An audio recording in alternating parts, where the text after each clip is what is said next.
Jing-E, possessing the golden reincarnation eye from the game, finds himself traversing into the world of Naruto, becoming a member of the Hyuga branch family.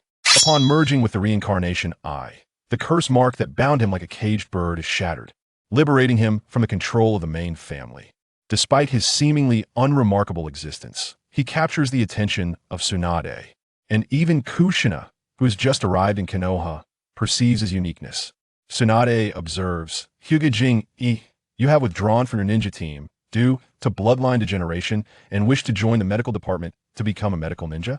"Yes, I aspire to become a medical ninja to seek a cure for the bloodline disease." Jing-E responds, providing his reasoning.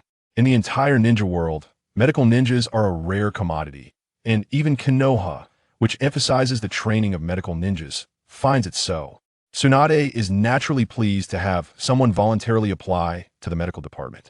The only regret is that he belongs to the Hyuga clan, yet suffers from a bloodline ailment. Tsunade, with curiosity, inquires, "Could you elaborate on your eyes?" Intrigued by the degeneration of bloodlines, she wonders why Jing-Yi's eyes differ from others. His azure pupils, with a dark dot at their center, resemble a radiant blue star, beautiful and enigmatic. In response to Tsunade's question, Jing-E calmly explains, "I sustained an injury while on a mission with my team, during which my eyes began to react with fear of bright lights and blurriness.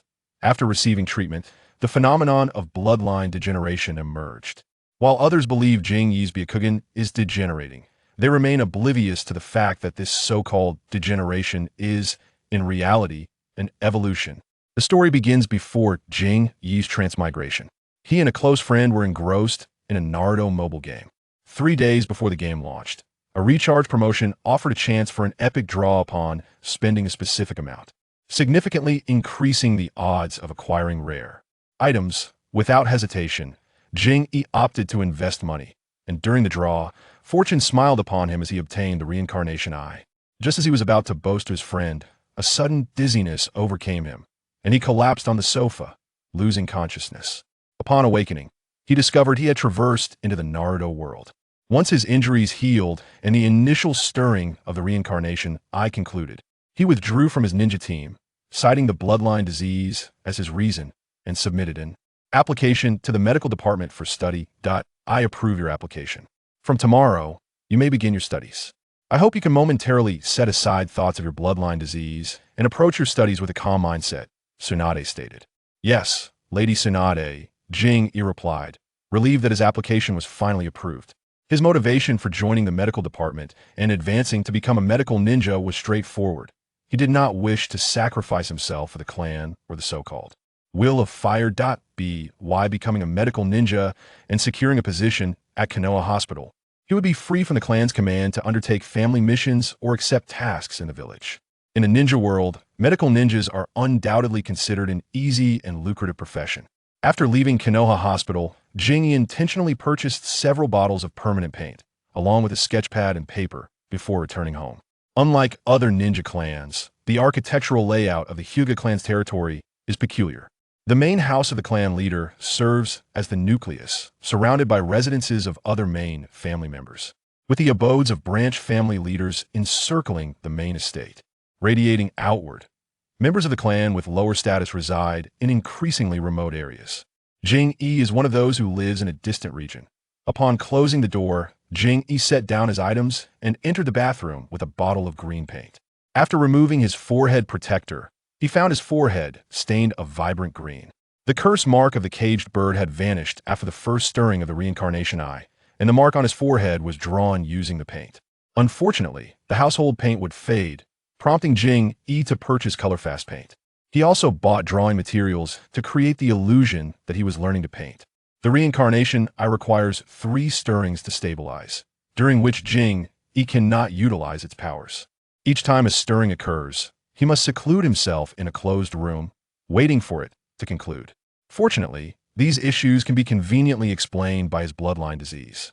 His family believes wholeheartedly in his affliction, and Jing-E is not the first in the Hyuga clan to experience bloodline degeneration. However, the way the clan members regard him has begun to change. The Byakugan is a source of pride for the Hyuga clan. Its degeneration signifies the loss of the Byakugan and, consequently, one's social standing and value. Jing Yi remains indifferent to how others perceive him. The corrupt, dark, and unjust nature of the Hyuga clan does not merit his allegiance or sacrifice. Once he becomes a medical ninja, he plans to move away from the Hyuga territory. Disregarding others' opinions does not imply Jing Yi is willing to endure the stigma of bloodline degeneration or accept the inequitable treatment from his kin. Using the paintbrush, he carefully recreated the caged bird curse mark on his forehead, stepping back to admire his work. "Perfect," he exclaimed, satisfied with his disguise. With the illusion complete, Jing Yi moved to the courtyard to begin training. He disregarded the gentle fist technique, recognizing the need to enhance his chakra control, a prerequisite for becoming a medical ninja. Once the 3 stirrings of the reincarnation eye conclude, he would easily usurp the main family, rendering the gentle fist technique irrelevant.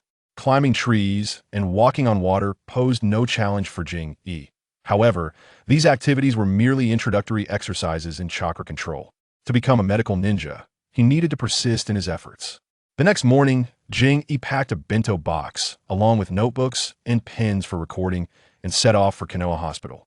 The medical department is directly connected to Konoha Hospital, and he simply needed to wait for Tsunade's guidance. It wasn't long before a disheveled Tsunade, yawning and slightly tousled, arrived. "Review these books, then inform me of your chakra control level. I am quite tired and lack the energy to teach you right now," she declared, before resting her head on the table and drifting off to sleep. "Tsunade is personally teaching me?" Jing Yi was astonished to have gained the favor of such a formidable figure. However, at this time, Tsunade had not yet achieved her legendary status. She had yet to earn the title of a Sannin and could only be considered a competent medical jonin. The books were prepared specifically for novices, making them suitable for someone like Jing Yi. He settled into a corner, placed his bag down, and began to peruse the material with great diligence. The introduction discussed medical ninjas, and as he flipped through a few more pages, he encountered various training methods for precise chakra control, along with standardized classifications of skill levels. Walking on water and climbing trees were merely foundational exercises. As Jing Yi examined the detailed records within the texts, he realized he had likely met the learning standards for medical ninjas. It appeared that following the first stirring of the reincarnation eye, his chakra control had significantly improved, and this ability continued to enhance over time. After all, the reincarnation eye is a powerful ocular technique comparable to the Rinnegan, capable of bestowing Jing Yi with numerous enhancements across various domains. Suppressing the urge to wake Tsunade, Jing Yi delved deeper into the material. Unbeknownst to her, the morning slipped away as Jing immersed herself in her studies while Tsunade indulged in a long slumber. Fortunately, there were no critically ill patients at the hospital that morning, sparing Tsunade from the necessity of her personal intervention. Thus, she enjoyed a refreshing nap, albeit in a rather ungraceful position. After all, resting her head on the table inevitably left one side of her face pressed and reddened, not to mention the potential for drooling. Glancing at the watermarks on the table, Jing felt a slight twitch at the corner of her mouth. "Tsunade, must you not uphold some semblance of decorum and dignity?" she mused. If only she possessed a camera, she could capture a couple of shots for posterity, showcasing Tsunade's less than flattering moments. Chapter 2. Is mastering medical ninjutsu really that difficult? Rubbing her stomach, Jing retrieved the bento box she had brought from her bag. Upon opening it, a delightful aroma wafted through the air. Tsunade, roused from her dreams, sat up abruptly, wiping drool from her mouth and sleepily inquired, "Is it time to eat?" The room fell silent for a moment until Tsunade, regaining her senses, realized they were in the break room. Instinctively, her gaze shifted to the bento box in Jing's hands. "Shall we share?" Meeting Tsunade's still drowsy gaze, Jing lifted the bento box. Splendid. I woke up far too late this morning to have breakfast," Tsunade replied, unabashedly snatching the bento box from Jing's grasp, grabbing the chopsticks, and voraciously devouring its contents without a hint of intention to share. "This is my bento," Jing thought, taken aback by her uninvited guest's brazen disregard for decorum. How unexpected it was to encounter such a forthright banditess. Delicious. This must be chicken. The flavor is delightful. And this, when you come by tomorrow, please bring me another one," Tsunade demanded between mouthfuls. Jing suppressed her urge to retort, recalling how Tsunade had nearly knocked Jiraiya unconscious not long ago. Having finished her meal, Tsunade patted her stomach in satisfaction, exclaiming, "I feel so fulfilled." Jing could only stare in disbelief. After wiping her mouth, Tsunade handed the bento box back to Jing and inquired, "By the way, what level have you reached in your control over chakra?" "Third level," Jing replied, her expression darkening. "Quite impressive," Tsunade remarked, smiling as she raised her hand to wave a finger at her. "All right, we need to get to work. Go find a new coat from the cabinet. Starting today, you will assist me." Donned in a pristine white lab coat, Jing began her apprenticeship under Tsunade. Though she was merely an assistant, she absorbed a wealth of knowledge. As a novice, she had to mentally prepare herself to start from the very basics. On her first day, Jing spent most of her time learning how to properly dress wounds. Medical ninjas cannot rely solely on medical ninjutsu for every patient, as both chakra and stamina are finite resources. Suturing and bandaging are essential skills for medical ninjas to master. Tsunade's direct involvement was infrequent, given the presence of numerous medical ninjas stationed at the hospital and the medical department. However, Jing observed that many of these ninjas were not even capable of mastering basic medical ninjutsu. After handing off a treated patient to another staff member, Tsunade wiped the sweat from her brow and explained, "Mastering medical ninjutsu is an exceedingly challenging A-rank skill. Few within the entire Konoha hospital or the medical department can claim proficiency. I do not merely feast on your bento. I have relevant books and scrolls in my cabinet. You may read them during your breaks, as long as you return them to their rightful place." Though Tsunade was an unreasonable banditess, her lack of decorum did not equate to a lack of integrity. While she enjoyed Jing's bento and made requests for more, she ensured Jing would not be at a disadvantage. Jing was permitted to explore her collection of books and scrolls, and Tsunade welcomed Jing's pursuit of knowledge, even if it meant learning the ninjutsu contained within. The techniques recorded in her scrolls were predominantly those that were arduous to learn, demanding considerable effort and innate talent to master. With Tsunade's permission, Jing eagerly selected a portion of the literature to study at home, focusing solely on the mastery of medical ninjutsu. The difficulty of its mastery would be determined through practice. 3 days later, gazing at the green light emanating from her palm, Jing exclaimed, "Did they not say it was exceedingly challenging to master?" How long had she been studying? Though the scrolls had been in her possession for 3 days, her actual study time was limited due to her obligations at the hospital and her need to read various texts at home. To become a medical ninja, one must command a vast array of knowledge, encompassing a multitude of subjects. The time left for Jing to practice ninjutsu was scant, yet she managed to learn the technique within 3 days. She recalled that in the anime, Sakura had labored extensively to acquire the same skill, taking considerable time to master the medical ninjutsu. The next day, upon arriving at Konoha Hospital, Jing eagerly shared her news with Tsunade. "Oh, that's great," Tsunade replied without looking up from her patient records. A moment later, feeling something amiss, she abruptly lifted her head, her eyes wide with disbelief. "You mean to say you have already mastered medical ninjutsu? Are you certain it is not merely basic healing ninjutsu?" "Indeed, it is medical ninjutsu. Is it not difficult?" Jing raised her hand, revealing her palms adorned with green chakra. Tsunade stared at Jing's hands, her mouth slightly agape. How long had it taken her to learn? Suddenly recalling her own impatience, she eagerly asked, "Tell me the process you undertook to learn medical ninjutsu. Do not omit a single detail." Could this child be a prodigy? No. How could any medical ninja surpass my own prowess? I refuse to believe it. In response to Tsunade's probing, Jing spread her hands and replied, "Every day after returning home from the hospital, aside from bathing, cooking, and eating, I devoted every remaining moment to reading. Whenever I grew weary, I would turn to the scrolls to study, and that is how I mastered it." "Are you serious?" Tsunade exclaimed, unable to contain her frustration. In just 3 days, this child had followed her to the hospital for lessons, returned home to prepare his own meals, and still found time to read and practice ninjutsu. Only to achieve mastery so swiftly. She compared Jing to the medical ninjas in her department, who endlessly lamented their struggles with the same technique. Was this truly the distinction between a prodigy and an ordinary individual? Tsunade felt her composure fraying. "No, why should I despair? This child is effectively my student now, and a great teacher produces great disciples. There is nothing wrong with that." "Excellent. You truly are a testament to my teachings," Tsunade declared, a proud glint in her eye as she placed a hand on Jing's shoulder. "Continue to study diligently. Do not let your newfound success lead to complacency.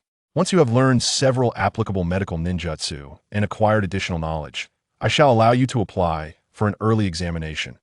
When the examination will be conducted and what criteria will be used is solely at Tsunade's discretion. No one in Konoha holds greater authority than she. I will study earnestly and not disappoint you, Lady Tsunade, Jing vowed solemnly.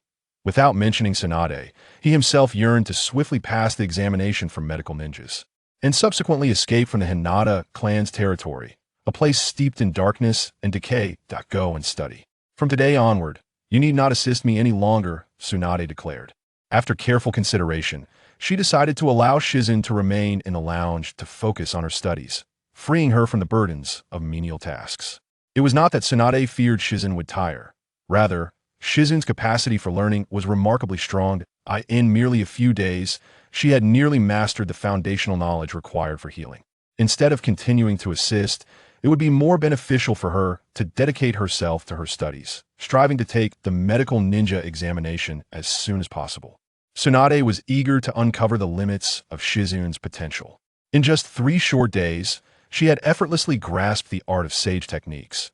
Was this a testament to her innate talent, or merely a stroke of good fortune? Chapter 3. Those recognized by Tsunade are considered kin with Tsunade's endorsement. Shizun no longer needed to assist and could dedicate her days to studying in the comfort of the lounge. With ample time at her disposal and Tsunade's direct guidance, Shizun mastered the chakra scalpel in just 2 days. For a considerable period thereafter, she absorbed various medical knowledge and techniques like a parched sponge eagerly soaking up water. Tsunade transitioned from her initial shock to gradual acceptance, ultimately reaching a state of numbness. She felt as though she had been drained completely, with hardly any knowledge left to impart, as Shizun had absorbed an overwhelming amount of medical ninjutsu. 2 months later, Tsunade personally accompanied Shizun to the assessment. As anticipated, Shizun excelled, passing the examination with flying colors and earning her medical ninja certification, along with submitting her application to work at the hospital. In a charming little tavern, Tsunade, Orochimaru, Jiraiya, and the trio from Team 3 reunited. Tsunade, I've heard you've taken on a pupil, and from the Hyuga clan no less, Jiraiya exclaimed, forgetting the near-death incident he had experienced, and immediately began teasing Tsunade. Oh, is that so? Orochimaru paused, raising his glass, casting a fierce glare at Jiraiya, who shivered under the intensity before Tsunade redirected her gaze with satisfaction. I haven't formally accepted a disciple. I merely noticed that boy has talent. I happened to have some free time, so I decided to guide him. However, I misjudged. Hyuga Shizun possesses remarkable medical aptitude. Shaking her head, Tsunade changed the subject. What have you two been up to lately? Since the Jonin assessment, the trio had completely distanced themselves from their team, each engrossed in their own pursuits. Tsunade was occupied at the Konoha hospital. Orochimaru delved into bizarre research, while Jiraiya oscillated between missions and stealthily gathering materials. I recently encountered a troublesome task that consumed quite a bit of my time, Orochimaru replied casually. I've been rather busy myself, Jiraiya chimed in, rubbing his hands together, only to be interrupted by Tsunade. Enough. You needn't elaborate. You're either spying on girls in the bath or writing your absurd stories. As she spoke, Tsunade set her glass down and pounded the table in warning. If I catch Shinosuke bringing back any strange books again, I swear I'll end you. Why teach anything else when you insist on exposing children to indecent material? Cough, cough. It's a misunderstanding. Those were brought back by Shinosuke secretly. It's not my fault. Jiraiya defended himself, his voice tinged with guilt. With a smirk at the sight of the fierce Tsunade and the cowering Jiraiya, Orochimaru felt a rare moment of relaxation. He cherished such days, even if he often sat quietly observing. After a delightful meal and drinks, the trio soon parted ways.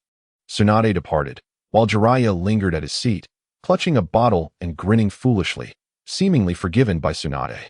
Casting a disapproving glance at the perpetually grinning Jiraiya, Orochimaru quietly stood up to leave. Upon returning home, Tsunade, reeking of alcohol, encountered Kushina sitting alone in the courtyard. Tsunade-sama, Kushina greeted, rising quickly at the sight of her. Should I call you sister, or does that feel too intimate? Tsunade playfully pressed her hand against Kushina's head, tousling her crimson locks. Sister, Kushina squeaked, taken aback by her disheveled hair, as few girls appreciated sporting such a messy look. Don't cry, don't cry. I was just teasing. I promise to take you out shopping later, alright? Tsunade Henti anticipated how fragile Kushina's feelings were, and a simple jest had brought her to tears. After considerable effort, Tsunade managed to soothe Kushina, promising the outing. Observing the girl's smile, Tsunade felt exhausted. Realizing that comforting a child was more tiring than her duties at the hospital. Tsunade, someone delivered a letter for you. After receiving the promise, Kushina proudly presented a letter. A letter? For me? Who would write to me? Tsunade questioned, puzzled, as she took the envelope and opened it. After scanning the contents, her expression turned serious. Hold on to that letter, Tsunade said, gently patting Kushina's head. I need to attend to some matters. We'll go shopping another day, alright? Can I come? Kushina looked up at Tsunade with pleading eyes. Tsunade felt a headache coming on, regretting her playful teasing. After a moment of internal conflict, she finally relented. Alright. But you must promise to behave, do you understand? Kushina was a pitiful child, much like Shizune. Perhaps they would find common ground and form a friendship. Despite the village's strict prohibition against anyone interacting with Kushina, Shizune was an individual Tsunade trusted, making her akin to family. With Tsunade present, what harm could come from Kushina interacting with her? Anyone who disagreed could confront Tsunade herself. Thus, Tsunade took Kushina away from the Senju ancestral home towards the Hyuga clan's territory. Along the way, Tsunade recalled something and stopped at a roadside shop to purchase an assortment of snacks. Tsunade led Kushina to the Hyuga clan grounds. The Umbu ninja monitoring Kushina swiftly reported the news to the third Hokage. In the Hokage's office, the third Hokage gazed out the window towards the Hyuga clan, pondering. Is this because of Hyuga Shizune? Shizune had applied to join the medical department for training and, in a mere 2 months, had surpassed many medical ninjas in her mastery of medical ninjutsu, successfully passing the medical ninja assessment. On the day of the assessment's conclusion, various documents had been delivered to the third Hokage's desk. Having suffered injuries that led to bloodline degradation and subsequent neglect from her clan, Shizune sought to learn in the medical department, inadvertently showcasing her remarkable talent. The scarcity of medical ninjas, coupled with Shizune's innate aptitude, captured the third Hokage's attention. Most importantly, Shizune was recognized by Tsunade, Tsunade being a disciple of the Hokage, thus making Shizune akin to a member of their circle. The third Hokage pulled out Shizune's documents and scrutinized them before falling silent for a moment. What a pity. Shizune's situation was rather unique, rendering her only half a member of their circle. Chapter 4. Hello, my name is Kushina Uzumaki. In the dimly lit living room, Shizune sat quietly in a chair, her face obscured by a scarf. The second awakening of her rebirth had come rather unexpectedly, prompting her to send a message to Tsunade, requesting a leave of absence for recuperation. How long she would need to rest remained uncertain. She would remain home until the second awakening concluded. Knock, knock, knock. Hyuga Shizune. The knocking jolted Shizune from her trance, and she rose to answer the door, though her eyes were covered. Her formidable mental acuity and perception allowed her to navigate her surroundings without much inconvenience. Tsunade was not alone. There was a child with her, and the chakra emanating from the child was extraordinary. This was no ordinary person. The child's immense vitality and chakra, combined with the sensitive timing, led Shizune to deduce the visitor's identity. Uzumaki Kushina. As Shizune opened the door, Tsunade surveyed the sight of her, eyes covered. With surprise, I assumed you, Hyuga Shizune, would be unable to care for yourself, yet here you are, moving about freely. Jingi, please step aside, he said. Though sight eludes me, life can still persist through the assistance of smell, hearing, and intuition. As for the duties at the Konoha hospital, they must be temporarily suspended. Leading Kushina into Jingi's home, Tsunade surveyed the interior with a discerning eye, while the ever-curious Kushina scanned her surroundings. I will manage the hospital matters. You need only focus on your recovery at home, Tsunade reassured, dismissively waving her hand as she guided Kushina to the sofa. With a hint of concern, she added, however, regarding your vision, it's merely a minor after-effect. Given some time, it shall return to normal. Jingi offered a reassuring smile to Tsunade and nodded at Kushina. Hello, I am Kushina Uzumaki. She introduced herself, standing up instinctively. Hinata Jingi, a pleasure to meet you, he replied. At this moment, the village elders would not permit outsiders to engage with Kushina, but since she was brought by Tsunade, it posed no issue. My sister Kushina is quite the lovely girl, Tsunade remarked, raising an eyebrow and elongating the words lovely girl for emphasis. Kushina, Intrigued yet blushing furiously, protested, "Tsunade sister, what are you saying?" Despite her inability to see, the frivolity in Tsunade's tone was unmistakable. Haha. Tsunade chuckled, finding amusement in Kushina's embarrassment. Yet, aware that Kushina could be easily upset, she shifted the topic. "By the way, since you can't see, I brought you some food, rice balls, meatballs, and other items I don't particularly like. You'd be better off bringing some vegetables for me to prepare." Jingy, being particular about his culinary preferences, was not fond of rice balls or meatballs. "You may keep them for yourself, if you truly wish to help. Procure some vegetables for me." He declined Tsunade's goodwill. "I appreciate your kindness, but I cannot compromise on my preferences. Thus, you should take them back for your own consumption." He insisted. "You can cook for yourself?" Tsunade exclaimed, recalling the delectable bento she had enjoyed recently, swallowing reflexively. "This could be interesting. Would you like to give it a try?" "Absolutely." Kushina covered her face in embarrassment, feeling Tsunade had gone too far. This handsome young man clearly cannot see, yet still wishes for others to cook for him. "Didn't you just eat out and drink, Tsunade sister?" Half an hour later, when the beef and potato stew was served, tears of joy streamed down Kushina's face as she devoured 3 large bowls. "It's simply delicious." Tsunade, unconcerned about appearances, leaned back on the sofa, belching contentedly, acknowledging that she had indulged herself. "Jingy, you are truly impressive. Despite your blindness, you create such delectable dishes." Kushina's eyes sparkled with admiration. After a brief respite, Tsunade straightened up, rubbing her belly. "Jingy, could you share more about your eyesight? If you need assistance, do not hesitate to ask. For now, everything is manageable. It is merely inconvenient to go out for supplies," Jingy replied, shaking his head. "Should I require help, I would certainly not hesitate to reach out to you. I will depend on you in the future, and after work, I shall bring you the necessary items." Tsunade, ever generous, accepted the task of shopping. "I cannot hold on any longer. Kushina, call for me when it's time to leave. I must rest a bit." The effects of the alcohol weighed heavily upon her, and she found comfort in the large, soft sofa at Jingy's home. How unreserved of her, Jingy chuckled softly. Kushina, feeling awkward, nearly dug her toes into the floor in embarrassment. "Jingy-kun, Tsunade's sister drank quite a bit today and came straight over after receiving your message. I can only try to explain on her behalf.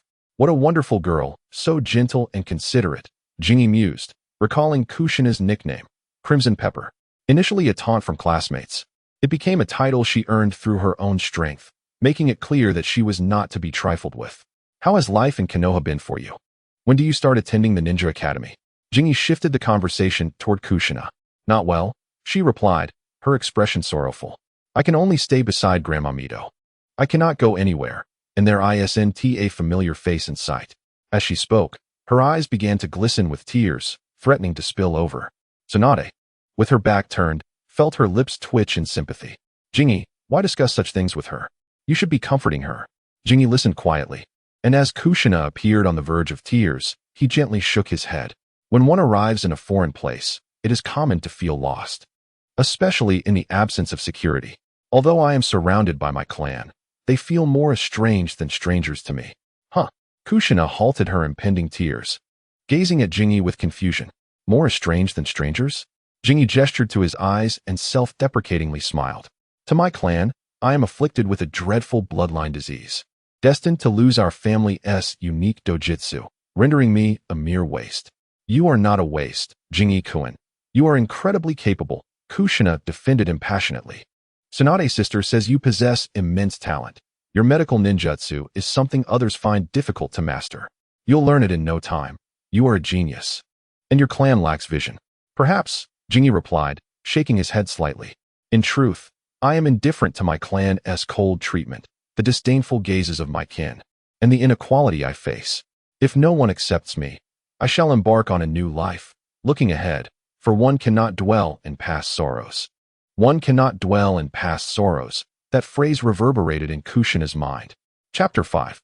Hinata Jingy, you have truly led me to my demise. Upon leaving Jingy's home, Kushina felt an itch at her scalp, as though something were about to sprout. Tsunade was yawning incessantly, caught in a wretched state of wanting sleep while also wishing to eavesdrop.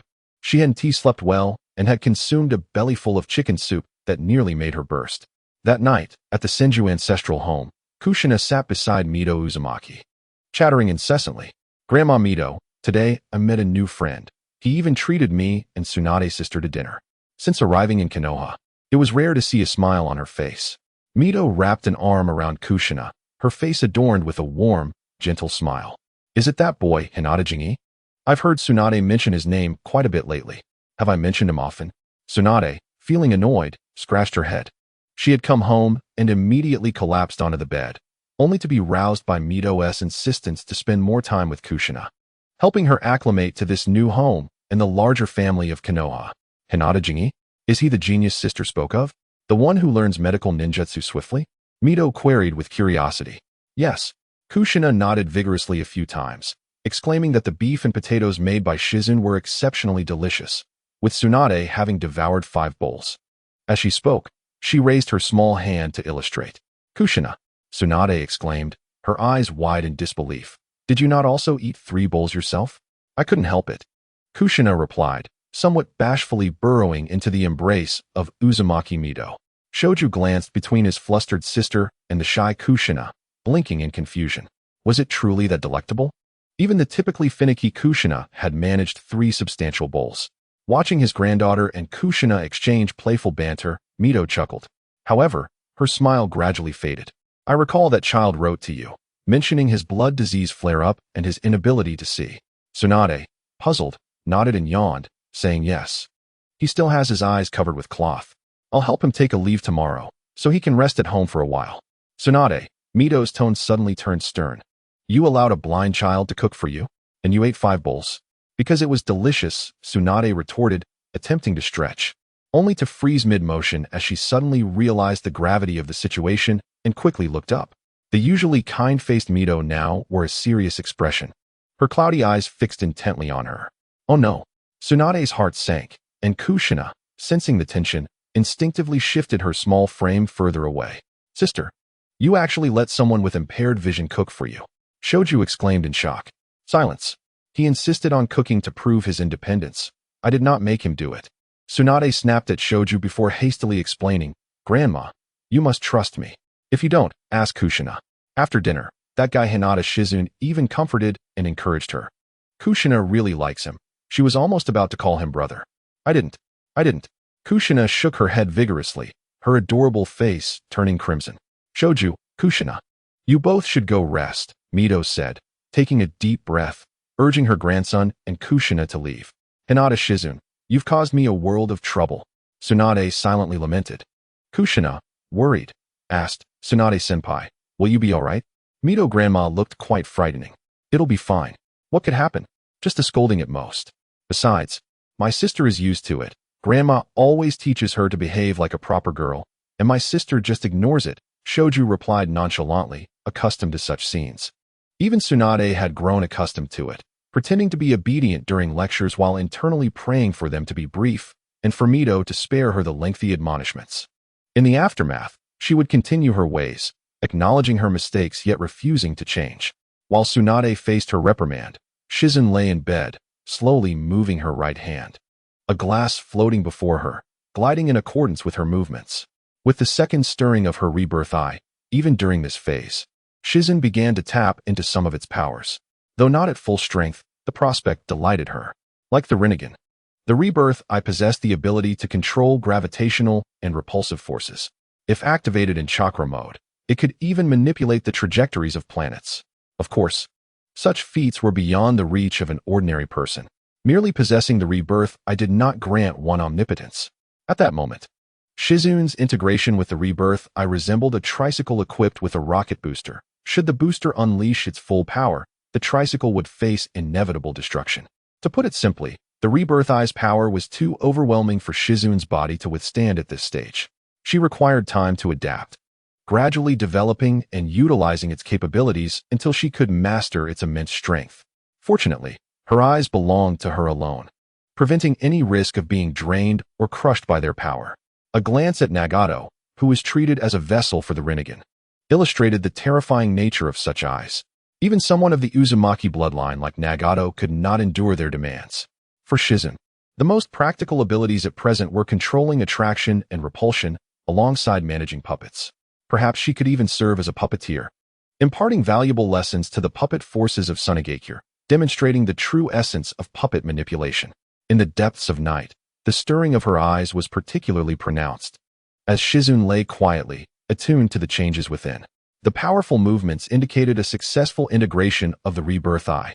Late into the night, the lights in the Hokage's office finally dimmed.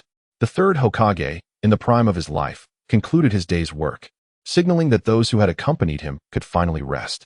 After tidying up, the third Hokage prepared to head home. Just as he stepped out of the office, a member of the Umbu spoke softly. "Hokage-sama, Lady Mito wishes to see you after work." The third Hokage paused, acknowledging, "I understand." It was easy to surmise Mito's intent for the meeting, primarily concerning Kushina. In present-day Konoha, the only person Mito truly worried about was Kushina, accompanied by his Hokage guards. The third Hokage arrived at the Senju ancestral home. Mito had been waiting for some time. "Lady Mito." The third Hokage gestured for his guards to leave before hastily approaching her, bowing respectfully. Chapter 6. Mito's warning to the Konoha F4. Despite being the Hokage designated by Hashirama Senju, Sarutobi Hiruzen could not have maintained his position without Mito's support. Reclining in her chair, Mito slowly opened her eyes. "Monkey, you have arrived." In the presence of Mito, the third Hokage dared not exhibit any arrogance. Quickly stepping forward to assist her in sitting up straight. Only after she was settled did he stand at attention. "Monkey, Kushina is the next Jinchuriki of the Nine Tails for our village. She is also a princess of the Uzumaki clan, possessing the same status as I. She deserves the right to govern her own life, which would facilitate her integration into Konoha, allowing her to see it as her home." The third Hokage replied respectfully. "Lady Mito, now that Kushina has come to Konoha, she is one of us. I will not restrict or interfere with her life." He understood that Mito was reminding him not to meddle excessively in Kushina's affairs, as it would hinder her assimilation into the village. "As long as you comprehend," Mito thought, feeling an indescribable ache as she gazed at Kushina, seeing her younger self reflected in the girl, albeit with greater happiness. At least when she married into the Senju clan. The Uzumaki clan still existed, and Hashirama had treated her well. Even when she became a Jinchuriki, no one dared to disrespect her. The privileges and status Mito enjoyed were evidently not available to Kushina. Konoha would only offer her some financial support. After all, having consumed the vast wealth of the Uzumaki clan, it would be inappropriate not to provide Kushina with some compensation. However, what Kushina needed extended beyond financial freedom. She required personal autonomy as well. "I have outlined some plans here. Konoha has taken too much from the Uzumaki clan. Please offer some restitution to this child. I hope the Hokage's office can implement this promptly and refrain from interfering too much in Kushina's life. That will suffice." "Understood." The third Hokage respectfully accepted the scroll, assisting Mito back inside before departing. As for compensation, the third Hokage and the Elder Council had reached a consensus. Despite the Elder Council's initial reluctance, they ultimately had to acquiesce to the demands concerning Uzumaki Kushina. The following day, the Konoha F4 gathered in the Hokage's office. The third Hokage presented them with the scroll given by Uzumaki Mito.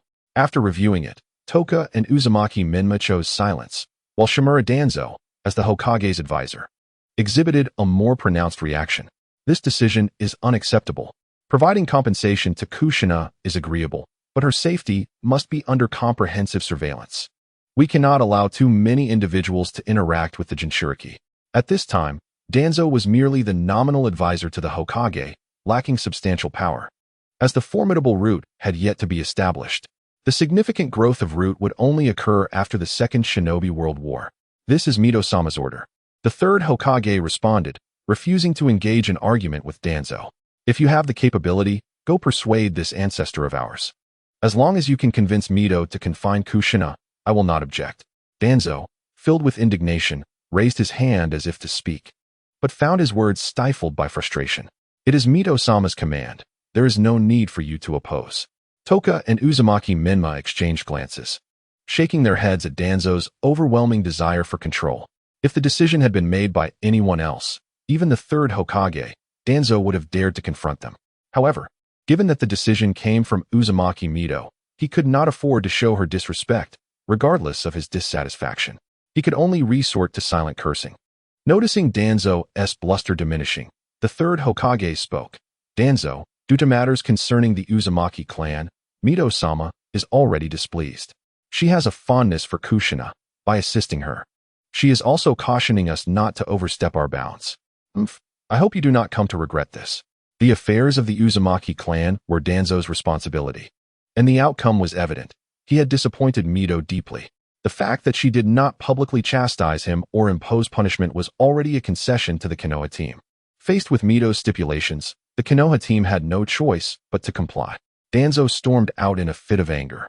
Toka shook her head and inquired, "Nijan, I heard that Tsunade has taken on a remarkably talented student. Is that true?" "Yes, the child's name is Hyuga Seiji. You may review his information. Mito-sama has permitted Kushina to interact with this child without any objections. When in doubt, defer to Uzumaki Mito." Seiji's profile was soon delivered to the Hokage's office, and upon reviewing it, Toka and Uzumaki Menma understood why both Mito and the third Hokage had not intervened in Kushina's interaction with Seiji. After all, he was one of their own. Not entirely. He was at most half of one, due to the existence of the caged bird seal, which relegated Seiji to a status of partial belonging. Setting down the documents, Toka remarked, "Mito-sama is truly remarkable, adept at navigating the young girl's desire for strength and sympathy. How can we ensure that Kushina fully integrates into Konoha? It is quite simple. Facilitate her in forming genuine friendships, allowing her to experience warmth from familial and friendly bonds, thereby gradually perceiving herself as a part of Konoha.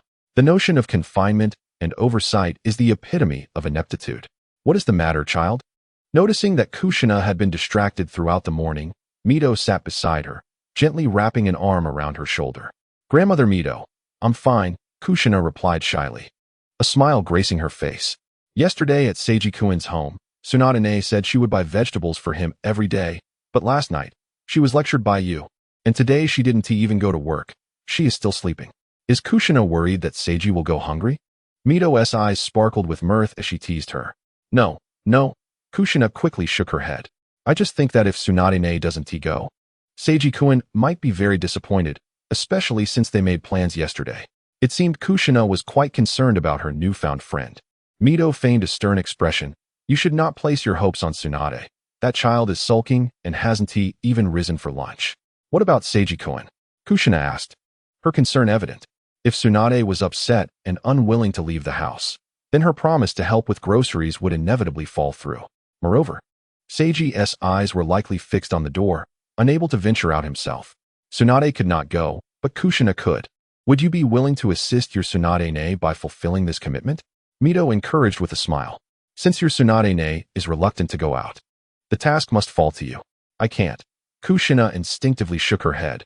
She was still unfamiliar with Konoha and couldn't even discern where to go, let alone navigate the market to buy groceries and deliver them to Seiji. Alas, it seemed Tsunade would have to breach her commitment. Mito sighed, her tone laced with regret. Upon hearing this, Kushina's adorable face contorted in distress. She did not wish for Tsunade to break her promise, nor did she want Seiji to feel let down. However, she truly did not know the way and had never been to a market, neither in the past nor the present. As a princess of the Uzumaki clan, she had never needed to buy groceries. After arriving in Konoha, she had scarcely stepped beyond the threshold of the Senju ancestral home. What to do? Kushina was deeply conflicted. After a few moments of earnest contemplation, she encouraged herself. "Kushina, believe in yourself. You can do this." With newfound resolve, Kushina lifted her gaze to Mito and earnestly said, "Grandmother Mito, how about I go help Tsunade buy things for Seiji-kun? However, I would need someone to guide me, as I have never been to the market and do not know the prices." The little girl had finally taken the bait. Mito smiled and nodded. "I will have Moku accompany you. When you return, he will bring you back as well." She affectionately ruffled Kushina's vibrant red hair. "Child, remember to internalize the paths you travel. One day, you will be able to seek out your friends, will you not? Remembering the routes and then seeking out my friends?" Kushina paused for a moment, her eyes lighting up with excitement. "Grandmother Mito, can I truly do that? Can I freely move about, including visiting friends?" "Of course," Mito assured her with a benevolent smile.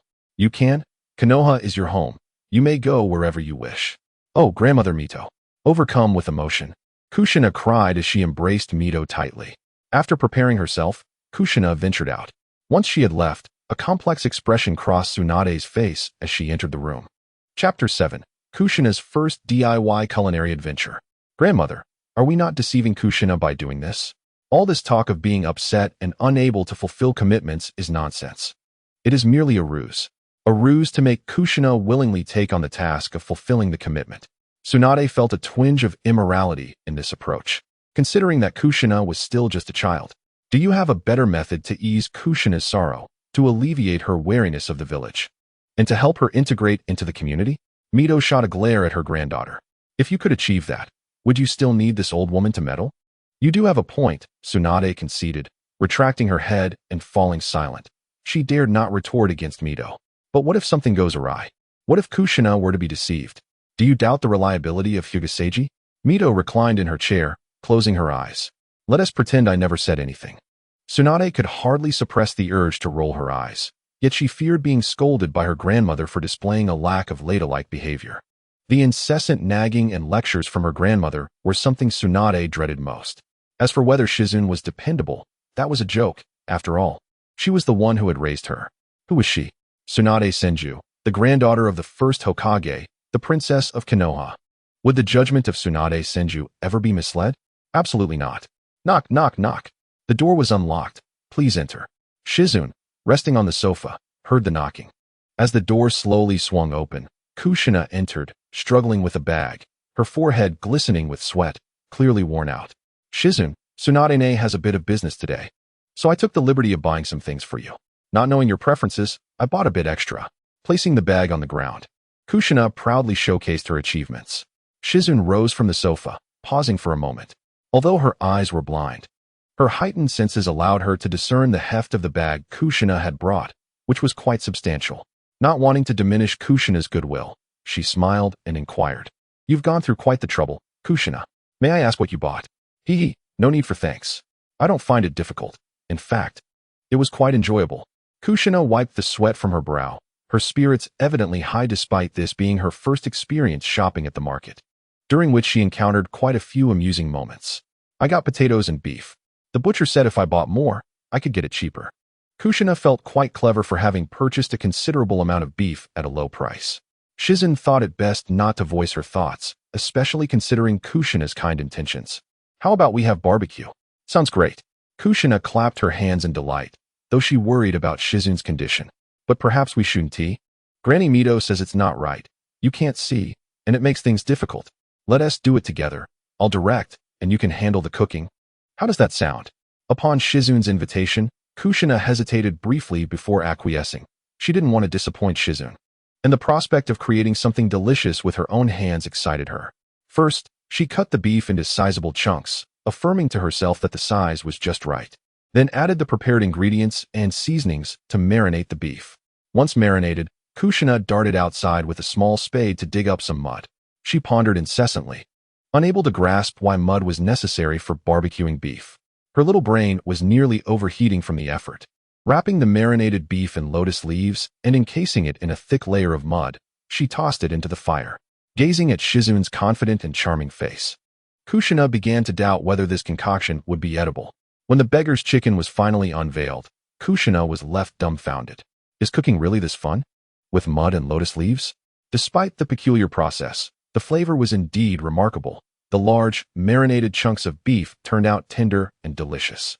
Kushina savored every bite, elated not only by the taste, but also by the pride of having made it herself.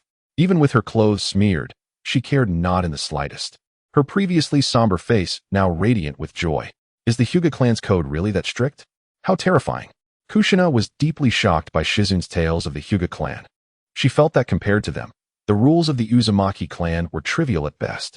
Not to mention the Hyuga clan, where the main house overshadowed the branches, reducing them to mere guardians of the main house.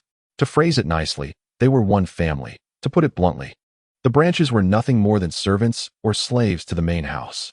Thankfully, the village held some power over them, preventing the Hyuga main house from overstepping their bounds. In this regard, the third Hokage had indeed accomplished something significant.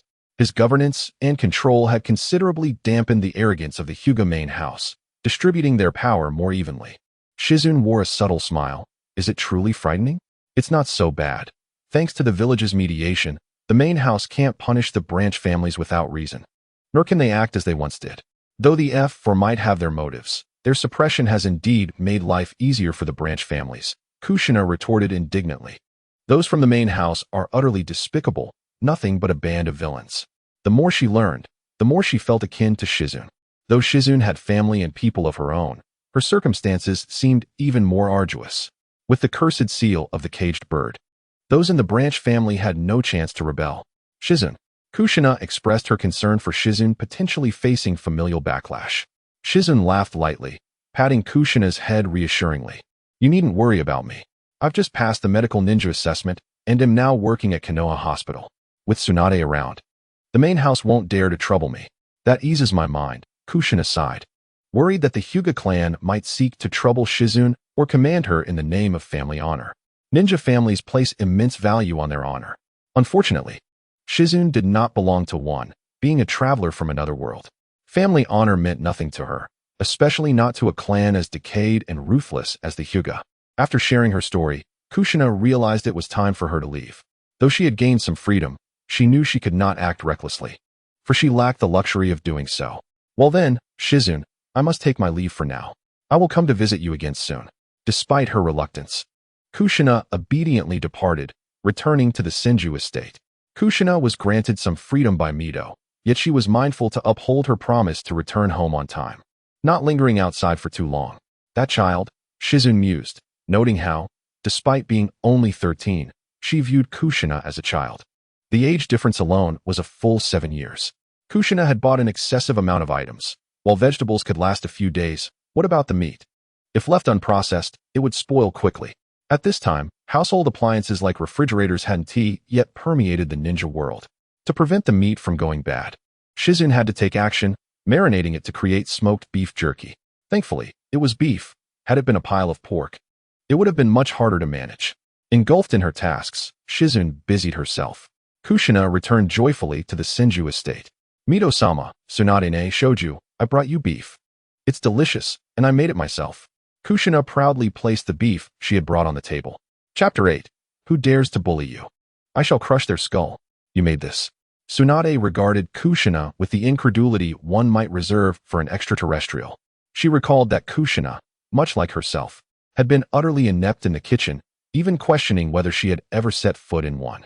Really? Let me try? Shoju eagerly snatched a piece of beef and, after a few chews, his eyes lit up. Sister, this beef is delicious. Kushina wasn't lying. Granny, you should try it. It's so tender. With Shoju's endorsement, Kushina felt a swell of pride, glancing at Tsunade. See? My beef has received approval. Tsunade also tried it, and found it delightful, a fact she readily admitted. But Kushina claimed it was her own creation, which raised some doubts. Well, it was actually under the guidance of Shizune that I prepared it. Shizune directed while I executed the task. Kushina is a good child, and good children surely do not lie, so I recounted the events of the day in detail. Shizuki listened with eyes gleaming with interest, while Tsunade shook her head in speechless disapproval. Cooking is indeed one of Shizune's strengths. Uzumaki Mito complimented the dish cheerfully, causing Kushina's big eyes to squint with joy. After dinner, Tsunade took Kushina's little hand and said with some hesitation, I've been quite busy with work lately, and I might not be able to go over to Shizune's. Therefore, I must trouble you to help with the grocery shopping, if you're willing. Oh, is that so? Kushina furrowed her small brow, giving the impression that she was reluctant. The little rascal clearly wanted to agree immediately, but pretended otherwise. Tsunade felt exasperated, but had to comply, as this was a task assigned by Uzumaki Mito. All right then, I'll agree. After Tsunade's persistent encouragement, Kushina reluctantly acquiesced to help. The little girl appeared unwilling, yet her heart was brimming with happiness, completely unaware that this was a deliberate act orchestrated by Tsunade and Mito. The next day, the cheerful little girl ran towards the market and headed straight to Shizune's home. Upon entering with a bag of vegetables and meat, Shizune fell into silence. Are you going grocery shopping or restocking? Even with plenty of money, one shouldn't be so extravagant. Kushina, you really don't need to buy this much. Is it a lot? Kushina replied with her adorably naive expression. I don't think I spent much. Shizune thought, I forgot this girl is a little rich girl.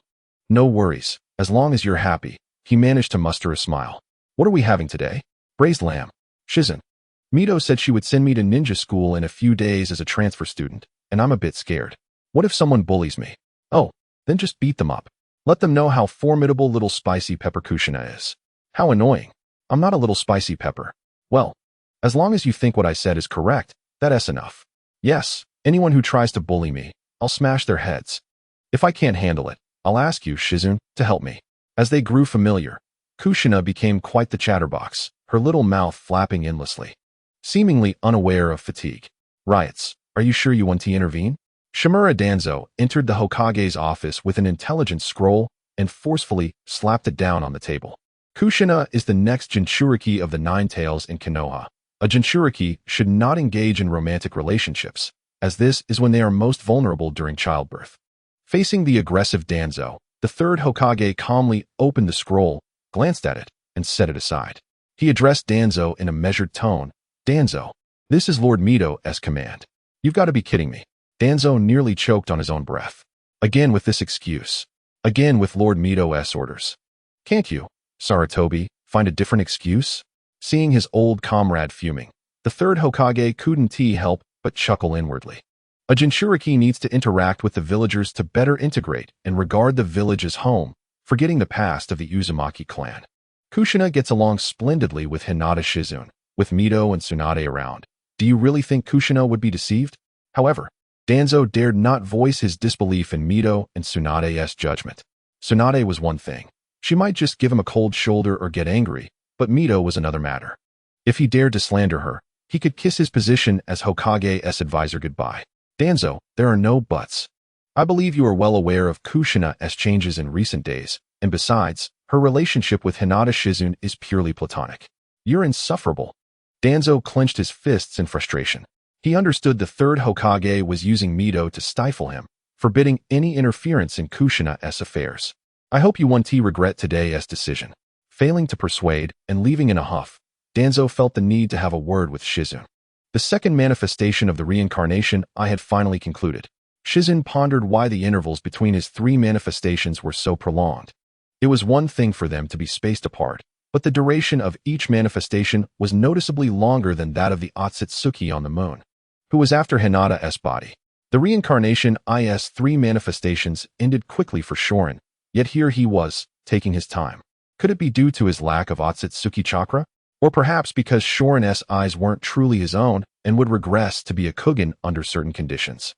There was too little data on the reincarnation eye, and Shizune didn't dare to assert the accuracy of his conjecture. As for the Rinnegan, he was somewhat familiar. Yet the information on the reincarnation eye was scant. Oh well, if it takes longer, then so be it. It's still better than the Uchiha's Sharingan. In comparison, the extended duration of the three manifestations was hardly significant. Just look at the Sharingan. Awakening it is challenging, and evolving it is even more so. With countless Uchiha stuck at the transition from 3 Tomo to the Mangekyo. The leap from Mangekyo to Eternal Mangekyo is even more arduous. How does one attain the Rinnegan? Sorry, but this is something you either need extraordinary luck for, with all conditions in place, or you must receive it directly from the Sage of Six Paths. First, you need to be the reincarnation of Indra's chakra. Second, you must have a relative willing to sacrifice their eyes for you. Third, you require a companion reincarnated from Ashura's chakra. And finally, you must wait at least 20 long years for the possibility of the Rinnegan to manifest. This is not merely a condition. It is truly more difficult than reaching the heavens. Black Zetsu, the schemer, spent thousands of years to successfully bring forth Uchiha Obito. One can only imagine the difficulty of acquiring the Rinnegan. Starting tomorrow, I will officially begin work, so I must swiftly find a suitable house and move out. Chapter 9 warning me? Then you should ask my backer if they agree. The future renowned hand-pulled ramen has yet to emerge at this moment. It was still a small child, merely assisting his father. To be honest, his father's skill was just average, edible, but not particularly delicious. After finishing the ramen, taking a stroll, and buying a few pieces of clothing, Shizune finally returned home. As he approached a small park not far from the Hyuga clan's territory, he paused. 2 ninjas dressed in umbu attire blocked his path. Hinata Shizune, Lord Danzo requests your presence. Danzo, what does that old man want with me? Is it because of my talent, hoping to recruit me, or is it a warning regarding Kushina? After some contemplation, Shizune turned and walked into the park. It was quiet inside, with only Danzo present. Hinata Shizune, do you know what you're doing? Danzo began assertively. Shizune blinked in confusion and tilted his head. Pondering for a moment, Once the atmosphere Danzo had created subsided a bit, he replied, I'm not sure what you're referring to, Lord Danzo. As a member of Konoha, I have the right to go out shopping, eat ramen, and buy clothes. Is that what you're talking about? Danzo retorted, clearly frustrated. Hinata Shizune, keep your distance from Kushina. The Nine-Tails Jinchuriki is not someone like you can associate with. Since Shizune was playing dumb, Danzo decided to lay the matter bare. Oh, understood, Shizune responded earnestly. He hadn't sought out Kushina. She had approached him, brought by Tsunade herself. TSK, if you have the ability. Go find Tsunade or even Uzumaki Mido. If there is nothing else, I shall take my leave. Having said that, Jinji turned and walked away, leaving Danzo in a state of bewilderment. The boy seemed to have agreed, yet there was something amiss, and his reaction was unnaturally calm. Could it be that he was starting to imagine things?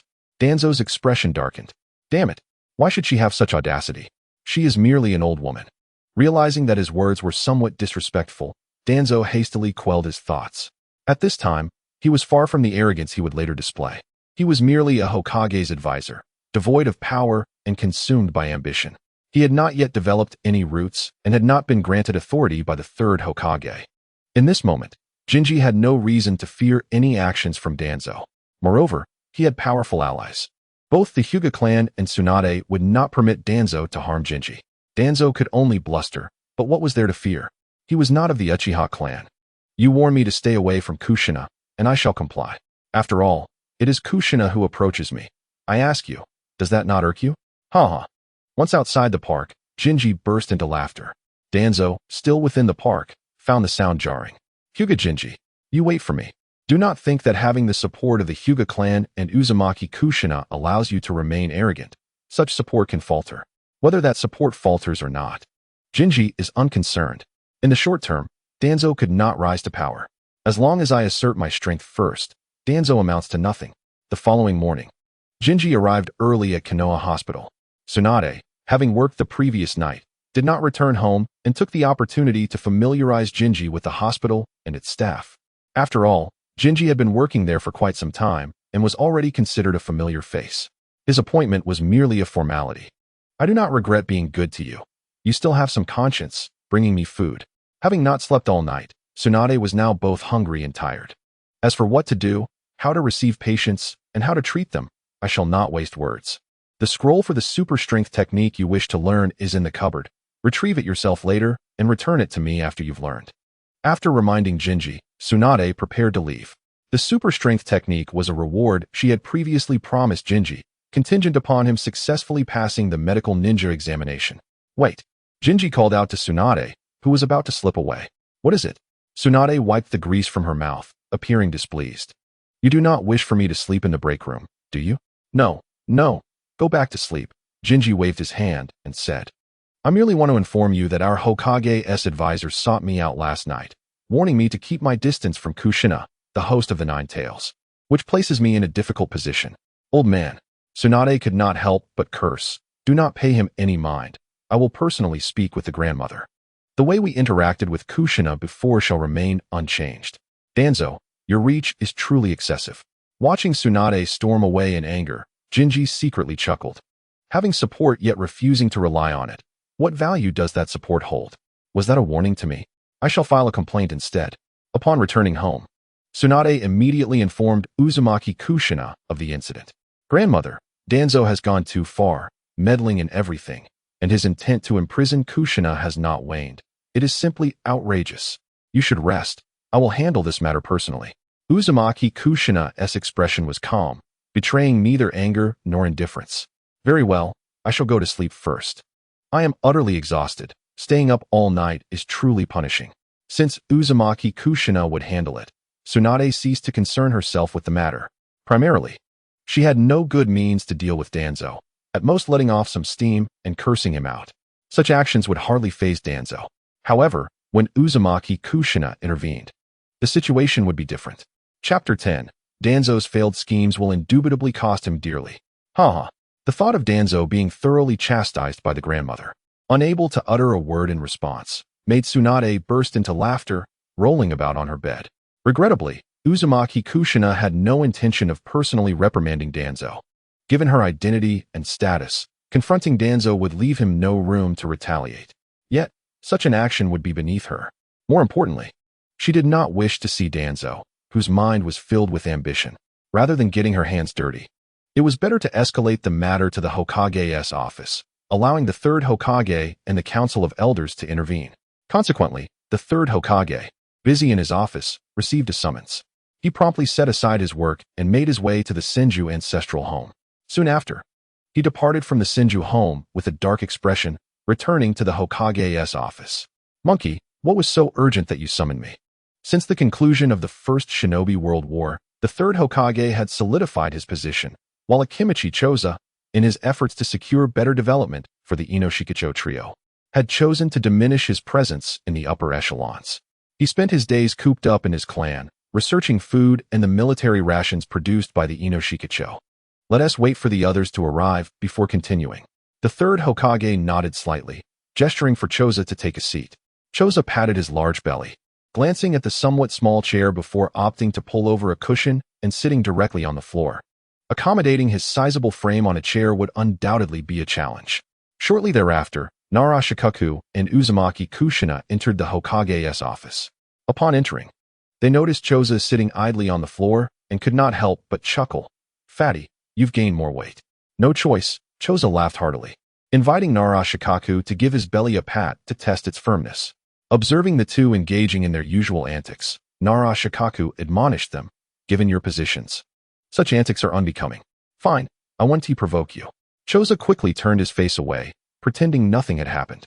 Nara Shikaku also pulled up a chair to sit, as though he had not just patted Choza's belly. Once the two settled down, Nara Shikaku approached the third Hokage's side and sat down.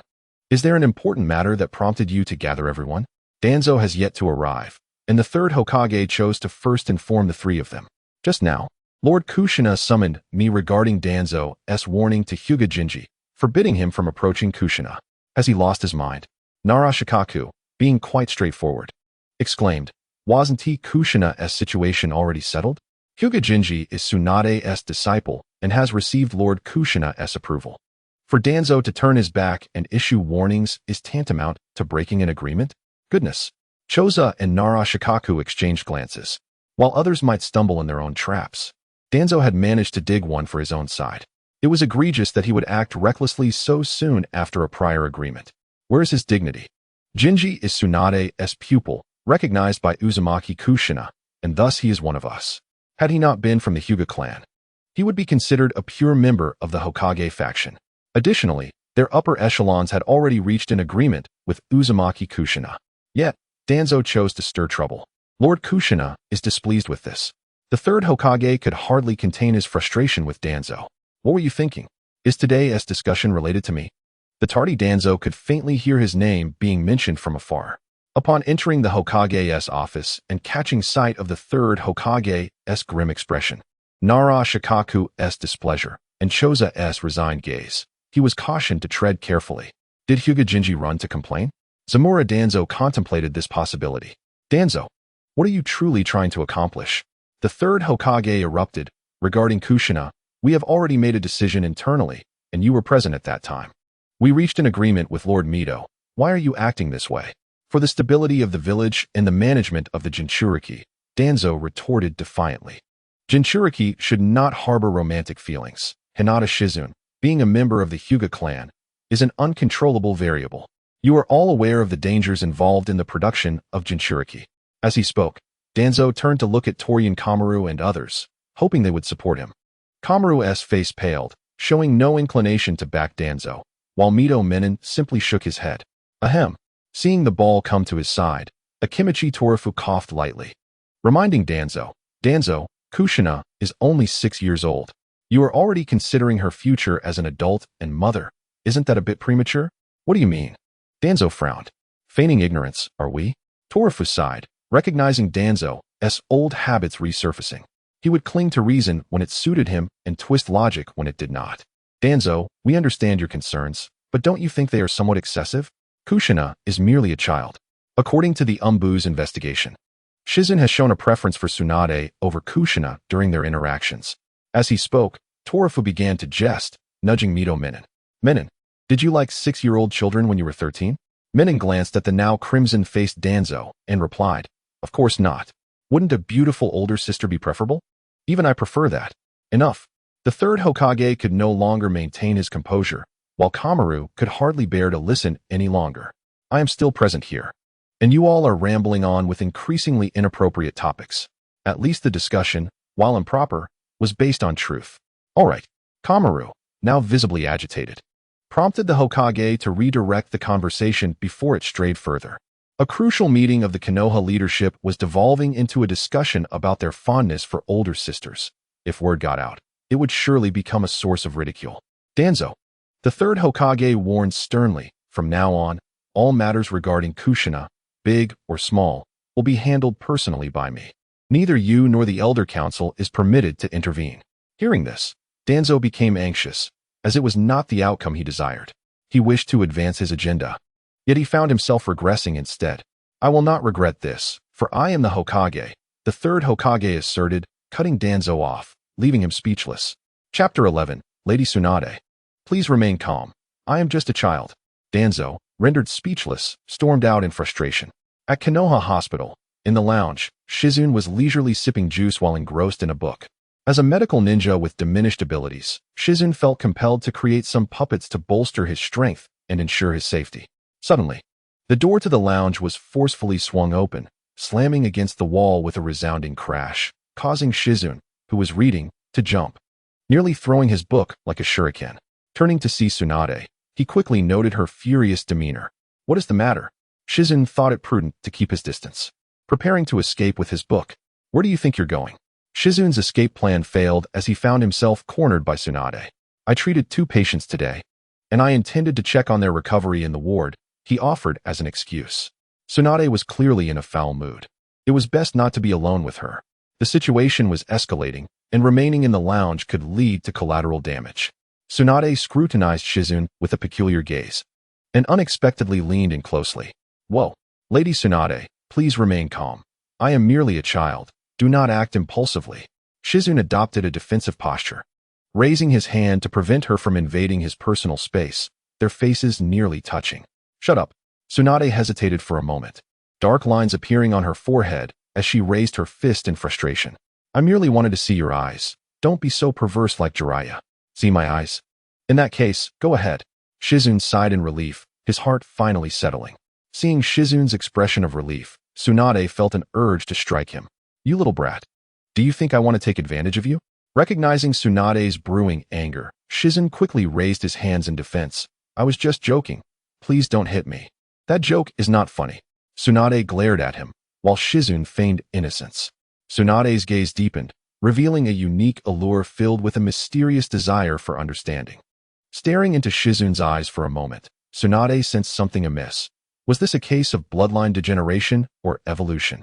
If it weren't for the lack of documented evolution among the Hyuga clan's Byakugan, she would suspect Shizune's eyes had evolved alongside the Sharingan. Tossing the documents onto the table, Tsunade leaned against it, contemplating for a moment before asking, "Are the aftereffects of the Byakugan degeneration still severe?" Shizune responded half-truthfully, "Occasionally, there is a stabbing pain, but it is not as intense as when I was initially injured. My vision has not been affected." "Is that so?" Tsunade scrutinized Shizune's expression and gaze, eager to discern if he was concealing anything. "Is there something on my face?" Shizune was aware of Tsunade's suspicions, yet he remained composed, as he had meticulously rehearsed various scenarios since his arrival in this world, adeptly preparing for any conceivable situation. "No, perhaps I am overthinking it." Tsunade shook her head, her demeanor deflating like a withered eggplant. "Damn it, those fools. They should not be issuing commands without understanding." The old man she referred to was undoubtedly the third Hokage, while the fools were likely the other members of the F4. Was this about reforms in the medical department and Konoha Hospital? Shizune recalled Tsunade mentioning such matters before, but he hadn't anticipated the reforms would arrive so swiftly. "Take a look for yourself." Tsunade leaned over the table, pushing the documents she had just tossed aside toward Shizune. He picked them up and examined them closely. "Wow." After skimming through the contents, Shizune couldn't help but exclaim. The threshold for becoming a medical ninja was high, compounded by the lack of a comprehensive training system in each village, resulting in a slow progression in the cultivation of medical ninjas, with their numbers remaining woefully insufficient. Thus, The F4 proposed reforms, initiated by Torian Kamaru. The reform's content suggested shifting the training of medical ninjas from a traditional apprenticeship model to a mass education approach, essentially a production line system. A group of talented ninjas would be gathered together, taught by experienced medical ninjas.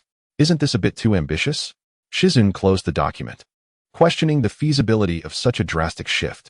I mentioned that the elder is unwilling to heed my counsel. He insists that the medical department requires reform to achieve progress. Tsunade's frustration led her to pound the table. Perhaps it was the reform within the ninja school that instilled the F4 group with sufficient confidence. As Konoha's little spring directly targeted the medical department, isn't it possible to manage your logistics department properly? Why meddle in the affairs of the medical department? Your days are bound to become troublesome. Upon noticing Tsunade's gaze, Shizun could not help but feel a pang of sympathy. The reform of the medical department would most adversely affect Tsunade herself, but fortunately, it did not concern her greatly. There are too few medical ninjas. It seems Tsunade must endure the burden. As long as she does not collapse, she will be worked to the bone. Shizun decisively set down her documents, picked up her book, and resumed reading. That scoundrel. Shizun's reaction evoked a laugh of exasperation from Tsunade. With annoyance, Tsunade slammed her hand on the table and questioned, "You insolent brat, shouldn't you contribute to the reform of the medical department? And why are you reading about puppeteers and puppet making? Don't tell me you wish to become a puppet ninja because your bloodline has regressed? As a weak medical ninja with a regressed bloodline, isn't it reasonable to craft some puppets for self-protection? What medical department? What reform? I am merely a novice apprentice, too timid to involve myself in such significant matters. Is that reasonable? What nonsense." Tsunade felt an urge to curse. Time was drawing near for the end of the workday. Before Shizun could react, she was forcefully dismissed by Tsunade. Hurry up, hurry up. It hurts. You Uchiha scoundrels. How dare you poison the villagers? I will lodge a complaint against you at the Hokage's office."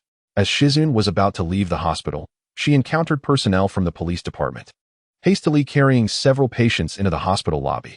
What happened? Tsunade, who intended to accompany Shizun off duty, approached and inspected the patient's injuries, frowning as she noted multiple fractures and extensive muscle damage. Didn't TU police department go a bit overboard? If the victims had been enemies, Tsunade would not have cared. But they were villagers of Konoha. "My lord Tsunade, this is our fault," the police squad leader said sincerely.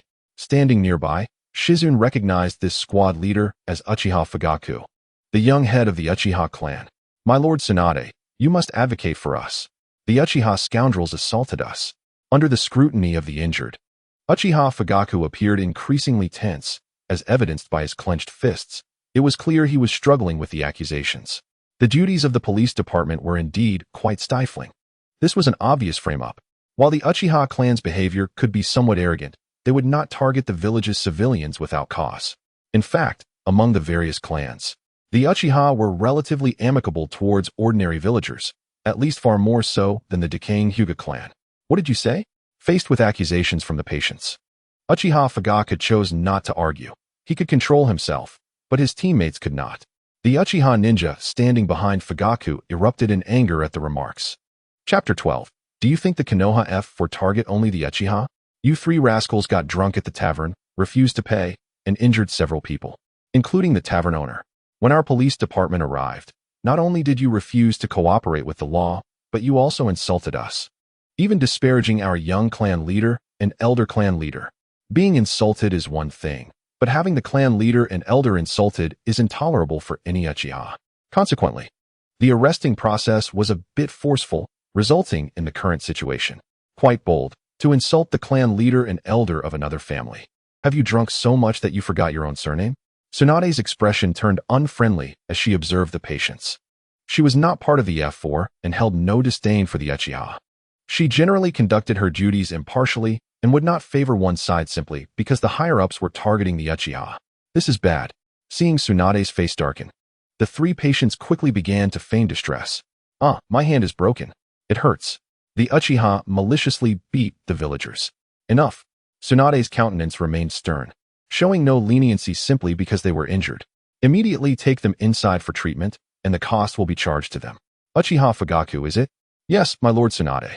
Not facing any hostility, Fugaku sighed in relief as Tsunade uttered his full name, and he stepped forward. Tsunade addressed Uchiha Fugaku earnestly. While the other party has acted out of line, you should not have employed such excessive force. Once their treatment is complete, take them to the police department for further handling. Additionally, you should send someone to report this incident to the Hokage's office. Since they caused a disturbance, assaulted individuals, and insulted others, they must face consequences. An injury does not grant them immunity from punishment. After the patients receive treatment, appropriate penalties would be enforced. As for the police department, they too needed to report to the Hokage's office. Whether the third Hokage would penalize the police department was beyond Tsunade's concern. Understood. This resolution was quite fair for the Uchiha, showing no bias towards either side. Uchiha Fugaku accepted it without protest. All right, everyone disperse. There is nothing more to see. Tsunade decisively concluded the matter. If possible, she wished to avoid dealing with such trivialities. However, she understood that her inaction could escalate the situation further, leading to potential repercussions for the Uchiha from the higher-ups, while the villagers who insulted the Uchiha clan leader and elder would not escape unscathed. Do not think of the Uchiha as soft targets. If you overstep, they will find reasons to rectify the situation, not to mention the potential for lethal consequences in the shadows. Unless evidence is presented, who could prove the Uchiha's involvement? Generally, insults directed at the Uchiha might not be taken to heart, as the nature of the police department's work often offends individuals, and the Uchiha had long since grown accustomed to it. However, insulting the clan leader and elder is a grave misstep. This is akin to courting death. After dealing with this absurdity, Tsunade and Shizun finally left the hospital. As they exited the hospital doors, Tsunade began to voice her concerns. The discontent towards the Uchiha within the village is growing louder, and neither the Hokage's office nor the Elder Council is intervening. At this rate, something disastrous will occur. While she lamented, Tsunade knew she could not meddle. Although her status was unique, such matters were the purview of the Hokage and the Elder Council, and she could not overstep her boundaries. To be precise, the rising discontent was directed at certain ninja clans. Shizun reminded Tsunade, "Do you think the F4 group targets merely the Uchiha? No, you are mistaken. Almost every ninja clan has been ensnared in this turmoil, with only the Sarutobi, Shimura, and Inuzuka clans being somewhat exempt. Does the Hyuga clan also face such issues?" Tsunade, who seldom focused on these matters, was somewhat taken aback. The Uchiha were one thing, given that the police department was their exclusive domain, responsible for maintaining order, which easily leads to conflicts with villagers. However, the Hyuga clan had not been involved. "It has always existed," Shizun replied, shaking her head. Many villagers perceive the Hyuga clan as haughty, looking down upon them. However, the Hyuga clan has its own issues, exhibiting excessive isolation and arrogance. That shouldn't be the case. I can understand the Uchiha, but why would the Hyuga clan find themselves embroiled in such troubles? Tsunade expressed her confusion. Unconsciously, Tsunade lifted her gaze towards the Hokage office building. It might have been the handiwork of the Hokage. Interestingly, the Sarutobi and Shimura clans were gaining increasing popularity in the village. "Spare me the act. Do you truly believe I am oblivious to your attempts to deceive me?" Tsunade shot a glare at Shizun, who had just spoken. "Have you found a house? Do you require my assistance?"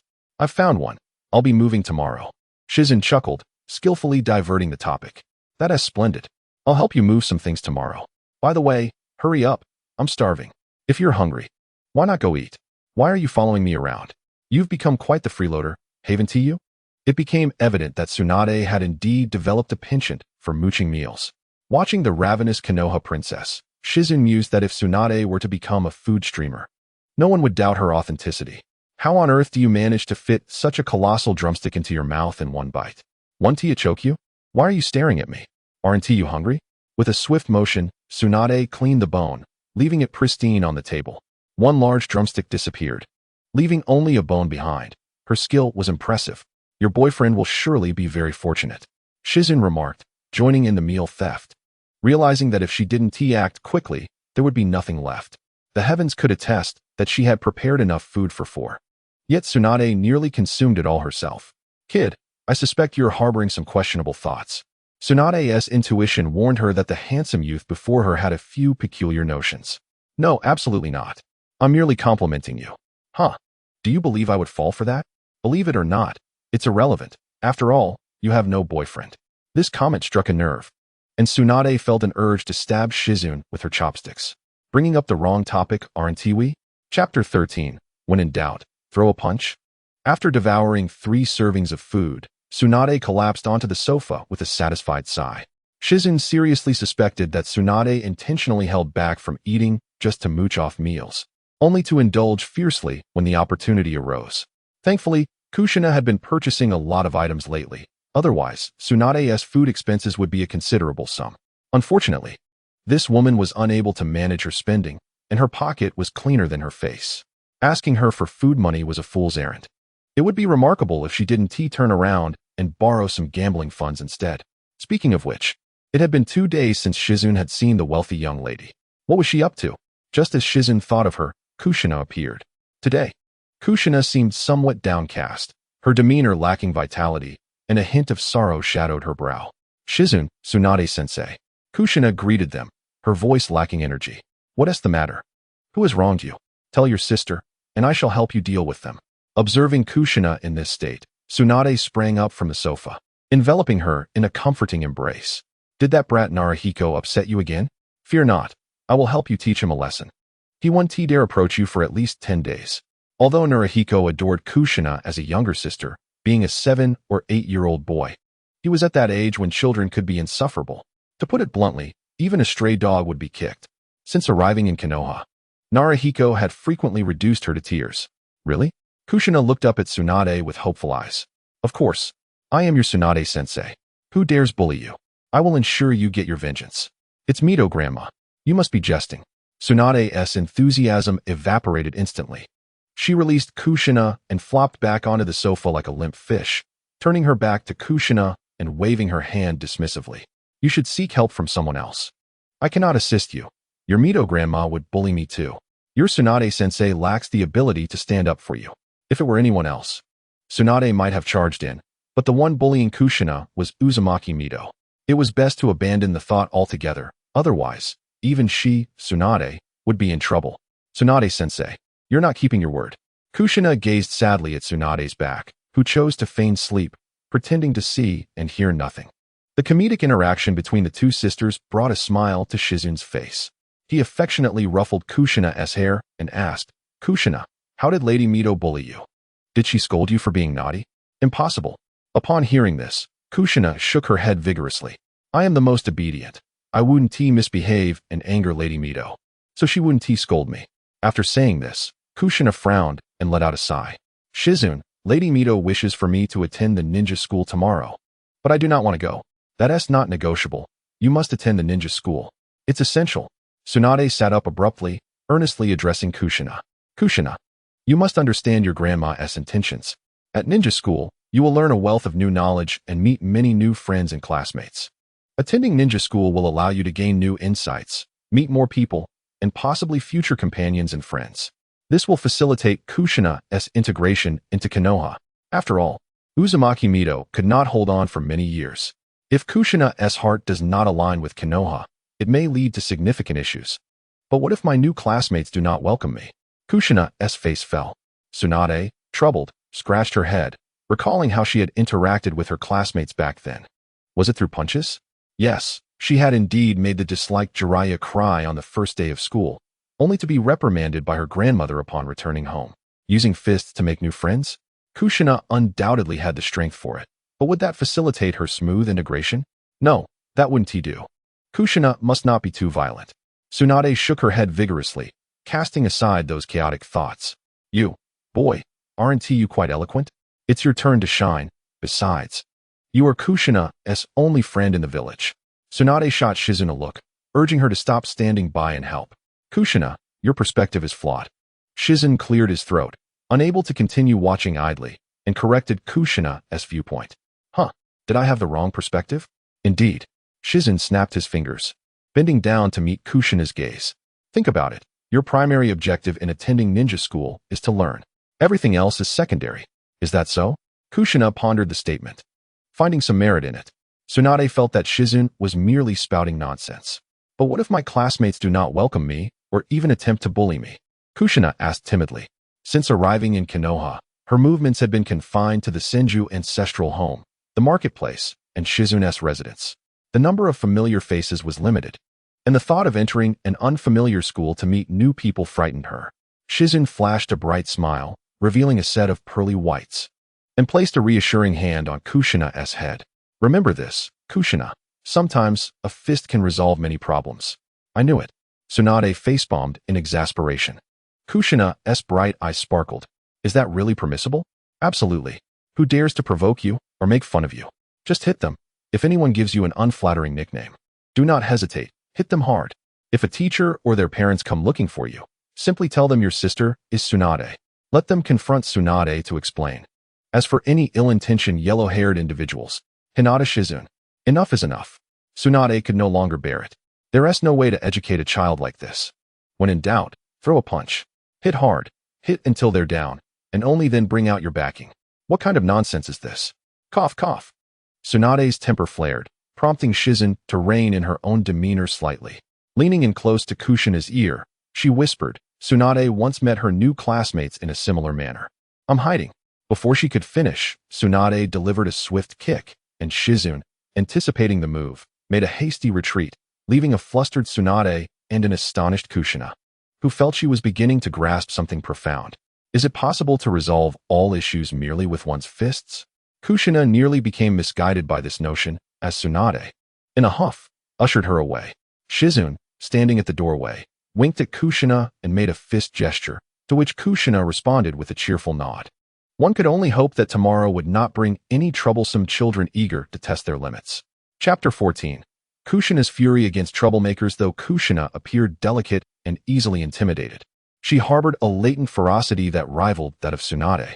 With the encouragement she received, if her classmates decided to jest or assign her nicknames at school, one could anticipate some rather amusing developments. Kushina, do not heed that fool, Hyuga Shizune.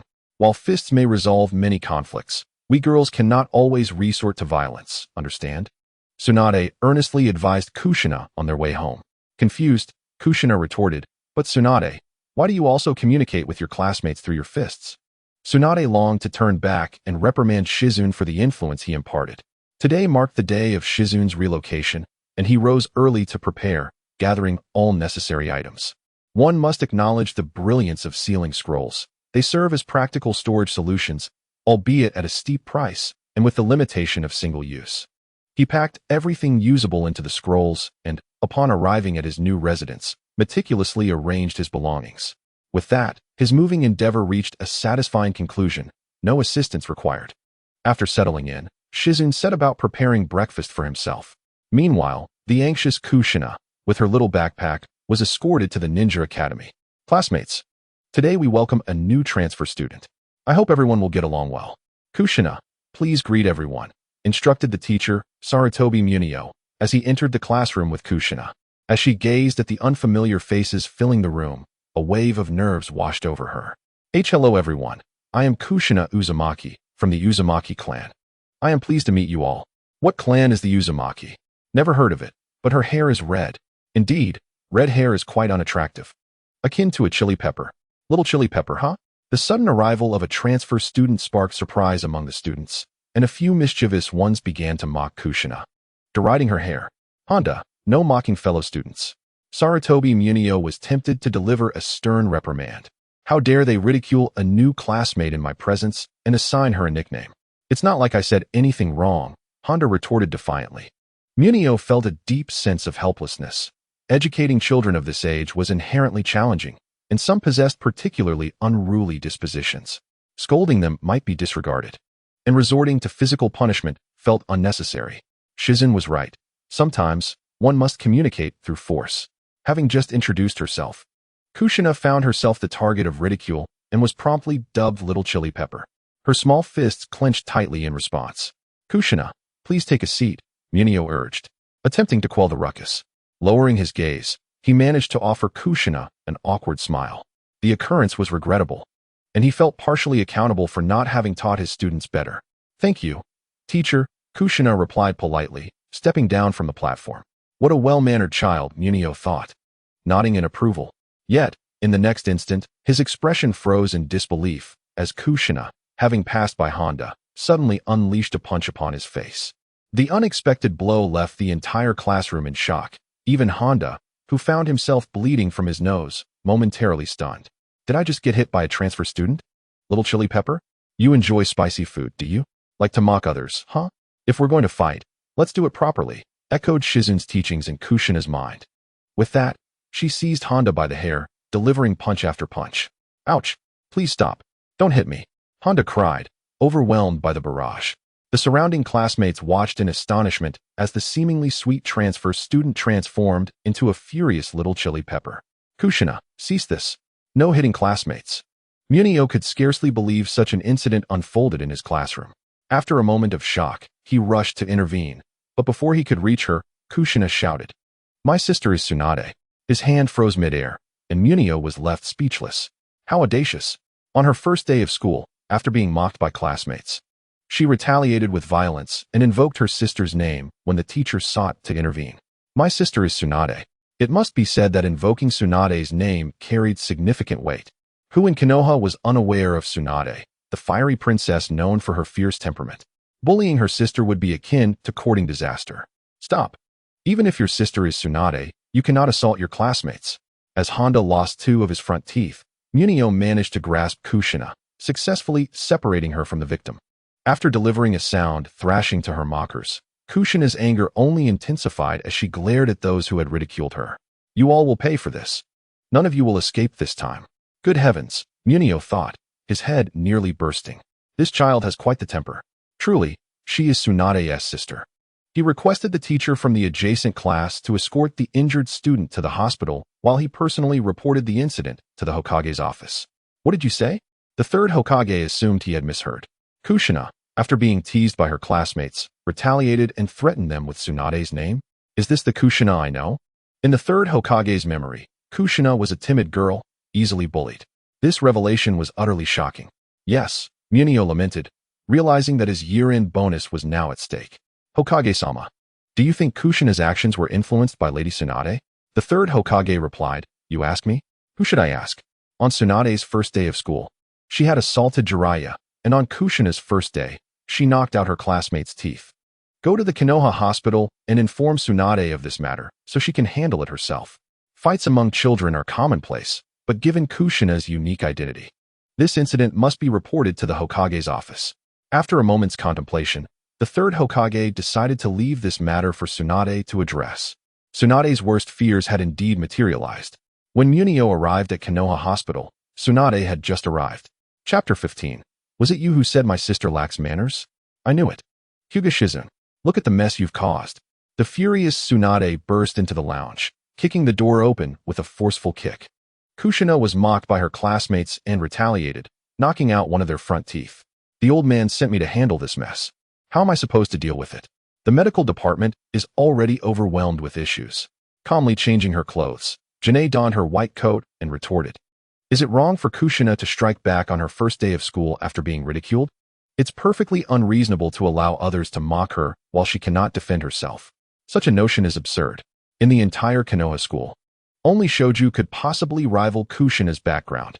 Everyone else paled in comparison, even the children from prominent clans. With such a formidable backing, why should she fear anything? What baffled Janae most was that despite having such a powerful supporter, Kushina was still frequently bullied. She endured mockery from her peers until she could take it no longer and retaliated, only to face retaliation from the bully's brother, who gave him the audacity to act that way. Tsunade's blood pressure soared. He even threatened the teacher, claiming his sister is Tsunade. The teacher dared not lay a finger on her. Isn't that true? Aren't you her sister? Janae spread her hands. So when everything is fine, you're Tsunade. But when trouble arises, you're not. Tsunade nearly choked on her fury. You need to go to the ninja school and resolve this issue yourself. You caused this mess. You should handle it. Tsunade felt her head was about to explode.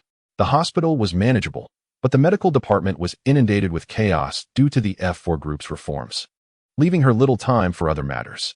I'm not going. Kushina is not my sister. Janae firmly declined the task. It wasn't that he didn't want to help Kushina, but such disputes would not resolve easily, even if he represented Tsunade. He couldn't possibly threaten someone else's parents, could he? If Kushina beat up their son, should he then beat up the parents too? Don't you teach her to use her fists? Tsunade was itching to hit something. If not with fists, should she just stand there and be bullied? Janae looked at Tsunade in confusion. What kind of reasoning is this? You can't genuinely think that this approach will help Kushina integrate into the village, can you? You all perceive childish fights as trivial. But others do not see it that way. Bullying Kushina at school and then calling in family for help after she retaliated. It's utterly shameful. Just then, a little nurse rushed into the lounge. Tsunade-sama, there's a patient outside. Janae immediately moved toward the door. I'm coming. This patient is mine. No one else can take this. Tsunade glared at Janae's retreating figure, frustrated, and tossed a pile of documents onto the table before turning to leave the hospital, heading for the ninja school. Who are this child's parents? I need to have a serious conversation with them. What did my son do to deserve such a beating? Old Honda, furious, stormed into the ninja school, demanding answers from the teacher. Please, don't be angry. This isn't entirely Kushina's fault. Sarutobi Kyu returned to the school, his head spinning. Such a situation in his class would certainly prompt the other parents to confront him. Kushina, apologized to Mr. Honda's father. I won tea. Kushina lifted her chin defiantly, turning her head away. Janae was right. Such immature little brats deserved a good thrashing. Kushina didn't feel she had done anything wrong. My dear, can't you just apologize first? Kushina stubbornly refused, and Kyu felt like he was about to lose it. How did this mess end up on his shoulders? That's it. My chances for the Excellent Teacher Award are gone, and so is my year-end bonus. Look at this child. She has no manners. Old Honda shouted in frustration. Please, Mr. Honda, calm down. Suddenly, the office door was flung open with a loud bang, startling everyone inside. Who is so rude? Kyu glared at the door. But when he saw who it was, all his grievances vanished, replaced by a smile as he rushed forward to greet her. Tsunade-sama, what brings you here? Kushina felt a wave of guilt as she lowered her gaze, unable to meet Tsunade's eyes. My sister was bullied on her first day of school. Shouldn't I seek an explanation? Tsunade entered the office, her expression unreadable. Explanation? Kyu wanted to point out that it was Kushina who had done the hitting. You just said my sister lacked manners, didn't you? Tsunade approached old Honda, casting a sharp glance his way. Who are you to lecture me on my sister's manners? And no, this is a misunderstanding. Old Honda stammered, rendered speechless by Tsunade's presence. In Konoha, the third Hokage and Tsunade were the most recognized figures. Almost everyone knew them. My son bullied Tsunade-sama's sister? That wretched boy will get a thorough talking to when we return home. Tsunade frowned at the perspiring old Honda. Your son got beat up, and you don't want to discuss it? And no, I don't. Old Honda nervously smiled. This insolent brat has gone too far, bullying classmates at school. I will ensure he receives proper punishment. Please rest assured, Tsunade-sama, such behavior will not happen again. Good. I thought I would have to send my brother to the lower grade classroom to have a chat with him. It seems you are quite aware. Kyu, watching old Honda nodding incessantly, couldn't help but roll his eyes. Chapter 16. Shoju, don't you find the house rather empty? Weren't you just filled with bravado? Continue. Demand an explanation from your son. Now that the principal is here, why are you backing down? Having settled the matter with the parents, Tsunade beckoned Kushina to her side. Sister Tsunade, Kushina said sheepishly, appearing quite guilty. I will deal with you later. Upon exiting the teacher's office, Kushina clutched Tsunade's arm, shaking it. I'm sorry, Tsunade. They mocked me for my red hair and called me a little chili pepper. I couldn't hold back and hit that boy. Enough, enough, Tsunade sighed, feeling a headache forming. I knew you and Janae together would lead to trouble. That boy has a poisonous tongue. You should listen to him less. Today is forgiven. But make sure to rest well and be ready for class tomorrow. If such an incident occurs again, do not resort to violence in the classroom, understand? Fighting is not how you handle things. Attacking in front of the teacher and the entire class is a serious matter, Kushina. It would have been less severe if you had confronted him after class. Yes, yes, yes, Kushina nodded obediently. Can I go to Janae's house? He moved today, and I want to visit. Go ahead, as long as you don't find it boring. He won't be home until after work. Tsunade did not refuse Kushina's request. They couldn't continue classes today anyway. Yay, you're the best, Tsunade. Enough already. I nearly lost my breath. You listen to that scoundrel, Shizune, and believe everything he says. Even more than what I, your sister, say. He even mocked me. It's fine, Tsunade, but when things get serious, I'm no longer your sister. It drives me mad. This statement struck Tsunade like a dagger to her very core, infuriating her. Am I truly that inept? Really? Kushina was taken aback, unable to fathom why Shizune would dare confront Tsunade so boldly. Could it be a ruse? That rascal truly cares for you. He directly threw my words back in my face. Tsunade raised her hand and lightly tapped Kushina on the forehead. Ouch, that hurt.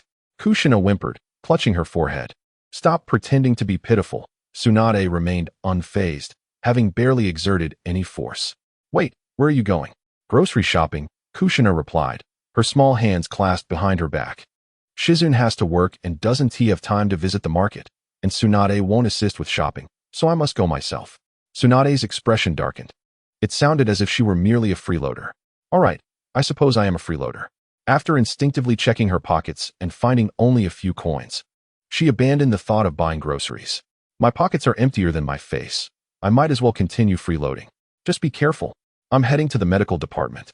A mountain of issues awaits my attention. With the protection of the Umbu, Kushina would surely be safe. After parting ways, Tsunade proceeded directly to the medical department. As for the hospital in Konoha, she preferred to avoid it for now, fearing she might succumb to the urge to administer a thorough beating to Shizune. That scoundrel's words pierced her heart. Didn't I say not to buy groceries? There are plenty of supplies at home, and I will personally handle the shopping. Upon returning home after work, Shizune found several large bags on the floor. Tsunade took me to school, and I happened to stop by the market. Kushina triumphantly raised her tiny fist. That guy mocked me today, calling me a little pepper, and I knocked out one of his front teeth. Aren't I impressive? Ha ha. Indeed impressive. Shizune chuckled, giving Kushina a thumbs up. You did splendidly. Just go for it. Don't worry about dire consequences. You must understand, in Konoha, it's a blessing that you, Kushina, aren't the one bullying others, let alone being bullied yourself. By the way, Tsunade didn't scold you, did she? No. But she advised me not to heed your words. Forget her. Ahem, Kushina, what do you want to eat? How about noodles for dinner? Just as Shizune was about to make a quip, he noticed someone arriving and quickly changed the subject. Is dinner not ready yet? Tsunade, feeling utterly drained, stumbled into the room and collapsed onto the sofa without any semblance of dignity. Kushina and I were planning to eat ramen. Is teaching students truly this exhausting? Bring me 3 servings. I want a hearty meal. Tsunade's voice was still weary. Are you all right, Tsunade? Kushina asked with concern. Don't even mention it, Tsunade sighed, suppressing her inner fury. I have never encountered such foolish students. After an entire day of teaching, they learn nothing. Arg, it drives me insane. Tsunade had never been known for her patience. On the contrary, her temperament was often hasty and even volatile. Forcing her to patiently teach students was manageable only if things went smoothly. Otherwise, the situation would veer in an entirely different direction. Poor Tsunade. After a brief moment of sympathy for Tsunade, Shizune picked up the bags and headed to the kitchen, while Kushina hesitated but ultimately decided to follow Shizune. She felt it was best to allow Tsunade some time to calm down. Approaching her at that moment might be somewhat perilous. Among the future legendary 3 ninjas, Jiraiya was the most patient when it came to teaching disciples, which was hard to believe given his typically unreliable nature. Orochimaru also possessed significant educational talent, though his methods were as intimidating as his demeanor. However, that was after the death of Hashirama. Before that, Orochimaru had not fully descended into darkness. At Shizune's home, the 3 of them sat together, enjoying their noodles enthusiastically. In the Senju ancestral home, Mito Uzumaki gazed at the empty table, unable to suppress a sigh. Grandma, what's wrong? The young Hashirama paused mid-bite, looking curiously at his grandmother, who had ceased eating. Hashirama, don't you find it a bit lonely during meals? At her age, Mito still cherished the feeling of having her grandchildren surrounding her. Unfortunately, Tsunade had been frequently absent for dinner, and so had Kushina. Is that so? Hashirama picked up a chicken leg, displaying his adorably naive demeanor. Not at all. When my sister isn't here, no one fights me for the good food. Your sister says you're foolish, and it's not without reason she often beats you. Mito mused that if she were a few years younger, she would have thoroughly scolded this grandson. Kushina doesn't come home for dinner either. She claims that Jiraiya's cooking is delightful. I must try it one day. Hashirama rambled on. Mito's heart sank further. So my granddaughter finds it lonely without her, and now my grandson wants to escape as well? It seems I must have a word with Tsunade. That night, a weary Tsunade returned home after being forced to work overtime, surprised to find her grandmother, Mito, still awake. Grandma, can't you sleep? Mito shot her granddaughter a sidelong glance. The whole house is left with just this foolish boy. How could I possibly sleep? Is it because I came home late? No need. Just have Shizune come over tomorrow. Mito's tone turned somewhat rigid. You and Kushina enjoy mooching off meals, huh? Well then, I'll cut off your free meals and see if you return. Without Shizune at home, Kushina would surely stay put. As for Tsunade, having squandered her previous salary, Her pockets were empty. If she didn't return home for dinner, she would surely go hungry. Mito was confident her granddaughter would dutifully come home for a meal. Observing her grandmother's departing figure, Tsunade pondered, "Did I say something wrong?" Chapter 17. Mission Assignment. Collecting animal corpses. Master Mito wishes to see me? Yes, she said to come by after work. I'm not sure what she wants, but it might be related to Kushina. Be cautious when you go. After advising Shizun to wait for her after work, Tsunade hurried off. There were still numerous matters awaiting her attention at the medical department. How strange. Shizun found it puzzling. If there was something to discuss, she could have summoned him now instead of waiting for him to finish work and accompany her to the Senju ancestral home. This could lead to unnecessary misunderstandings. It was foreseeable that once he arrived at the Senju ancestral home to meet Mito, the Hokage's office would surely be on edge, given Mito's unique status.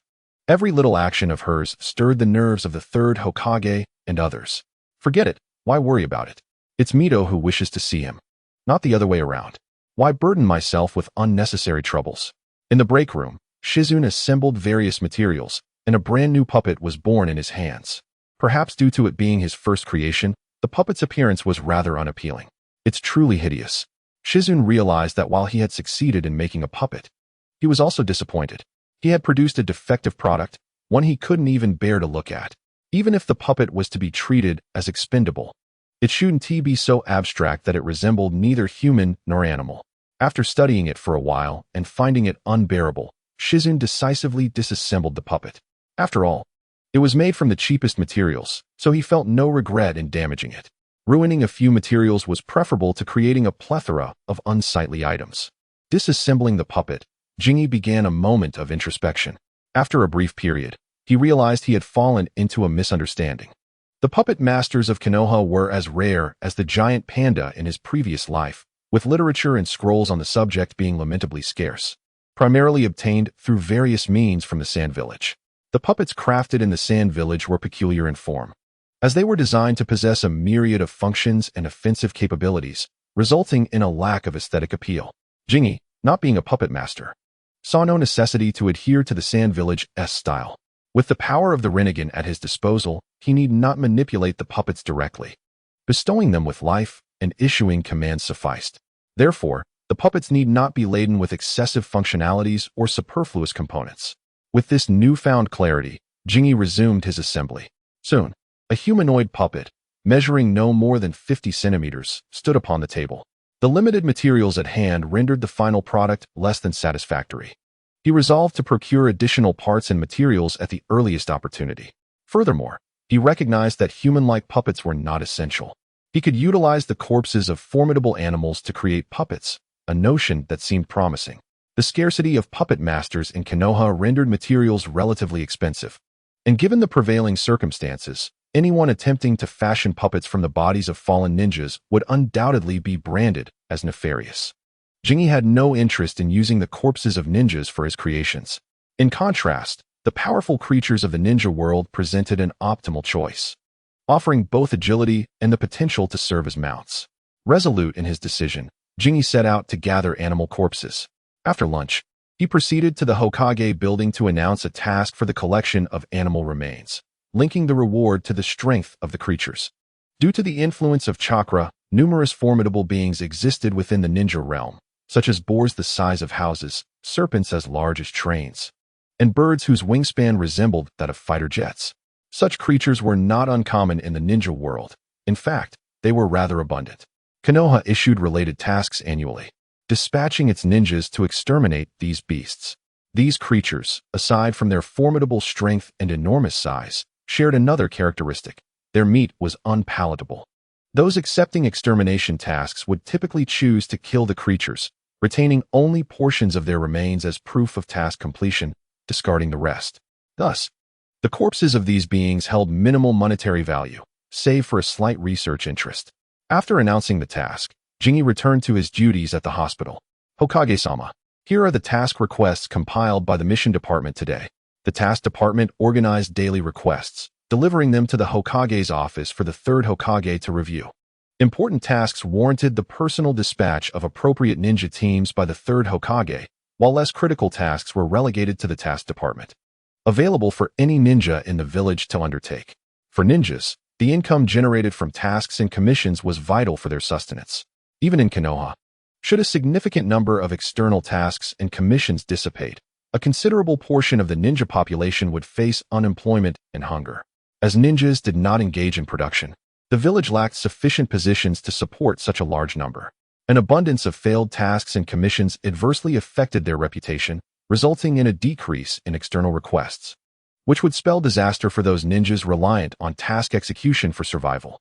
This was why, even amidst war and pressing frontline conflicts, the village would allocate a number of ninjas to carry out tasks and commissions, whether small ninja villages or the 5 great ninja villages.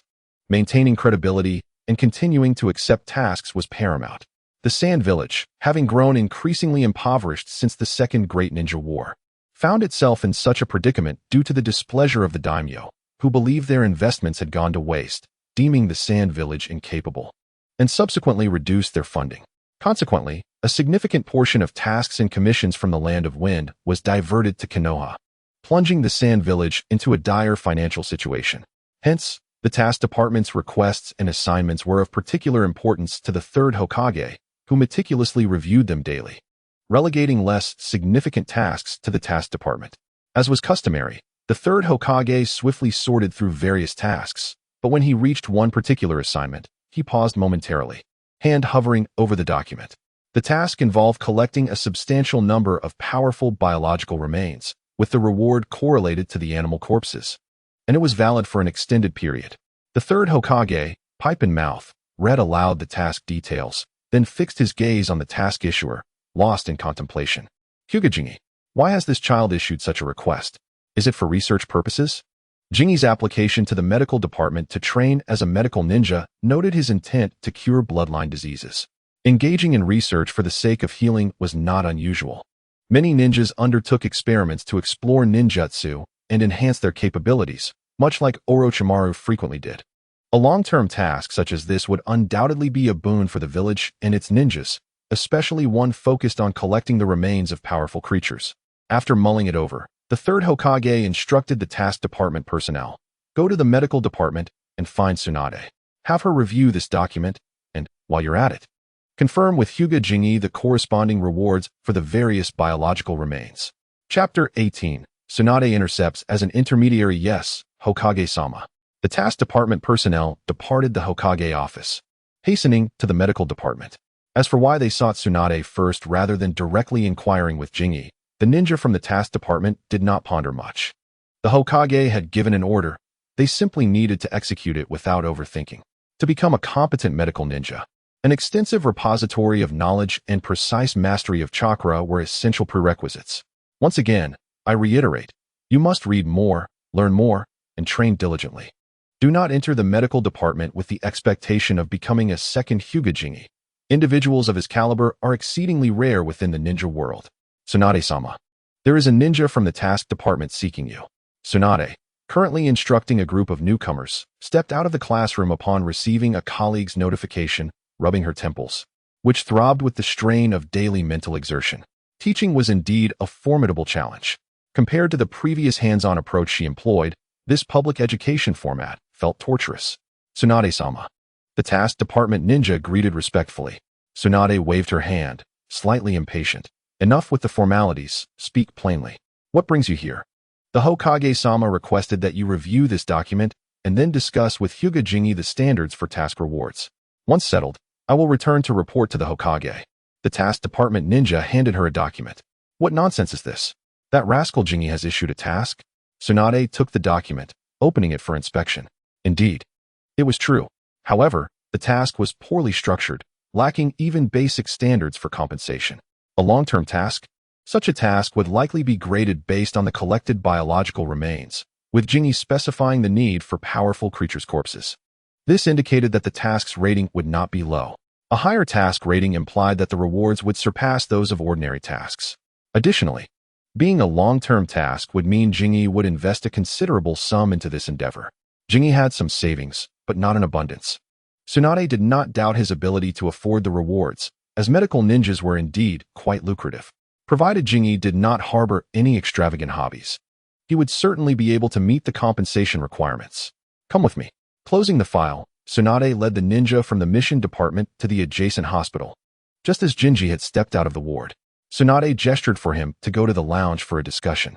Upon entering the lounge, she unceremoniously locked the mission department's ninja outside and inquired sternly, "Do you wish to conduct experiments and research?" "No, not at all." Jinji was puzzled by her seriousness. "I merely issued a mission. Even if it's a long-term one, my earnings should suffice to cover the compensation." "Then why did you issue a mission to collect the corpses of formidable creatures?" "To make puppets, of course." "Surely, I wouldn't use a ninja's body for that. I have no interest in the corpses of ninjas. Using animal corpses for puppets is one thing. When it comes to humans, I find it a bit hard to accept. I don't want to be seen as someone who revels in corpse manipulation." "Very well, as long as you're interested. I will directly assign the mission rating for you." To prevent the old man from taking advantage of you, Tsunade had initially harbored some concern that Jinji might become a second Orochimaru. Although the current Orochimaru had not yet become the dark version of himself, his penchant for experimenting with corpses was no secret, as he had invested all his earnings into such endeavors. As long as Jinji wasn't intent on studying corpses or conducting bizarre experiments, that was sufficient. Is it so strange to require corpses for puppets? As long as they are not ninja corpses, I am adhering to my principles. Go back and inform the old man that I have taken over this mission. There is no need to go through the Hokage's office. Opening the door, Tsunade signaled to the mission department ninja, "You may leave now. This mission does not require the Hokage's office to intervene." Huh.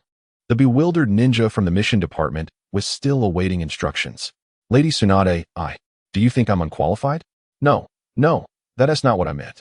It's just that this seems a bit unconventional. That is not my concern. Just relay the message to the old man as it is. And don't worry about anything else." With a grimace, the mission department ninja exited. Jinji Henti anticipated Tsunade would take it upon herself to handle the situation. "Don't tell me you intend to execute this mission yourself." Tsunade was undoubtedly poor, a fact that could not be disputed, yet her income was certainly substantial. Her poverty stemmed from her inability to manage her finances, often gambling away her earnings. If Tsunade were to undertake this mission, it would indeed be akin to losing a watermelon to pick up a sesame seed. Am I foolish enough to do that? Tsunade shot a glare at Jinji. Then why take the mission? Jinji was genuinely perplexed by Tsunade's actions. Executing the mission myself is not cost-effective, but I can still take a cut. Goodness, is this a ploy to fleece the third Hokage? Tsunade, slightly embarrassed under Jinji's astonished gaze, admitted, "I've been rather strapped for cash lately, so I need to earn some extra income. Rest assured, I will find the most suitable person for this. That individual excels at such tasks." Tsunade was indeed destitute. With only a few coins left in her pocket, she enjoyed visiting Jinji's home for meals, not only because of their good relationship and his culinary skills, but also due to her financial constraints. Dining was a minor issue. If necessary, she could always eat at home. The more significant problem was her compulsive need to spend money. Every time she passed by a casino, she felt an unsettling itch. Thus, she was eager to make some quick cash, and this opportunity had conveniently presented itself. As for whether the third Hokage would have any objections, Tsunade was not overly concerned. It was merely a mission. She still held a modicum of privilege. "Very well. You can arrange things as you see fit. When the materials arrive, I will provide the payment." If Tsunade sought to profit, Jinji would let her have her way. After all, it was impossible for him to pay up front, especially not to Tsunade. She would cling to any money she had. "Just ensure you have the funds ready." With her promise made to Jinji, Tsunade hurriedly left the hospital, heading straight to Orochimaru's laboratory. "Orochimaru, I have something to discuss with you. It's good news." "This is your idea of good news?" Orochimaru glanced at the broken door that had been kicked open and the damaged equipment on the experimental table. Tsunade's kick had cost him several thousand ryo. Both Tsunade and Orochimaru were not wealthy. One was a gambler, the other a researcher. The former was a deep pit with no return, while the latter could yield profits, provided one invested substantial capital. 500,000. This mission is yours. Tsunade produced the mission scroll and tossed it to Orochimaru, making a bold demand. 500,000. Orochimaru was taken aback by Tsunade's audacity. He opened the scroll and recognized the name. "Hinata Jinji, the disciple you mentioned? I recall he suffers from a bloodline degeneration ailment." Orochimaru had a good memory. Upon seeing the signature, he remembered Jinji. "What disciple? I never took him on.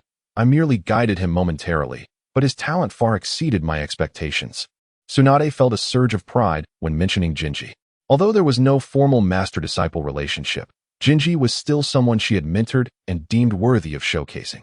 He requires numerous animal corpses. Is it for experiments? Orochimaru assumed he had found a kindred spirit. However, Tsunade shook her head.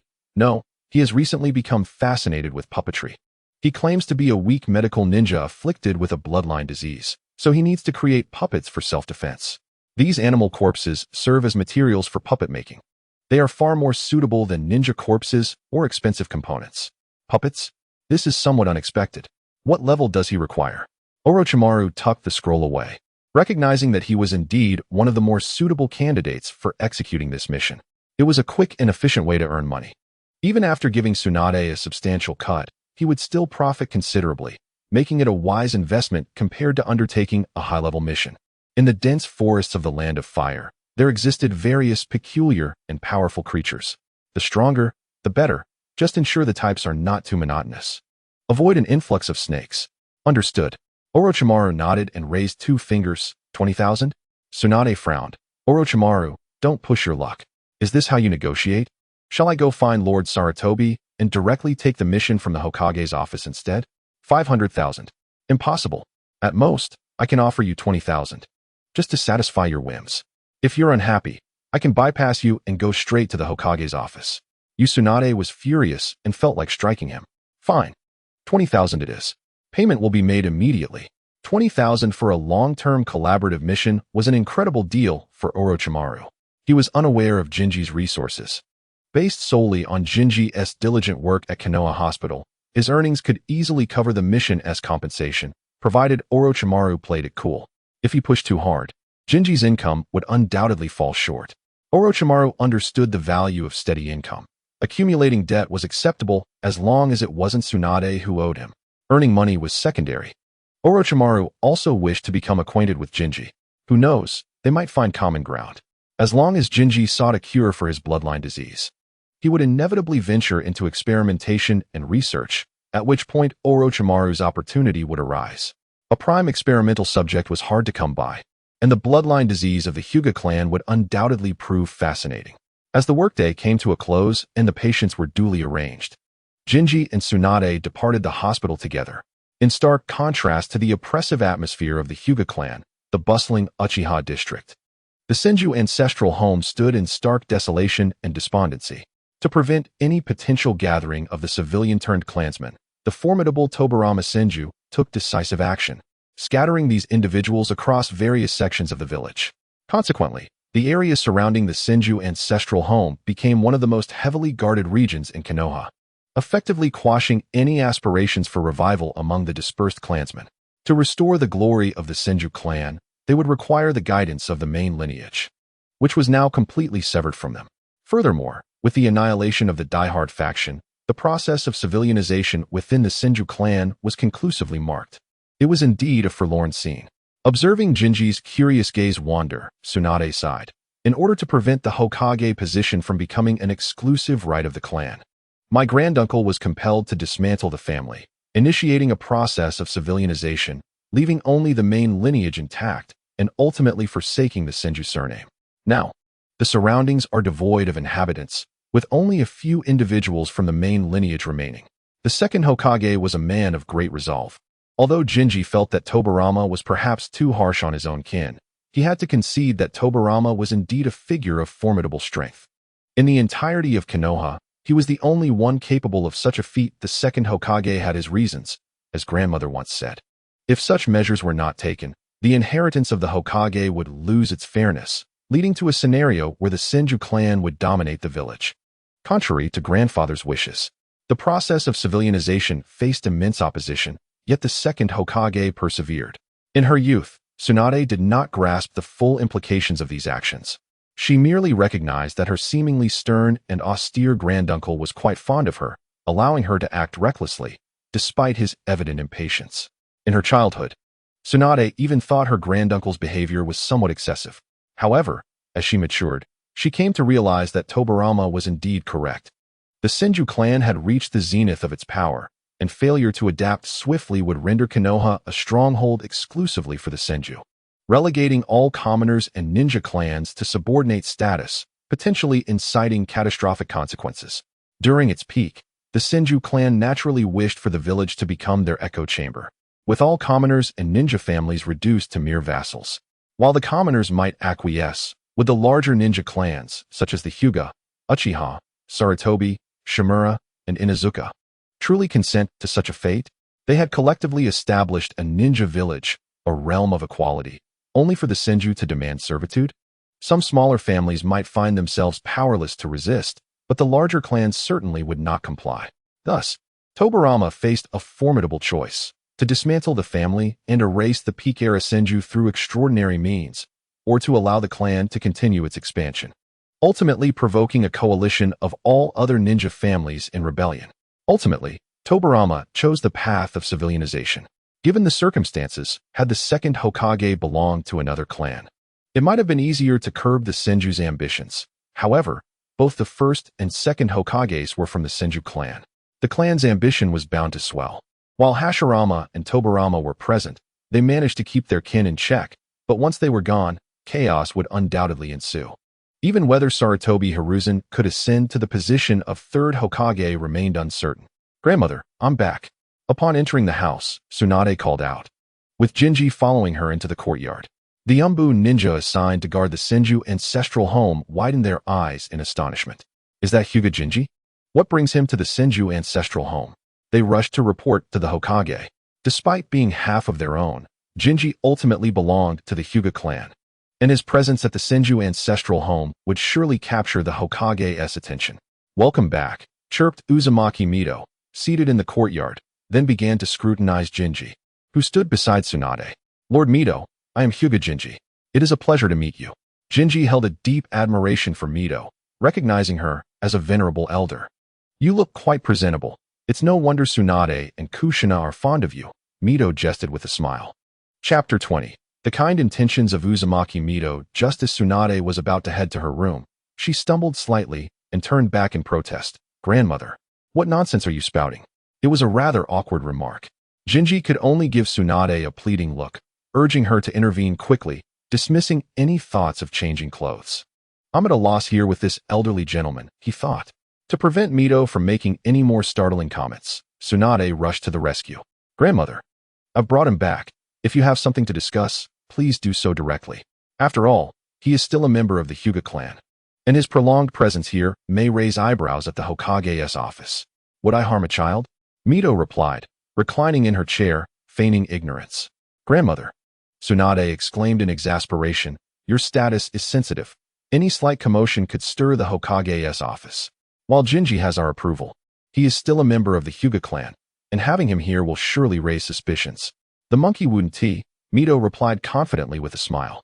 In his youth, the third Hokage had been a competent leader, capable, strategic, patient, and magnanimous. "Rest assured, old woman has no ulterior motives. I merely wish to liven up the household. After all, in old age, one fears the coldness of an empty home." The monkey wouldn't fixate on this trivial matter. "Is that so? Just for a bit of liveliness?" Tsunade was left speechless. While the old man might not overthink it, what about others? Tsunade was acutely aware of the peculiarities of the F4 group: Shinobu Danzo, the ambitious Shimura, the petty Akiyama Kamatsu, and the ever-assertive Mito. Even if the third Hokage remains composed, the others will inevitably grow tense. Their gazes converge upon Genie, inadvertently inviting trouble upon him. Tsunade sighed as she clasped her granddaughter's hand, stating, "Some matters have been unavoidable since he appeared in your life, especially given his closeness to Kushina. Sooner or later, those individuals will turn their attention to him. It's merely a question of time.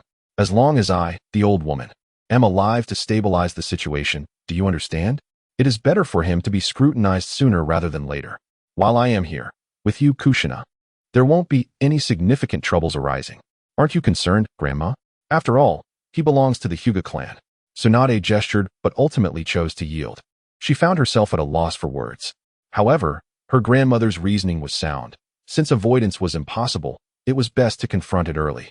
With Kushina's grandmother present, the Hokage's office remained steady. If such matters surfaced after her departure, it would spell genuine trouble. The old matriarch believed she could hold on for a few more years, which would coincide with Genie's rapid growth period. If, years later, when she was gone, Genie still required protection. It would simply mean that both she and Tsunade had misjudged his character. Hyuga Genie? A flicker of disdain crossed Uzumaki Mito's murky eyes. Could he dare? He would likely shy away, as the Hyuga clan had such a reputation. The esteemed leader of the Hyuga clan was rendered inconsequential in Mito's eyes. Grandma, we're back. Shoki and Kushina rushed in, their little backpacks bouncing. Tsunade and Mito swiftly changed the subject. Back already? Let me see. Mito exclaimed joyfully, raising her hand. Shoki instinctively lunged for his grandmother's embrace, but was caught by the ear before he could get close. Ouch, that hurts. Sis, what are you doing? Get away. Tsunade tugged at Shoki's ear, scolding him. How old are you? Still trying to crawl into your grandmother's arms? Have you no shame? With Shoki being pulled away, Kushina successfully dove into Mito's embrace. Were you happy at school today? Did anyone bully you? Mito asked warmly, wrapping her arm around Kushina. Kushina tilted her head, proudly declaring, Not at all, Grandma Mito. I am very strong. Anyone who dares to bully me will get a beating. Genie was not to be underestimated. Watching Kushina embark down the path of violence, Tsunade could only cover her face in exasperation. Chapter 21. Danzo is suspended by the third Hokage. Lady Mito, dinner is ready. Genie, who had been unexpectedly conscripted, was still in a fog, pondering why Uzumaki Mito had summoned him. Surely, it couldn't be just to prepare a meal? Genie, Kushina exclaimed, jumping up with delight, while Shoki, rubbing his sore ear, watched curiously. It had been quite a while since they had a guest. And the surprise was that this guest was a friend of Kushina's. Shoki was puzzled about how Genie and Kushina had become friends, considering their age difference. Are you happy? Mito asked gently. Kushina nodded eagerly. Yes, yes. Grandma Mito is the best. I wanted to invite Genie over for a visit, but I was afraid you wouldn't like it. Silly child, Mito embraced Kushina tightly. Watching her granddaughter being cherished, Shoki felt a pang of jealousy. Genie, I want to tell you that I made new friends at school. There's even a little blonde boy who wants to be my friend, but I ignored him. At the dinner table, Kushina chattered about her school experiences, even mentioning the little blonde boy. Don't be ridiculous. Tsunade gave Kushina a light smack on the head. If he is a little blonde boy, then what does that make your sister Tsunade? Initially curious about this so-called little blonde boy, Tsunade grew furious upon realizing the implication, feeling an urge to kick Genie. By your logic, does that make me an old blonde? Hee hee, Sister Tsunade. You'll always be Sister Tsunade. Kushina giggled playfully. As time went on, Kushina gradually integrated into this family, becoming more cheerful and sporting a brighter smile than before. Mito felt a deep sense of satisfaction. This affirmed her choice. Genie had not disappointed her, even if he had turned Kushina into a feisty little girl. Mito saw no issue with it. After all, what was wrong with a girl being a bit tempestuous in her youth? She herself had a fiery temper, as did Tsunade. With their examples, Kushina's minor aggressiveness was insignificant. The Senju ancestral home was bustling, and so was the Hokage's office. Shimura Danzo, Nara Shikaku, and Mito Minyen were present, while Akimichi Choza preferred to recline at home. The three of them stared intently at the third Hokage, their intentions clear. The third Hokage remained unperturbed, continuing to manage his affairs. Hayashi, Lady Mito. What does this all mean? Are we expected to take Hyuga Genie seriously? Mito's status was so unique and elevated that every action she took bore significant weight, such as inviting Genie to the Senju ancestral home. This move directly unsettled the F4, the elite of the village. If Tsunade and Mito merely acknowledged Genie, it could be handled as a matter of family. Neglecting him would not lead to hostility. But now, he had been summoned to the Senju estate.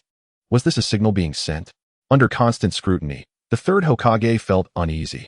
In response to Nara Shikaku's inquiry, he set down his documents, took up his pipe, and took a few deep puffs.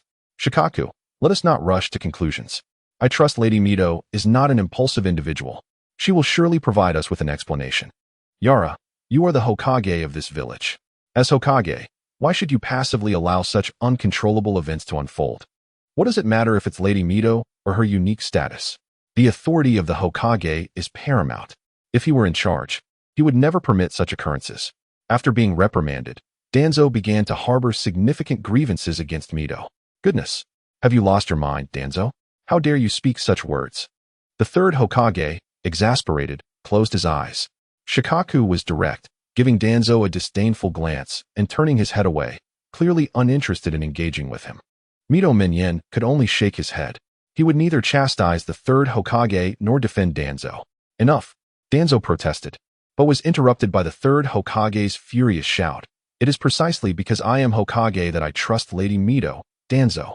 Is your mind consumed only by ambition? What do you mean? Are you implying I lack intelligence? Danzo paused, his face darkening with righteous indignation. On the surface, Mito's only claim to significance was her strength and her identity as the first Hokage's wife. However, in reality, even the feudal lord of the Land of Fire would hastily approach Mito to pay his respects, as she was indeed a legitimate relative. Why was Tsunade conferred the title of Princess of Konoha?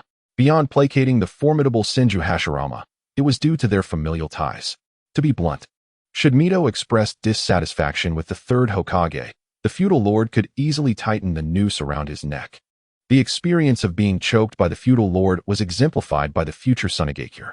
Struggling to make ends meet, the Land of Fire, though prosperous, had its taxes collected by the feudal lord, meaning it was disconnected from Konoha.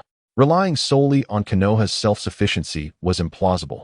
Without the feudal lord's support, life in Konoha would undoubtedly be challenging.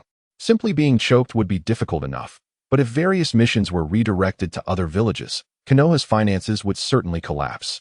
Do not doubt it. The daimyo is capable of such actions. He dares to engage in these matters because the development of the village is inextricably linked to the daimyo's unwavering support. Otherwise, the situation of needing the daimyo's backing for the appointment of a new Hokage would not have arisen. Sarutobi, what do you mean? The third Hokage furrowed his brow and said, Danzo, you are weary. Return to rest. I shall temporarily suspend the position of Hokage's advisor until you have come to a resolution. To be the Hokage's advisor under the third Hokage is essentially to hold an empty title, possessing less authority than even a member of the Elder Council. However, the Elder Council would not accept someone as ambitious as Danzo Shimura. The third Hokage would not easily grant power to Shimura Danzo, resulting in Danzo's diminished presence within the F4 group.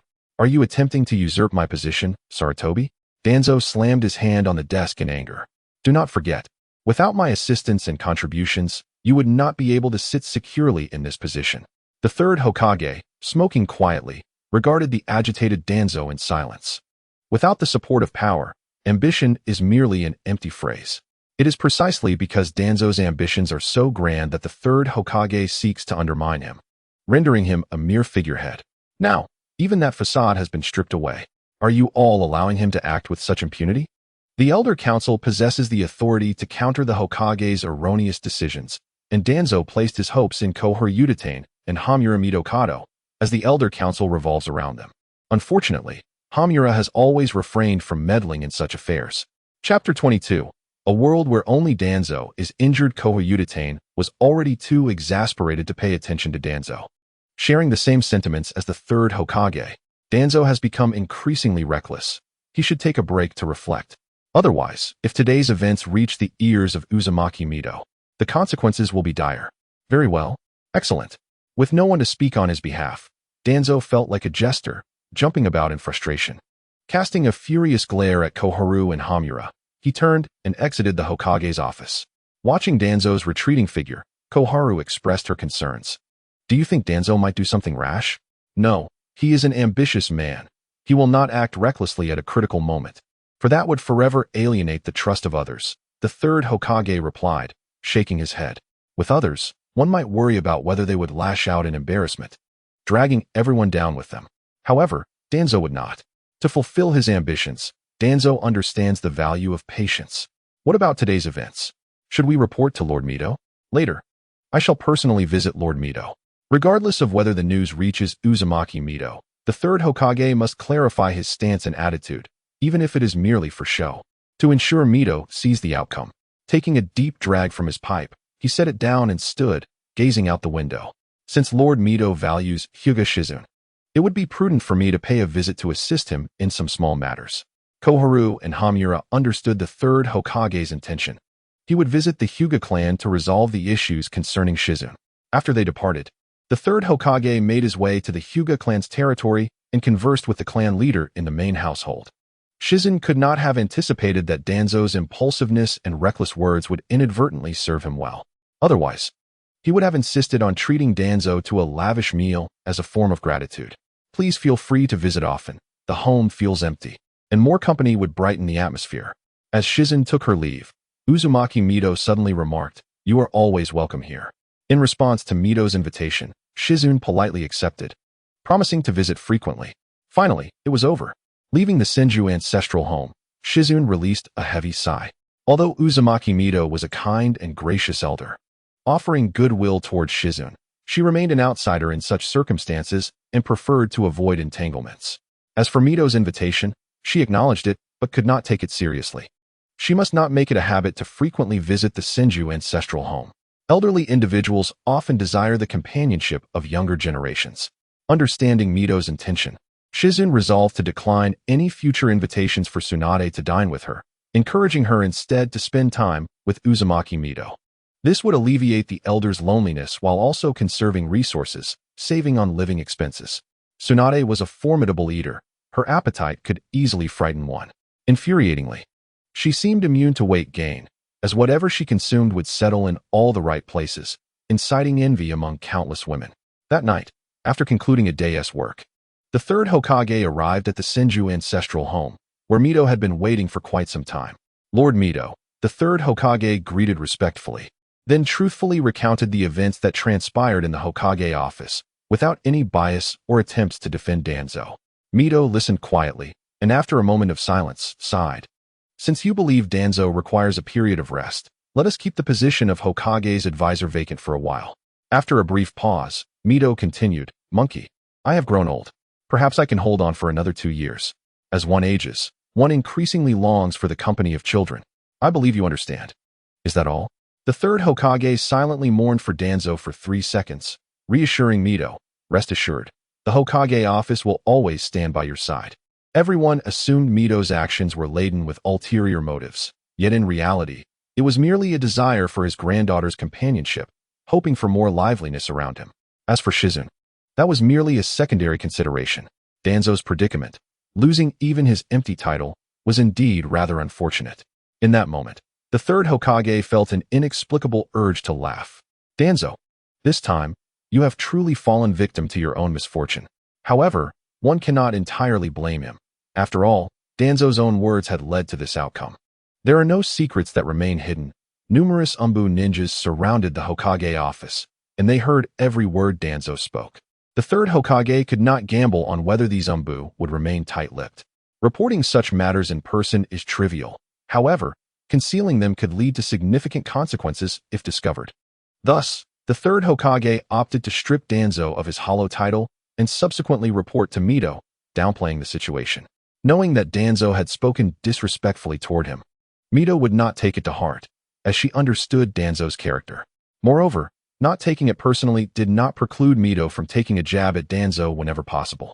It is predictable that until her passing, Mito would ensure that Danzo would not regain even a mere semblance of authority, leaving him to languish at home. Mito's influence over the village was profound, leaving Koharu and Hamura restless, unable to find solace. Both arrived early at the Hokage office. The third Hokage briefly recounted his visit to Mito the previous night. Upon hearing this, Koharu's expression turned peculiar, while Hamura maintained a serious demeanor, which did not last long, as he broke into laughter mere seconds later. "In other words, Danzo has truly shot himself in the foot this time?" "Pretty much," the third Hokage thought, stifling a laugh. "Ha ha." Hamura erupted in laughter. Koharu, too, found herself in a state of bemusement. After a brief chuckle, the third Hokage composed his expression and addressed the two individuals with utmost seriousness. "There is no need to inform Danzo about today's events. Lord Mito suggests that he should take some time to rest at home." Before his demise, Mito had seen Danzo primarily idling away at home. Chapter 23, The Offering of the Rope Tree, Flaunting Achievements. The third Hokage hoped that Tsunade and Uchiha Itachi would regard this matter with the seriousness it deserved, and implored them not to speak in Danzo's favor, to spare everyone from unnecessary awkwardness. "Rest assured, we are fully aware of the gravity of the situation. I trust he has neither the face nor the audacity to seek my aid." Tsunade harbored considerable discontent towards Danzo. Not only would she refuse to assist him if he sought her help, but Uchiha Itachi might be the only one inclined to lend a hand. "Don't look at me. I wouldn't dare assist in such matters," he remarked. Danzo's impulsive nature often leads him to speak without considering the consequences of offending Lord Mito. I concur that he should rest at home for a while. Noticing his companion's gaze, Uchiha Itachi quickly clarified his stance on the matter. Of course, I would not dare to intervene in such affairs. Let Danzo take his time to recuperate. The third Hokage decisively concluded, tomorrow, I will represent Lord Mito and pay a visit to the daimyo's residence. The village's financial allocation certainly needs an increase. Mito was not one to be stingy with funds. The third Hokage had not acquired Danzo's empty title without merit. He had the robust support of Mito, enabling him to approach the daimyo for additional funds. With a letter penned by Mito himself, the daimyo would undoubtedly grant this request. This was splendid news. The village's development hinged on financial resources, and the F4 team had often fretted over monetary concerns. With Danzo's position eliminated, they could now boldly approach the daimyo for funds. A lucrative deal for the third Hokage. If given the chance, he would not hesitate to trample over Danzo a few more times. Tsunade and Uchiha Itachi sincerely appreciated Danzo's sacrifice. Without it, how could the village have sought financial assistance from the daimyo? His sacrifice was undeniably worth it. In the subsequent days, Tsunade began to reduce her visits to the Shizune household for meals, returning home promptly after work to spend time with Mito. To carve out time, she even postponed several classes in the medical department. Standing at the threshold of his home, Shizune paused momentarily with the key in hand, then unlocked the door and stepped inside. As the door swung open, the living room was bathed in light, revealing an unexpected guest. Shizune closed the door behind him, switched on the lights, and addressed the figure seated on the sofa. Orochimaru, I believe it would be more appropriate for you to visit when I am home. My apologies. Orochimaru replied, a faint smile gracing his lips as he rose to explain, I entered directly as your finishing time was imminent. I hope there was no misunderstanding. This is the first batch of goods. While home delivery services are certainly commendable, arriving unannounced and waiting on the sofa felt somewhat amiss. Few would accept returning home only to find an uninvited guest who had not come through the front door. Shizune picked up the scroll placed on the coffee table by Orochimaru and opened it for inspection. It must be said that Orochimaru's efficiency was commendable. After quickly reviewing the quantity and glancing at Orochimaru's calculated invoice, Shizune refrained from scrutinizing it further. Orochimaru had established a reputation for reliability in this regard. Producing a sealing scroll, Shizune retrieved the requisite sum of money, gesturing for Orochimaru to verify the amount. Shizune-kun, it has been a pleasure working together. Shizune did not bother with the invoice, and Orochimaru, too, did not count the money to see if it sufficed. It is often said that ninjas require not only talent and effort, but also substantial financial resources to grow, and this sentiment holds true. Merely a batch of materials had nearly depleted Shizune's finances to the tune of 2 million ryo, almost draining his treasury. Fortunately, his salary was sufficiently high to accommodate such expenses. The earnings of a medical ninja were not to be underestimated. As long as one worked diligently and possessed exceptional medical skills, financial success was inevitable. Take care, Shizune bid farewell, opting not to extend any polite invitations to Orochimaru. His swift efficiency and credibility made collaboration with Orochimaru appealing, albeit limited to task-related endeavors. Other aspects were best avoided, as Shizune feared becoming Orochimaru's next experimental subject. There was no doubt that such a fate was within Orochimaru's realm of possibility. This understanding assured Shizune that he would not deepen his ties with Orochimaru. Much like with Jiraiya, whose peculiar preferences he found difficult to accept. With the materials secured, the production of the puppets could commence. Knock, knock, knock. Shizune's thoughts were interrupted as he opened the door. Hello, greeted the amiable Rope Tree, grinning widely. Being quite sociable. Rope Tree had taken to visiting Shizune frequently since their last trip to the Senju ancestral home. Leaning against the doorframe, Shizune chuckled. Why aren't you going home after school? You ditched Kushina to come here? If your sister finds out, she'll surely give you a beating. Humph, I'm not afraid of her. Rope Tree replied bravely. When my sister is around, I fear getting hit, so I back down. But when she's not here, I must stand firm. Very well, you aren't afraid of her, Shizune said, amusement evident in his voice as he stepped aside to let Rope Tree enter. What brings you here? I'm quite busy today. Rope Tree, looking around furtively like a thief, shut the door and windows before triumphantly pulling several magazines from his backpack. Shizune's unfinished sentence was abruptly halted. What do you think? Aren't they impressive? Rope Tree exclaimed, proudly displaying the magazines. I secretly saved up a fair amount of pocket money without my sister noticing, and I left school early today to buy these. They're the latest editions. Jiraiya's favorites. With Jiraiya away on a mission, Rope Tree sought out Shizune, his new friend, to showcase his treasures, eyeing the scantily clad girls on the covers. Shizune's lips twitched in disbelief. Generally, children in the ninja world matured faster, but under the influence of a certain voyeur. Rope Tree's interest seemed rather inappropriate for his age. What kind of child would purchase such magazines? It was absurd that he had indeed managed to buy them. Shizune slapped his forehead in exasperation. The issue was not just the purchase itself, but the utter pointlessness of it. What could be gained from merely glancing at these magazines?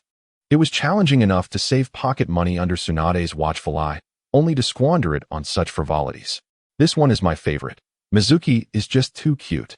Rope Tree gushed, his laughter taking on a rather unsavory tone for an 8-year-old child clutching such magazines. Shizune felt his moral compass shatter into pieces. Jiraiya had indeed led the youth astray. Chapter 24. Caught red-handed by Tsunade, socially annihilated.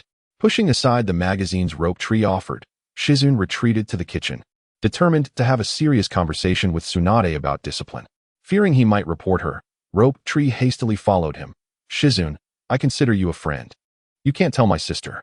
After rinsing the rice and adding water to the pot, Shizune turned to Rope Tree. Are you implying that I should help you keep this a secret? Of course. We are friends. Friends don't betray each other. Rope Tree replied, as if it were the most natural thing in the world. Friends? Shizune retorted incredulously. You're looking at those magazines, little one. Have you not realized how serious this is? Digging out 2 potatoes from the cupboard, Shizune began peeling them while asking, Rope Tree, do you genuinely enjoy reading these books? Absolutely. What man wouldn't he? Rope Tree asserted with confidence. Are you saying you don't like reading these kinds of books? Or perhaps you just don't like girls? Cough, cough. As Jingi skillfully peeled the potatoes, he refrained from inflicting any harm upon himself, though the weight of his words carried a certain gravity. With an exasperated sigh, he set down the knife and the potato, turning earnestly to Shinshu. Of course I enjoy watching, but I won't indulge in it until I've matured. Furthermore, my sexual orientation is quite normal. I have a genuine appreciation for beautiful and charming girls. Why wait until maturity to watch? Does it really require age restrictions? Shinshu pondered, somewhat perplexed, as Jiraiya had never instilled such notions in him. He merely led him to partake in mischievous escapades. Jingi spread his hands, explaining, because before one matures, watching serves no real purpose. Think about it. While Jiraiya enjoys these pursuits, can you truly partake in them? Saving pocket money is no easy feat, especially under your sister's watchful eye. Don't squander your funds on trivialities. If you wish to indulge in such things, wait until you're older. There will be ample time to enjoy it without facing criticism or feeling out of place. Do you understand? Shinshu blinked in confusion at Jingi's counsel. So, you mean I should save money and wait until I grow up, and then I can join Jiraiya in seeking the company of lovely older sisters? Good heavens. Jingi winced, inadvertently straining his back. Yes, you're absolutely correct. He sighed, feeling fatigued. As long as you're content and not afraid of your sister's wrath. Jingi's tone seemed rather dismissive, which left Shinshu puzzled. He decided to set aside his thoughts and delve into his book instead. Thus, the kitchen echoed with the lewd laughter emanating from the living room, prompting Jingi to lament the state of affairs. After dining, Jingi promptly shooed away the reluctant Shinshu, who seemed more interested in mischief than in learning anything of substance. Jingi had no desire to bear the blame for corrupting a child. That burden was better suited for Jiraiya, after all, as it was he who had introduced Shinshu to such interests. Upon returning home, Shinshu cautiously peered around, like a guilty thief, fearful of being discovered. Thankfully, the coast was clear, the courtyard was tranquil, and no sounds emerged from within the house. At this hour, Uzumaki Mido should be instructing Kushina in the unique sealing techniques of the Uzumaki clan, while Tsunade was likely either working late or resting in her room. Once assured of his safety, Shinshu boldly entered the courtyard. Halt! His heart sank at the voice that called from behind. The smile on his face instantly vanished as he felt immobilized, as if caught in a jutsu. Why are you returning so late? Where have you been? Tsunade twisted Shinshu's ear, her tone sharp. I warn you every morning to return home right after school to spend time with your grandmother. What have you been doing? Though Tsunade would typically only offer a mild reprimand for returning late.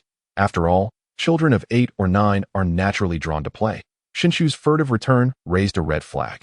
Realizing this, Tsunade decided to observe him in secret, curious about his clandestine activities. Ouch! Sister, my ear is going to fall off. Shinshu howled in pain. Hoping for her mercy. Confess, where have you been? Tsunade remained unmoved, knowing her grip was only meant to cause mild discomfort, not harm. I went to Jingi's house and just had dinner there. I didn't go anywhere else, Shinshu admitted without hesitation. Oh, I see you've learned to seek out meals elsewhere. Tsunade released her grip, trusting her brother would not deceive her. Besides, it was merely a matter of returning a bit late. A small lesson was sufficient without any need for excessive drama. How infuriating. You're punishing me again. Shinshu covered his ear, wearing an expression of suppressed indignation. You dare glare at me?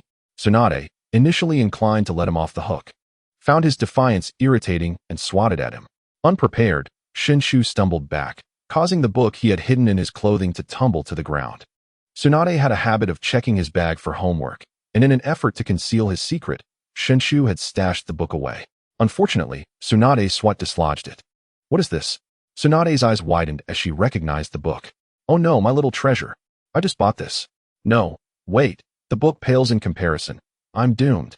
Picking up the book and flipping through its pages, Tsunade shot Shinshu a cold smile. Will you voluntarily confess, or shall you endure a beating first? I bought it with my pocket money, just today? So you went to Jingi's house, just to see this? Wait, did Hyuga Jingi also look at this? As the words left her lips, Tsunade realized the implications. Shinshu awkwardly scratched his head, offering a sheepish smile. He sent me away and told me that children should avoid such things until they grow up. Remarkable, Tsunade marveled, surprised that Hyuga Jingi not only refrained from indulging, but also educated Shinshu, even going so far as to send him home. In Tsunade's experience, only Orochimaru seemed disinterested in such matters. Everyone else, from the third Hokage to Jiraiya and other male ninjas she knew, tended to share a singular obsession. Few managed to escape its grasp, and even fewer would take the time to counsel a child against it. Sis, what are you doing? Though Tsunade often reprimanded her brother, seeing him hold his bag aloft in punishment was a first. Feeling embarrassed, Shinshu's face turned as red as a monkey's backside as he dutifully lifted the bag higher. Chapter 25. Jiraiya seems more suitable than Orochimaru. Everything is fine, Tsunade reassured as she tucked the book away, gesturing for Kushina to head to her room. Your brother has made a small mistake, and I'm merely educating him. Kushina, still young, should not be exposed to such inappropriate literature. Otherwise, Shinshu would find himself in trouble again, and Tsunade would be reprimanded as well. Oh, Kushina cast a sympathetic glance at Shinshu, too timid to intercede, and obediently returned to her room. After Kushina departed, the voice of Uzumaki Mito echoed from the living room. Children who misbehave often simply need a little correction. A good spanking will suffice. Lust isn't inherently a flaw. The third Hokage was among the most notorious. Yet it did not prevent him from becoming Hokage and a revered figure in the ninja world.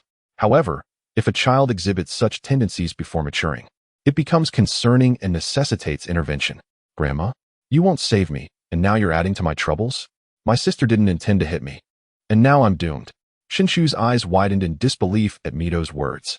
You are in for it, Tsunade chuckled as she received Mito's orders, tearing the book apart before approaching Shinshu with a mischievous glint in her eye. Sis, no, I was wrong. I won't do it again. Poor Shinshu, hiding in his room. Kushina could only mourn for him as she listened to his cries from the other side of the door. With Mito's command and Tsunade's wrath, no one could rescue Shinshu. Not even the likes of Hashirama and Tobirama would stand a chance against Mito's resolve. While Shinshu endured his punishment, Jingi began processing materials, preparing to create puppets. The first step involved crafting the remains of animals, discarding unnecessary parts such as the entrails. Orochimaru would not take the time to meticulously clean the innards. Such tasks required Shizun's personal attention. Given the considerable quantity of materials, Shizun spent a significant amount of time on the task, resulting in her appearing quite disheveled and sleep-deprived the following day at work. Today, an important surgery was scheduled, and Tsunade did not report to the medical department, but rather came directly to the hospital. Upon seeing Shizun, who was yawning incessantly, Tsunade, casually sipping tea with her legs crossed, scrutinized her with a few glances. What's wrong? Did you stay up all night reading the book that Narasaka bought? Shizun, startled as she raised her hands to stretch, was taken aback. You found out about Narasaka's book? I was contemplating whether to mention it to you. It's not suitable for children. That rascal was caught red-handed by me and received quite a scolding. Speaking of which, Tsunade was incensed. Narasaku had been thoroughly reprimanded yesterday. Limping to school today, Tsunade had even refrained from treating him, wanting him to remember the lesson. It was indeed necessary to discipline him. If it were merely curiosity that led him to peek, it would be one thing, but deliberately seeking out such materials was another matter entirely. Shizune struggled to articulate her feelings. After all, Narasaku was only 8 years old. 8. Was this truly the behavior expected of a child of that age? I will ensure Jiraiya keeps his distance from him. Tsunade's expression was equally grim. Jiraiya, with his own lecherous tendencies, had a bad influence on the boy. The thought of Narasaku becoming Jiraiya's disciple was unfathomable to her. Narasaku was now 8 years old, and the time for graduating from the ninja academy was drawing near. Tsunade had already begun contemplating a suitable teacher for him. Jiraiya, upon learning this, had persistently recommended himself, but Tsunade had ignored his overtures. Jiraiya as Narasaku's instructor? Shizune poured herself a glass of water. While Jiraiya had many flaws in various aspects, his teaching capabilities were undoubtedly exceptional. Although Orochimaru was also competent, it was best to keep a distance from someone like him whenever possible. He was far too extreme, like a potential bomb, ready to explode and plunge one into darkness at any moment. I believe it would be beneficial, Shizune resolved, intending to approach Orochimaru to propose he become Narasaku's mentor. Narasaku also harbored similar thoughts, admiring Shizune as his ally.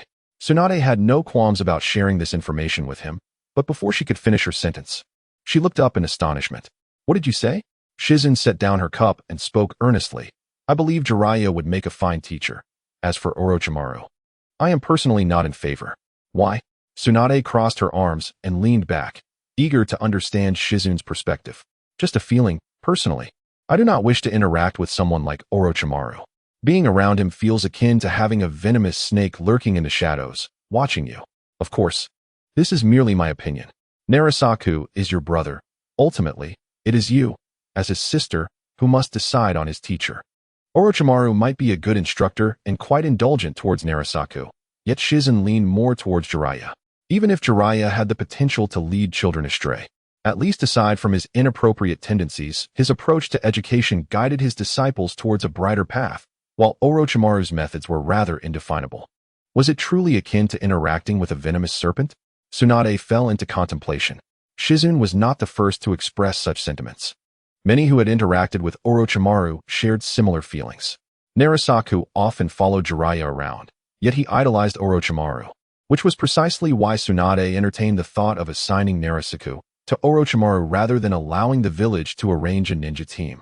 Directly placing him under Orochimaru's tutelage would create a more reliable mentor-student relationship. Ah, so you were out thieving last night. Observing Shizune yawning repeatedly, Tsunade frowned. There was a significant surgery awaiting them today, and Shizune's current state was concerning. No, Shizune replied, shaking her head. Last night, Orochimaru provided me with the first batch of materials, so I spent the night processing them. By the time I finished, it was quite late, resulting in insufficient sleep. I assure you it will not affect today's surgery. That is good to hear. Since Shizune guaranteed it would not impact the surgery, Tsunade refrained from further comments. Taking advantage of the relatively low patient volume in the morning, Shizune managed to rest her eyes for a brief moment, which improved her state of mind. Simply staying up late would not render one so fatigued. For ninjas, late nights were a common occurrence. Shizune's exhaustion stemmed from her need to maintain focus while processing materials. Today, she was to assist Tsunade in the surgery, which proceeded smoothly. The moment they exited the operating room, Tsunade's lips curled into a smile that was difficult to suppress. In Shizune's words, with her salary secured, Tsunade had the means to indulge a little. As for how long this money would allow her to revel, only fate could determine. Let's head to your home for dinner. I'll stop by the market for ingredients and see what kind of puppets you are crafting. In high spirits, Tsunade intended to contribute a little towards living expenses. Sure. Shizune nodded in agreement. This was a perfect opportunity for her to spread the word about her unique puppets, with Tsunade actively seeking her out. Merely sharing a meal was a trivial matter. Chapter 26. Bestowing life upon puppets with the salary deposited. It wasn't he, just Tsunade, who felt a bit giddy. Shizune also felt a restless excitement. Of course, she had no intention of visiting a gambling den, but rather sought to procure a selection of high-quality materials for her puppetry. Shizun was not interested in becoming a high-stakes gambler. Although puppeteers in Konoha were few, the village had legitimate channels for purchasing materials. After work, Shizun said to Tsunade, "You go to the market for groceries. I will buy a batch of materials and components. The supplies I have are insufficient, so I need to acquire more. Go ahead. Go ahead, don't waste time. I have something important to attend to tonight." Tsunade waved her hand dismissively, urging Shizun to hurry back. As for what was so important, it was easy to guess. With money in her pocket, she was likely itching to spend it. Tsunade would not settle until she had gambled away every last coin. After purchasing materials, Shizun returned home to prepare dinner. After the meal, Tsunade lounged on the sofa, curiously observing Shizun as she entered a flurry of activity. Shizun retrieved various materials from the ceiling scroll, including the body of an animal.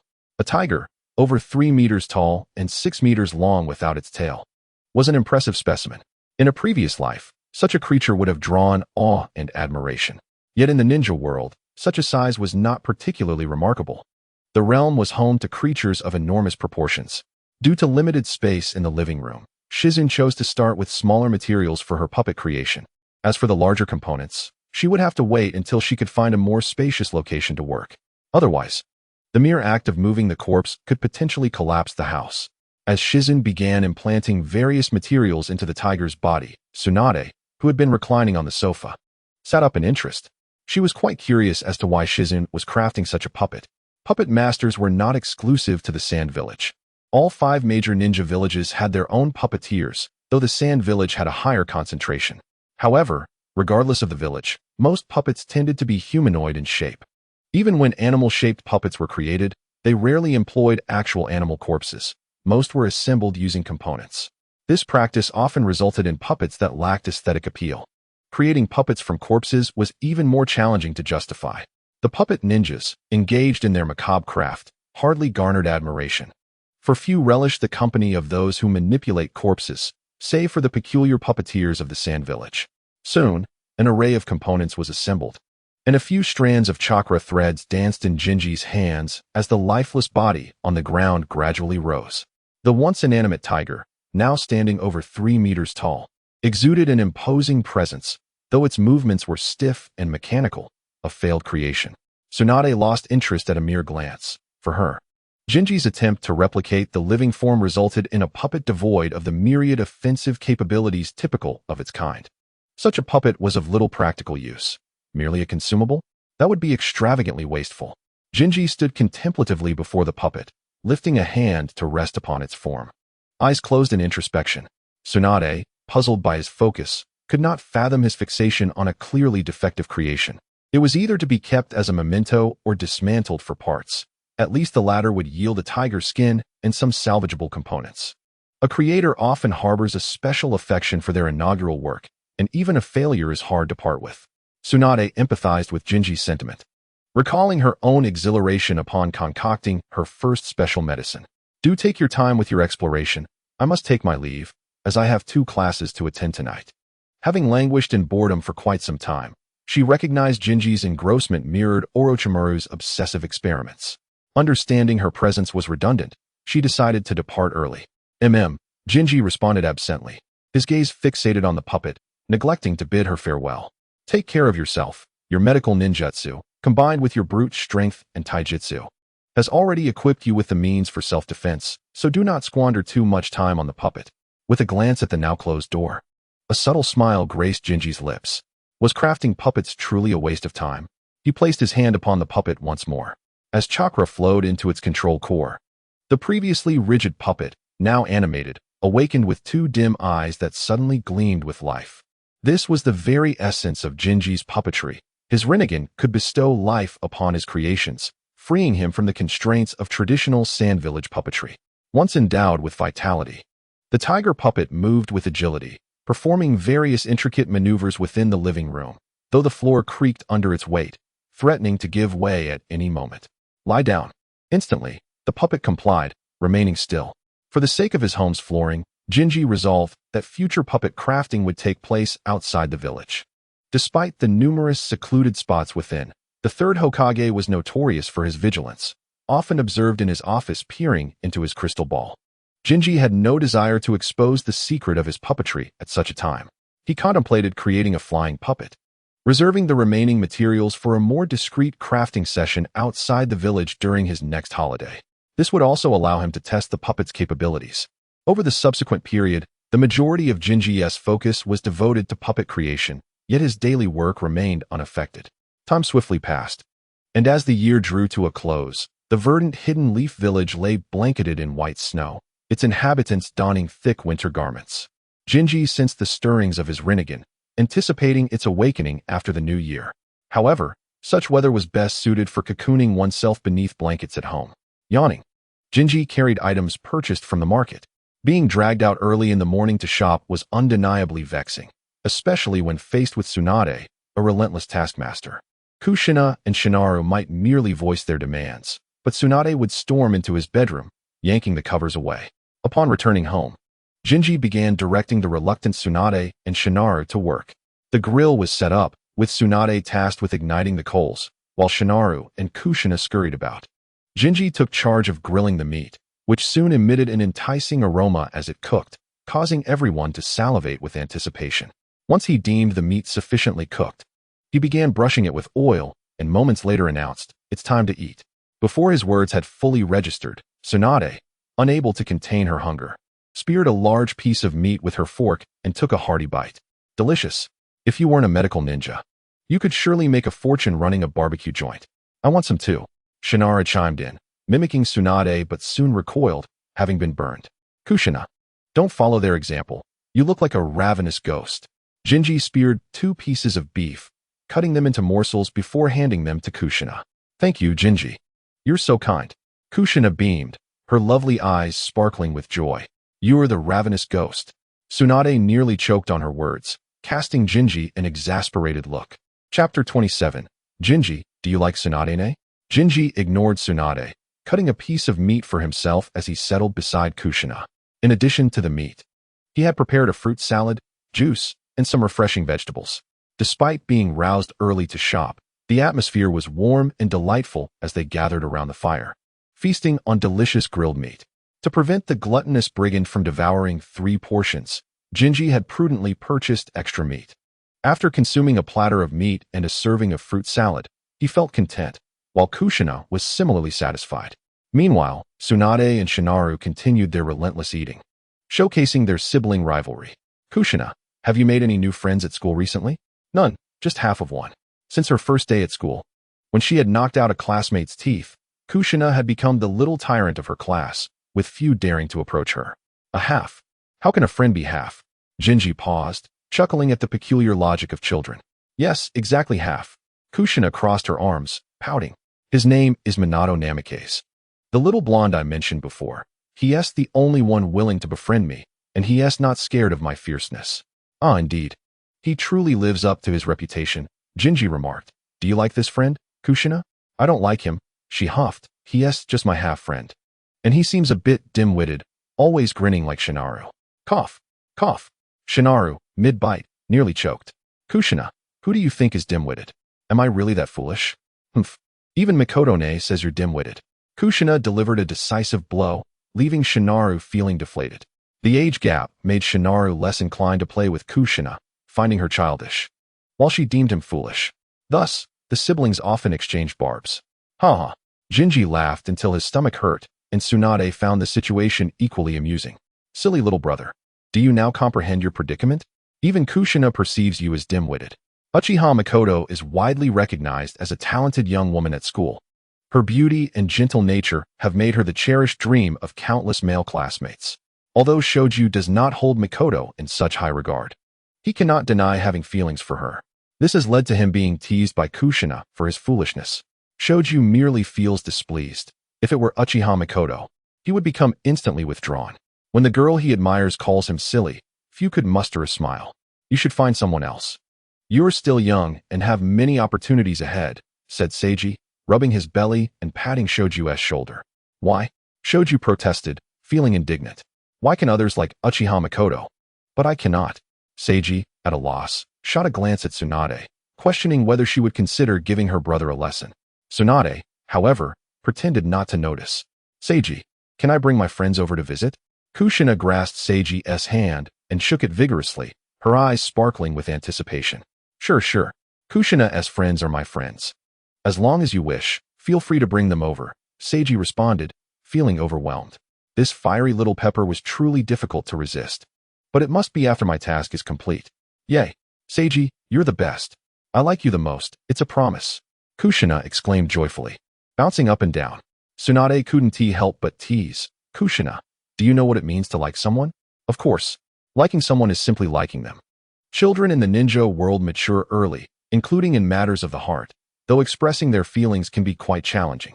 This was evident when Kushina stuttered for quite some time without articulating her thoughts. Tsunade struggled to suppress her laughter, trying to express herself but finding it difficult. Kushina grew anxious. It's just like how Shoju likes Mikoto-ne. Shoju nearly choked on his food, spluttering. Don't listen to her. Matters of affection are something you will understand when you grow up. Even your sister Tsunade is a bit muddled about it, Seiji remarked, giving Kushina a gentle pat on the head. You always say I have no business teasing children. What about you? Look at how flustered she is. Dragging Shoju along with her. Why? Kushina asked, her head tilted in confusion. Seizing the opportunity, Shoju interjected loudly, because she hasn't found someone she likes, and no one dares to like her. Right, Seiji? Ah, well, Seiji thought to himself, you truly are a clever one. Noticing Tsunade's inability to suppress her laughter, he decided it was best to keep his distance, swiftly lifting Kushina and running into the house. As for Shoju, he could only wish him good luck. Sis, I was wrong. I truly was wrong. Ouch, that hurts. Shoju's cries echoed from outside. Seiji and Kushina settled on the sofa, with Kushina peeking outside cautiously. So tragic. Seiji, is it true that no one likes Tsunade-ne? Kushina asked softly. Seiji blinked, lowering his voice to respond, of course not. It's just that ordinary people wouldn't dare to express their feelings. Is that so? Kushina's face illuminated with understanding. Then does Tsunade-ne have someone she likes? Why do you have so many questions? Seiji retorted. Do you like Tsunade-ne? If you do, wouldn't you also find it hard to say? Having eaten and drunk her fill, Tsunade soon took Kushina and the bruised Shoju away, granting Seiji some much-needed time for himself. Inside a small tavern adjacent to the Shimura clan grounds, the third Hokage sat across from Shimura Danzo at his invitation. He lifted the cup on the table and took a delicate sip of the drink. I need you to do something for me. The third Hokage furrowed his brow upon hearing this, refusing. I'm sorry, but I promised Lord Mito. Your position is not required. Danzo tightened his grip on the cup, gritting his teeth. Get Hyuga Seiji out of the village. As for the position of Hokage's advisor, I will reclaim it sooner or later. What is this guy planning?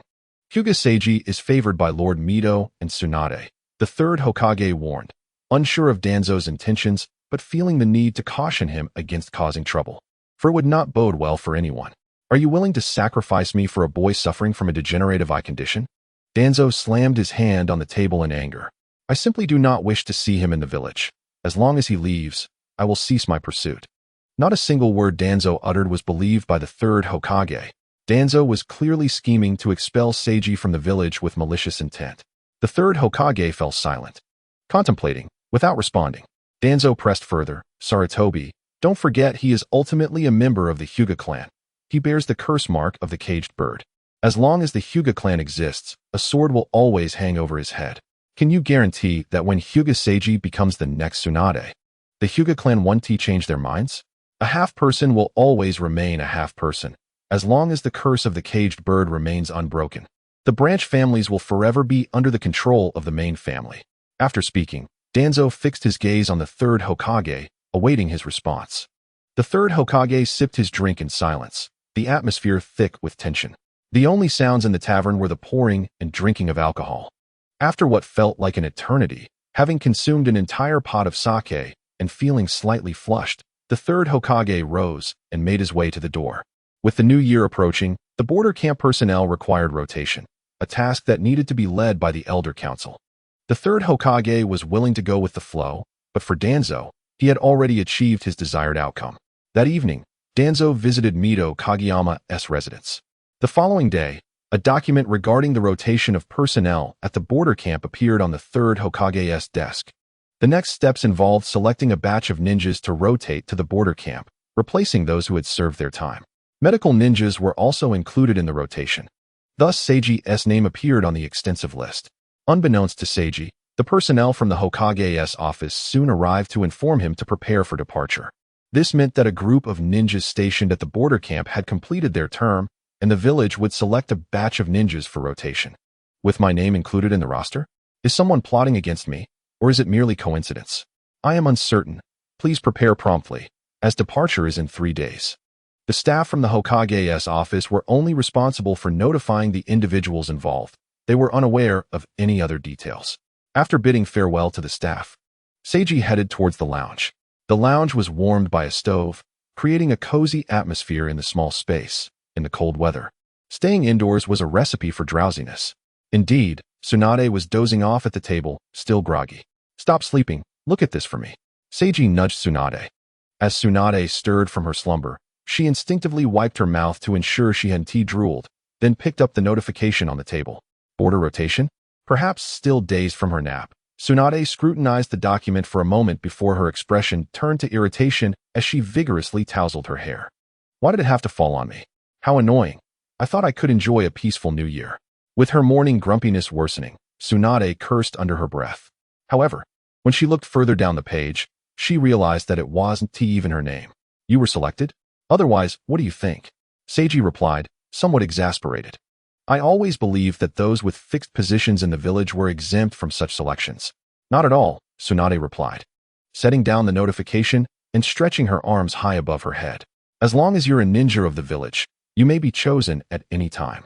After all, no one wishes to be stationed at the border camp, performing monotonous tasks every day without the chance to return home. Just last year, when our team disbanded, that unfortunate Jiraiya was the one who got selected. Recalling this matter, Tsunade couldn't help but chuckle with a hint of schadenfreude. So, I was chosen for this assignment. Was it not someone conspiring against me? Worry not. Medical ninjas enjoy a certain freedom, free from the burdens of various patrol duties. Our primary obligation is to treat the injured when necessary, leaving ample leisure time for the rest. Moreover, our salaries remain intact during our stationing. It seems that being stationed at the border might not be so bad after all. Working at the hospital requires daily patient care, whereas at the border camp, unless conflict arises, the medical ninja can enjoy considerable downtime. Tsunade shrugged. As long as you don't find yourself bored out of your mind, it can indeed be quite pleasant. With pay for idleness. Curious, Jinji inquired. Is this the same for other ninjas? Tsunade scoffed. Do you think that's plausible? If everyone received such benefits, the village would be bankrupt. Only those with special roles, like medical ninjas or sealing ninjas, enjoy such privileges. Both are rare and deemed exceptional, which justifies their generous compensation. Ordinary ninjas, however, do not share in such fortune. I'll return to gather my belongings, lest I arrive at the camp empty-handed. I may leave other items behind, but I must bring ample seasonings. When idle, I can prepare something delicious for myself. As for ingredients, they can be sourced locally, within the land of fire. Forests are abundant, and game is plentiful. This is indeed one of the benefits of resource-rich lands. In contrast, if one were in the land of wind, hunting would be akin to chasing lizards in the desert. Jinji decided not to inform Kushina about his departure to the border, for the young girl would surely be reluctant to see him go. 3 days swiftly passed, and Jinji, having made ample preparations, arrived at the training ground for assembly. The ninjas heading to the border camp gathered at the training site before leaving the village together. The border camp would not be extensive, as its purpose was to guard against sudden enemy attacks. Any disturbances along the border could be swiftly communicated back to ensure the village has time to prepare. Thus, the number of ninjas stationed at the border camp was limited, typically comprising only a few dozen individuals. Among this group, Jinji was the sole medical ninja. Familiar ninjas congregated, engaging in light conversation. I promised my wife I would celebrate a lively new year with her, but now luck has led me to the border. Don't mention it. I was just about to propose to my girlfriend when the notice arrived. Ha ha. I hope she is still your girlfriend when you return. Get lost. By the way, who is the medical ninja at the camp? I should get acquainted for assistance later. Whether in the village or the camp, medical ninjas are always regarded with special care.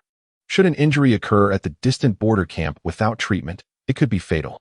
There have been instances where individuals offended the camp's medical ninja, only to find their injuries deliberately neglected, leading to dire consequences. Chapter 29. Tsunade's Special Consideration. Hello everyone. I am Hyuga Jinji, pleased to make your acquaintance. As the group sought the medical ninja, Jinji stepped forward to introduce himself. Go away. We're looking for the medical ninja. What business do you, a Hyuga, have here? What Hyuga? Look at his eyes. He's a Hyuga without Byakugan. The crowd's curiosity was piqued as they scrutinized Jinji's eyes, eager to unravel the mystery. Just then, two jonin clad in vests entered the training ground. One, with long black hair, boomed, silence. The training ground fell silent instantly. I am Kobayashi. You may call me Captain Kobayashi. I hope we can coexist amicably during our time stationed at the border. Now, I will call the roll. When Jinji's name was called, Kobayashi scrutinized him for a moment before nodding and proceeding to the next. Everything checks out. He is indeed from the Hyuga clan. Afflicted by a degenerative condition of the Byakugan, who has worked diligently to become a medical ninja. Once all names were confirmed, Kobayashi gestured, "Let us depart." Under the leadership of the two captains, dozens followed, leaving the village and heading toward the border, unaware of which camp they would be assigned to. After leaving the village, Sarutobi Mitsushima approached Jinji, seeking to establish rapport. As the camp's only medical ninja, it was crucial to cultivate good relations. Otherwise, offending a medical ninja could lead to dire consequences. The adage medicine and poison are indistinguishable is not to be taken lightly. As Tsunade's direct disciple, Jinji had his own knowledge of poisons. Before their departure, Tsunade had sought him out, hoping to grant him certain freedoms. Jinji pondered whether she would accept if he were to offer himself in return. Since their first meeting, Tsunade had been exceptionally kind to him, apart from sharing meals. She rarely sought anything in return. When issues arose, she often intervened without him having to ask. Were it not for her limited finances, Jinji might have considered clinging to her for sustenance. Jinji stated, "Upon arrival at the camp, I will rely on both captains and my companions for support, as I am merely a medical ninja, not a fighter. Rest assured, as long as we are present, no one shall harm you." The group reassured him, pledging to safeguard Jinji's well-being. The perception of medical ninjas as weak fighters was deeply ingrained, and Jinji's request delighted those traveling with him. They all sought to foster a good relationship with the medical ninja, and this opportunity was fortuitously presented. Fortunately, Tsunade was not present. Otherwise, she would have surely delivered a punch.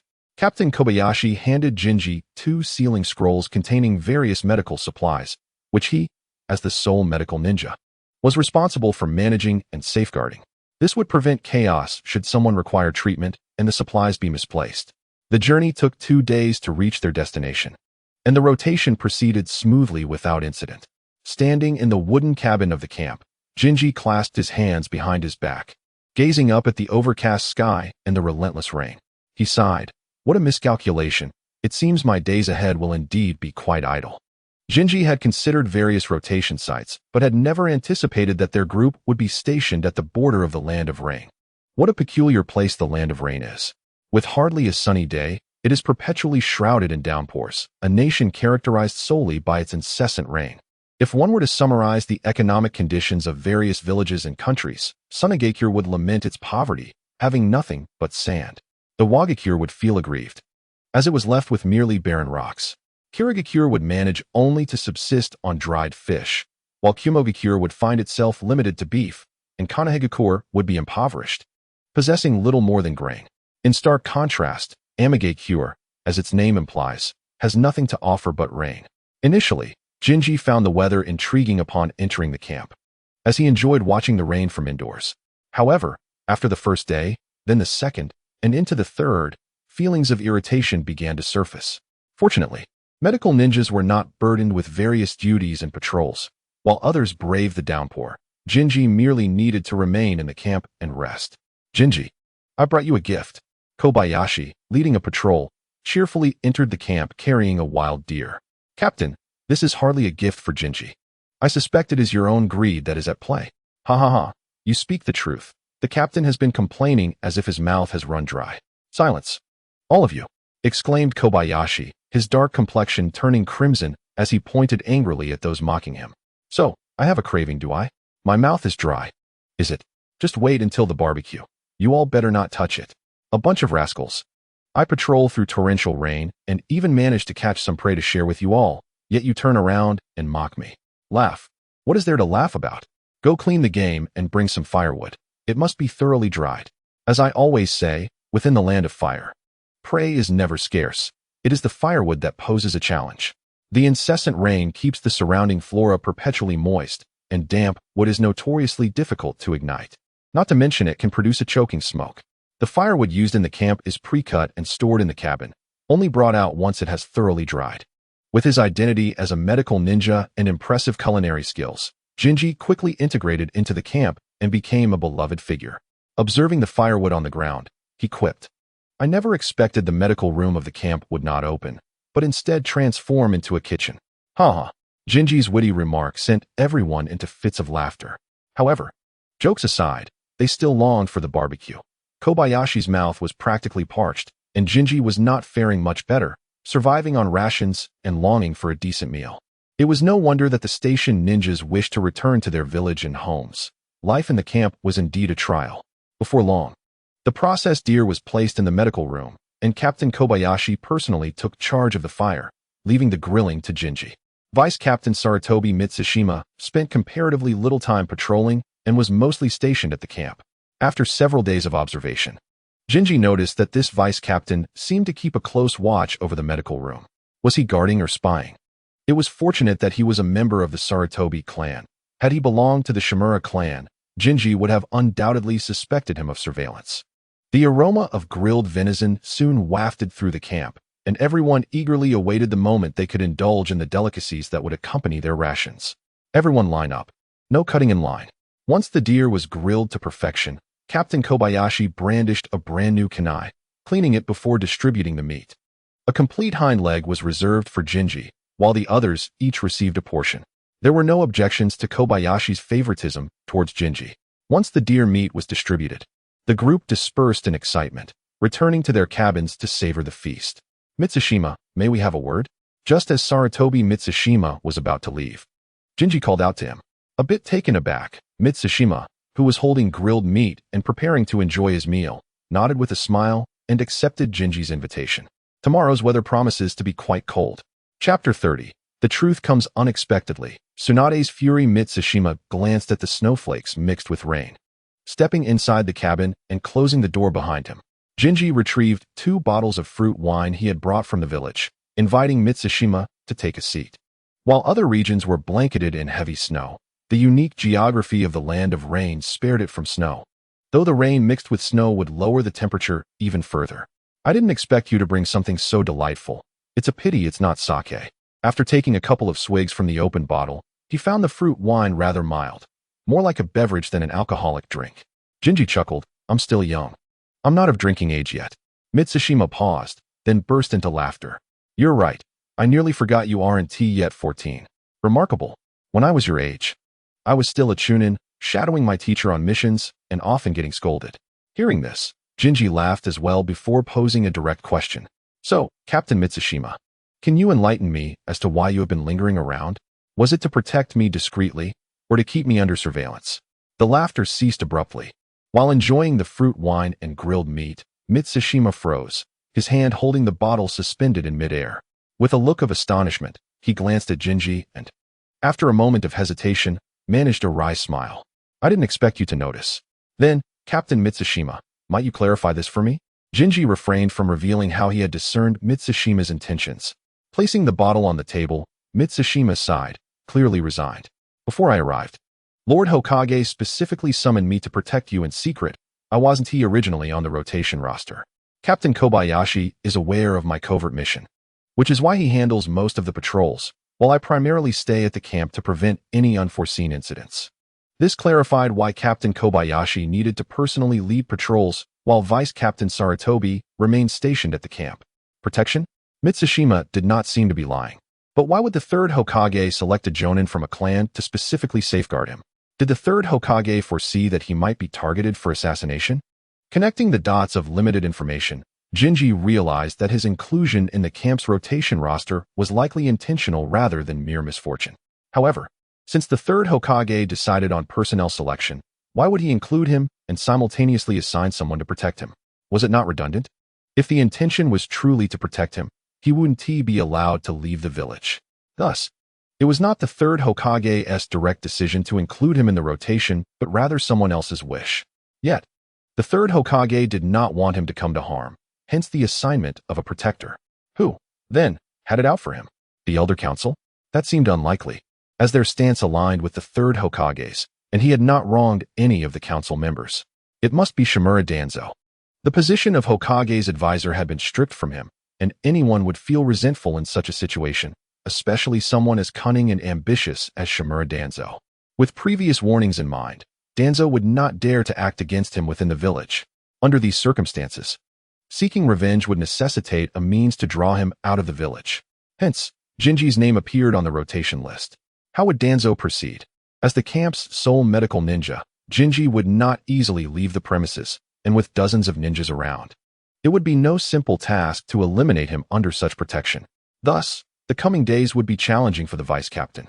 This is my duty. As long as there are no misunderstandings, all will be well. The burden of covertly protecting a medical ninja, only to be discovered shortly after the mission began, was undoubtedly disheartening for Sarutobi Mitsushima. What an utter failure. The task of protecting a medical ninja had been compromised before it even commenced. If this were to spread, Mitsushima would be the subject of ridicule. Having eaten his fill and burdened with frustration, Mitsushima left the medical room in defeat. Jinji approached the fire, peering through the door's crack at the pitch-black night sky.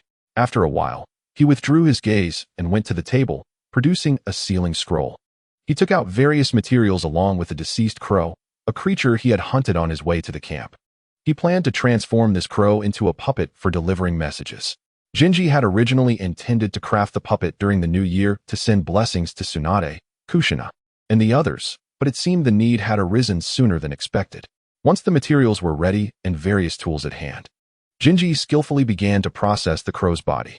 After preparing the crow, he inserted various components and the core of the puppet within its body, infusing it with chakra unique to the rebirth eye. Wow! The previously motionless crow suddenly blinked its eyes, leaping from the table and hopping back and forth upon it. Jinji retrieved a pen and a special intelligence scroll, inscribing recent events from the camp. After setting a unique password, she secured the small scroll to the crow's leg and commanded it to fly to Konoha, delivering the intelligence. The crow, a puppet imbued with purpose, soared into the dark night sky, braving the torrential rain towards Konoha. Jinji meticulously controlled the crow's flight direction and path, ensuring no mistakes in navigation, misdirection, or miscommunication occurred. The crow puppet flew swiftly, reaching Konoha from the rain country border in mere hours, flapping its wings as it landed at the Senju ancestral home. It then hopped towards Tsunade's location. Upon arriving, the crow pecked at the glass twice. Tsunade, roused from her slumber, swiftly turned and opened the window, grasping the puppet crow that perched on the sill. Whose summoning beast brings an intelligence scroll to me? Fortunately, Tsunade did not squeeze too hard, otherwise she would have realized that this crow was no summoning beast, but merely a puppet. Removing the rubber band from its head, she bound the crow's wings, carelessly casting it aside. Tsunade then illuminated the room and began examining the intelligence scroll. It required a password to unlock. Feeling inexplicably irritable, Tsunade realized she was unaware of the scroll's origin, and without the password, how could she decipher it? Jingi? As she turned the scroll around, she noticed the inscription of the character Jing. Could it be that Jingi had sent this scroll back? Suddenly, a thought struck her, and her delicate face darkened. Gripping the scroll tightly, she muttered through clenched teeth, Hyuga Jingi, you had better be careful upon your return. The password, Uning 250, was correct. Damn, Tsunade cursed, recalling how she had lost all her money at the casino, leaving her with only a few coins, enough to total exactly 250. Jingi had laughed at her several times for it. Was he mocking her wounds by using that number as a password? Hyuga Jingi, must you always take a roundabout way to insult me even when delivering intelligence? Filled with ire, Tsunade opened the scroll, and after a brief glance, her anger dissipated. Or rather, her anger towards Jingi faded. Meanwhile, Shimura Danzo had successfully provoked Tsunade's ire. Danzo, you're something else. She muttered a few curses before seeking out Uzumaki Mito. Being awakened in the middle of the night, Mito was not in the best of spirits. After reading the scroll her granddaughter had handed her, she realized that Tsunade would not sit idly by. Little Tsunade, what do you wish to do? Do you need your grandmother's assistance? Tsunade replied, Grandmother, I require a letter to be delivered to the daimyo's residence. I wish to pay a visit. Of course, as the new year approaches, it is only proper to pay a visit, Mito supported. Chapter 31. Unintentionally benefiting from Tsunade's generosity, the daimyo's residence, and the Senju clan share a familial bond, making their relationship with Tsunade particularly close. As the new year draws near, it is customary for juniors to visit the daimyo. No one could find fault with this, especially given Mito's encouragement. The following day, Tsunade, visibly unperturbed, went to the Hokage's office before departing the village, heading straight for the daimyo's residence. Mito had suggested that Tsunade visit as a junior, and the third Hokage wholeheartedly supported her. He even hoped that Tsunade would stay at the daimyo's residence to celebrate the new year, thereby strengthening ties between the daimyo's residence and the village. Strengthening such ties would certainly facilitate future financial negotiations. Upon leaving the village, Tsunade indeed made her way to the daimyo's residence and paid the visit. After spending several days there and purchasing numerous items, she stealthily departed, taking a detour towards the border camp. The camp was manned day and night, but ordinary ninjas would find it challenging to detect Tsunade's infiltration. As Tsunade stealthily entered the camp, she was met with adverse weather conditions. Rain and snow began to fall across the rain country and its surroundings, creating a thick layer of ice that coated the entire area. The temperature continued to drop. Within the camp, aside from the patrolling ninjas, others took refuge in wooden huts to rest or warm themselves by the fire. The medical room was Jingi's exclusive domain, and other ninjas would refrain from entering unless necessary. Inside the wooden hut, Jingi lay in bed, engrossed in a book he had brought from the village. Suddenly, a familiar figure appeared, skillfully prying open the medical room window before swiftly slipping inside. "Your movements are quite practiced. Have you done this often?" Jingi remarked, observing Tsunade's entrance. "Not bad, huh?" I received word and, under the guise of visiting family, rushed to the daimyo's residence, only to detour back here. "Meanwhile, you're leisurely reading?" Tsunade teased. "What else would you have me do? Live in constant fear? If that were the case, I would have scared myself to death before anyone else could act against me." Jingi retorted. "You should hurry inside and warm up. It's freezing out here. And while ninjas are resilient, a regular person would likely perish after such a run." Jingi made room for her beneath the covers. "At least you have some conscience." "My efforts weren't in vain," Tsunade said, casting him an appreciative glance. Jingi wisely exited the sleeping quarters to allow her to change clothes. Once he left, Tsunade quickly shed her wet garments, tossing them into a corner before diving under the covers. However, after a moment of reflection, she instinctively reached for her clothes, only to realize that they were not within reach and had been discarded in another corner, rendering them unwearable. Jingi, carrying a tray, entered the room and, upon seeing the damp clothes in the corner, approached the bed and extended the tray towards Tsunade. "Here, we only have 2 servings today. The conditions in the camp are not as generous as in the village, and this meat was a portion from the captain's patrol hunt." He held the tray aloft for what felt like an eternity before sensing something amiss.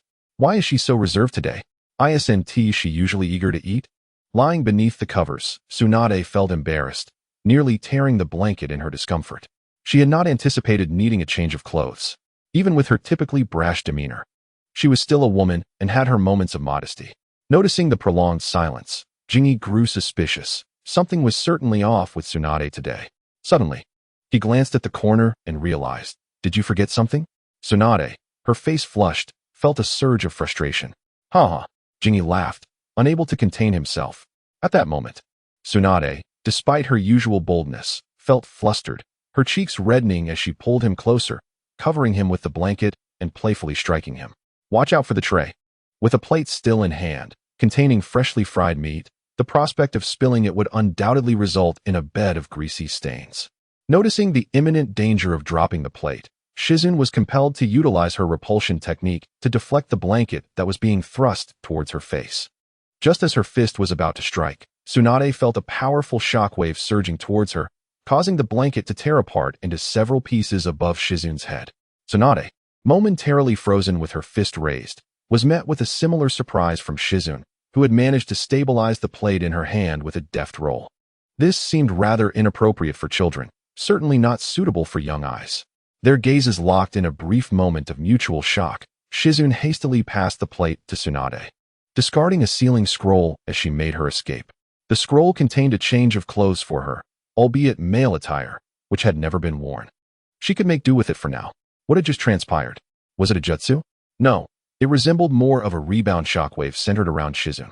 Tsunade's head buzzed with confusion as she pondered the recent events, realizing that this was a secret that Shizune had inadvertently revealed under pressure. Casting a glance at her own figure, Tsunade chuckled in exasperation, acknowledging Shizune's audacity, and promised to settle the score later. In such a situation, most would be mortified. Yet Tsunade managed to maintain her composure despite her embarrassment. Had Shizune been peeking or intentionally causing trouble, Tsunade would have reacted with fury, as evidenced by Jiraiya's near-death experience. After selecting a suitable outfit from the ceiling scroll, Tsunade began to eat. Shizune, standing at the doorway with ears perked, felt a sense of relief upon hearing the sounds of eating, indicating that the situation was not as dire as she had feared, though she had unwittingly gained an advantage. She cautiously pushed the door open, verifying that Tsunade was indeed dressed before entering. With a sidelong glance, Tsunade remarked, "I conferred with my grandmother, and it's clear that the old man is in the know. Otherwise, he wouldn't have sent someone to protect you. As for who is targeting you, I believe you have your suspicions. It must be Danzo," Shizune speculated. "If the Hokage intended to target me, he wouldn't go through all this trouble. Nor would he dispatch someone to covertly protect me." Shizune took a seat and continued her analysis. "Within the village, the only one who would act against me is him. Though I cannot fathom his intentions, the Hokage's assignment of a protector signifies that Danzo cannot exploit the village's resources against me. He must rely on external forces." The likelihood of a bounty assassination was low, given her presence in the camp. Ordinary ninjas would find such a task exceedingly difficult. If the bounty were substantial, it could invite trouble for Danzo himself, making foreign forces the primary option. Most likely, it would be the Rain Village. "Are you suggesting that the old coot could convince the Rain Village to send someone to assassinate you?" Tsunade paused, her fork hovering midair. Hanzo of the Salamander isn't that foolish. An overt attack on the camp would be tantamount to declaring war on the village, which the Rain Village would never risk. While the Rain Village wouldn't assault the camp, what about Hanzo? Perhaps I should suffer a loss and offer myself to him. Shizune quipped, shaking her finger at Tsunade. As long as there are sufficient benefits, I believe Hanzo, with his immense ambition, wouldn't hesitate to collaborate with Danzo. With his prowess, infiltration and assassination would be trivial for him. Danzo wouldn't risk exposing himself, as the repercussions of assassinating a fellow ninja would be catastrophic for him. This was precisely why the third Hokage forbade him from utilizing village resources, the fear of Danzo inadvertently causing a disaster. Should that occur, the consequences would be dire, especially if the Uzumaki clan were to retaliate. Thus, seeking outside assistance became Danzo's sole option, with Hanzo being the most fitting candidate. Given Shizune's location at the Rain Country border camp, the proximity would facilitate their plans without extensive travel. Hanzo of the Salamander, Tsunade frowned, recognizing the formidable reputation of this individual, whose strength was legendary within the ninja world. To put it bluntly, Hanzo's power ranked among the elite in the ninja realm. Should he take action, Shizune would find herself in peril. Based on Shizune's demonstrated abilities, an assassination attempt by a powerhouse like Hanzo would indeed be perilous. When I departed, I specifically inquired, and Danzo publicly claimed he was unwell and resting at home. He could leave the village at any moment to persuade external enemies against you. Resting? Tsunade scoffed. That's merely a pretext to facilitate his clandestine exit from the village. As she finished the last piece of meat, Tsunade set the plate down and spoke with gravity.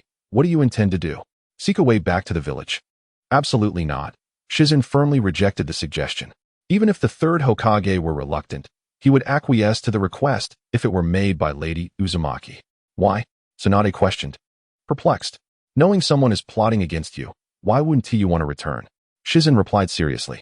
"Is it not possible that Danzo desires Lady Uzumaki to intervene and have me returned?"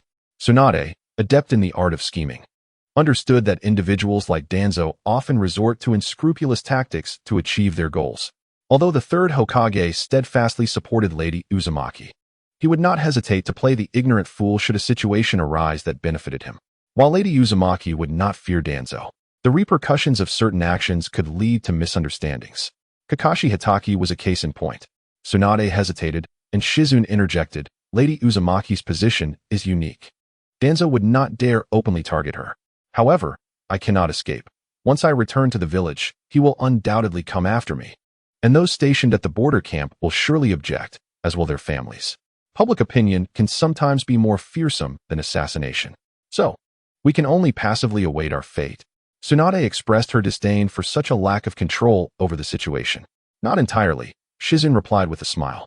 Consider this, as long as I remain in the camp, Danzo cannot manipulate public sentiment against me. As for assassination, he must first convince those capable of carrying it out. After all, no one is foolish enough to undertake such risks without sufficient incentives. While Hanzo of the Salamander is undoubtedly powerful, he is not naive. Without adequate rewards, others would disregard Danzo as proposals. Ironically, Danzo currently found himself in a position where he lacked both power and influence within the village. Without substantial incentives, persuading Hanzo to act would be an extraordinarily high hurdle. If you were Hanzo, would you assist Danzo without reason? No one would do such a favor without adequate compensation. Tsunade resolutely shook her head. She was not foolish, nor was Hanzo. It remained to be seen what Danzo could offer to entice Hanzo. So, your safety is assured for the time being? Tsunade inquired. Indeed, Shizun nodded. Then shall we discuss the earlier incident? Tsunade narrowed her eyes and stepped toward the door, locking it behind her. What is this little vixen plotting? Is she seeking retribution? Coughing, Shizun attempted to defend herself. Tsunade, you cannot hold this against me. You were the one who tossed the blanket over my head while I was holding the plate. I couldn't let it fall. And what do you propose we do about it? Was it a pleasing sight? Indeed, Shizun declared, believing in her honesty as a young gentleman. A sight is a sight. You intended to confront Tsunade directly, yet found yourself at a loss. Hinata Shizun, are you truly this straightforward? Perhaps I should suffer a little and offer myself in exchange? Hinata Shizun, you better get away from me. Wait, don't resort to violence. Let's communicate properly. What, are you serious? I'm prepared to retaliate. Hold on. I'm still a child. You can't treat me this way. Tsunade's furious roar awakened everyone in the camp, and they rushed out of their cabins towards the medical room. Hold on. The others were unfamiliar with Tsunade, but Sarutobi Mizushima was not. Recognizing the voice he had just heard, he recalled it, and his expression changed instantly. He quickly called out to the others. Mizushima, the staff in the medical room, Honda, turned around. Sarutobi Mizushima raised a hand to rub his face, and, with a resigned tone, said, It's definitely Lady Tsunade. Let's go back to sleep. Those on duty continue their posts and do not disturb them. When had Lady Tsunade arrived at the camp, still present in the medical room?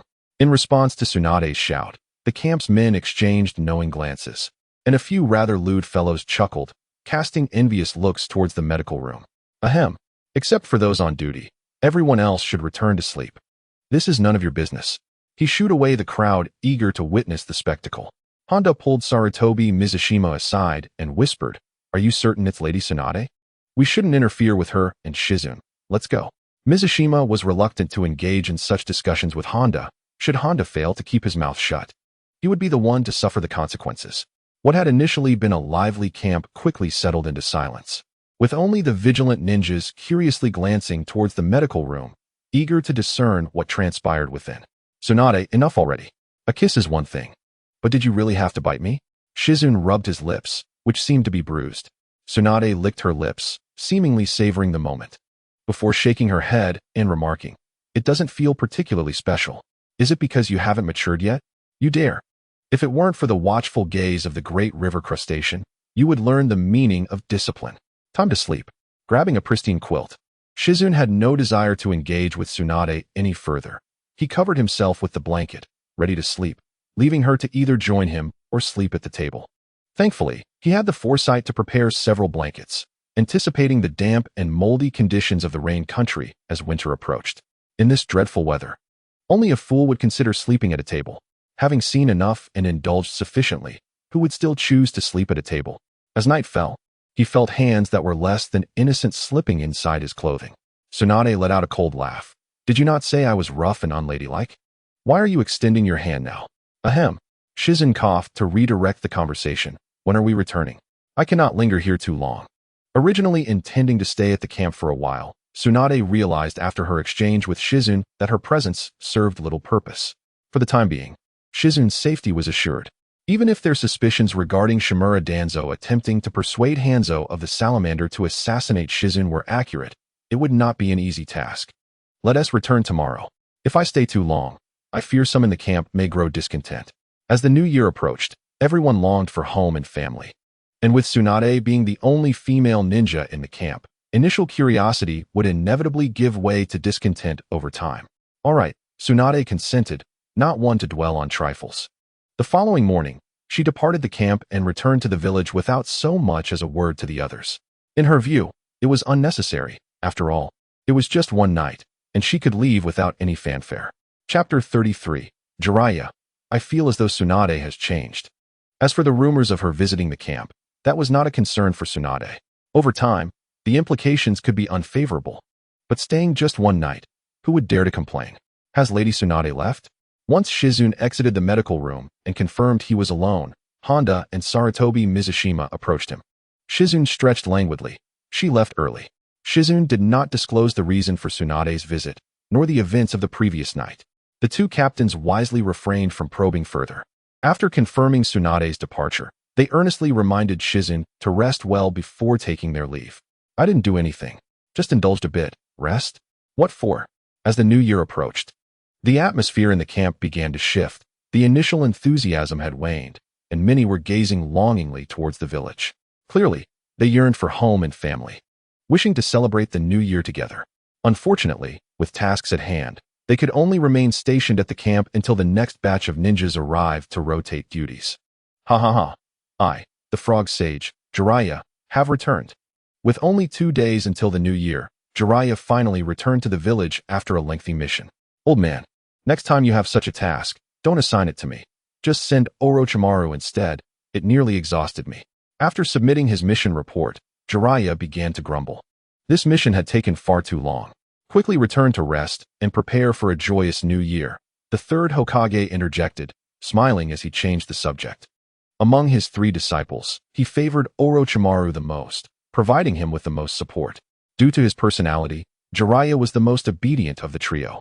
Thus, when faced with troublesome tasks, the third Hokage would often assign them to Jiraiya. Tsunade, on the other hand, found the medical department too busy. Moreover, she would outright refuse certain missions, while Orochimaru, once compensated, would immerse himself in his experiments, leaving Jiraiya to handle the tasks. Old man, I'm off. Rest was not in the cards for Jiraiya. Leaving the Hokage's office, he felt restless and made a beeline for the hot springs. Soon, he returned disappointed, as the winter season and the new year had left the hot springs deserted. Unable to indulge in his usual visual pleasures, Jiraiya felt utterly disheartened. If he couldn't feast his eyes, he would have to settle for a different craving. Jiraiya sought out Orochimaru, dragging him from his laboratory, and then invited Tsunade to join them at a small tavern. Finally, I feel alive again. This mission was utterly tedious. It nearly wore me out. As he sipped his drink, Jiraiya's complaints flowed freely. Orochimaru listened quietly, as was his nature, allowing Jiraiya's words to drift in one ear and out the other. After a lengthy tirade, Jiraiya suddenly sensed something amiss in the atmosphere. Orochimaru was still the same Orochimaru, indifferent and treating his words as mere nonsense. However, Tsunade was where Jiraiya detected the true change. Unlike their previous gatherings, where Tsunade would scold him for his complaints or even strike him, this time she did neither. What transpired while I was away from the village? Jiraiya blinked in confusion. Tsunade, is the food unappetizing? Tsunade had always enjoyed the dishes at this little establishment. Why had she hardly touched her chopsticks today? Perhaps my tastes have changed. It simply doesn't seem as delicious as before. Tsunade, unusually restrained, did not unleash her ire upon Jiraiya, but instead curiously inquired about the interesting events he encountered during his mission. What on earth? Is this really the Tsunade I know? Jiraiya's jaw dropped, nearly hitting the table. The usually composed Orochimaru also found this unusual. Tsunade was far too quiet today. Orochimaru, puzzled, could not ascertain the reason. Ever since their squad disbanded, their reunions had become increasingly infrequent, and it had been quite some time since their last meeting. After finishing their meal, they each went their separate ways. Jiraiya sought out his devoted little disciple, Konohamaru. Has your sister been acting strangely lately? Not at all. Holding the book brought by Jiraiya, Shinshu was engrossed in reading. Without lifting his head, he remarked, perhaps it's due to a lack of appetite. It's not just her, even Kushina feels the same. Ever since Janae left, we haven't had a taste of any delightful delicacies. Janae? Tsunade's little apprentice? Jiraiya was taken aback. Shinshu, visibly displeased, responded, what do you mean little apprentice? Janae merely studies under my sister. She doesn't consider herself a teacher, and my sister doesn't acknowledge having any apprentices. Before long, Shinshu's thoughts were once again consumed by the book, leaving Jiraiya scratching his head in confusion. He sensed that he had missed something significant, yet he could not articulate what it was. In stark contrast to the festive red lanterns adorning Konoha, the border camp remained unchanged. Kobayashi had hung 2 lanterns made of red paper at the camp entrance to celebrate the arrival of the new year, but alas, the lanterns did little to alleviate the yearning many ninjas felt for their families. Such a lack of tact, Janae thought, shaking his head as he recognized the dismal atmosphere in the camp. Many were longing for their families, hoping to return home soon. Yet the village showed no signs of acknowledgement. While it might be acceptable at other times, during the new year, shouldn't there be some provisions sent to reward the ninjas guarding the border? Has Konoha fallen into such poverty that they cannot spare a token of appreciation for those stationed at the border? It was nearing. He could feel the third awakening of the rebirth eye drawing closer. On the night of the new year, the third awakening of the rebirth eye indeed arrived as anticipated. Prepared, Janae covered his eyes with a white cloth and lay down in bed. The duration of each awakening had increased with every occurrence. Perhaps due to his lack of Otsutsuki chakra, the awakening lasted a tad longer. The intervals between awakenings were also significant. In the entire border camp, Janae, as the sole medical ninja, was of utmost importance. Noticing the white cloth covering his eyes, the camp members grew tense. "Janae, is your eye all right?" Kobayashi inquired anxiously. Janae cannot afford to have any issues. As a member of the Sarutobi clan, Sarutobi Mitsuo was somewhat privy to certain insider information. "Janae, is the after effect of the Byakugan's degeneration surfacing again?" "Yes, my eyes feel uncomfortable, as if something is pulsating. During this time, I am sensitive to bright lights and cannot act carelessly. Everyone must ensure their own safety," Janae explained. The after effects had appeared twice before, each lasting for a while. And this time he was uncertain how long it would persist. Damn it. After hearing Janae's account, Kobayashi responded furiously, "The Hokage should have recalled you. Your health is already precarious." Sarutobi Mitsuo could sense the resentment in Kobayashi's words. As a member of the Sarutobi clan, he found himself in a rather awkward position and was reluctant to respond. Janae smiled and shook his head, reassuring the anxious Kobayashi. "Captain, I have encountered this experience twice before. I can take care of myself during this period, so there is no need for a rotation. But if someone gets injured, can you treat them?" Kobayashi asked, voicing his greatest concern. As a medical ninja, the duty was to heal and rescue the injured. If he were unable to assist, he would become redundant. "Simple treatments and surgeries are not an issue. Rest assured, Captain. Just because I am unsuitable for combat does not mean I cannot utilize ninjutsu," Janae assured. In truth, the impact on him was minimal. As long as he avoided direct bright lights, he could manage just fine, performing medical ninjutsu or engaging in battle without issue. By exaggerating the seriousness of the situation, he was merely displaying a facade of vulnerability. Janae could not be certain if there were members of Shimura Danzo's faction in the camp. If there were, feigning weakness would be the perfect strategy to catch them off guard. If Danzo attempted to take advantage of the situation, Janae would undoubtedly provide him with a shocking surprise. "That's good," Kobayashi sighed in relief. "Janae, you should focus on recuperating in the medical room. You need not worry about anything else. Mitsuo and I will handle it. During your recovery, I will ensure everyone remains vigilant to minimize the risk of injury and spare you any trouble. The sooner you recover, the sooner we can all feel at ease." After offering Janae a few words of comfort, Kobayashi and Sarutobi Mitsuo departed. Once away from the medical room, Kobayashi began to complain. "Mitsuo, Janae's condition shouldn't have landed him here. Do you have any idea why this happened?" "I have no clue. This is no matter to discuss openly. Even if I had a guess, I couldn't speak of it. It would cause trouble," Mitsuo replied. "Don't worry, he will recover soon. Janae's current condition has occurred twice before in the village, and he recovered quickly each time. Don't overthink it. Let us keep this from worrying everyone." There was no other recourse. The news of Janae's Byakugan degeneration resurfacing quickly spread beyond the camp. That very night, the third Hokage in Konoha received the news. Relayed by Sarutobi Mitsuo. "Danzo, what will you do?" The fact that Janae's health had faltered presented a prime opportunity for Shimura Danzo. However, taking action carried the risk of exposure, leaving the third Hokage curious about Danzo's next move. The third Hokage believed that Danzo certainly had channels to acquire the same information. Whether Danzo would act upon learning of Janae's deteriorating condition became the third Hokage's primary concern. Upon receiving the same intel, Danzo scoffed. tossing the scroll into the fire to incinerate it. The third Hokage was well aware of Danzo's character, and conversely, Danzo understood the third Hokage's disposition. Acquiescing to Danzo's actions had become the final line in the sand. Should Danzo cross that line, the third Hokage would not hesitate to betray him. As an ambitious individual with aspirations of becoming Hokage, Danzo would not jeopardize himself for the sake of revenge against Janae. Janae's health issues seemed to present a suitable opportunity. Yet for Danzo, it was merely a trap. The reason Tsunade ventured to the border camp had become glaringly obvious. While the third Hokage appeared to permit Danzo's vengeful actions, he was, in fact, forcefully patching up the situation.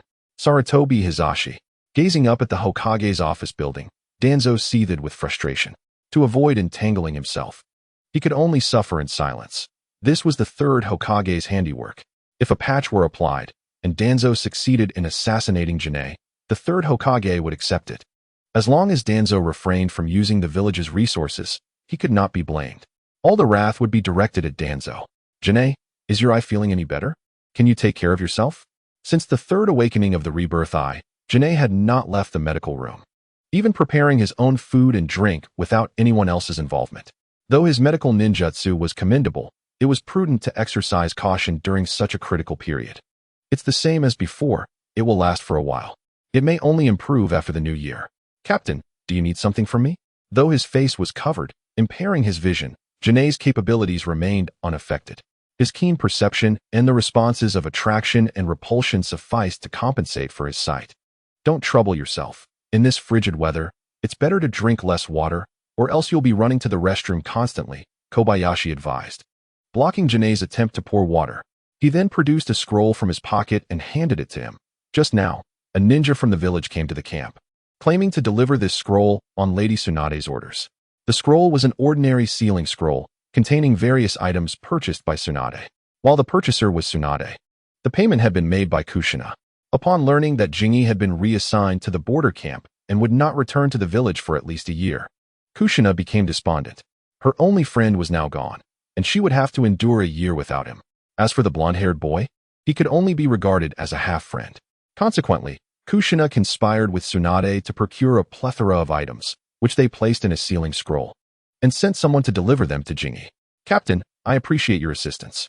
Jingi smiled as he expressed his gratitude to Kobayashi, who quickly waved him off. No need for thanks. As the camp captain, it is my duty to look after my teammates. I must return to my duties now, so I won't disturb your rest.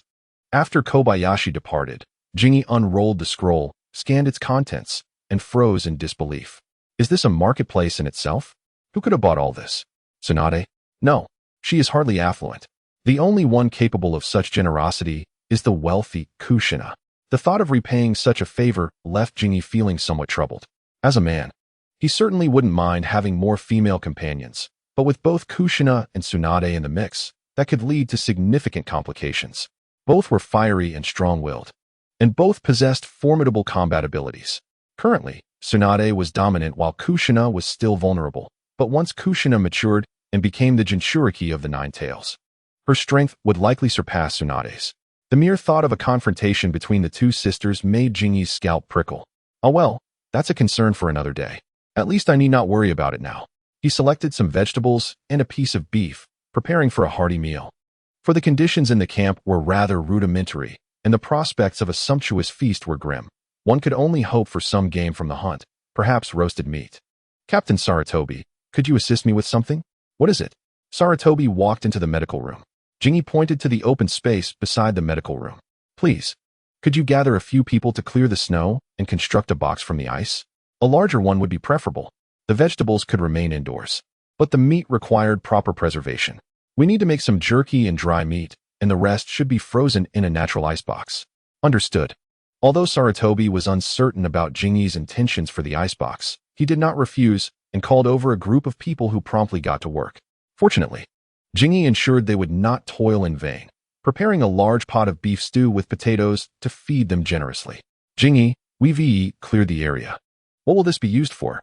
To freeze some meat, otherwise it will spoil. As Jingi retrieved piece after piece of meat from the sealing scroll and placed them into the natural icebox, the surrounding ninjas were left dumbfounded. Is this extravagance even possible? Will we never lack for meat again? One ninja murmured. Saratobi smacked him lightly, exclaiming, "This is for Jingi, courtesy of Lady Tsunade, not for the camp's general consumption. Want some? Ask your wife to buy you some."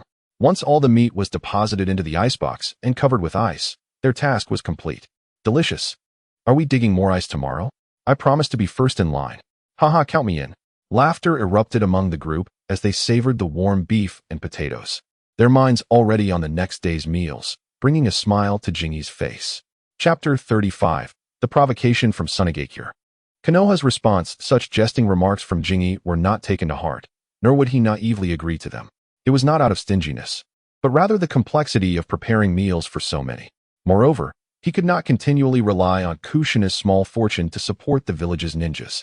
As the new year approached, the ninjas in the camp organized a modest gathering with their limited resources to celebrate the occasion, but Jingi chose to abstain from the festivities. Thud, thud.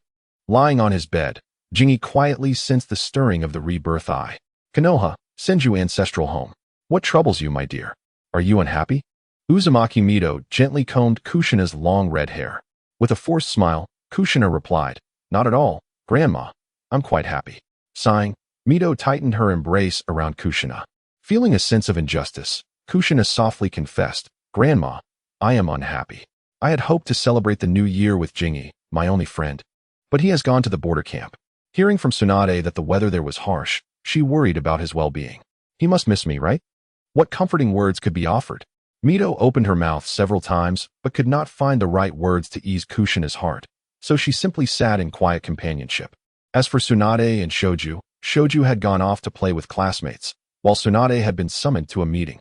This was a New Year's Eve assembly. Not due to the third Hokage's penchant for disruption, but rather the necessity of convening for an important discussion. In the meeting room on the first floor of the Hokage office building, a significant assembly was taking place.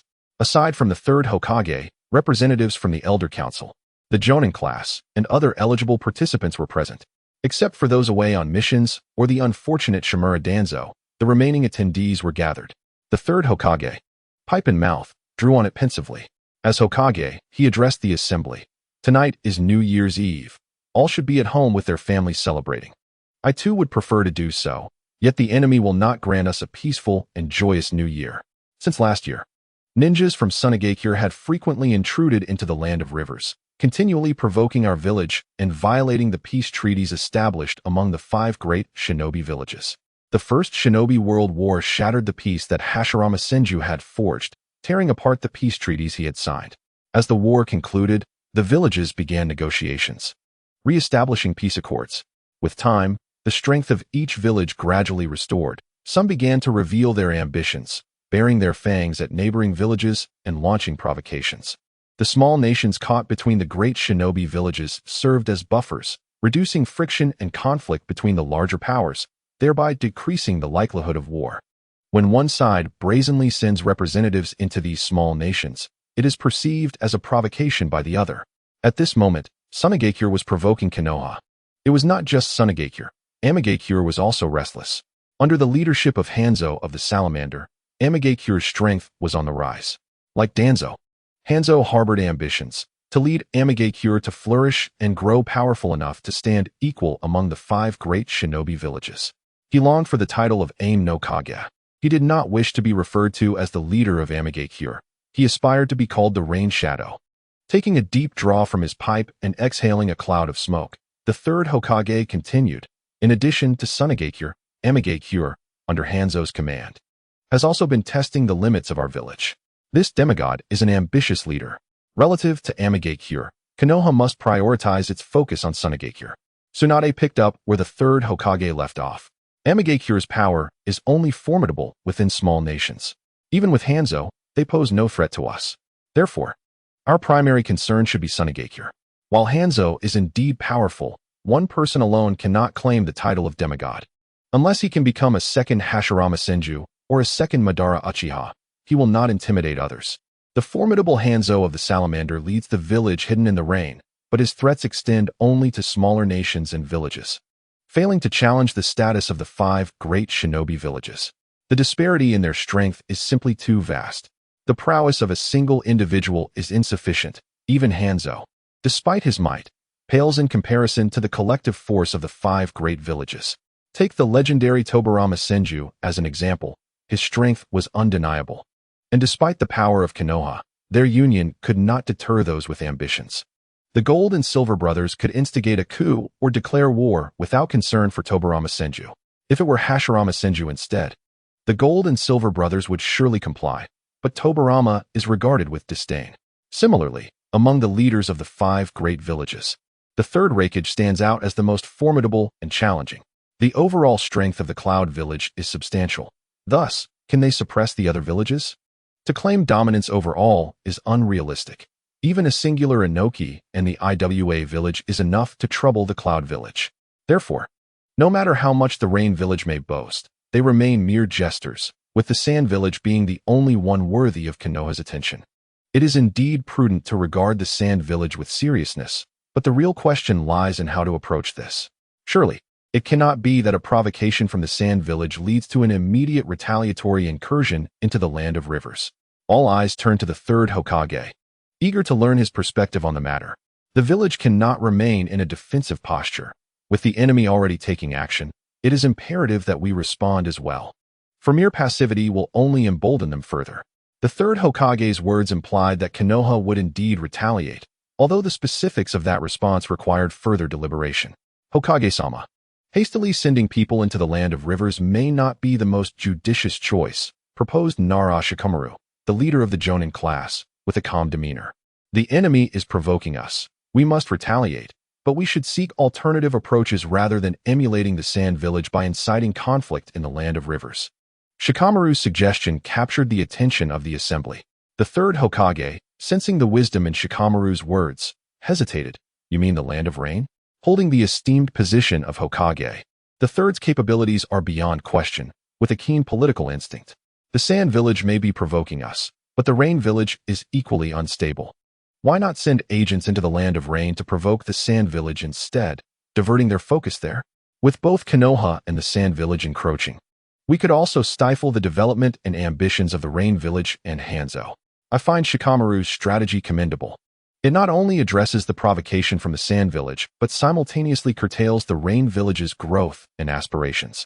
Truly, a mind of exceptional brilliance can weave together the destinies of the Rain and Sand Villages with just a few words. Within the conference room, murmurs arose among the attendees. Tsunade, arms crossed, furrowed her brow. Colleagues, Shikamaru's proposal is indeed astute, likely to redirect the Sand Village's attention to the Land of Rain. However, have we considered the response from the Iwa village? Why does the Sand Village choose to provoke Konoha in the Land of Rivers rather than the Rain Village? Are they truly fearful of Hanzo and the Rain Village? Not at all. It is simply that the Sand Village, or rather the third Kazekage, does not wish to provoke 2 formidable enemies simultaneously. Provocation in the Land of Rivers will only agitate Konoha, but a provocation in the Land of Rain would also rouse the Iwa village. After all, the Land of Rain borders the Land of Fire, Wind, and Earth. Any activity by one party here equates to a provocation towards 2 powerful adversaries. We must avoid crafting strategies that target both the Sand and Rain villages while inadvertently pulling the Iwa village into the fray.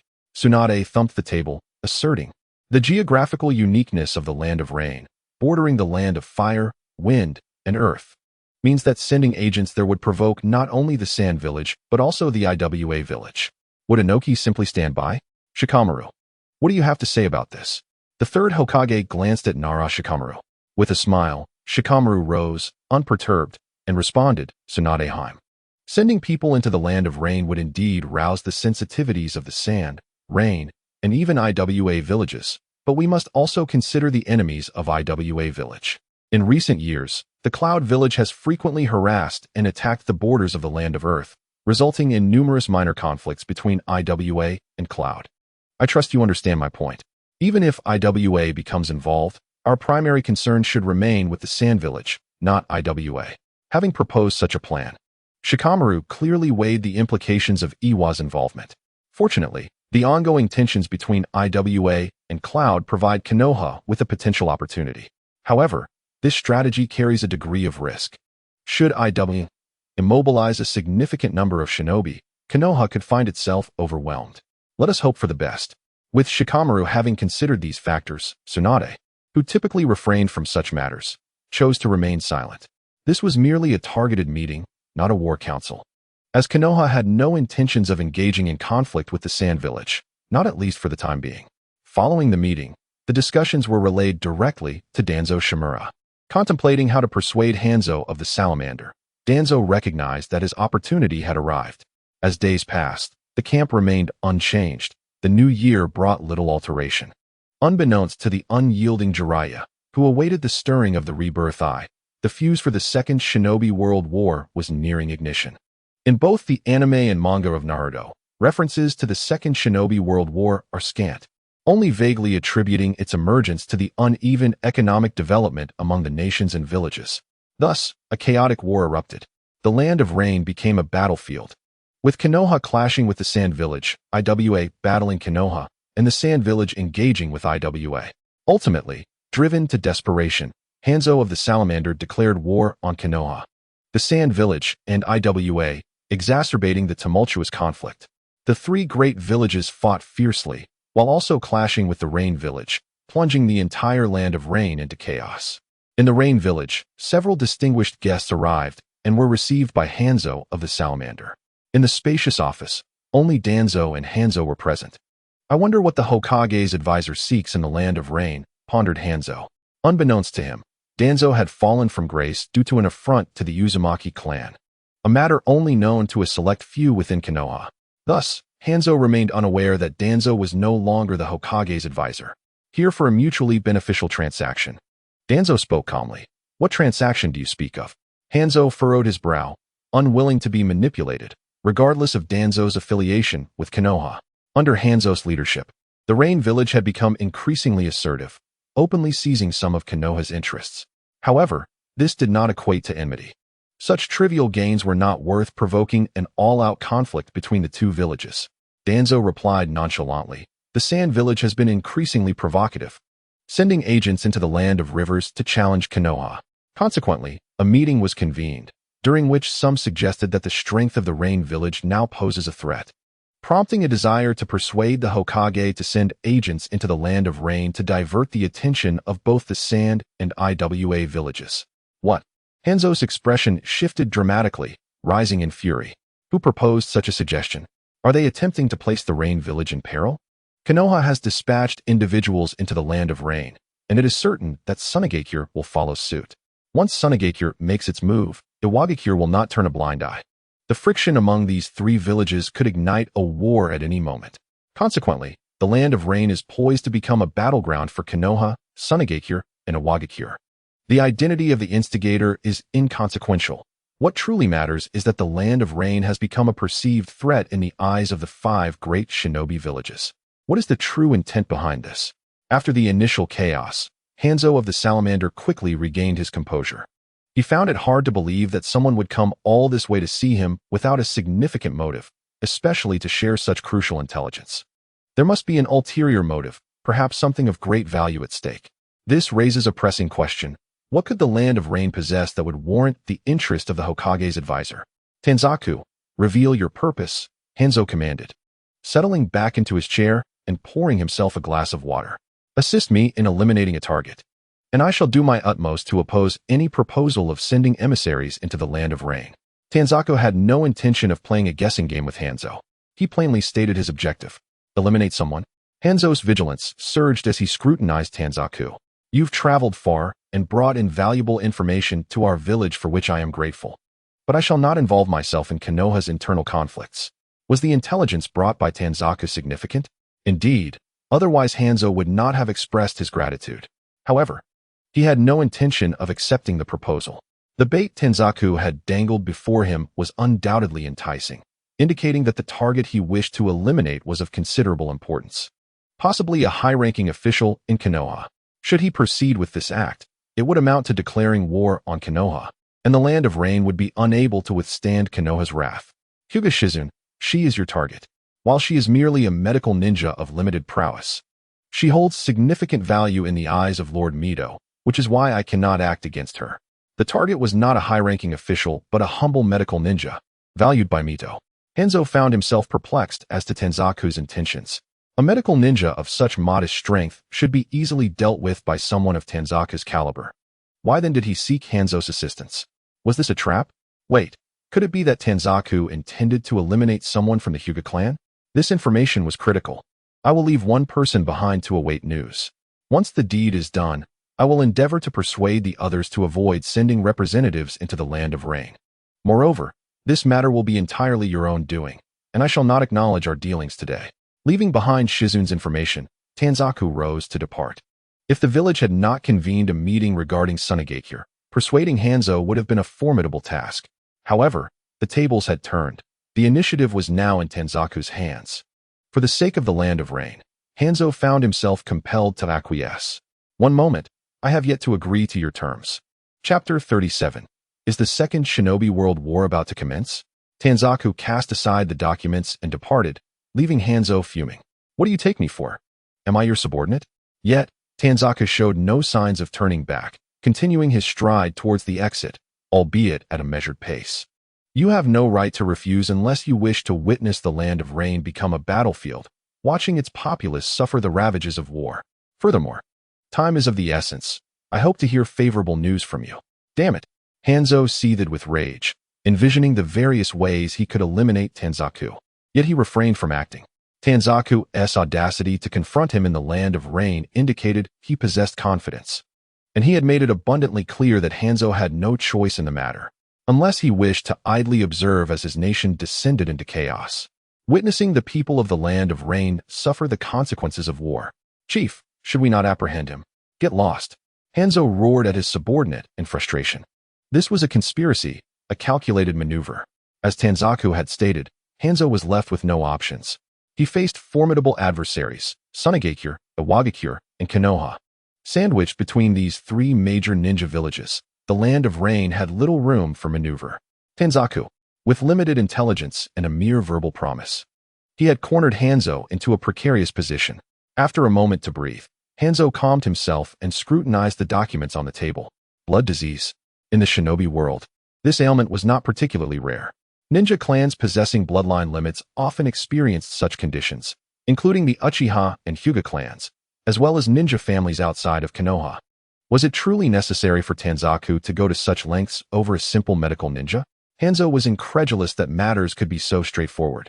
If it were indeed that simple, Tenseigan would have dealt with it himself. The notion of not being able to act freely was a mere ruse. This old man was hesitant, afraid to act, which is precisely why he sought Hanzo's assistance. Extracting information from this situation was exceedingly difficult, and Tenseigan had not clarified his intentions. If Hanzo were to lose his position due to merely warning Shizun, he would find it utterly laughable. To kill, or to bear witness as his village and nation devolved into a battleground, becoming a casualty of greater powers. The most infuriating aspect for Hanzo was that Tenseigan had provided nothing but a verbal assurance. Regardless of the assassination's success, it would ultimately fall upon Hanzo. With no acknowledgement from Tenseigan, no one would admit to having seen him, nor would they recognize such dealings. The feeling of being manipulated was intolerable. The dream of standing shoulder to shoulder with the five Kage had yet to be realized, yet the land of rain was on the verge of becoming a battlefield. Hanzo could not accept this outcome. Tenseigan, you had better uphold your end of the bargain, or else. That night, a puppet raven soared into the camp, alighting upon the window of the medical room. Shizun opened the window, allowing the puppet to enter, and unfastened the scroll from its feet. Upon unrolling the scroll, she manipulated the puppet to observe its contents. Indeed, though blindfolded, Shizun could perceive through the puppet's vision. The intelligence scroll had been sent by Tsunade, with the puppet raven serving as a conduit for their correspondence. An urgent meeting? Why was Tsunegakure provoking Konoha at this juncture? Was the Second Shinobi World War on the horizon? No, the timing was not right, according to the original timeline. There remained at least 3 to 4 years before the outbreak of the Second Shinobi World War. After all, wars do not simply erupt without provocation. The stakes are far too great. What, then, instigated Tsunegakure's provocation? Were they so eager to carve a piece from the land of fire? The land of wind was impoverished. The land of fire was replete with resources, leading to Konoha's rapid development compared to Tsunegakure, which seemed to lag far behind. Since the establishment of the ninja villages, Tsunegakure had constantly sought to seize a share of the wealth from the land of fire. The burgeoning military strength had sparked ambitions within certain factions of Tsunegakure, such as the Third Kazekage and the Chiyo siblings, who were known for their hawkish stances. Indeed, those who play with strategy harbor unclean hearts. Upon seeing Nara Shikaku suggest relocating the fire to the Land of Rain, Shizen could not help but smirk. This was a cunning ploy, a response to Sunegakure's provocation, simultaneously stifling the growth of the Land of Rain. It would shatter Hanzo's aspirations of becoming the next leader, forcing him to reckon with the true power of the Land of Rain. As for Iwagakure, if all three major ninja villages turned their ire towards the Land of Rain, Konoha would not suffer disproportionately. The Sand Village and the Rock Village could not possibly reach an agreement to jointly assault Konoha. Moreover, with the presence of the Rain Village, whose strength is neither here nor there, the situation would only become more muddled. Wait, is the village planning to send someone into the Land of Rain to divert the Sand Village's attention in response to their provocation? Konoha's maneuver is timely and crucial, not only for the village but also for Shimura Danzo. Given Danzo's disposition, he might exploit this situation to manipulate Hanzo of the Salamander. It seems that Hanzo, the demigod, has been ensnared by Danzo on numerous occasions. Danzo knows precisely how to handle demigods. Janae is skeptical that Danzo would let such a golden opportunity slip away unless he no longer wished to act against himself. Otherwise, without leveraging the village's power and remaining in the shadows, Hanzo is a dangerously sharp blade. Most importantly, he is effective. After striking, he can simply vanish without bearing any responsibility. Don't ask. Any inquiry would be met with allegations. This has nothing to do with me. Truly adept at seizing opportunities. After destroying the scroll sent by Tsunade, Janae felt the need to prepare himself, as he was uncertain whether Danzo had indeed persuaded Hanzo. If Hanzo were swayed, the timing of any action would be unpredictable. The camp is in close proximity to the Land of Rain, and given Hanzo's prowess, he could easily visit the camp at any moment. His body flicker technique and physical prowess are terrifying, and even more alarming is the poison that he himself must guard against. To speak frankly, should Hanzo wander into the camp, he could effortlessly poison a multitude. The provocation from the Sand Village and the village's plans indirectly assist Danzo, providing him with an opportunity to easily manipulate Hanzo. Chapter 38. Hanzo of the Salamander turns the tables on Danzo. Danzo is certainly not a man of his word. Yet Hanzo has no choice. As Danzo stated, you have no right to choose. You must trust me and believe that I will assist you in persuading others. Danzo enjoys manipulating others, does he? Janae withdrew a scroll, secured it to the foot of a puppet raven, and guided it towards the Rain Village. You think to use Hanzo's hand to eliminate me while keeping your hands clean? Not a chance. Janae is confident that Hanzo is unaware of the position Danzo has lost. Only Danzo, as the Hokage's advisor, can facilitate persuasion and aid the Rain Village. If Danzo were stripped of his position and merely hiding at home as a schemer, would Hanzo still heed him?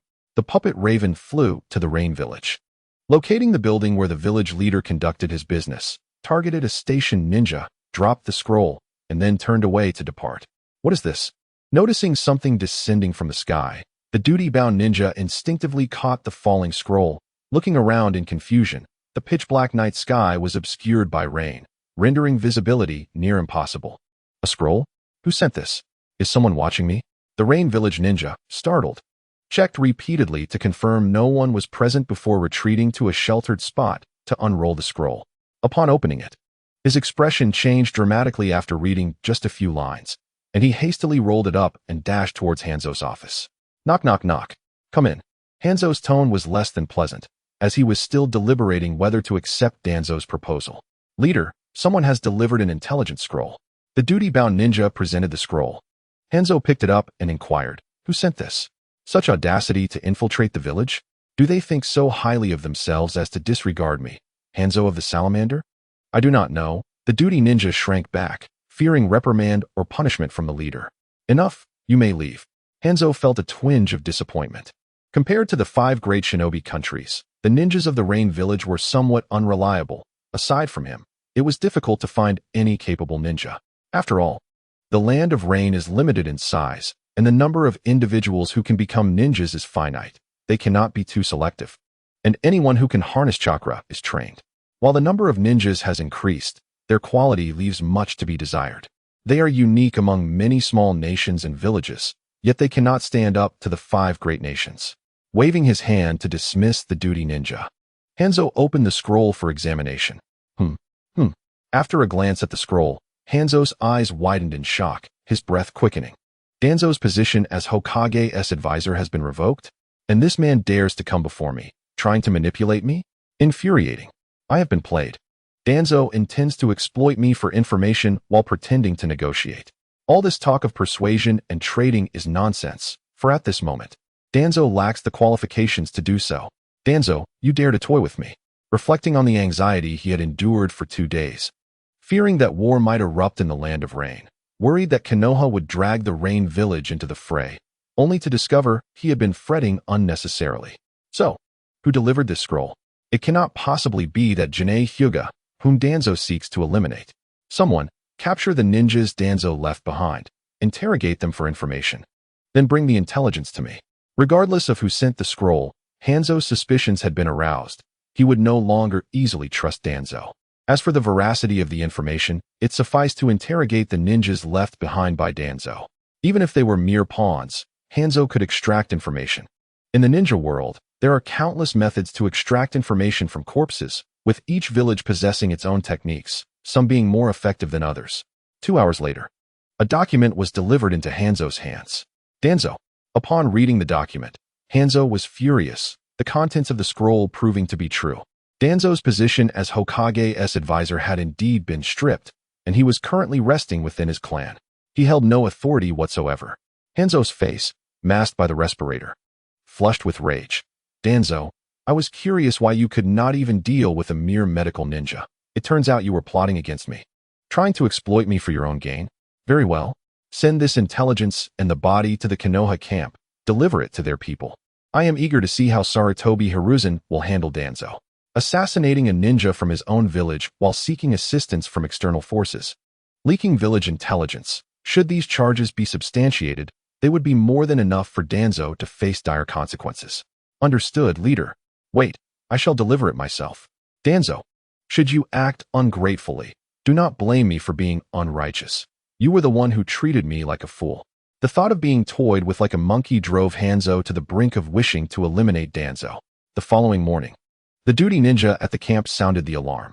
All the ninjas in the camp grew tense, for the leader of the Rain Village, the so-called demigod Hanzo, had arrived unannounced, bringing with him a corpse.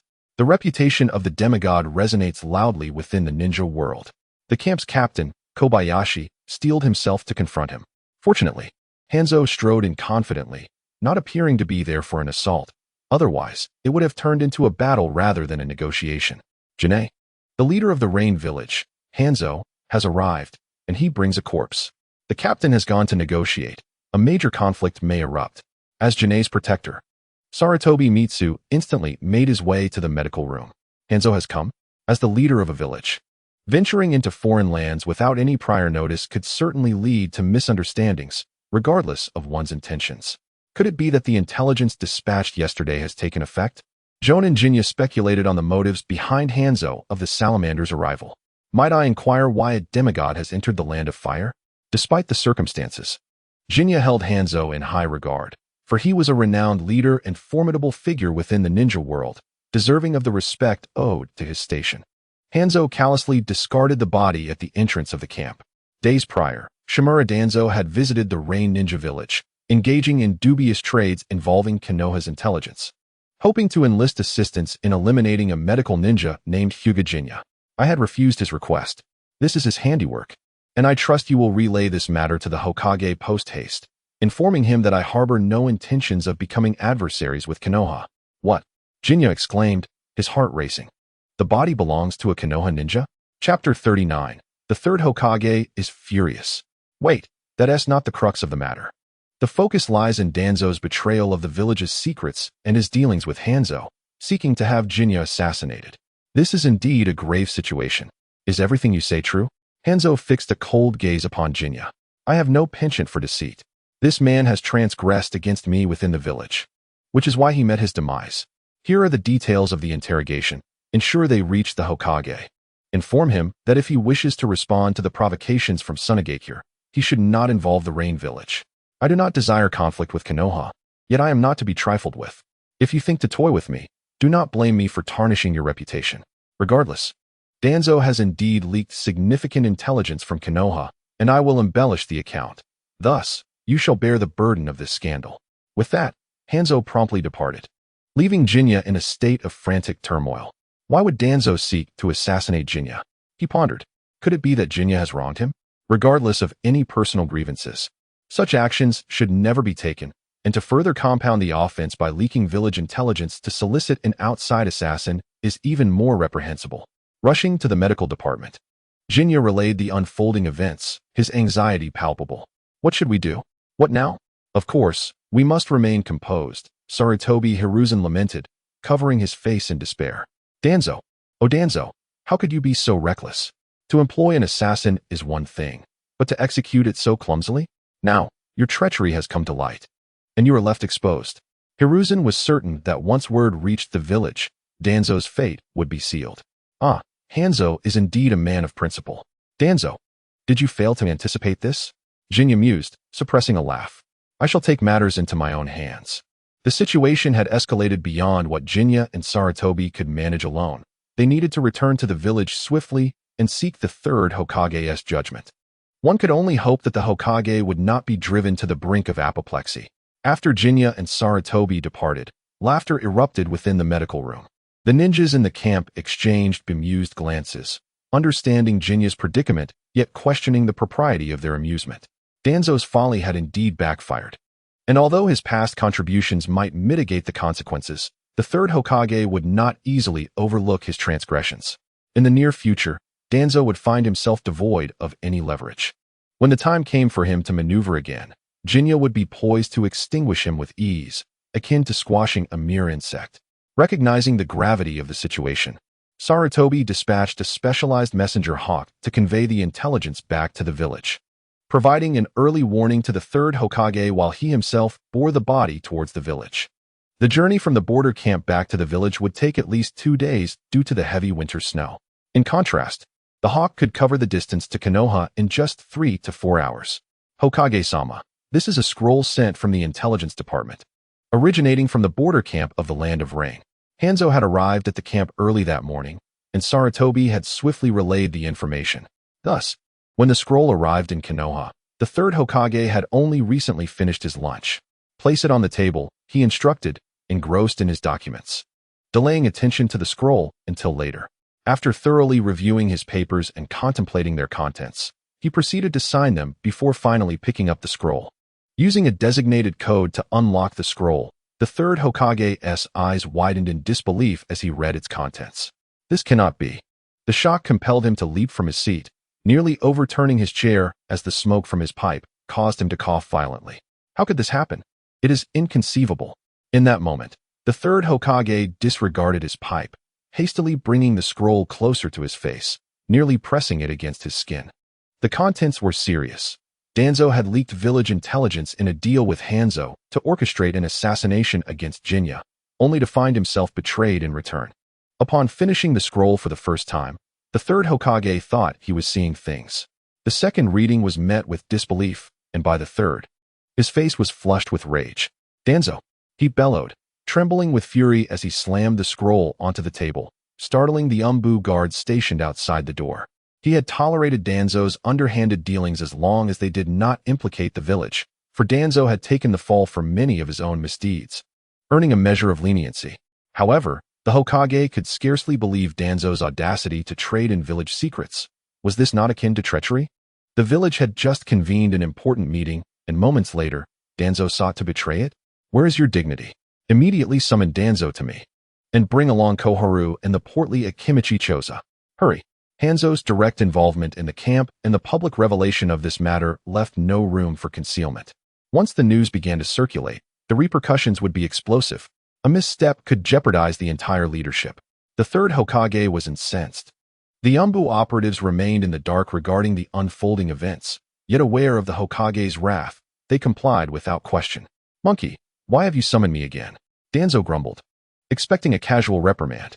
However, upon entering, he was met with the Hokage's stormy countenance, compelling him to swallow his words and sit quietly on the floor, awaiting the arrival of others.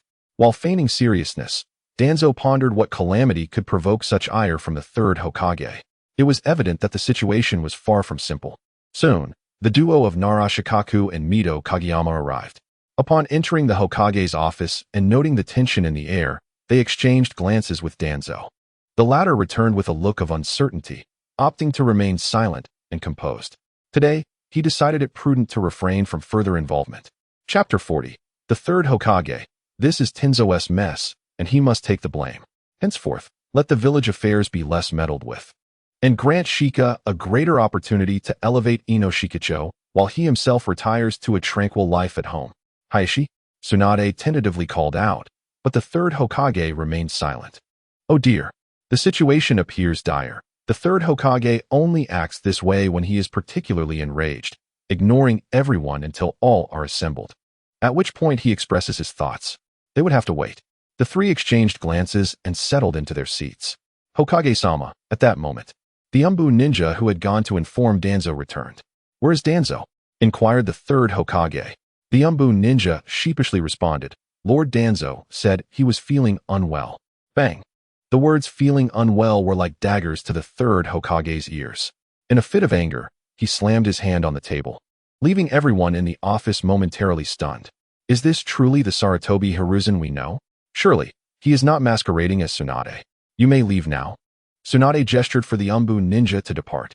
Once he was gone, she turned to the third Hokage and asked, Hiruzen, what has Danzo done to provoke such ire? What has he done? The third Hokage chuckled in disbelief. The situation is spiraling out of control. Do you not understand? He has assassinated a fellow village ninja, betrayed our village's confidential information in dealings with Hanzo of the Salamander, and solicited Hanzo to eliminate Hyuga. And now, he has been betrayed in return, with the revelation made publicly before dozens of ninja at the border camp. What do you think he has done? Assassinating a fellow ninja and leaking village intelligence are grave offenses, their implications vast. If downplayed, one could potentially muddle through. However, if magnified, it could lead to severe repercussions. Had this information surfaced through other channels, the third Hokage could have accepted it. But the fact that it was disclosed by Hanzo in front of numerous Leaf Ninja was intolerable. The Border Patrol ninjas, already reluctant to be stationed there during the harsh winter, would feel disheartened by Danzo's actions. We sacrifice our families and endure the bitter cold to guard the borders, only to have to worry about threats from within our ranks. What kind of madness is this? While those targeted were not their comrades, they all shared the same camp, and the collective sentiment would surely be one of despair. This is utterly unacceptable, Akimichi Choza lamented, holding his forehead in frustration. Tsunade and Mito's expressions were vacant, unable to comprehend what they had just heard. Has Danzo truly lost his mind? To assassinate a fellow village ninja and hire outsiders for the task, sowing discord among their ranks? How would Tsunade and Uzumaki Mito react upon learning this news? Hiruzen, we must restrain Danzo. If possible, we need to establish a gag order at the border camp, Tsunade urged anxiously. The third Hokage, weary, replied, do you believe a gag order can be enforced? Do you think Uzumaki Mito is a mere decoration?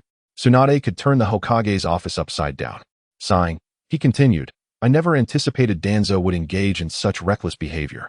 We must provide an explanation to the villagers. At this critical moment, the third Hokage had no qualms about discarding Danzo. This was a burden he, Sarutobi Hiruzen, could not bear. He would place the blame squarely upon Danzo. Mito nodded gravely. I concur with Hiruzen. This predicament was entirely Danzo's doing. We must detain him and provide the villagers with a satisfactory explanation.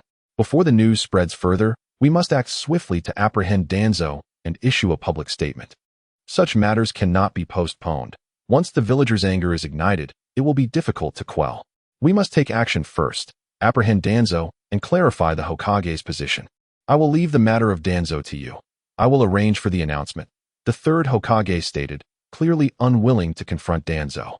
As for Danzo's punishment, the severity could vary. However, given how thoroughly Hanzo betrayed him, the Hokage's office must take a firm stance. Failing to address this would dishearten many. Regarding Danzo's punishment, Tsunade and her companions were uncertain of the appropriate course. He should be confined for now. Regardless of his past contributions to the village, his mistakes cannot go unpunished. Yet the repercussions should not be excessively harsh. The Hokage cannot simply extinguish his usefulness. After a brief discussion, Tsunade, Mito, and Akimichi Choza, accompanied by the Umbu, approached Danzo. Upon seeing his residence surrounded by Umbu, Danzo sensed something was amiss. Could it be an attack from Uzumaki Mido?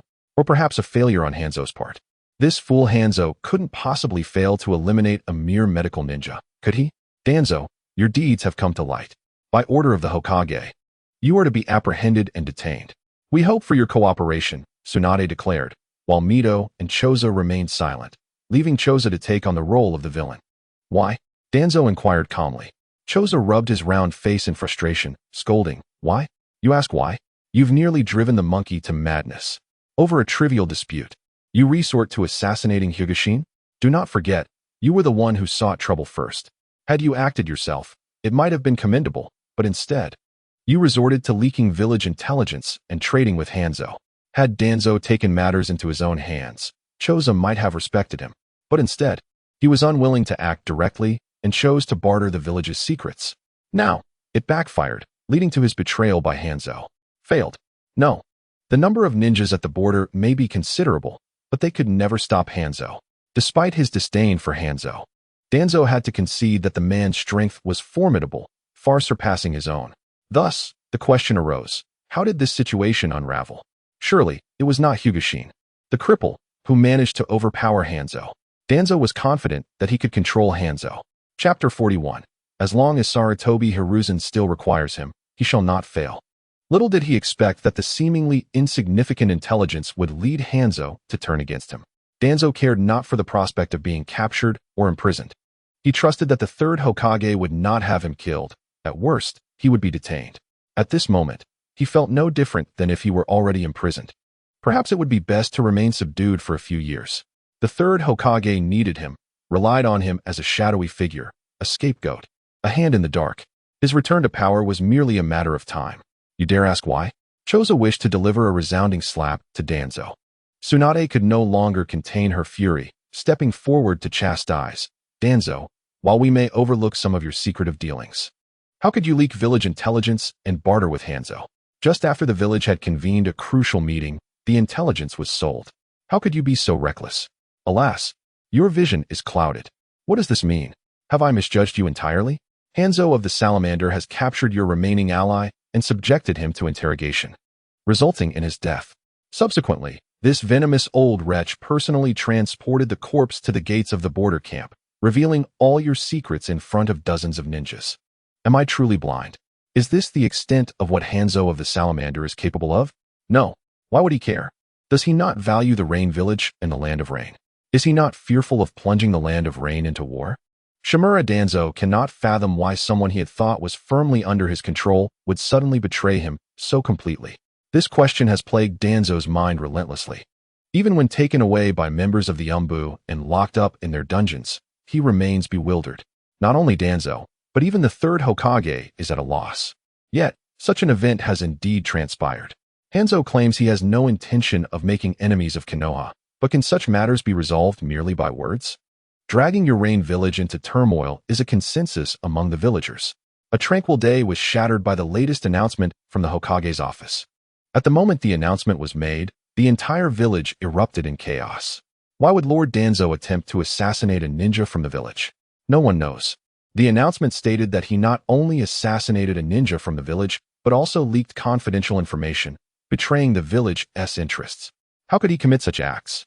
With the proclamation, Danzo instantly became a pariah, his reputation utterly tarnished. The people of Konoha reveled in this scandal, praising the third Hokage. At the moment the events unfolded, Danzo was apprehended and detained, all thanks to the efforts of the Hokage. As for Danzo's fate, few cared. He had already been captured and imprisoned, and the villagers trusted that the Hokage would deliver a fitting punishment. The announcement from the Hokage's office and the subsequent arrest dissipated the villagers' fury and hatred. The situation did not escalate, and Danzo's case would gradually fade from memory over time. Therefore, the reason behind Hanzo's betrayal remains a mystery to all. Sarutobi Sasuke nodded, confirming, indeed, Hokage-sama. The other party did not elaborate on their intentions, merely discussing the matter concerning Danzo before leaving the corpse behind. The identity of the corpse has been verified as a ninja from the Shimura clan. Upon arriving in the village, Sarutobi Sasuke promptly reported this matter to the third Hokage in detail. Thank you for your hard work, Sasuke. Please take a moment to rest. then returned to the camp to announce the village's disciplinary actions. I cannot allow Danzo's actions to dampen the spirits of our comrades, unless unforeseen circumstances arise. This matter will conclude here. In the short term, the third Hokage will not permit Danzo to appear, nor will he provide him with opportunities to cause further trouble. When Danzo will be able to emerge openly will depend on when Sarutobi Hizashi requires the scapegoat and puppet. Of course, the situation at the Senju ancestral home must also be taken into account. Until Uzumaki Mito departs, it is inappropriate to release Danzo. Understood, Hokage-sama. Having completed his task, Sarutobi Sasuke rested for a night in the village before embarking on his journey back to the camp. Upon his return, he promptly disseminated the announcement from the Hokage's office. In an instant, many ninja, feeling unwell, erupted in excitement. Various praises and adulations for the third Hokage filled the camp. Arriving at the medical department, Sarutobi Sasuke relayed the announcement to Shizune, stating, "The Hokage places great importance on this matter. For the time being, focus on your recovery. I and the captain will handle the camp's affairs." "I appreciate your assistance, Vice Captain," Shizune replied politely. It must be said that the third Hokage played his cards splendidly, not only garnering goodwill, but also successfully shielding Danzo from scrutiny. The villagers' attention was diverted to the disciplinary announcement, and few truly cared about the severity or appropriateness of Danzo's punishment. Observing the camp, one could see that this tactic proved effective. When the news broke, many ninjas in the camp were filled with resentment. Yet now they sang praises of the third Hokage with beaming smiles, as if they were ready to erect a plaque in his honor. It seemed somewhat theatrical, but this matter concluded here, allowing Shizune to focus on her recovery while awaiting the third awakening of the Rinnegan. The duration of the Rinnegan's third awakening exceeded Shizune's expectations. She had initially believed it would conclude in half a month, yet it dragged on for over a month. Shizune suspected this prolonged duration was linked to her lack of Otsutsuki chakra, compounded by the dilution of her bloodline. Once the awakening of the Rinnegan came to a definitive end, Shizune removed the blindfold and retrieved a spare mirror from the ceiling scroll to inspect herself. She found that aside from her skin being slightly paler, she bore little difference from her former self. While her exterior remained unchanged, profound transformations had occurred within her. Shizune's body had recovered. For the ninjas in the camp, this was excellent news.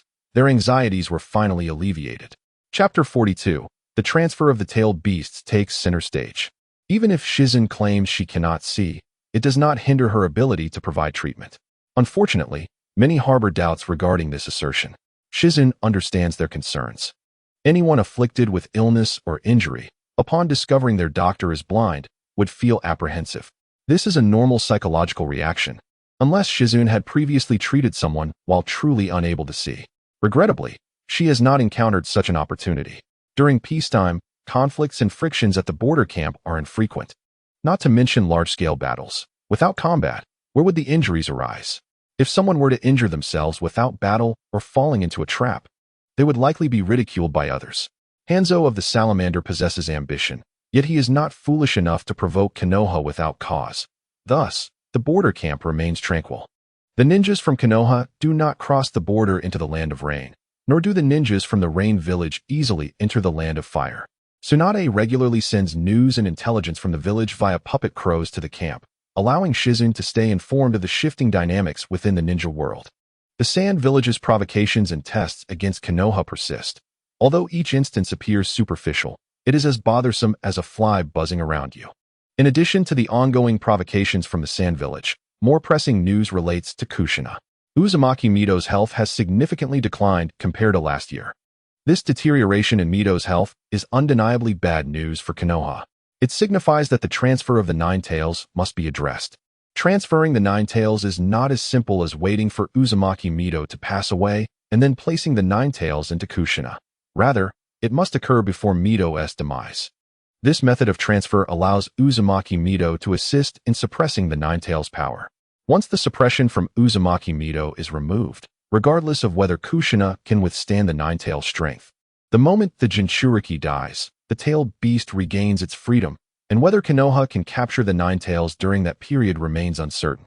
Without formidable figures like Senju Hashirama and Uchiha Madara, even Senju Tobarama would struggle against the Nine Tails, let alone the third Hokage and his cohort. Should the Nine Tails break free from its seal, the Night of the Nine Tails may come to fruition prematurely, and during that time, Konoha lacks ninjas with the Flying Thunder God technique to transfer the Tailed Beast Bomb. If the Nine Tails Tailed Beast Bomb were to explode in the village, the consequences would undoubtedly be catastrophic. After extensive comparisons by countless netizens, it is evident that the Nine Tails charged Tailed Beast Bomb, aside from lacking terrifying radiation, possesses a power that rivals that of a nuclear bomb. Just imagine the horror of such a devastating explosion occurring within a village. Many lives were lost on the Night of the Nine Tails. A scenario that could have been far worse had the young hero not managed to relocate both the Tailed Beast and the Nine Tails themselves. If a great battle were to erupt within the village, the number of casualties in Konoha would be unfathomable. Although the third Hokage may not have been the most admirable of leaders, he possessed a crucial quality: self-awareness. He refrained from comparing himself to the likes of Senju Hashirama and Uchiha Madara, fully understanding that if the Tailed Beast were to break free, no one in the village could withstand the might of that formidable fox. The elderly Uzumaki Mido, while able to contain the Nine Tails during its sealed state, would stand no chance once it was unleashed. Thus, the successful relocation of the Tailed Beast became the village's top priority, even taking precedence over the provocations from Sunagakure.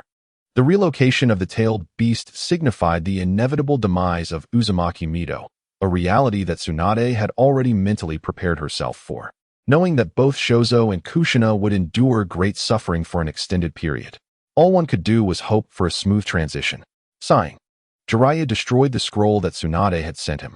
Being far away at the border camp, he was unable to assist, merely praying for the successful relocation of the Tailed Beast.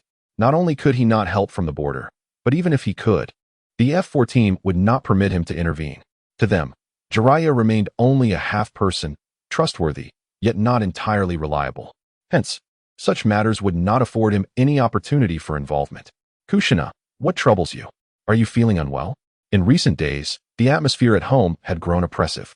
Tsunade had not attended her classes, choosing instead to remain at home with their grandmother, while Kushina's face had lost its usual brightness. Both she and Tsunade understood the implications of the Tailed Beast's relocation. Only Shozo remained blissfully unaware. Enough of this nonsense, Tsunade admonished, gently patting Shozo on the head. When we visit the daimyo, you must behave yourself. Do not cause any mischief at the daimyo's residence. To prevent Shozo from having an exaggerated reaction, the best course of action was to distract him. This was Mido's intent. She hoped to bring Shozo back once everything's settled and reveal the truth to him. Understood. But why so stern? Shozo pouted, reluctant to go to the daimyo's estate. Unfortunately, their grandmother was too old to leave the village, and Tsunade had pressing matters to attend to, leaving him as the representative. You little rascal, Tsunade's expression darkened. This boy, given a bit of sunshine, would flourish. Realizing his sister's displeasure, Shozo hastily fell silent, obediently eating his meal. As for Kushina's mood, he would investigate upon returning from the daimyo's residence.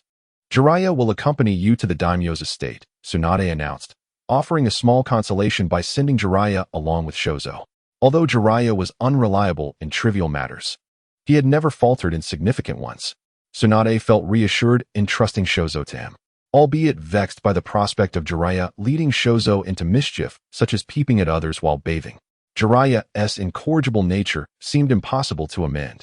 Tsunade's greatest frustration lay in the fact that Jiraiya not only remained unchanged but also influenced Shozo negatively. Reflecting on her brother's once innocent gaze, she hoped he would not grow up to be as reckless as Jiraiya. Really? Shozo exclaimed, dropping his chopsticks onto the table in excitement. Tsunade responded, her patience wearing thin. Indeed, but if you engage in mischief with him, you shall be in grave trouble. I promise to behave and not cause any trouble, Shozo reassured her profusely. Ironically, his assurances only heightened Tsunade's concerns. Shozo was merely mischievous. If he obediently followed Jiraiya, who knew what kind of trouble he might stir up, they were all reckless souls, and together they would only spell disaster. Particularly since Shozo's unique status made him untouchable at the daimyo's estate, it would undoubtedly embolden his audacity. Chapter 43, A New Hokage Assistant, The Fall of Uzumaki Mido. At last, Shozo was overjoyed to spend time with Jiraiya. Despite his admiration for Orochimaru, his fondest moments were shared with Jiraiya, who never dismissed him as childish and always included him in every endeavor. Except when assisting the unfortunate young lady. Jiraiya would invariably take him along. Gradually, Shozo became quite attached to Jiraiya. The village acted swiftly, and soon Shozo, accompanied by Jiraiya and a group bearing gifts, made their way to the daimyo's estate. Meanwhile, preparations for the Ninetales relocation commenced in the village. The relocation site was at the Senju ancestral home, where the elderly Uzumaki Mito, embracing Kushina, tenderly reassured her, "Do not fear, dear child. Grandmother will always watch over you from above as you grow. Be a good child." With tears streaming down her face, Kushina lamented, "Oh, Mito grandmother, I will miss you so much." Her once beautiful eyes were now swollen and filled with sorrow, blood vessels prominent against the whites of her eyes. "Silly child, I shall miss you too, but this is our fate. Do not be sad. Long ago, I decided to join your grandfather Senju Hashirama. Without me, that old man will surely be unruly." As Mito continued to comfort her, Kushina gradually found solace. Outside the ancestral home, Tsunade felt exceedingly restless, yet she could not intrude, for she had to oversee a corner of the sealing process. Like medical ninjas, sealing ninjas were treasures in every village. On the surface, Tsunade was recognized as a medical ninja, yet her talent in sealing techniques was also commendable. Privately, she continued to work as a sealing ninja. "Let us begin," she instructed, as the new F4 team awaited outside. With Shimura Danzo imprisoned, Akimichi Torafu had assumed Danzo's former role. Though unwilling to step into the spotlight, Mito would not allow him to remain hidden any longer. Indeed, after the revelations of Danzo's assassination of fellow villagers and the leaking of village secrets, Mito did not confront the third Hokage, but merely suggested that Akimichi Torafu replace Danzo as the village's Hokage assistant. Torafu was reluctant, understanding that his emergence would necessitate the Akimichi, Nara, and Yamanaka clans to remain subdued and discreet. He had no desire to meddle in village affairs, fearing the complications that would arise from the third Hokage and others engaging in unscrupulous acts. Unfortunately, Mito offered him no choice, forcibly dragging him into the role of Hokage assistant. With control over the medical department and the village's medical system, the Hokage assistant wielded considerable power, effectively diminishing the authority of the third Hokage, Nara Shikaku, and Uzumaki Mito. By pulling Akimichi Torafu into the position before the tailed beast's relocation, Mito also compelled the medical system to fall under his purview, forcing the Akimichi, Nara, and Yamanaka clans to gravitate towards Tsunade. "Whether you like it or not, I will elevate you," she asserted. Following the chaos wrought by Danzo, Mito, with Tsunade's persuasion, steeled herself to implement targeted arrangements. Tsunade's reasoning was straightforward. "Grandmother, if you will not consider Shozo and me, at least think of Kushina. Once she becomes the Ninetales Jinchuriki, your stubbornness will undoubtedly lead Danzo to return. What shall we do then?" The third Hokage and his contemporaries were all raised under the watchful eye of the Uzumaki family. Shimura Danzo, with his small-mindedness and grand ambition, was well understood by the Uzumaki clan. Initially indifferent, she ultimately found herself swayed. Tsunade and Shizune held unique positions. Even if Shimura Danzo re-emerged, he would find them impervious to his schemes. But what of Kushina? It is worth noting that Danzo had consistently maintained a rigid stance against her. Subsequently, a certain plump individual, who preferred to remain hidden at home and indulge in culinary studies, found himself unfortunate. He was forcefully thrust into the role of Hokage's advisor, compelled to take control of the medical system, and required to align the Inuzuka, Nara, and Akimichi clans with Tsunade. Upon learning of the Uzumaki family's arrangements, Akimichi Choji was left dumbfounded, desperately attempting to decline the position, nearly on his knees. Yet the Uzumaki clan afforded him no opportunity to refuse. Now, with the Inuzuka and Nara clans rallying behind Tsunade, he, Akimichi Choji, found himself in a position of authority as Hokage's advisor. Even if he wished to resign, the three clans would not allow such a thing to transpire. Akimichi Choji and the Inuzuka and Nara clans were now irrevocably marked by Tsunade. As for why Tsunade would propose such a suggestion, a certain individual residing at the border camp claimed it had nothing to do with him. He merely offered a modest suggestion, unaware that the Uzumaki clan possessed such formidable influence. That night, the Senju ancestral residence was heavily guarded, filled with numerous sentinels. The villagers remained oblivious to these happenings. According to some villagers' recollections, they heard a sound akin to a beast's roar in the latter part of the night. The transfer of the tailed beast proceeded smoothly. Kushina's talent was remarkable. After mastering the unique sealing techniques of the Uzumaki clan and with the assistance of the Uzumaki clan, she successfully subdued the Ninetales.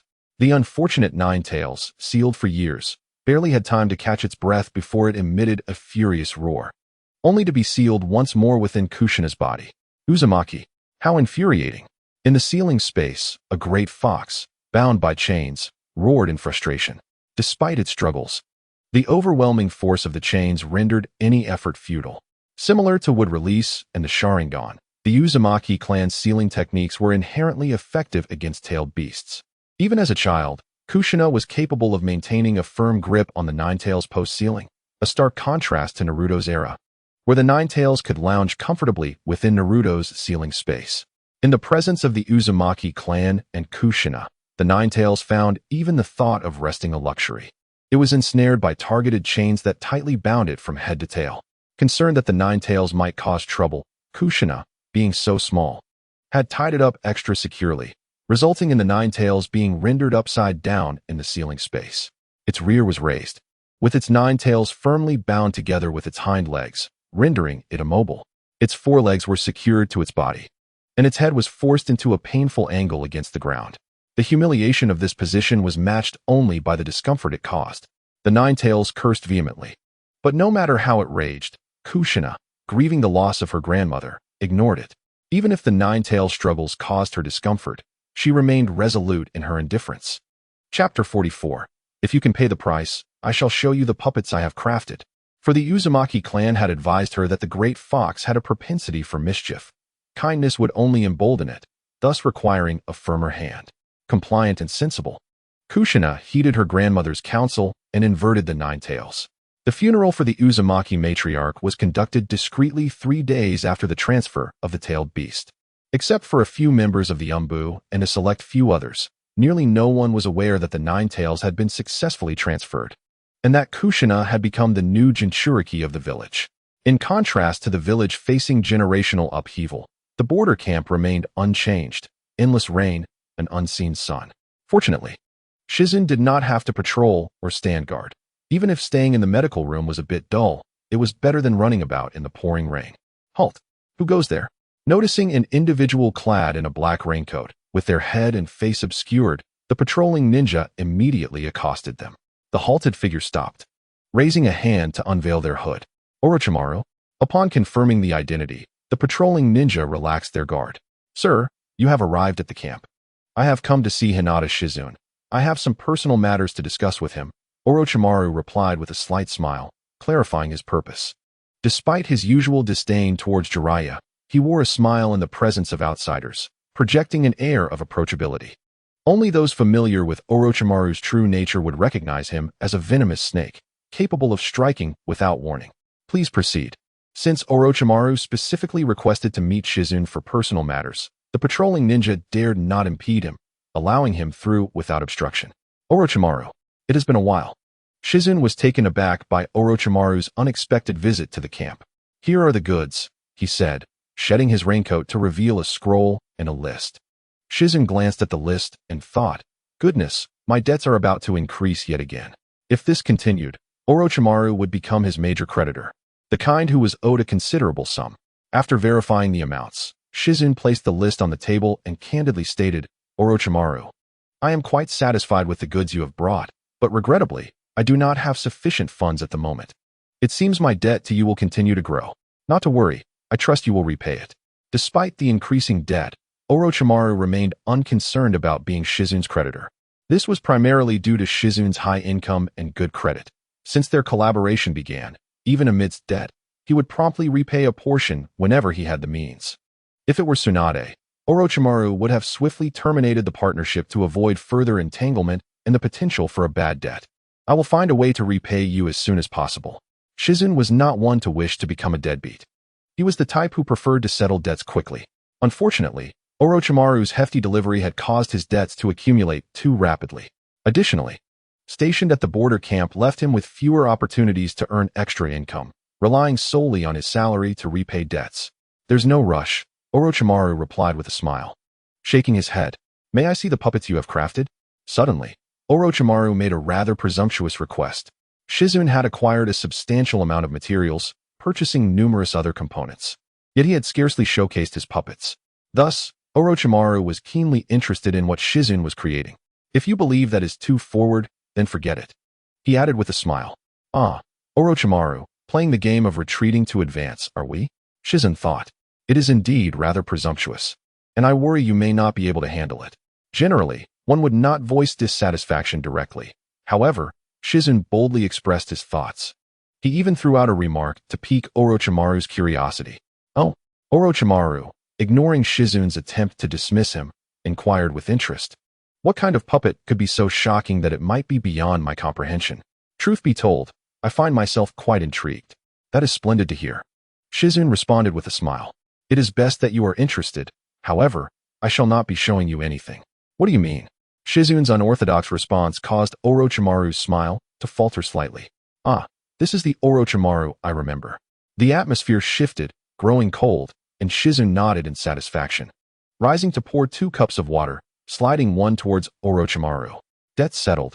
Grant me 5 million taels, and I shall satisfy your curiosity. The puppet serves merely as a transitional force for Hinata Shin.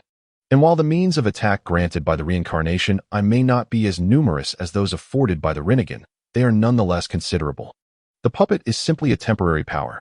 At the appropriate moment, it can be unleashed, revealing to all that Hinata Shin possesses the ability to manipulate some rather unique puppets. As for the possibility of attracting unwanted attention, Shin remains unconcerned. Until the 3rd manifestation of the reincarnation eye concludes, he must maintain a low profile. Now that the 3rd manifestation has ended and his control over the reincarnation eye is steadily increasing, what reason does he have to remain discreet? Should he continue to be overly cautious, he might indeed become a mere pawn. Revealing certain cards would only benefit him. Debt settled. And I must provide you with 5 million taels to witness your crafted puppets? Hinata Shin, are you certain you jest? As long as you can afford the price. I assure you, you will not be disappointed. Quite intriguing. Orochimaru is perplexed by Shin's confidence, yet he finds himself piqued by curiosity. At this moment, he is indifferent to the debt or the 5 million taels. He simply yearns to uncover the secrets of the puppets. Debt settled. I am willing to provide 3 batches of materials free of charge. For something that piques his interest, Orochimaru is willing to spend, but currently, his funds are insufficient. Thus, he modifies the terms. With the debt cleared, 3 batches of materials will be provided at no cost. As for the 5 million taels, I regret to say I cannot produce that, as I too am short on funds. The materials must be of superior quality. Very well. Hunting some formidable creatures is but a trivial matter for Orochimaru. Thus, let us proceed with our collaboration. Setting down his cup, Shin raised his hand in a beckoning gesture. Under Orochimaru's curious gaze, a crow descended from the sky, entering the medical room and perching upon Shin's arm. Observe, but do not dismantle. Tossing the puppet crow to Orochimaru. Shin cautioned him to admire it, but refrained from being tempted to touch. As Orochimaru grasped the puppet crow, his initial reaction was to think Shin was playing a trick on him. However, that notion was swiftly extinguished as he sensed the crow's uniqueness. Chapter 45. Orochimaru alters his research direction. No heartbeat. Indeed, the puppet crow lacks a heartbeat. Regardless of its lifelike appearance, a puppet remains a puppet. Shin would not invest all his thoughts into the puppets, as they are merely transitional objects unworthy of excessive contemplation. The smile vanished entirely from Orochimaru's face. This is a puppet? Indeed. Shin deliberately lifted his cup to demonstrate to Orochimaru that he was not controlling the puppet. It resembles a living creature, yet is a puppet devoid of chakra threads. Orochimaru's eyes sparkled with excitement. This puppet warranted further investigation. I must acquire it. Although he longed to take the puppet, Orochimaru restrained himself. After all, this puppet belonged to Shin, and he was merely allowed to observe it, not to take it away. To possess this crow puppet, he would likely have to pay a considerable price. Ha ha, I knew I was not mistaken. Shin, you are quite an intriguing individual. I find myself rather interesting as well. Shin raised his hand, and the puppet crow broke free from Orochimaru's grasp. Hopping onto Shin's palm and tilting its head to scrutinize Orochimaru. It must be studied in depth. Under the crow's inquisitive gaze, Orochimaru felt his breath quicken. A puppet possessing life. How extraordinary. Longing for immortality, Orochimaru felt as though the door to a new world had swung open before him. Such a puppet must be secured. At the very least, he must obtain one. After a moment of contemplation, Orochimaru prepared to speak, only for Shin to interject first. I am in need of funds. This statement was no jest. Shin genuinely required money.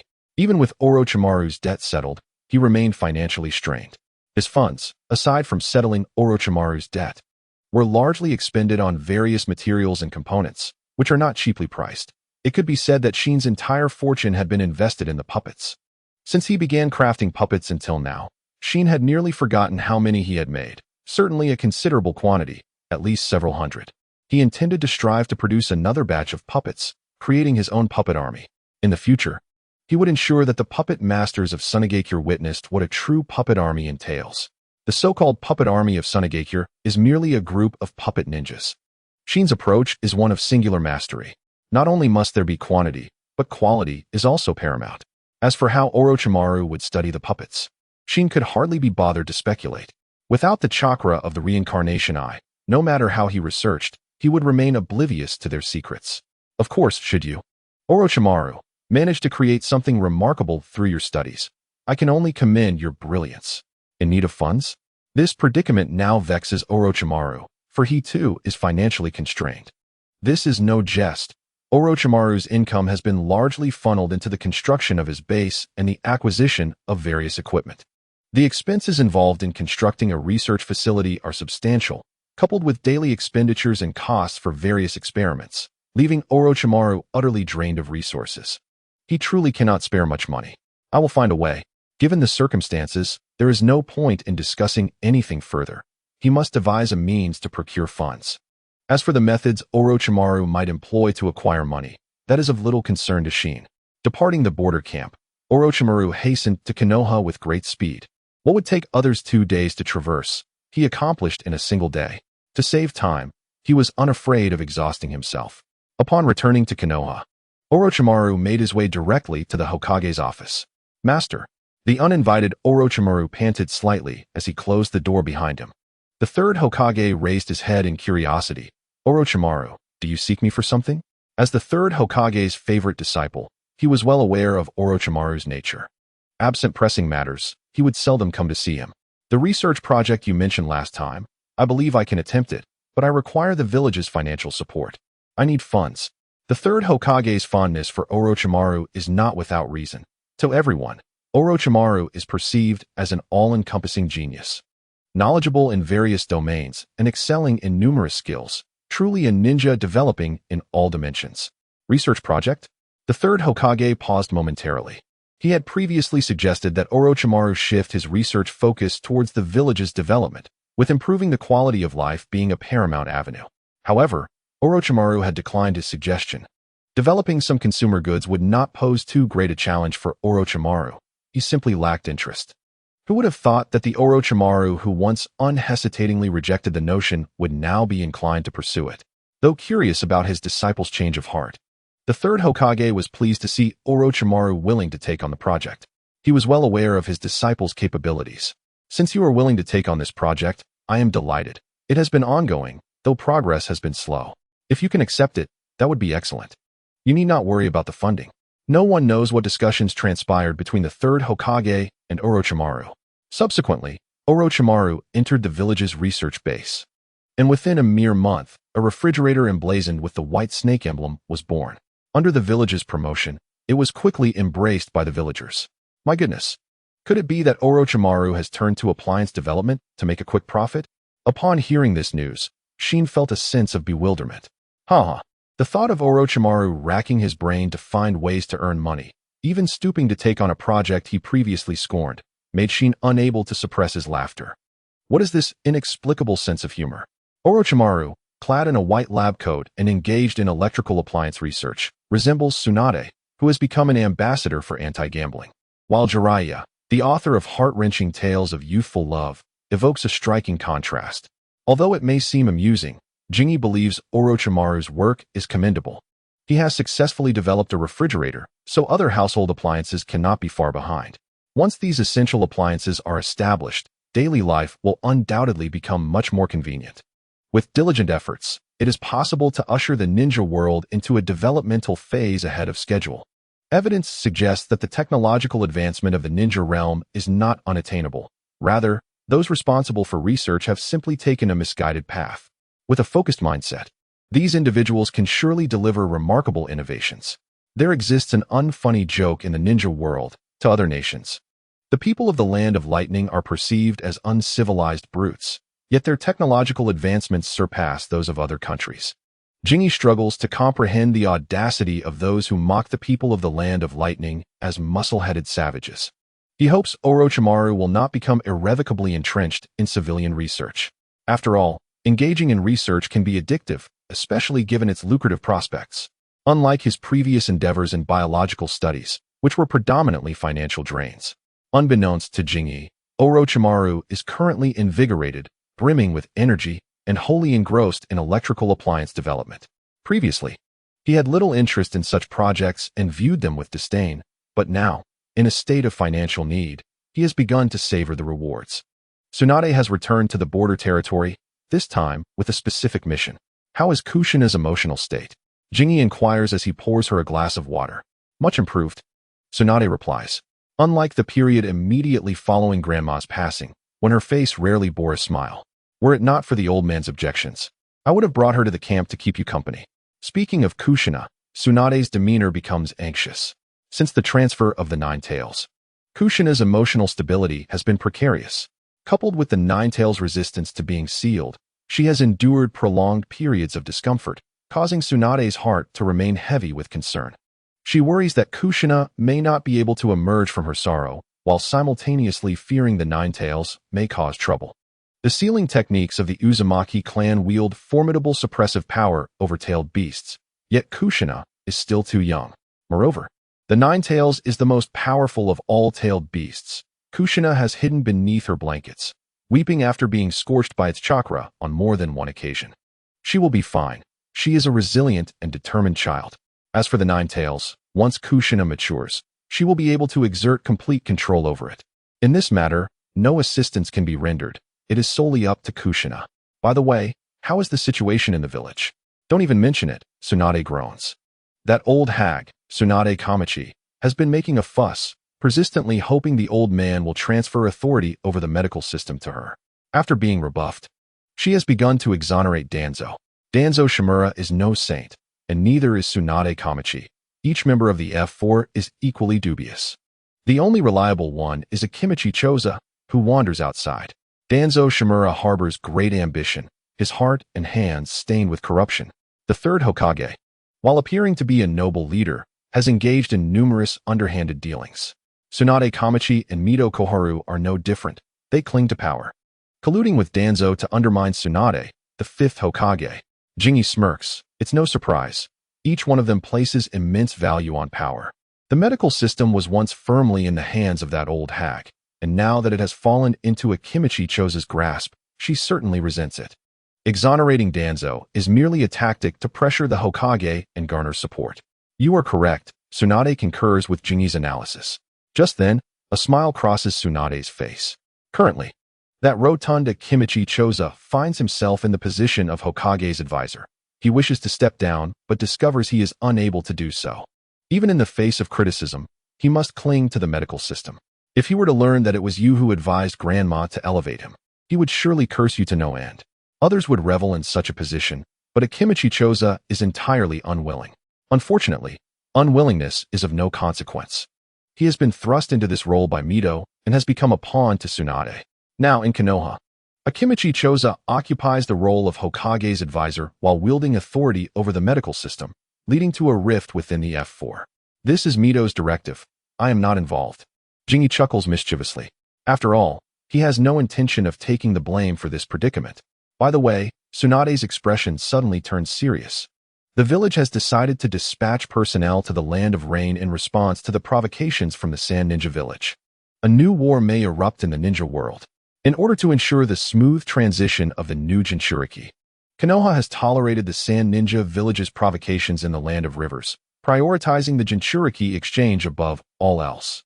However, Konoha's restraint has led the Sand Ninja Village to perceive it as a sign of weakness, resulting in increasingly brazen provocations.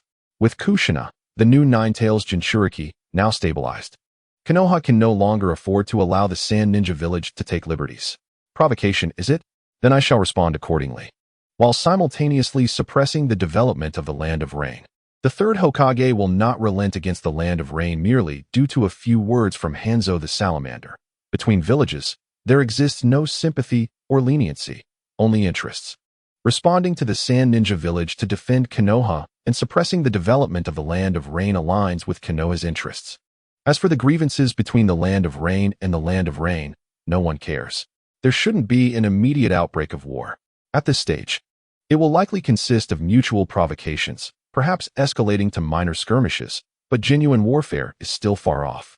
Provocation is ultimately just that, provocation. As long as the line is not crossed and adequate preparations are not made, a full-scale war between the two villages will not easily erupt, and at most, only minor conflicts will occur. Jingi need not worry about the specter of war. After all, warfare is not something that simply ignites at will. Even if it were to commence, given his status and superficial strength, his duty would undoubtedly be to remain at the camp's medical department, tending to the wounded rather than charging into battle against the enemy. Moreover, considering the monetary compensation, what incentive is there to risk his life on the battlefield? Others may engage in such endeavors, but Jingi is resolute in his decision not to jeopardize himself for the third Hokage and his ilk. Forget about me. You should take care of yourself as well. You claim to be a medical ninja, yet you are more ferocious than anyone else. Among all medical ninjas in the ninja realm, Tsunade is the only one who boldly bears the title while exhibiting unparalleled prowess on the battlefield. Other medical ninjas dare not emulate such behavior. Even when accompanying teams to the battlefield, they merely provide support.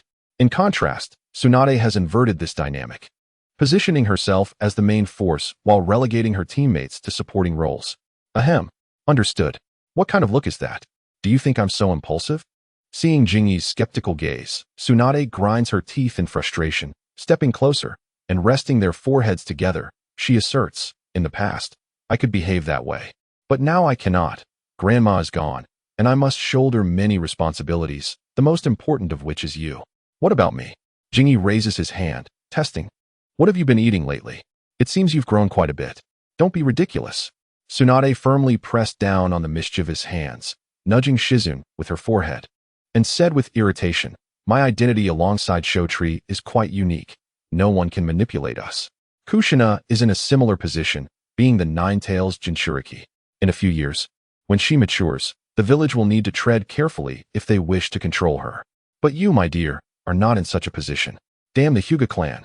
The mere thought of the caged bird seal on Shizune's forehead made Tsunade's temper flare. In her past, she would have rushed to the front lines during wartime without a second thought, but now, she refrained. Behind her stood Shotree, Kushina, the Inuzuka, Nara, and Akimichi clans. And most importantly, Shizune. While others might be safe, Shizune was always at risk of being targeted. That caged bird seal was too lethal. Only when Tsunade grew stronger. With an increasingly powerful backing, would the Hyuga clan dare not stir trouble? Even if the third Hokage wished for their cooperation, they would have to remain neutral. Yes, damn the Hyuga clan. Shizune burst into laughter. What is so funny? Can you still laugh at a time like this? Teasing Tsunade. Shizune stifled her laughter as she sensed Tsunade's imminent explosion. How about playing a game? Not interested. I'm not in the mood. Tsunade rose and swatted Shizune's hand from her chest. Stop messing around.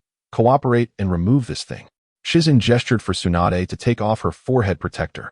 While other clan members would rather bind their foreheads tightly, here was Tsunade, eager to unveil hers.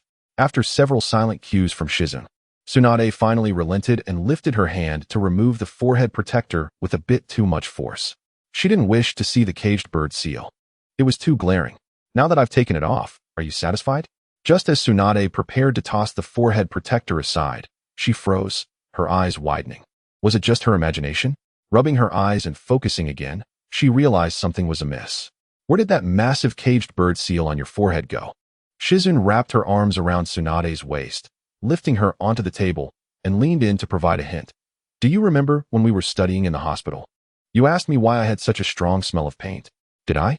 Tsunade, slightly confused, recalled that she had indeed asked.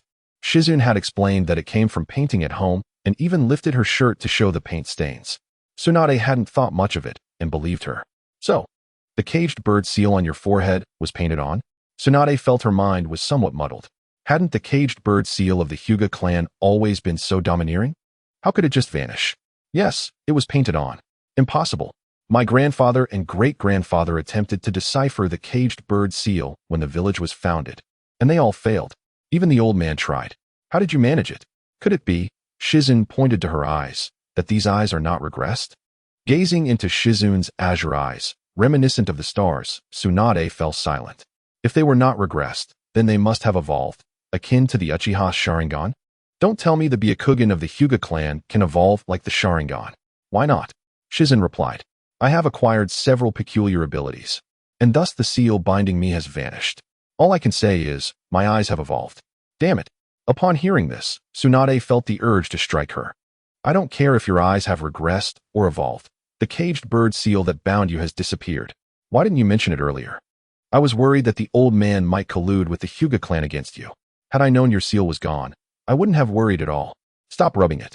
Konoha had not given up on sending people into the land of rain to provoke the sand and rock ninja villages.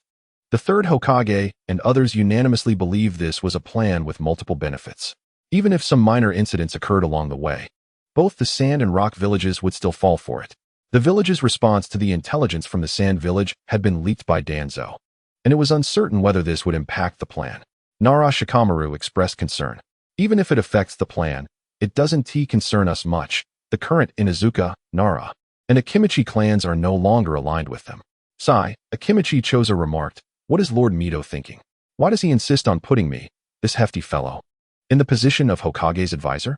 It's one thing to place me there, but why put the medical system in my hands? Clearly not wanting me to step down? Do you think you can? Nara Shikamaru retorted.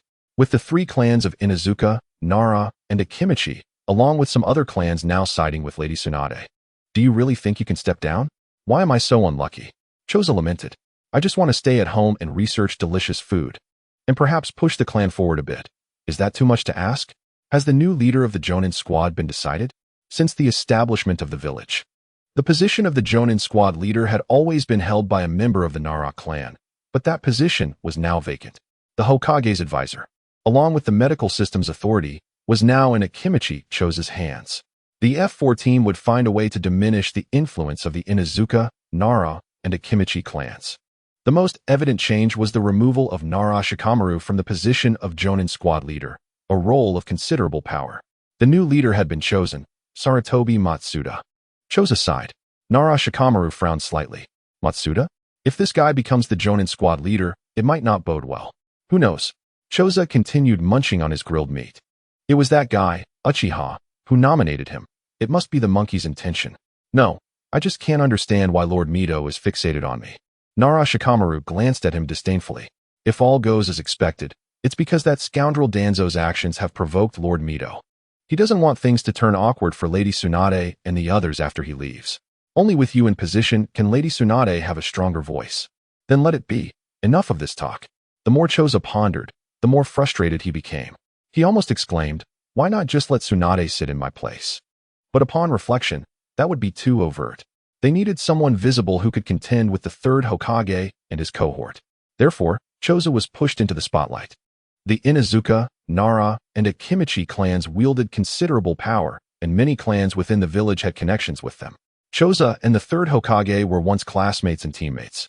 Both disciples of the second Hokage, Senju Tobarama. His presence would lend a stronger aura of authority.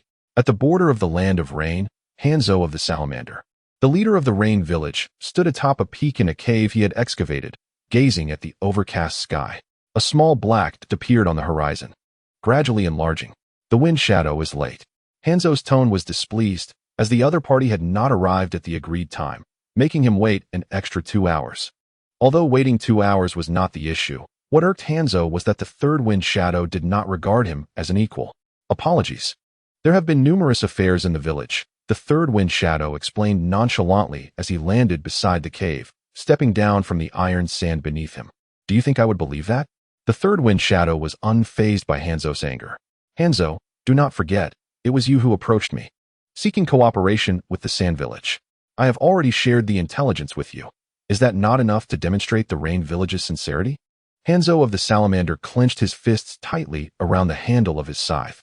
Had it not been for the necessity of collaborating with the Sand Village, He would have relished the opportunity to serve the third Kazekage a taste of his deadly poison. Konoha sought to respond to the provocations from the Sand Village. Yet in doing so, they aimed to drag the Rain Village into the fray. Hanzo, therefore, found himself compelled to take the initiative in seeking an alliance. With the Sand Village as his chosen target, it could be said that Danzo Shimura had traded information from the village with Hanzo, thereby influencing Konoha's strategic direction. If the Rain and Sand villages were oblivious to this exchange of intelligence, Konoha's infiltration into the Land of Rain would inevitably provoke a response from the Sand and Rock villages, leading the Rain village to suffer unmerited consequences. As the leaks of information became apparent, and with Konoha determined to entangle the Rain village, Hanzo was left to seek new avenues. The third Kazekage appeared oblivious to Hanzo's ire, his hands clasped behind his back as he gazed into the distance. Hanzo's sincerity as a demigod was apparent, yet the Rain Village's terms for cooperation remained unclear. If their intent was merely to utilize this intelligence to prevent the Sand Village from entering the Land of Rain, it would be better left unspoken. What did it matter if the Rain Village had risen? Were they truly on par with the 5 great shinobi villages? The dynamics of the Sand Village and Konoha were their own affair, and there was no place for Hanzo to meddle. Cursing under his breath, Hanzo yearned to swing his scythe and demonstrate his displeasure to the third Kazekage, who seemed utterly dismissive of him. The message was blunt. Either align with the Sand Village against Konoha or sit idly by as Konoha and the Sand Village engaged in their strategic game, indifferent to the potential fallout for the Rain Village. The chains of the scythe rattled as Hanzo declared, "Kazekage, do not overstep your bounds. I can seek alliances elsewhere, even with Konoha if need be." The third Kazekage cast a sidelong glance at Hanzo, remarking, "Let us see if you can maintain such bravado when the Rock Village enters the fray."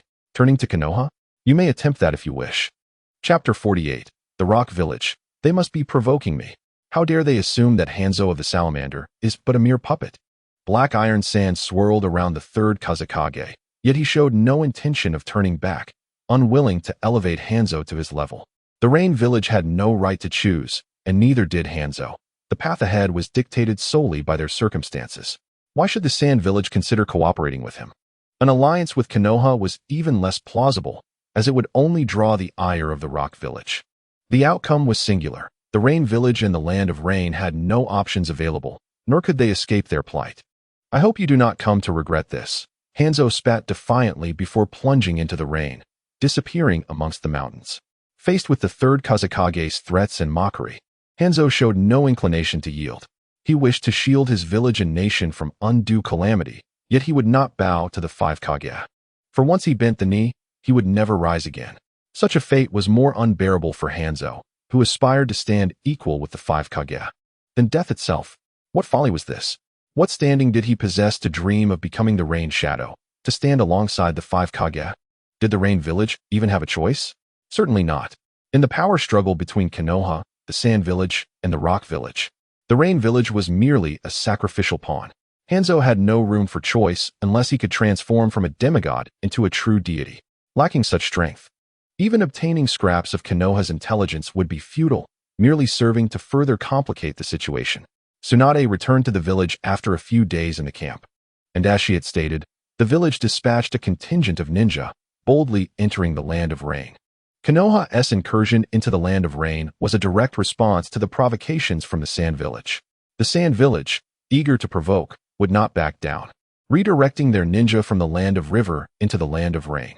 The atmosphere in the Land of Rain shifted dramatically, becoming increasingly tense. The Land of Rain bordered the Land of Fire, the Land of Wind, and the Land of Earth. And with Konoha and the Sand Village sending their forces into the Land of Rain, the Rock Village, previously a passive observer, could no longer remain indifferent. What was the intent of Konoha and the Sand Village in entering the Land of Rain? Such provocations were unacceptable. If they truly wished to engage in conflict, they should do so in the Land of River, not disrupt the peace in the Land of Rain. Indeed, from the perspective of the Rock Village, the actions of the Sand Village and Konoha were unequivocally provocative. If Konoha merely sought to oppose the Sand Village, they could have done so directly from the Land of River, without the necessity of stirring trouble in the Land of Rain. Konoha's strategy was aimed at the Rain Village, though the Rock Village would not perceive it that way. Did a mere Rain Village warrant such attention from Konoha? Surely, there was some ulterior motive at play. An important meeting convened within the Tsuchikage's office, and soon, a contingent of Rock Village ninja entered the Land of Rain as well. The atmosphere in the Land of Rain became charged with tension, the incessant downpour failing to douse the flames of conflict. The chaotic situation inevitably led to friction, and friction often culminated in battle. The medical facilities, long dormant, were finally put to use as injuries began to arrive from the Land of Rain, reminding Shizune of her role as a medical ninja in the camp. The tumultuous state of affairs in the Land of Rain had yet to affect the border camp significantly. The primary function of the border camp was reconnaissance and buffering, rather than sending personnel into the battlefield to engage the enemy. As long as no threats emerged from the direction of the Land of Rain into the Land of Fire, the camp had fulfilled its purpose. Should hostilities escalate to the point of war, the village would dispatch additional personnel. However, by that time, the camp would transition into a logistical support unit for the war. Konoha did not seek to initiate an aggressive war. If possible, the third Hokage would prefer to convene multiple meetings of the 5 Kage to foster peace within the shinobi world. After all, other villages did not possess the inherent advantages of Konoha, and in terms of development, only the Cloud Village could rival them. Konoha's advantages were considerable, a vast population and the largest number of ninjas among the 5 great shinobi villages. Though the Cloud Village was striving to catch up, doing so would require a lengthy period, especially given the need for substantial resources. The Rock Village, maintaining its traditional strategy of overwhelming numbers, lacked both inherent and economic advantages, thus resorting to sheer force with their Earth Release armies. The Mist Village remained embroiled in internal strife, and until the 4th Mizukage, Yagura, assumed power, it would be challenging for them to wage external wars, at best participating in minor skirmishes. The Sand Village, clinging to the most barren land in the shinobi world, harbored the greatest ambitions. Perhaps due to their impoverished soil and scant population, the Sand Village consistently cast longing glances toward the Land of Fire, ever eager to seize a morsel for sustenance. Their provocations against the Land of River and the Land of Rain served as clear evidence of their ambitions. Beyond ambition, the primary cause lay in the stagnation of the Sand Village's development. They had exhausted their potential and required more resources, population, and wealth to ascend further. Without sufficient population, resources, or capital for development, they found themselves mired in a state of inertia, while their neighbor, Konoha, flourished year after year, leaving the Sand Village restless. Konoha might not mind a peaceful coexistence among the 5 great shinobi villages, yet the Sand Village vehemently opposed such a scenario, unwilling to accept their current standing. Minor skirmishes persisted, yet large-scale conflict remained elusive, stabilizing the situation for the time being. Despite the palpable tension in the air, none of the 3 parties dared to disrupt the status quo, fearing the possibility of a collective assault. The situation in the Land of Rain remained relatively stable, and Shizune was quite content to let it persist, at least until his rotation back to the village, hoping the conflict would not escalate further. Should hostilities intensify or a local war erupt, his return would merely be a dream, and all the ninjas at the camp would be compelled to remain steadfast in their duties. As the year drew to a close, Shizune and his fellow rotating ninjas embarked on their journey back to the village. Joyful smiles adorned their faces, for upon their return, they would celebrate a lively new year with their families. Arriving back, he gazed at the somewhat unrefined gates of Konoha, feeling an inexplicable sense of familiarity. Having spent a year stationed at the border camp was truly arduous. His first order of business was to visit a hot spring inn, indulge in a warm bath, savor a meal, and then rest at home. Shizune did not seek out Tsunade, as year-end responsibilities compounded by fluctuations in the ninja world kept her exceedingly busy, likely still engaged in meetings at the Hokage office. He chose a hot spring inn, opting for a private hot spring pool, and proceeded to change his clothes in the dressing room. Immersing himself in the pleasantly warm water, he exhaled deeply. Indeed, returning to the village was a comfort. Bathing at the border camp had been a hassle, and food options were limited. Relaxing in the hot spring, Shizune closed his eyes, feeling drowsy. Having taken a soothing bath, he felt significantly more at ease. Rubbing his stomach, he resolved to treat himself to a hearty barbecue meal to appease his hunger. Having subsisted on dry rations during his travels, arriving at the barbecue restaurant operated by the Akimichi clan, he found a vacant seat and promptly ordered a generous selection of meats. He intended to feast heartily before heading home for a good night's sleep. The Akimichi clan understood the art of dining well. Their specially prepared barbecue effortlessly attracted a steady stream of customers, making it a lucrative venture that left many families envious. Regrettably, they lacked the same culinary prowess as the Akimichi. With a piece of barbecued meat dipped in sauce poised to enter his mouth, a petite figure suddenly lunged towards him. How audacious! Attempting to steal his food mid-bite, Shizune raised his hand to intercept, only to be met by a cascade of red hair. Kushina. He moved his hand aside and embraced the little one who had jumped into his arms. Wah, Shizune. Grandma Mito is gone. Kushina wept, burying her face in his chest. Before he could respond, Tsunade swooped in, snatching the barbecued meat from his chopsticks and taking a bite. Raising an eyebrow at him, not bad. Hey, long time no see. Shoju grinned, pulling up a small stool beside them. There, don't cry, Shizune consoled, wrapping his arms around Kushina. Just take good care of her. She has been talking about you all year, Tsunade remarked, casting Shizune a look of playful exasperation as she resumed grilling more meat. Having not seen Shizune for a whole year, Kushina's pin-up emotions finally erupted. She cried heartily, dampening Shizune's freshly changed clothes. Yet, he could do nothing but comfort her, hoping she would calm down soon. Kushina, how did you know I was back? When his efforts to console her proved insufficient, he resorted to a change of topic. Tsunade, when did you arrive in the village? Through her sobs, Kushina stammered a response, her words interspersed with hiccups. Taking a bite of meat, Tsunade interjected, you return and don't even seek us out. Off to the hot springs, and then to indulge in barbecue alone. Don't even get me started, Shizune sighed, gazing skyward. Life at the camp was quite unbearable. Even taking a bath was a hassle, let alone the food options. The old man Hokage is the worst. He sent you to the border camp. As their conversation shifted focus, Kushina's mood began to stabilize, albeit still sniffling as she began to scold the third Hokage. Thankfully, the bustling barbecue restaurant provided a veil of anonymity. Few would overhear her words, lest they risk inciting ire against them. At that time, the third Hokage was renowned as the ninja hero, holding an esteemed reputation in the village that was difficult to contest. You've lost weight. I can tell you haven't been eating well. Just look at how fragrant this barbecue is.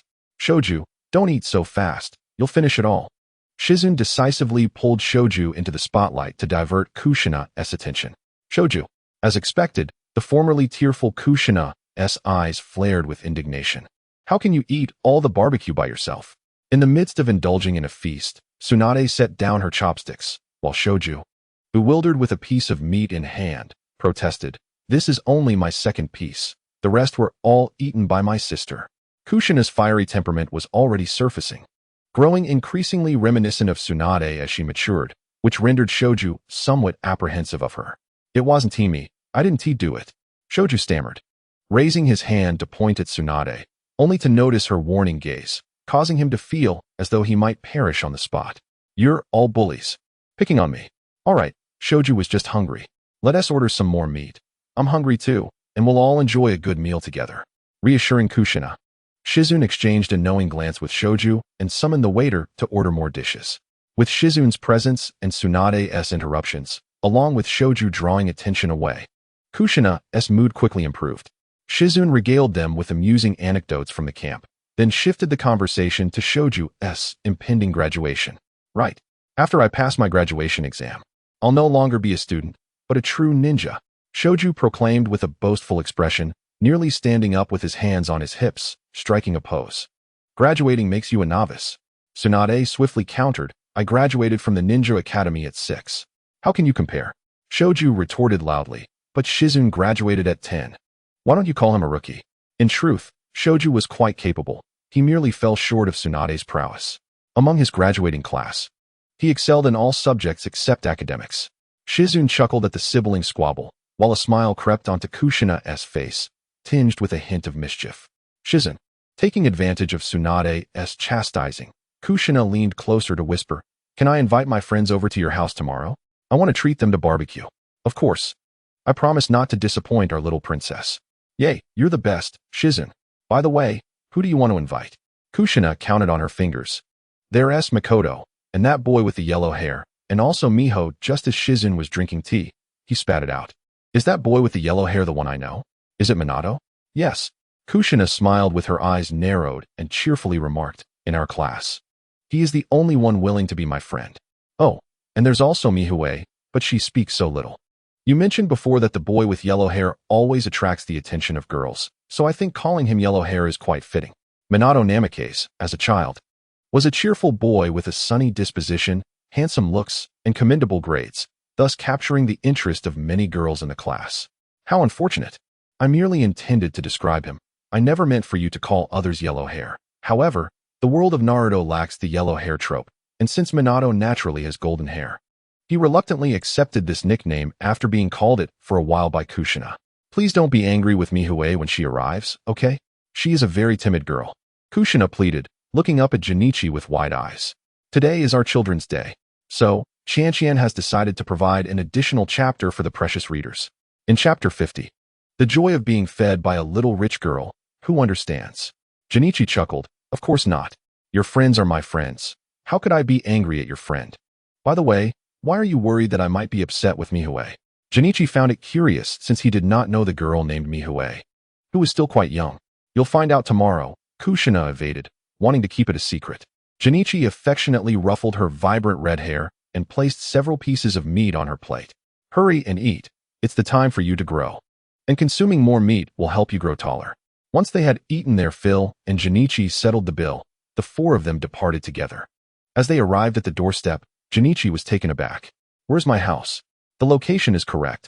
Could it be that I have gone to the wrong place? Hee. Kushina chimed in playfully, leaning over Junichi's back. Junichi, aren't I amazing?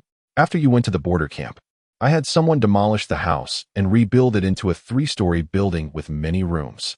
I intend to live here from now on. Why didn't you tell me about this? Junichi turned to Tsunade, who, feeling a tinge of jealousy, opened the door and stepped into the yard, saying with a hint of bitterness, the little girl wouldn't let me say anything. She wanted to surprise you. I've taken care of her. And yet she wouldn't lend me even 200,000 Rio, turning around to fix up a house for you. It seems I, Tsunade, have become an outsider. Shinju hesitated, wanting to speak, but holding back. However, Kushina was different. She could say heart-wrenching things without fear of being reprimanded. Of course, I can't lend you money. Kushina pouted, lifting her chin seriously. Grandma Mito told me not to lend you money or give you any. Otherwise, it would be a one-way trip. Tsunade exclaimed. Heartless little girl. Junichi burst into laughter. Tsunade was so exasperated she felt like kicking him, and you're still laughing. Let us be honest. Clinging to a little rich girl's leg is indeed quite delightful. But does this mean I, Hyuga Junichi, am living off a soft meal? It seems more like a little rich girl is force-feeding me. Upon opening the door, Junichi surveyed the interior of the house and thought, without a doubt, this is top-notch. This house must have cost a fortune. No wonder Tsunade felt jealous, for who could endure such a situation? Looking around at the environment and decor, Junichi inquired, have you all been living here recently? Tsunade, sprawled on the sofa with an expression of despair, waved her hand dismissively. Kushina refuses to go back. And Shinju says he always thinks of grandma at home. Sigh. Plus the ancestral home hasn't been repaired in ages, so after this house was built, we simply moved in together. Since Mito Uzumaki had left, the Senju ancestral home became devoid of any warmth. Not just Kushina and Shinju. Even Tsunade had no desire to return, wishing to avoid painful memories. With 2 little ones constantly crying, it was already enough. She needed to appear stronger. Yet no matter how strong she pretended to be, sorrow would still come. Thus, Tsunade decided to move in with the 2 little ones. This is wonderful. Thank you, Kushina. I truly like it, Junichi said as he pinched Kushina's little face. If you're tired, go ahead and take a nap. I'll prepare something delicious for you later. Since leaving the barbecue restaurant, Kushina had been yawning on Junichi's back and was now utterly exhausted. Shinju, with a glint in his eye, wanted to go out to play. But before he could reach the door, he found his sister standing before him, arms crossed, with an expression devoid of emotion. He then trudged upstairs with a glum face. Why should Kushina get to sleep while I have to follow suit? This is so unfair. Unfortunately, faced with Tsunade's authority, Shinju dared not protest and could only obediently return to his room. Had this child done something wrong? Tsunade was not typically stern with her brother Shinju, usually indulging him. She wouldn't even let him go out to play, which surely meant he had done something right to have made Tsunade angry. It was all Jiraiya's fault. Tsunade cursed under her breath. That rascal took Shinju around everywhere. Just over 10 days ago, they went to the girls' bathhouse. And those 2 perverts nearly scared the girls to death when they fell from the roof. This incident even escalated to the Hokage's office. Can you imagine how furious I was? Wow, how thrilling. It seems that since Jiraiya returned to the village, Shinju has picked up quite a bit. No wonder Tsunade forbids him from going out. With all this mischief, who would dare let him roam free? You're only 9 years old. Don't act like a lecherous fool. As an older sister, Tsunade felt a mix of anger and helplessness. A few days ago, the old man asked me about Shinju's future plans, but I haven't responded yet. Not every child graduates from the Ninja Academy and is assigned to a ninja team to execute missions and grow. It depends on the individual. Shinju doesn't need that. Tsunade could easily find him a teacher to train him one-on-one. Initially, she had considered Orochimaru. She knew he would not refuse her request. But after discussing it with Junichi, and considering Jiraiya as well, the outcome was that before they even became teacher and student, they were already causing havoc together. Tsunade's blood pressure soared in frustration. She felt like she could crush both of them. Do you really think highly of Jiraiya? If it were up to Tsunade, she would certainly choose Orochimaru over Jiraiya. How should I put it? Junichi pondered. Despite Jiraiya's lecherous nature and his numerous irritating antics, I do believe in his ability to teach his disciples. Mainly because his personality closely resembles Shinju's. Following Jiraiya might even earn Shinju the favor of Myaboku Mountain. After all, Naruto is akin to a lesser version of Shinju. And if Naruto can garner the attention of Myaboku Mountain, there's no reason Shinju cannot as well. If he could master some sage techniques, his strength would undoubtedly soar. Let me think. I need to consider this carefully. Tsunade found herself increasingly conflicted, though she was reluctant to admit it. She had to face reality. Jiraiya truly belonged to the type of person who continually grows and raises his potential. Damn, can't that rascal behave himself for once? Even if he is a bit of a pervert, he shouldn't drag kids into his antics. The more she thought about it, the more frustrated she became. Tsunade slapped her forehead and exhaled a heavy sigh. What about you? Do you need to sign a contract with a slug? I've brought the scroll with me. I don't find summoning beasts particularly beneficial, nor do I wish to become a pure medical ninja, Junichi responded, shaking his head. He had never considered signing a contract with a summoning beast. If he could obtain something without cost, perhaps he would consider it. But he was uncertain about the learning difficulty and danger of the sage art of Wetbone Forest. You haven't sought the great slug to learn sage techniques? Tsunade suddenly felt a bit shy. The slug sage said I lacked talent. I could learn if I wanted to, but it would be very dangerous, so I gave up. Lacking talent? Are you sure? I feel like you might be a bit insecure. Chapter 51. Tsunade, his talent is quite remarkable under the scrutinizing gaze of Jinji. Tsunade felt her cheeks flush. Stop looking at me. The slug sage said I lacked talent. And thus, the truth was laid bare. Given Tsunade's disposition, one would expect her not to abandon her pursuits despite any lack of inherent ability. However, when it came to matters of the heart, she exhibited a complete absence of aptitude. No wonder she appeared so sheepish when discussing this issue. It wasn't that she didn't wish to learn. Rather, it was simply beyond her capability. The complexity of this art was heavily reliant on innate talent, and its dangers were formidable. One misstep could lead to dire consequences. It remained uncertain how the method of learning sage arts in Wetbone Forest differed from that in Myaboku Mountain. With a swift motion, Tsunade formed hand seals and clapped her palms against the floor, summoning a small slug no larger than her hand. Lady Tsunade, do you require my assistance? A melodious voice echoed in the living room. Unlike the toads of Myaboku Mountain or the serpents of the Dragon Cave, Wetbone Forest was home to only one slug, the slug sage.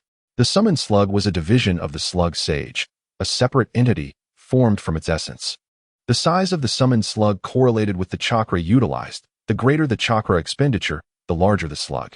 If one were to disregard its appearance and merely listen to its voice, the slug sage could easily be mistaken for a stunning beauty. Alas, it was merely a large slug. Tsunade glared at Jinji with irritation. I want him to sign a summoning contract with the slug sage. I hope the sage can evaluate whether this guy possesses the talent to learn the sage arts of Wetbone Forest. But didn't you say you didn't want to sign a summoning contract? I demand that you sign. And let us verify whether you have the aptitude for the Wetbone Forest sage arts. If it turns out you lack talent, I will revel in your embarrassment for an entire year. Was there any way to refuse? With the power of the reincarnation eye, Jinji wasn't particularly eager to learn sage arts. After all, the dangers involved were substantial. A single miscalculation could lead to an untimely demise. Nevertheless, Tsunade was adamant. This had to be done.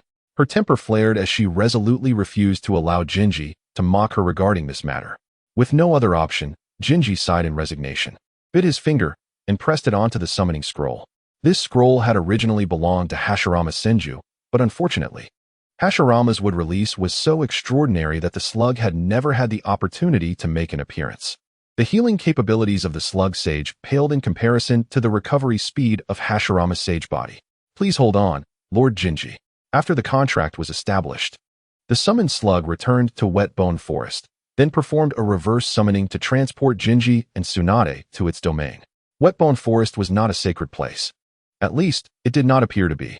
The landscape was littered with bare rocks and trees, the latter stripped down to mere trunks. The ground was teeming with slugs, and anyone suffering from a fear of clusters would surely be overwhelmed by the sight.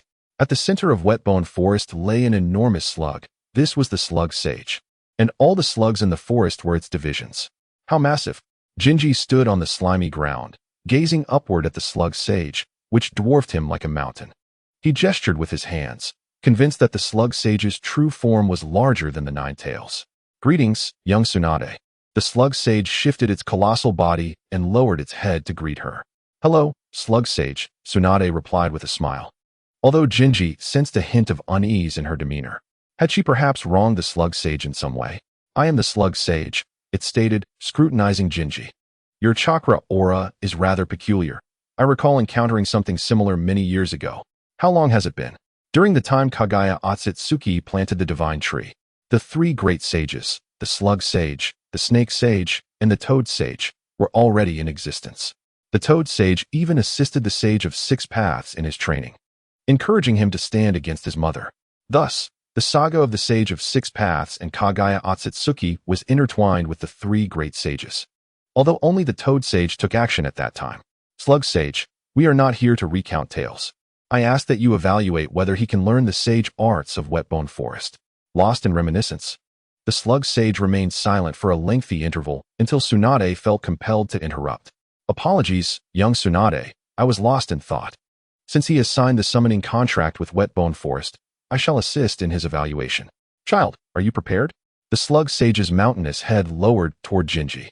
Tsunade quickly stepped back, crossing her arms and adopting an expression of eager anticipation. So you think you can mock me for my lack of talent? Soon you shall witness my prowess. Wait, what? Just as Jinji uttered those words, the immense face of the slug sage loomed closer, its gaping mouth swallowing him whole. Enveloped in a viscous substance, Jinji found himself momentarily disoriented. Who am I? Where am I? What am I doing? Laughter erupted from Tsunade as she watched Jinji's bewilderment. Finally, someone else was experiencing the despair she had once felt. The sensation of being consumed by the slug sage was one she would never forget, enshrouded in sticky, slippery goo. It was a memory that lingered painfully in her mind. Now it was Jinji's turn. Is this how one learns sage arts in Wetbone Forest? Completely immobilized by the slime, Jinji felt utterly defeated. Before long, a sudden force propelled him upward, as if he were a firework shooting into the sky, launching him from the slug sage's mouth and crashing him onto the ground. Fortunately, a cluster of smaller slugs broke his fall. Otherwise, the impact from such a height would have been catastrophic.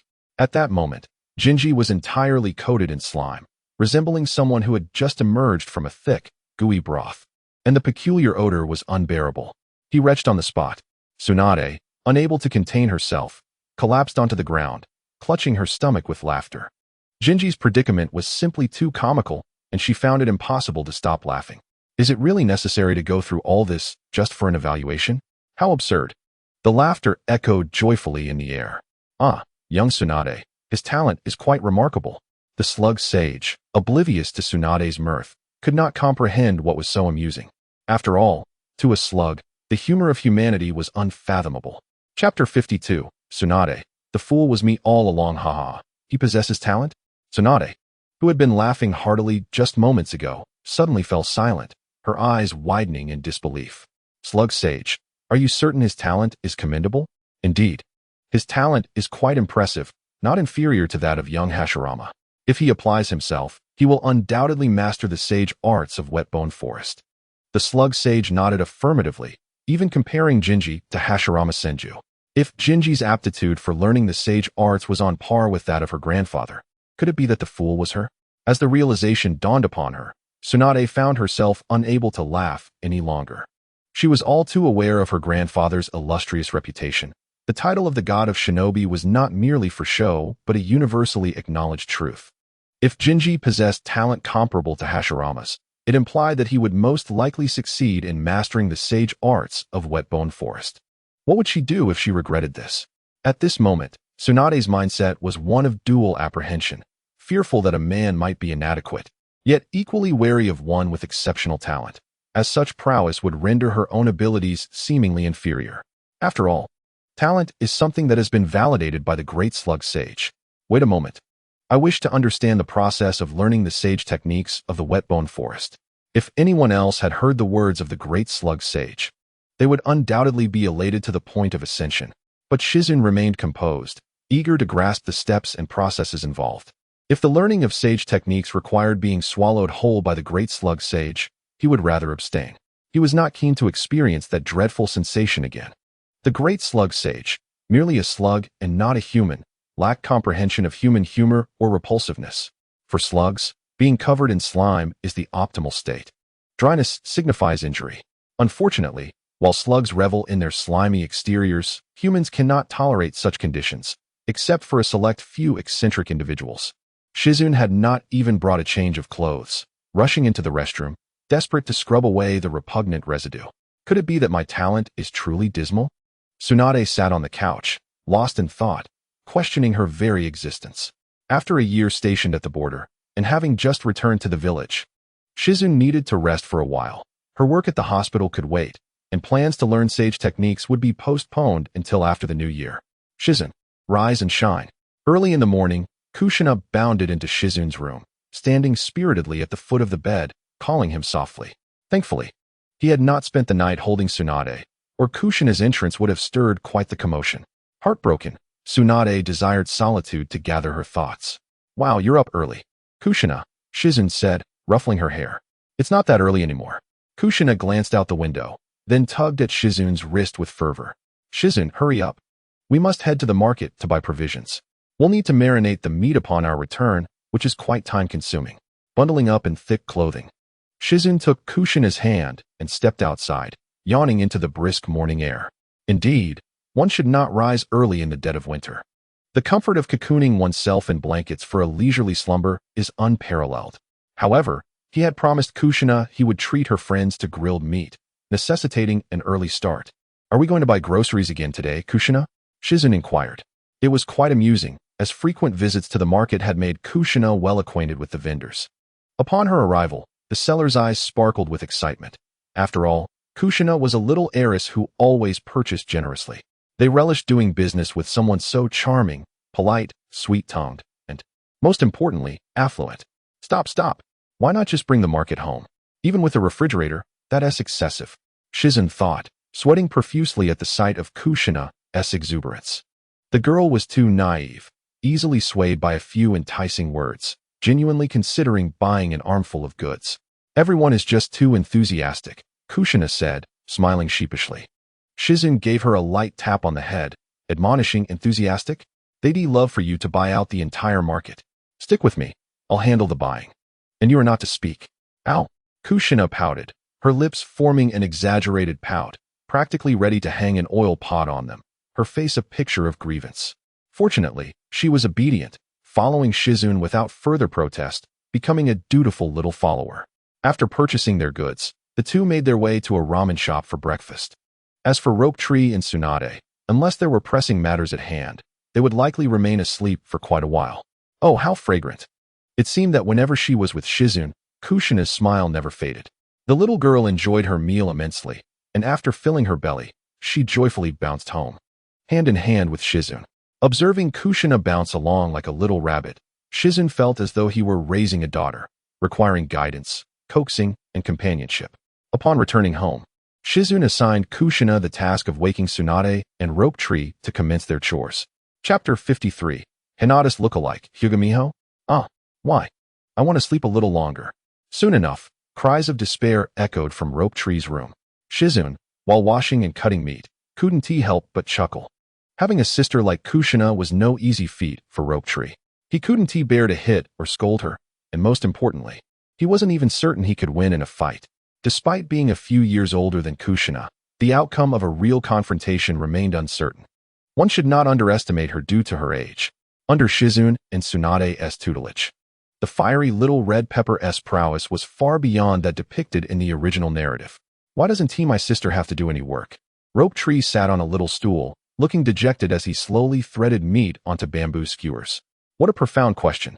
Shizune smiled and asked, "Are you sure you want to know why your sister doesn't have to work? What is wrong with that?" Rope Tree blinked, instinctively nodding. Then Shizune called upstairs, "Tsunade, Rope Tree wants you to come down and do some work." "Are you serious? You think I wasn't tough enough when my sister hit me?" Rope Tree was bewildered, holding meat in one hand and a skewer in the other, his thoughts a complete jumble. "Don't. Brother, I'll call you brother. Just don't shout. My sister will kill me. She was in a foul mood last night. Let her sleep a little longer. I'll handle her chores." Desperately wishing to survive, Rope Tree leapt up, pleading with Shizune to refrain from shouting. If Tsunade were to awaken, he would be the one to face dire consequences. "You are truly shameless. Why drag my name into this? That was your own doing. I didn't force you." No, I willingly did this. It has nothing to do with you." Shungshu endeavored to force a rather unappealing smile, while Jingyi was already bursting with laughter inside. "Little one, still hoping to slack off? Just wait and see if I can't handle you." Fearing the prospect of a beating from his sister, Shungshu had no choice but to grit his teeth and finish the remaining tasks. After everything was nearly prepared, Kushina returned with her companions. "Jingyi, I'm back," she exclaimed joyfully, pushing the door open and running into the living room, followed by 3 individuals. The first was Uchiha Meichin, the white moonlight in Shungshu's heart. The second was the shy, sunny boy, Namikaze Minato, and the third, Wo, who brought Hyuga Hinata to my house. Upon seeing her face, Jingyi was taken aback. He quickly realized why Kushina had advised him not to harbor any ill feelings towards this friend. It was because she, like him, belonged to the Hyuga clan. And this girl, who bore a striking resemblance to Hinata, was indeed from the main family. With such a likeness to Hinata and being a member of the main branch, could it be that this girl would one day become the wife of the clan leader, or perhaps even Hinata's mother? "Hello, senior, I am Uchiha Meichin." Among the trio, the blonde boy smiled bashfully while scratching his head, and Hinata Meihui regarded Jingyi with a somewhat complex gaze. In contrast, the talented Uchiha girl introduced herself with poise and confidence. "Greetings, my name is Hyuga Jingyi, a friend of Kushina's, and I consider myself her brother. Welcome to our home." Jingyi smiled as he invited them to take a seat, while Kushina happily poured water for everyone. Once the 3 were seated, Jingyi scrutinized Hinata Meihui, who bore no caged bird seal on her forehead. She looked remarkably similar. Yet, he pondered, how could the Hyuga clan allow a member of the main family to befriend Kushina? It was acceptable at school, but to permit private interactions and visits was audacious. The third Hokage and his associates were not so lenient. "Hello there, Tsunade, just waking up," yawned and greeted the 3 guests, responding to Jingyi's puzzled expression. She gestured in a circular motion. Jingyi suddenly understood. The F4 clique was indeed protective, especially regarding Kushina's interactions with sensitive individuals, like those from the Uchiha and Hyuga clans. Yet, with Shimura Danzo still languishing in the Umbu prison and Akimichi Torafu reluctantly stepping up as Hokage's assistant, wielding power and representing the Inoshikicho and a faction of neutral ninja clans, Tsunade found herself more fortified. With Torafu acting as a buffer and Danzo absent from the front lines to take the blame, the third Hokage and others, including Nara Shikaku and Mito Minyin, could not openly target Kushina. Consequently, Kushina enjoyed tremendous freedom. Aside from not being allowed to leave the village, she faced no restrictions regarding friendships. The Hokage office had no objections, and naturally, the Hyuga clan would not interfere. They welcomed the prospect of Hinata Meihui befriending Kushina, especially with Tsunade's backing, as the Hyuga clan truly needed a powerful ally. "You must be from the main family," Uchiha Meichin stated graciously, appearing at ease and unperturbed. The blonde boy was also quite sociable, quickly engaging in conversation with Shungshu. Only Hinata Meihui sat quietly on the couch, appearing somewhat reserved. Thus, Jingyi took the initiative to strike up a conversation with her. "Yes, senior." Hinata Meihui promptly stood up, displaying none of the main family's characteristic arrogance or prejudice. Of course, in Tsunade's presence, even members of the Hyuga clan could not afford to be haughty. "Don't be nervous. I've told Kushina that her friends are my friends as well. Besides, we are all from the same clan, so consider this a visit to a friend's home. Hinata Meihui nodded shyly, a faint blush beginning to appear on her fair skin, perhaps due to their lineage. Members of the Hyuga clan tended to have paler skin than most, and it was easy for them to blush when excited or embarrassed. TSK. Not only does she resemble Hinata so closely, but her demeanor is similar as well. It's no wonder she blushes so easily. Shengshu, come help. Jingi called out to Shengshu. Senior, I'll help too. Unlike the somewhat reluctant Shengshu, the blonde boy was quite adept at social niceties and promptly came forward to assist without Jingi needing to prompt him. With Namikaze Minato volunteering to help, Shengshu had no choice but to follow suit. Observing the contrast between the two, one cheerful and the other sulking, Jingi couldn't help but marvel at how Minato could become the fourth Hokage. It was often said that those who smile tend to lead charmed lives. Yet, Shengshu ought to be more cautious. A mere explosive tag could cost him his life. With the assistance of Shengshu and Namikaze Minato, the barbecue grill was quickly set up. Jingi lit the fire, adding a generous amount of charcoal, and once it ignited, he placed the marinated meat onto the grill. As the charcoal cooked the meat, an enticing aroma wafted through the air, causing Shengshu and Namikaze Minato, who were helping in the yard, to swallow hard. It smells delicious. The blonde boy complimented earnestly, flashing a broad smile at Jingi. Jingi nodded in acknowledgement and playfully tapped Shengshu on the head. Ouch! What was that for? Shengshu protested, bewildered by Jingi's sudden action. Just take a look at others.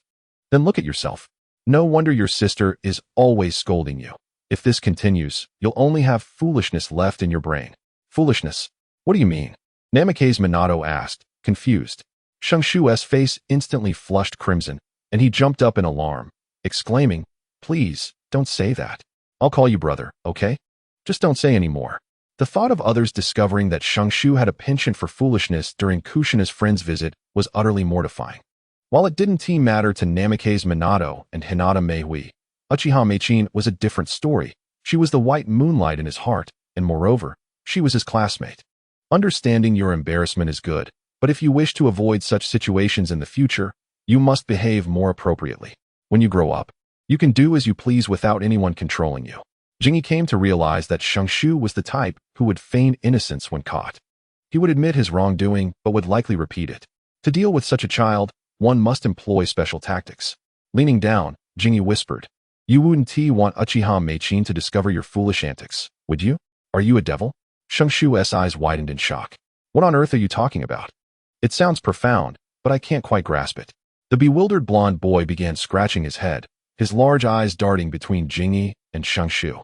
He seemed eager to join in, but was at a loss for comprehension. I get it now. I won't do those things anymore, Shengshu declared. His face flushed as he gritted his teeth in determination. Little one, now that you know the stakes, stop dawdling and go fetch the vegetables and the pickles from the cupboard. All right, Shengshu sighed, shoulders drooping as he trudged back inside, feeling as though his very life was in Jingi's hands. Compared to foolishness, he feared social death even more. If word got out about his antics with Jiraiya, he'd have no hope of living it down. Wow, it smells amazing. Jingi, can we eat now? Kushina exclaimed as she pulled Uchiha Meichin and Hinata Meihui outside, drawn by the mouth-watering aroma of the barbecue. Jingi smiled slightly and admonished, It's almost ready, but you need to bring out the chairs and table first. Then we can dig in. On it.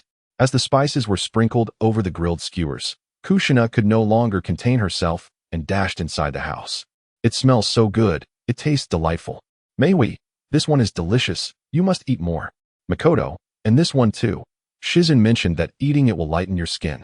Little yellow hair, make sure you eat a lot. Could you not call me little yellow hair? With a skewer in one hand and a juice cup in the other. Minato Namikaze wore a burdened smile.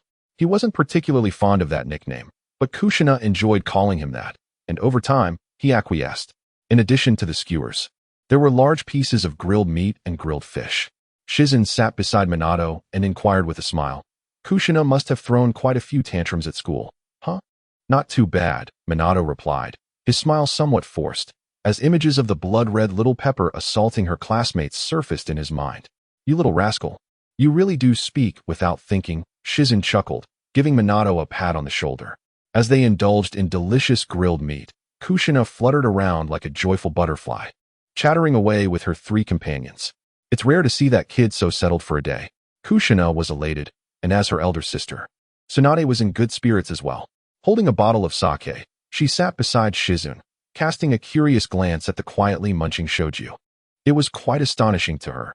Given her understanding of her brother, he shouldn't be this quiet during such a lively occasion. Suppressing a laugh, Shizune leaned closer to Tsunade and whispered, I just told him that if he continues to mess around with Jiraiya, I would inform Uchiha Mikoto about his antics. Is that all? Tsunade mused, glancing at Uchiha Mikoto, who was chatting with Kushina. A sudden headache struck her. While she would be pleased if her brother liked a girl, the fact that she belonged to the Uchiha clan posed a problem. After all, the Senju and Uchiha clans had a history fraught with blood debts. Do you think it's possible? Not much hope. It's just a simple crush. Shizune shook his head. Then that kid is quite unfortunate. Tsunade began to revel in his plight. Is someone speaking ill of me? Shoju, who had been heartily consuming meat, suddenly looked up, feeling an unusual warmth in his ears, as if he had been caught in a crossfire of gossip. Could it be my sister? He instinctively glanced towards Tsunade, only to find her quietly conversing with Shizune, seemingly not discussing him at all. Could it be my imagination? Shoju shook his head, dismissing the thought. Tsunade was his beloved sister, after all. How could she speak ill of him behind his back? Once the large pieces of meat were grilled, Shizune carried the food back to the living room alongside Tsunade, deciding it was best to leave the yard to the children. With an abundance of meat, vegetables, fruits, and drinks, they indulged heartily. Have you decided on a teacher? Let's go with Jiraiya. Despite her reluctance, Tsunade chose Jiraiya. Ha ha ha, don't worry, aside from his lecherous nature, Jiraiya has no other shortcomings. Besides, Shoju is almost becoming a miniature version of Jiraiya. Having them together may not be a bad thing. Will he even be articulate? What do you mean Shoju is becoming like Jiraiya? Tsunade shot Shizune an exasperated look, poured herself some sake, and stretched lazily, with no work to worry about. Lounging at home with good food and drink is truly delightful. Do you even have a chance? Shizune had already lost hope for Tsunade, realizing that expecting her to correct some habits was likely more challenging than eliminating her altogether. Let it be, Shizune emphasized Jiraiya as Shoju's teacher, not as an affront to Orochimaru. In fact, Orochimaru had been quite good to Shoju and could be considered an excellent teacher. However, Shizune preferred that Shoju avoid the misfortune of explosive tag incidents. Perhaps leaving Shoju with Jiraiya would allow him to become a peer with little yellow hair in the future. After a satisfying meal, Tsunade retreated to her room for a nap. Chapter 55. Orochimaru, with a bulging wallet, waved his hand to buy 3 puppets. Kushina went out shopping with her 2 friends, leaving Shoju and Minato to chat idly together. After a brief exchange, the two slipped away hand in hand. Observing the boys sneaking off like thieves, Shizune could only hope Shoju wouldn't take little yellow hair to any strange places or purchase peculiar books. Does Shoju have no money? Oh, then it's not an issue. After all, little yellow hair was also quite poor, and unlike Shoju, he couldn't possibly spend pocket money on unnecessary items. With that settled, Shizune let them be.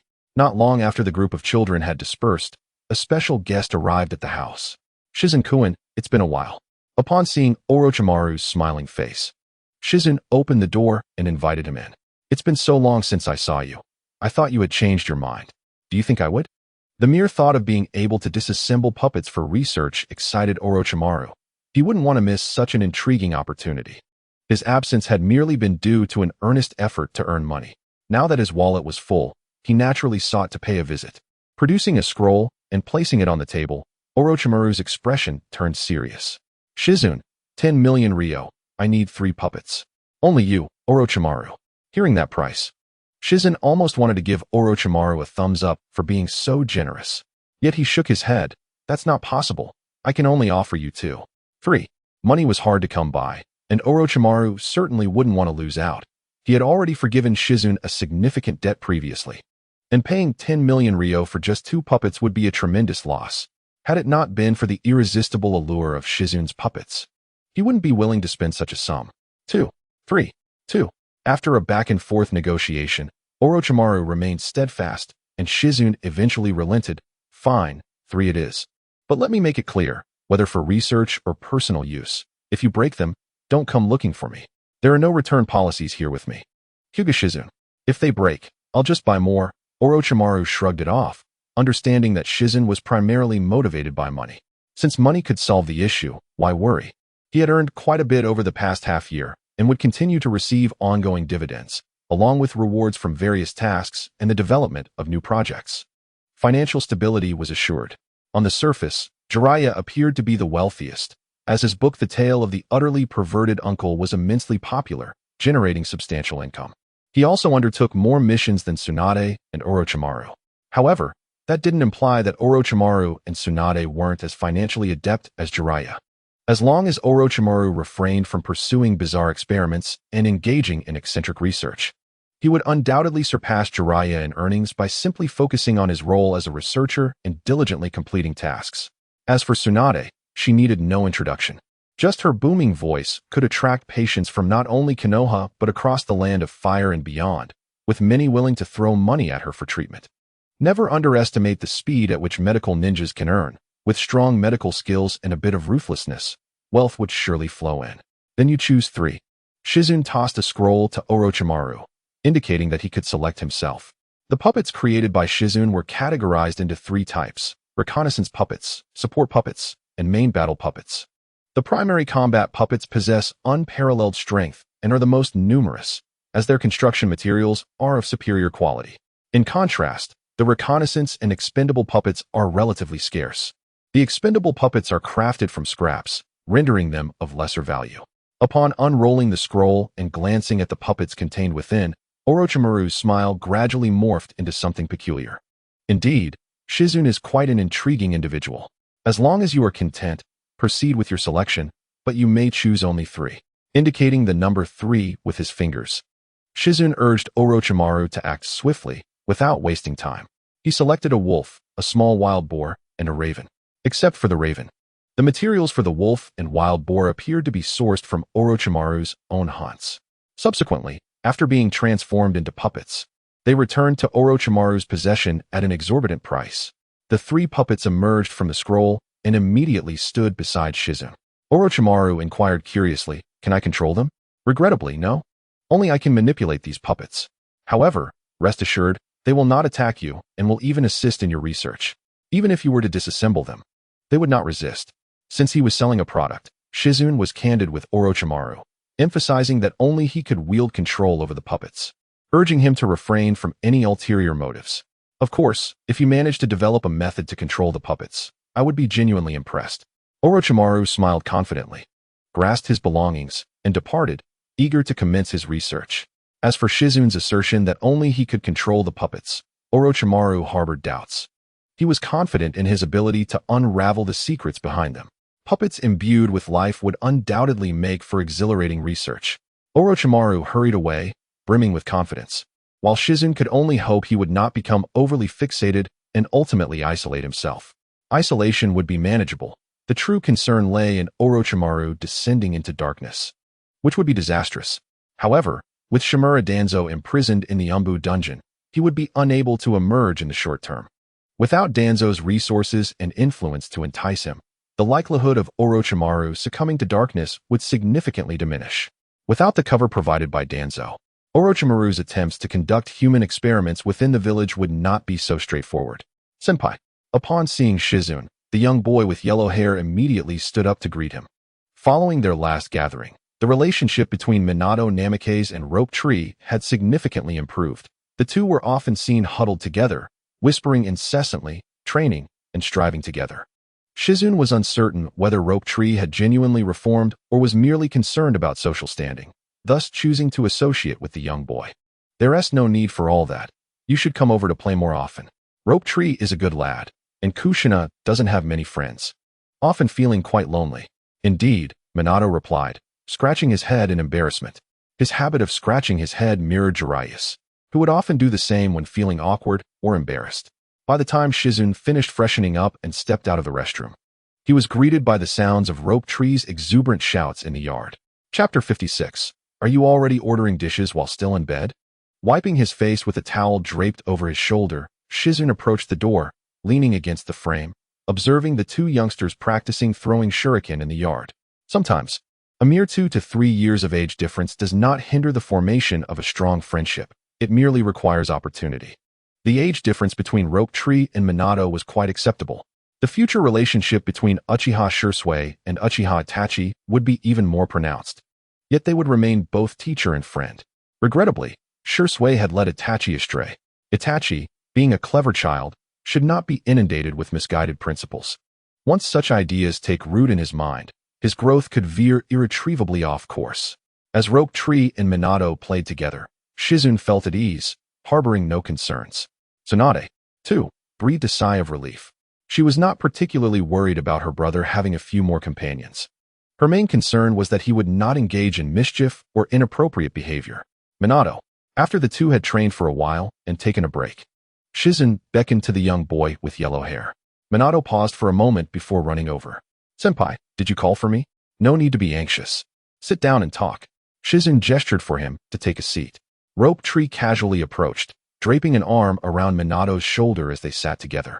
Intrigued about what Shizune wanted to discuss with his friend, although they were both friends of Kushina, their bond had deepened beyond her connection. Minato had no choice but to sit obediently. Once settled, Shizune asked, "Do you have any plans for the new year?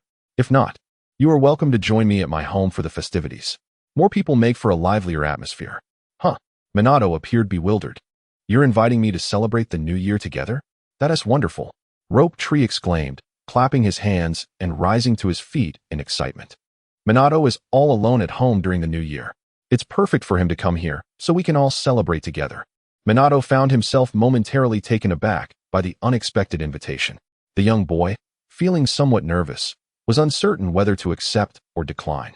This was the first time anyone had invited him to celebrate the new year. "All right, that's settled then. Go rest for now." Recognizing Minato's hesitance to respond, Shizune decisively concluded the matter. "Ha ha ha, splendid." Rope Tree laughed heartily, dragging Minato away. After the two children left, Tsunade descended from upstairs, wrapping her arms around Shizune's waist from behind, resting her chin on his shoulder. "You have high hopes for that boy, don't you?" Tsunade suspected that Shizune's invitation to Minato was motivated by more than just a desire for festivity. "That boy is quite remarkable. As long as he stays on the right path, he is destined to become powerful. I have great faith in him." "Is he a civilian genius, akin to Orochimaru?" "Not quite." Shizune pondered Minato's growth journey before responding. "He is more like a synthesis of Orochimaru and Jiraiya. While he may not be as dazzling as Orochimaru, he steadily enhances his abilities." It was undeniable that Minato was a genius, but his initial growth did not quite reach the heights of Orochimaru. In fact, within the entirety of Konoha, only two individuals could rival Orochimaru during his youth: Kakashi and Itachi Uchiha. Unfortunately, Kakashi's potential was limited, and Itachi's life could almost be described as a tragedy. While Minato may not have been initially impressive, his steady and methodical advancement would steadily elevate his potential, albeit he would depart this world sooner than expected. Not as remarkable as Orochimaru, yet capable of steadily rising? Is that an exaggeration? Tsunade furrowed her brow. As a classmate and companion of Orochimaru, she understood the extent of his terrifying talent. Exaggeration? Once he matures, he will easily surpass Orochimaru. What's extraordinary about him is that his innate talent seems to grow increasingly formidable. What kind of look is that? Am I mistaken? Fine. If you hold him in such high regard, I too am curious to see where his limits lie in the future. Since you believe in him, why not take him on as your disciple? I merely admire his potential. It does not mean I wish to take him on as a disciple. Even if he desired to, the third Hokage would likely disapprove. Despite his questionable character, he possessed a keen eye for talent. Shizune opened his mouth, but ultimately chose to remain silent. Tsunade, observing his reluctance, stood up and headed toward the restroom. Is Kushina still not awake? Not yet. The little girl is indulging in a lazy sleep. She mentioned wanting to eat ramen. Specifically, the ramen you made with your own hands. Is she already ordering dishes while still in bed? Rope Tree, why do you think Senpai invited me to celebrate the new year together? By the riverside where Shinshu trained. The Windwater Gate scratched his head in confusion. How would I know? Shinshu tossed a few pieces of firewood into the fire, flipping the fish he had caught from the river. Perhaps, he mused, my sister remarked that he is full of mischief, yet has a keen eye for talent. Although Shinshu typically shunned deep contemplation, he pondered the matter earnestly when it concerned his friends. Suddenly, a spark of inspiration ignited in his eyes. Watergate, why not ask Jinji to be your teacher? My sister mentioned that he appears to be a medical ninja, but possesses formidable strength. With a mentor as your ally, You shall not be bullied in school. Is that what you meant? The thought of having a protector conjured images in Xiao Wangmio's mind of Kushina's first day at school, where she had violently defended herself, bellowing, "My sister is Tsunade," causing the teacher to recoil in fear. Having a backing seemed advantageous. Not only would they be shielded from bullies, but they could also learn invaluable lessons not taught in the Ninja Academy. Their bond deepened as Watergate recognized Shinshu's vast knowledge beyond what the teachers imparted, prompting him to seek guidance. Shinshu, feeling a sense of accomplishment, earnestly shared his insights, enhancing their relationship. Teachers? Shinshu pondered. But Jinji is a medical ninja, surely he wouldn't deceive me. Is Jinji truly formidable? However, becoming his disciple might not be an easy endeavor. Oh no, the fish is nearly burnt. The acrid scent soon had the two boys scrambling. Luckily, they managed to salvage the fish. Yet, when they tasted it, their expressions soured. Ugh, this is horrid. Ah, it seems we forgot the seasoning, hence the fishy flavor. Xiao Wangmio, you did this on purpose. I truly didn't. I simply forgot. I don't believe your nonsense, and don't call me Xiao Shushu. It sounds dreadful. Then don't call me Xiao Wangmio, as that is equally unappealing. Once they were satisfied, Tsunade sauntered toward the Hokage office. As New Year approached, the third Hokage remained tirelessly occupied, even working late into New Year's Eve. Tsunade, do you require my assistance? He inquired. Not much, just seeking a certain individual, she replied. An individual? The third Hokage was puzzled by her request. Reclining on the sofa, Tsunade crossed her legs, with Shinshu nearing graduation.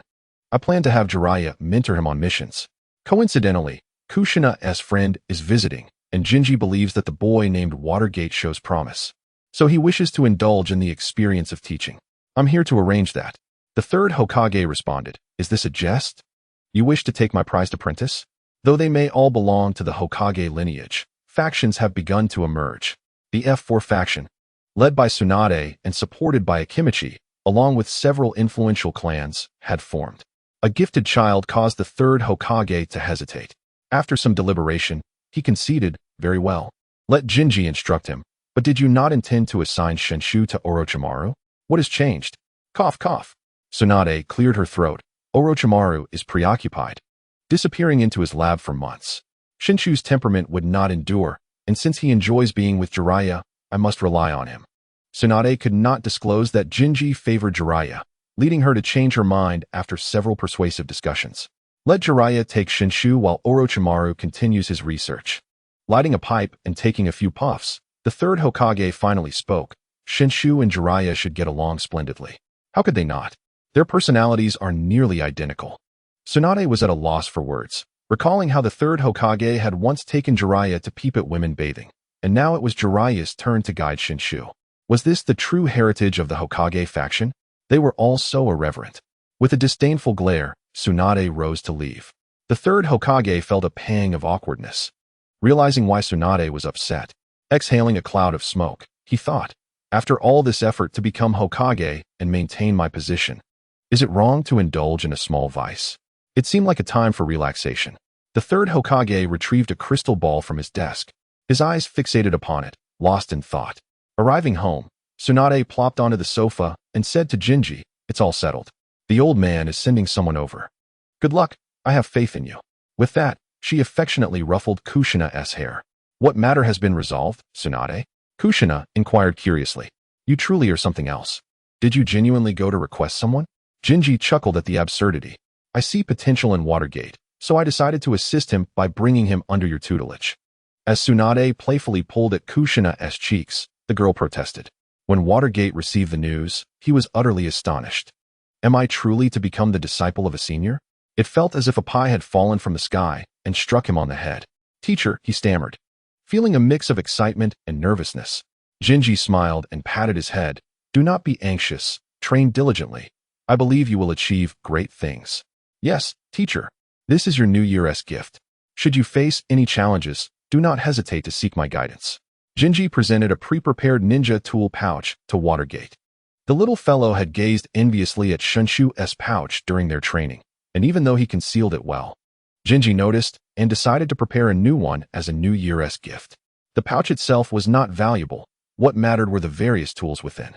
While the main characters in the Hokage series might casually discard shuriken and explosive tags during training, Most ninjas could not afford such extravagance. Not every ninja had the luxury to be so reckless, especially on the battlefield where they needed to ensure they had usable tools.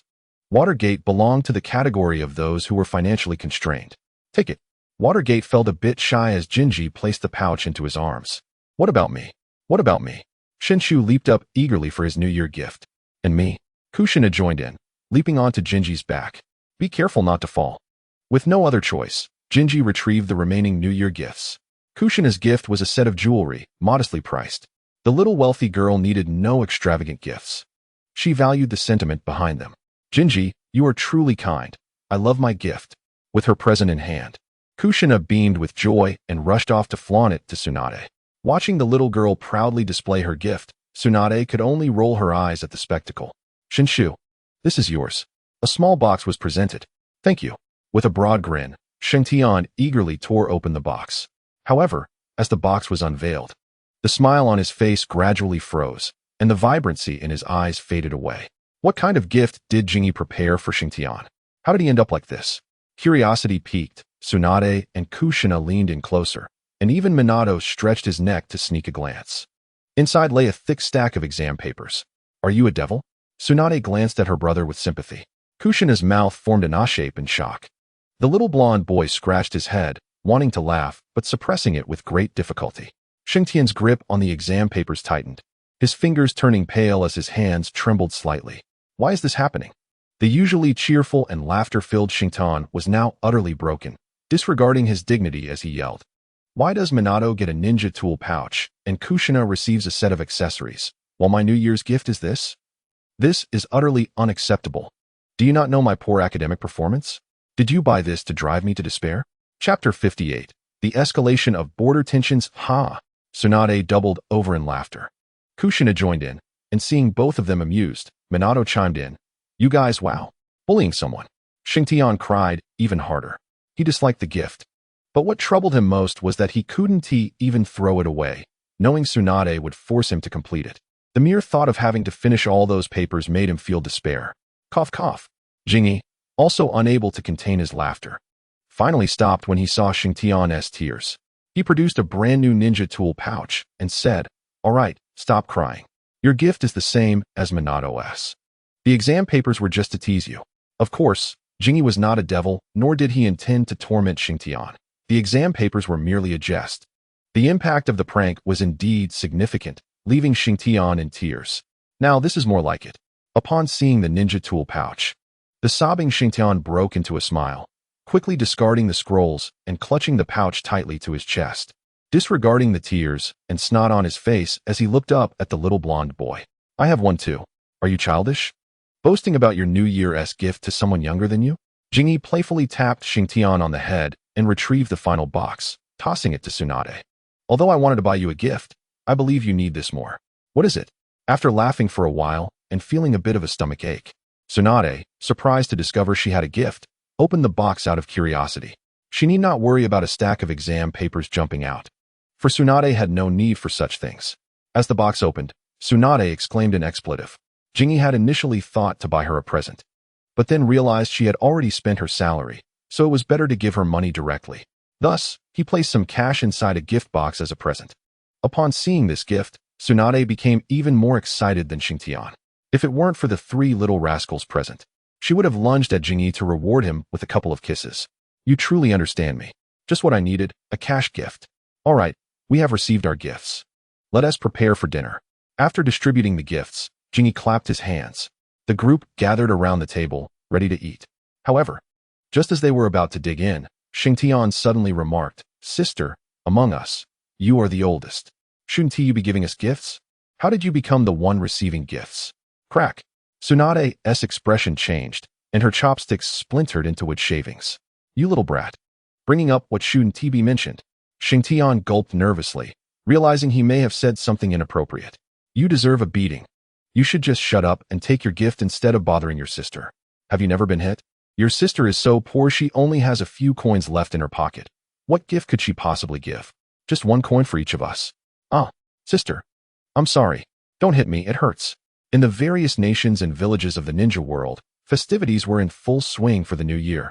Except for the land of rain. The presence of ninjas from Konoha, Suna, and Iwa in the Land of Rain was nothing short of a calamity for its people. Initially, they managed to maintain some control, but as time passed, a portion of the ninjas began to act unruly. Sir, according to the gathered intelligence, some ninjas from the western villages have appeared, plundering numerous items. This marks the 6th incident this month. Bang! Listening to his subordinate's report, Hanzo of the Salamanders slammed his hand on the table in anger. The invasion by the 3 major ninja villages had already thrown the Land of Rain into chaos. And now some ninjas were turning their attention to the citizens. According to the intelligence gathered, most of the assailants were from the Suna village, followed by Iwa. While the ninjas from Konoha seemed to adhere to the rules. All of you leave. I will personally handle this matter. Hanzo was furious. He had approached the 3rd Kazekage for cooperation and ended up being treated like a dog. Not only was he humiliated, but he also allowed the ninjas from the villages to run rampant, plundering the possessions and food of civilians before the war had even begun. Were the ninjas from Suna and Iwa truly so impoverished that they had to come to the Land of Rain to cause trouble? Did they think he, Hanzo, would not dare to retaliate? Such brazen insolence. After dismissing his subordinates, Hanzo paced restlessly in his office, growing angrier by the moment. Since they did not regard the people of the Land of Rain with any seriousness, he would lend them a hand. Aside from the humiliation, the opposing side had overstepped their bounds, and Hanzo could no longer contain himself. Currently, the ninjas from Konoha, Suna, and Iwa were relatively calm, despite the palpable tension. With no intention of igniting a large-scale conflict, minor skirmishes and brawls were ongoing. Hanzo decided to stoke the flames. Since war would inevitably come, he would first muddy the waters. If he could not live in peace, neither would they. Hanzo discreetly gathered a group of capable subordinates and quietly left the Rain Ninja Village. That night, several patrol teams from Konoha and Suna vanished without a trace. The disappearance of the patrol teams drew the attention of both sides, prompting Konoha and Suna to send personnel to investigate the area where the teams had gone missing, leading to an unexpected clash. Neither side was willing to give ground, resulting in an escalation of conflict. After instigating a confrontation, Hanzo's focus shifted towards the ninjas from Suna. Lacking strong leadership, the Suna ninja teams found it nearly impossible to withstand Hanzo's onslaught. Gradually, the losses for Suna mounted, and the leading team that entered the Land of Rain realized something was amiss, hastily relaying the news back to their village. Konoha faced its share of troubles as well, with many Suna ninjas launching ambushes within the Land of Rain, causing several ninja teams to vanish without a trace. Consequently, Konoha also sent news back to their village. Tsunade reluctantly emerged from her warm blankets, unwillingly leaving her cozy cocoon and yawning all the way to the Hokage office building. It was the same conference room as before, but the seating arrangements had changed significantly. As the Hokage's assistant, Akimichi Torifumi did not sit beside the 3rd Hokage. Instead, he sat next to Tsunade. Ninjas from the Inuzuka, Nara, and Akimichi clans occupied seats nearby. The leader of the Jonin class had shifted from Nara Shikaku to Sarutobi Matsuda. Much like the yet-to-mature Uchiha clan's young leader, Matsuda wore a stoic expression, perpetually maintaining a serious demeanor with little to no visible emotion on his face. All those who were meant to be present had arrived.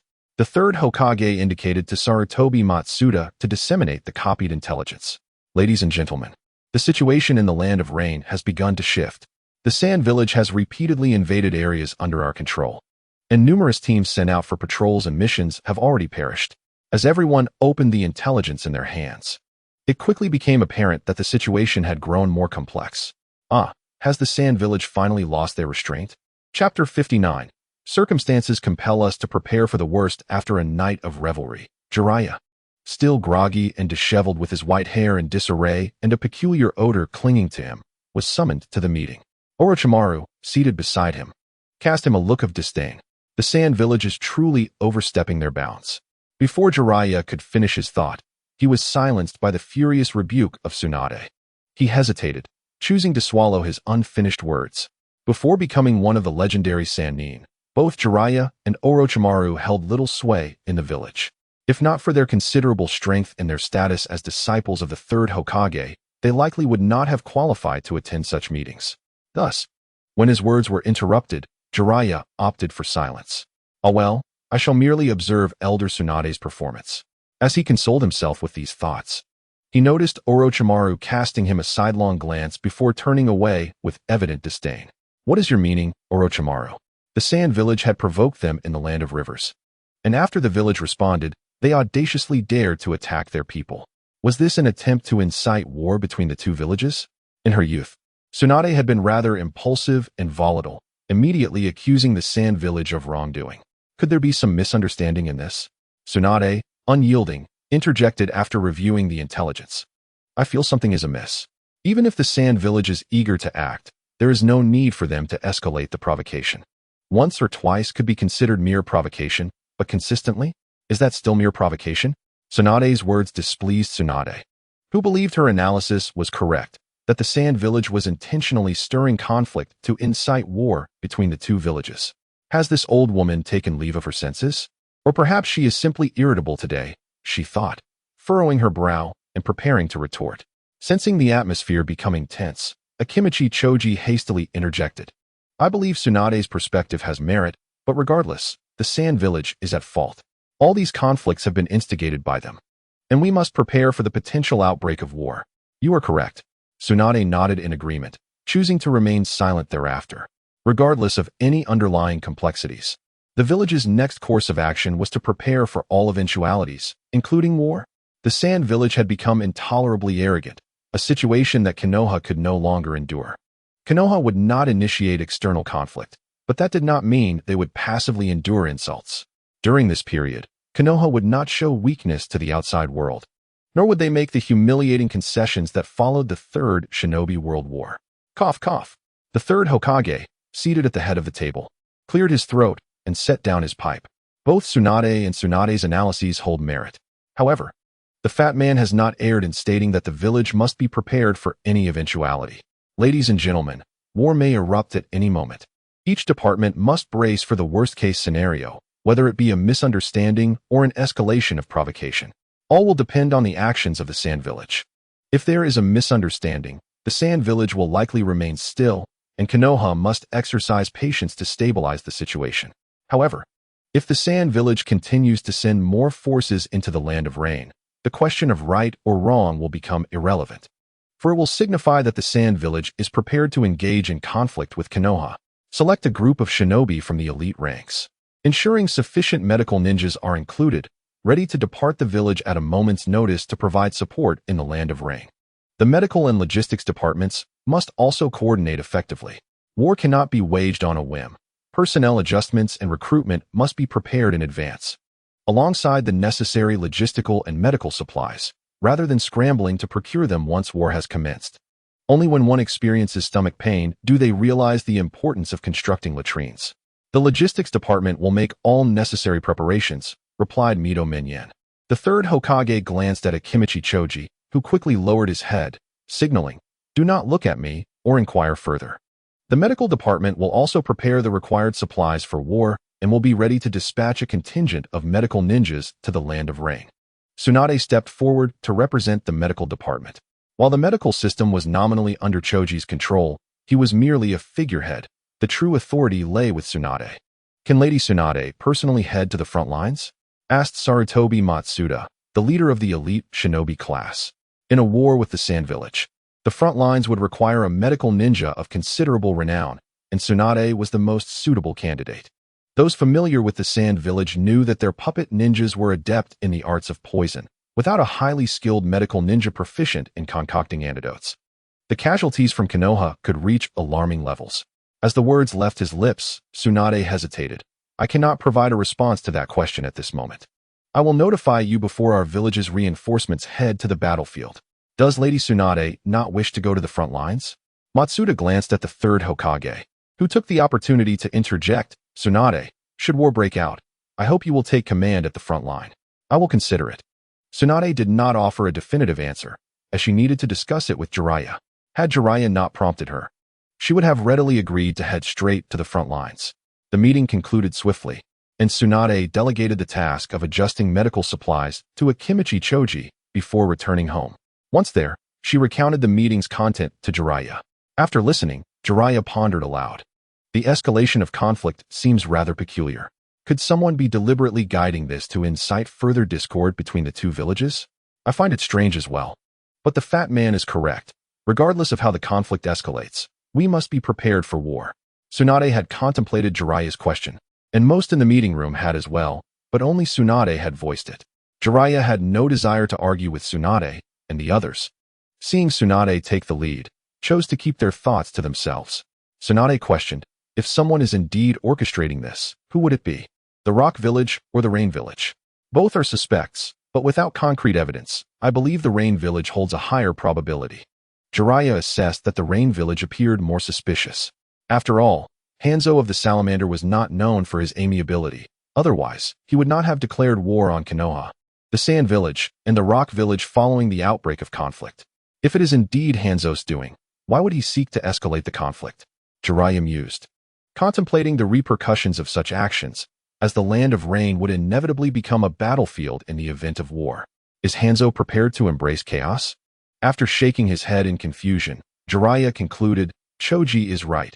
Whether the Sand Village is deliberately provoking us, or if someone is manipulating the situation, the end result will likely be war, and our village must indeed be prepared. However, you should not go to the front lines. Why? Tsunade questioned, perplexed. In a solemn tone, Jinji remarked, from the perspective of the village, you ought to oversee the front lines. However, from our viewpoint, you must remain in the village to maintain order. As the situation continues to escalate, I fear that Shimura Danzo will be activated, and your presence in the village is a precaution against that eventuality. As for Danzo, it is more fitting for him to remain imprisoned. With the rising tensions and the impending war, the third Hokage will inevitably summon Danzo from his confinement. This scheming opportunist is best kept in his cell to prevent him from wreaking havoc and causing unnecessary distress. Due to Kushina's interference, Danzo had warned Jinji, leading to a fallout with Minato, which resulted in Danzo losing his position as an advisor to the Hokage. Even if it was a position devoid of real power, it still held significance. The depths of Danzo's animosity towards Minato are evident from his attempts to align with Hanzo of the Salamander to eliminate him. Furthermore, Minato's elevation of Akimichi Choza has split the Hokage's faction into two opposing sides. Should Danzo be released, he will undoubtedly devise schemes against them. As for the front lines, Tsunade is acutely aware of Jinji's concerns and recognizes that Danzo is a formidable adversary. Previously, her grandmother's presence served as a deterrent, but now that she is gone, as long as the third Hokage remains indecisive, Danzo poses a significant threat. By staying in the village, Tsunade can prevent the Hokage from utilizing Danzo. If she were to go to the front lines, she would be unable to attend to such matters, and the unfortunate Akimichi Choza would be powerless to prevent the Hokage's decisions. After careful consideration, Jinji resolved to go himself, allowing Tsunade to remain in the village. His presence at the front would merely serve to enhance Tsunade's reputation. But does she even require such accolades? Certainly not. As for the glory of the legendary three ninjas, it is an empty boast. For Tsunade, Orochimaru, and Jiraiya, the title is more a source of shame than honor. Had they triumphed over Hanzo, earning his respect and the title of Legendary Three, it would be different. Instead, the outcome was a defeat for the Rain Village, with Hanzo besting their combined efforts and arrogantly bestowing the title upon them. It is nothing less than an affront. Jinji smiled and said, perhaps this war presents an opportunity for me. If I strive diligently, contribute significantly, and achieve notable accomplishments, I may gain the recognition I deserve, sparing me from being perceived merely as Hinata Jinji, a man riding on the coattails of others. Riding on coattails? What does that mean? Tsunade inquired. It implies gaining fame through the support of women, he replied. Tsunade paused. Then her expression shifted. I apologize. I couldn't help it. That was too real. You've made me laugh. When tolerance reaches its limit, it is wise to embrace laughter. This cannot be blamed on Tsunade. Jinji's growth has followed this trajectory, first being recognized by Tsunade, who nurtured him, guiding his development. Then came Kushina's fondness for him, followed by Minato's approval. Tsunade, Kushina, and Minato, three women of unique standing, all contribute to the perception of Jinji as a man reliant on others. While Jinji does not mind being supported, he does not appreciate being viewed through the lens of a dependent. Moreover, Tsunade's presence in the village is advantageous for him. Thus, he must assume her role on the battlefield. However, unlike Tsunade, Jinji will not charge into battle under the banner of a medical ninja. A medical ninja's duties are clear, and there is no need for reckless heroism unless absolutely necessary. Unless the situation demands it, he would prefer to remain in the camp, tending to the injured and offering care. Meanwhile, in Sunagakure, a meeting regarding the escalating conflict with the Rain Village was underway. Compared to Konoha, the atmosphere in Sunagakure was far more intense. The third Kazekage, known for his ambition, seeks to elevate his village above the others. Unfortunately, the Wind Country is impoverished. Its population and resources severely limited, leaving Sunagakure in a stagnated cycle of development. The only means to break this cycle is to wage war, seizing resources from other nations and villages to fuel Sunagakure's growth. If they could conquer resource-rich territories, it would be even better. The Land of Fire has always appeared as a lucrative target to Sunagakure. With a dismissive smile, the third Kazekage tossed the intelligence report onto the table. Unlike Konoha's hesitance, Sunagakure has directly identified Hanzo as the suspect. The opportunity to utilize Hanzo as a pawn has presented itself, and this chaos inadvertently aids Sunagakure's cause. The Kazekage has long sought to break the impasse, but must also consider the opinions of the feudal lord. Now, with the conflict escalating, whether instigated by Hanzo or Konoha, the information can be presented to the feudal lord to silence any objections. Once the feudal lord is placated, gaining his support will become crucial. Gazing at the map of the Land of Fire, the Kazekage's eyes glimmered with fervor. The Land of Fire possesses an abundance of resources essential for Sunagakure's advancement. Securing these resources would allow Sunagakure to surpass its limitations and grow stronger. Chiyo, send a message to the feudal lord, the Kazekage instructed, casting her a significant glance. Chiyo replied, I shall not disappoint you, Kazekage. She understood his intent to exaggerate the situation, portraying Konoha as the aggressor provoking conflict, thereby inciting the feudal lord's sense of urgency and anger. With the feudal lord's support, Sunagakure could seize the initiative. Chapter 61. Tsunade, the time for confrontation has arrived. As long as I remain in Konoha, Danzo shall not emerge. When the time comes, it will be justifiable to send forces into the Rain Country. Konoha will have no choice but to engage in battle. For this war, Sunagakure has been preparing for quite some time. Everything is in readiness, awaiting the favorable winds from the feudal lord's court. How to incite the feudal lord's fury and instill a sense of crisis? It is quite simple. Someone has assisted in creating chaos, saving the Kazekage considerable effort. By framing the escalation of conflict as Konoha's doing, it suffices. Creating turmoil and inciting conflict carries inherent risks. By the time the feudal lord realizes he has been deceived, his anger will be palpable. With others taking the initiative, the Kazekage is free from such concerns. In Konoha, Tsunade arrived once more at the Hokage's office. This marked the third meeting following the conference, where the third Hokage had sought her out. The first time in the conference room, she had not provided a definitive answer. During the second urging, she indicated she needed more time to contemplate. Now, in this third encounter, she must offer the Hokage a satisfactory response. After all, one cannot repeatedly defer. Old man, she greeted as she entered the Hokage's office, closing the door behind her and casually taking a seat on the sofa. Tsunade, based on the intelligence gathered by the village, Sunagakure has dispatched a contingent of reinforcements, preparing to enter the Rain Country. The third Hokage did not explicitly state that Tsunade should go to the Rain Country, yet his implication was clear. Once war breaks out, the front lines will require her presence. Tsunade, seemingly oblivious to the Hokage's hint, clenched her fist and declared, since war is unavoidable, let us engage in battle. Hokage, I will not go to the front lines. I must remain in the village to oversee the medical department. Tsunade directly interrupted the third Hokage's persuasion, stating, grandmother is gone, and both Shotri and Kushina are still young. They need me, and the medical department cannot function without me. However, the third Hokage insisted, but the front lines require your presence. Unfortunately, this did not intimidate Tsunade. Do not try to frighten me, old man, or I might just retreat to the daimyo's residence, where many unforeseen events could transpire. The third Hokage's imposing presence was immediately diminished, as if someone had tightened a grip around his throat. I understand that the front lines need me, but I cannot leave with peace of mind, Tsunade asserted, clarifying her stance to the third Hokage. Perplexed, the third Hokage inquired, Tsunade, what is it that troubles you? Do you believe I would target Shotri, Kushina, or even Hinata Shizun? The only individuals in Konoha that Tsunade felt uneasy about were Shotri, Kushina, and Shizun. I am concerned about that individual locked away in the Umbu prison. If I leave and you choose to employ him, Akimichi Chozo would be utterly incapable of stopping him. We both know what he is capable of, which is precisely why I cannot depart. To put it plainly, I am not at ease, and I cannot leave unless you eliminate Shimura Danzo. The third Hokage had intended to offer Tsunade a promise that he would not employ Danzo, but as he opened his mouth to speak, he realized he could not make such a guarantee. He required someone to assist him with matters he could not handle himself, and Danzo was the most suitable choice. Moreover, Danzo had demonstrated commendable command abilities during the First Shinobi World War. In the event of war, Shizun could take my place on the battlefield. He is capable, and additionally, Nara Shikaku is a competent strategist. Tsunade was there to confront the third Hokage, clearly communicating her unwillingness to leave the village for the front lines. Now, you are unwilling to even offer a promise.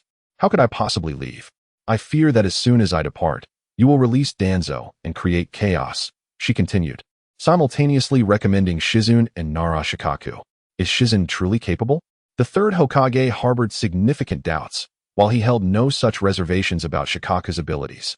Had the Hokage faction not been divided into two camps, and had the Ino-Shikacho trio not been stamped with Tsunade's mark, the third Hokage would not have removed Shikaku from his position as the leader of the Jonin class. Rising from the sofa and adjusting her attire, Tsunade stated with irritation, "Old man, do not underestimate people. Shizun is someone I have trained. I dare say there is no one in Konoha more suited than him. Since you cannot provide me with a promise, I will have no choice but to send Shizun to the front lines in my stead." Tsunade's assertion indicated that Shizun indeed possessed the capability to replace her.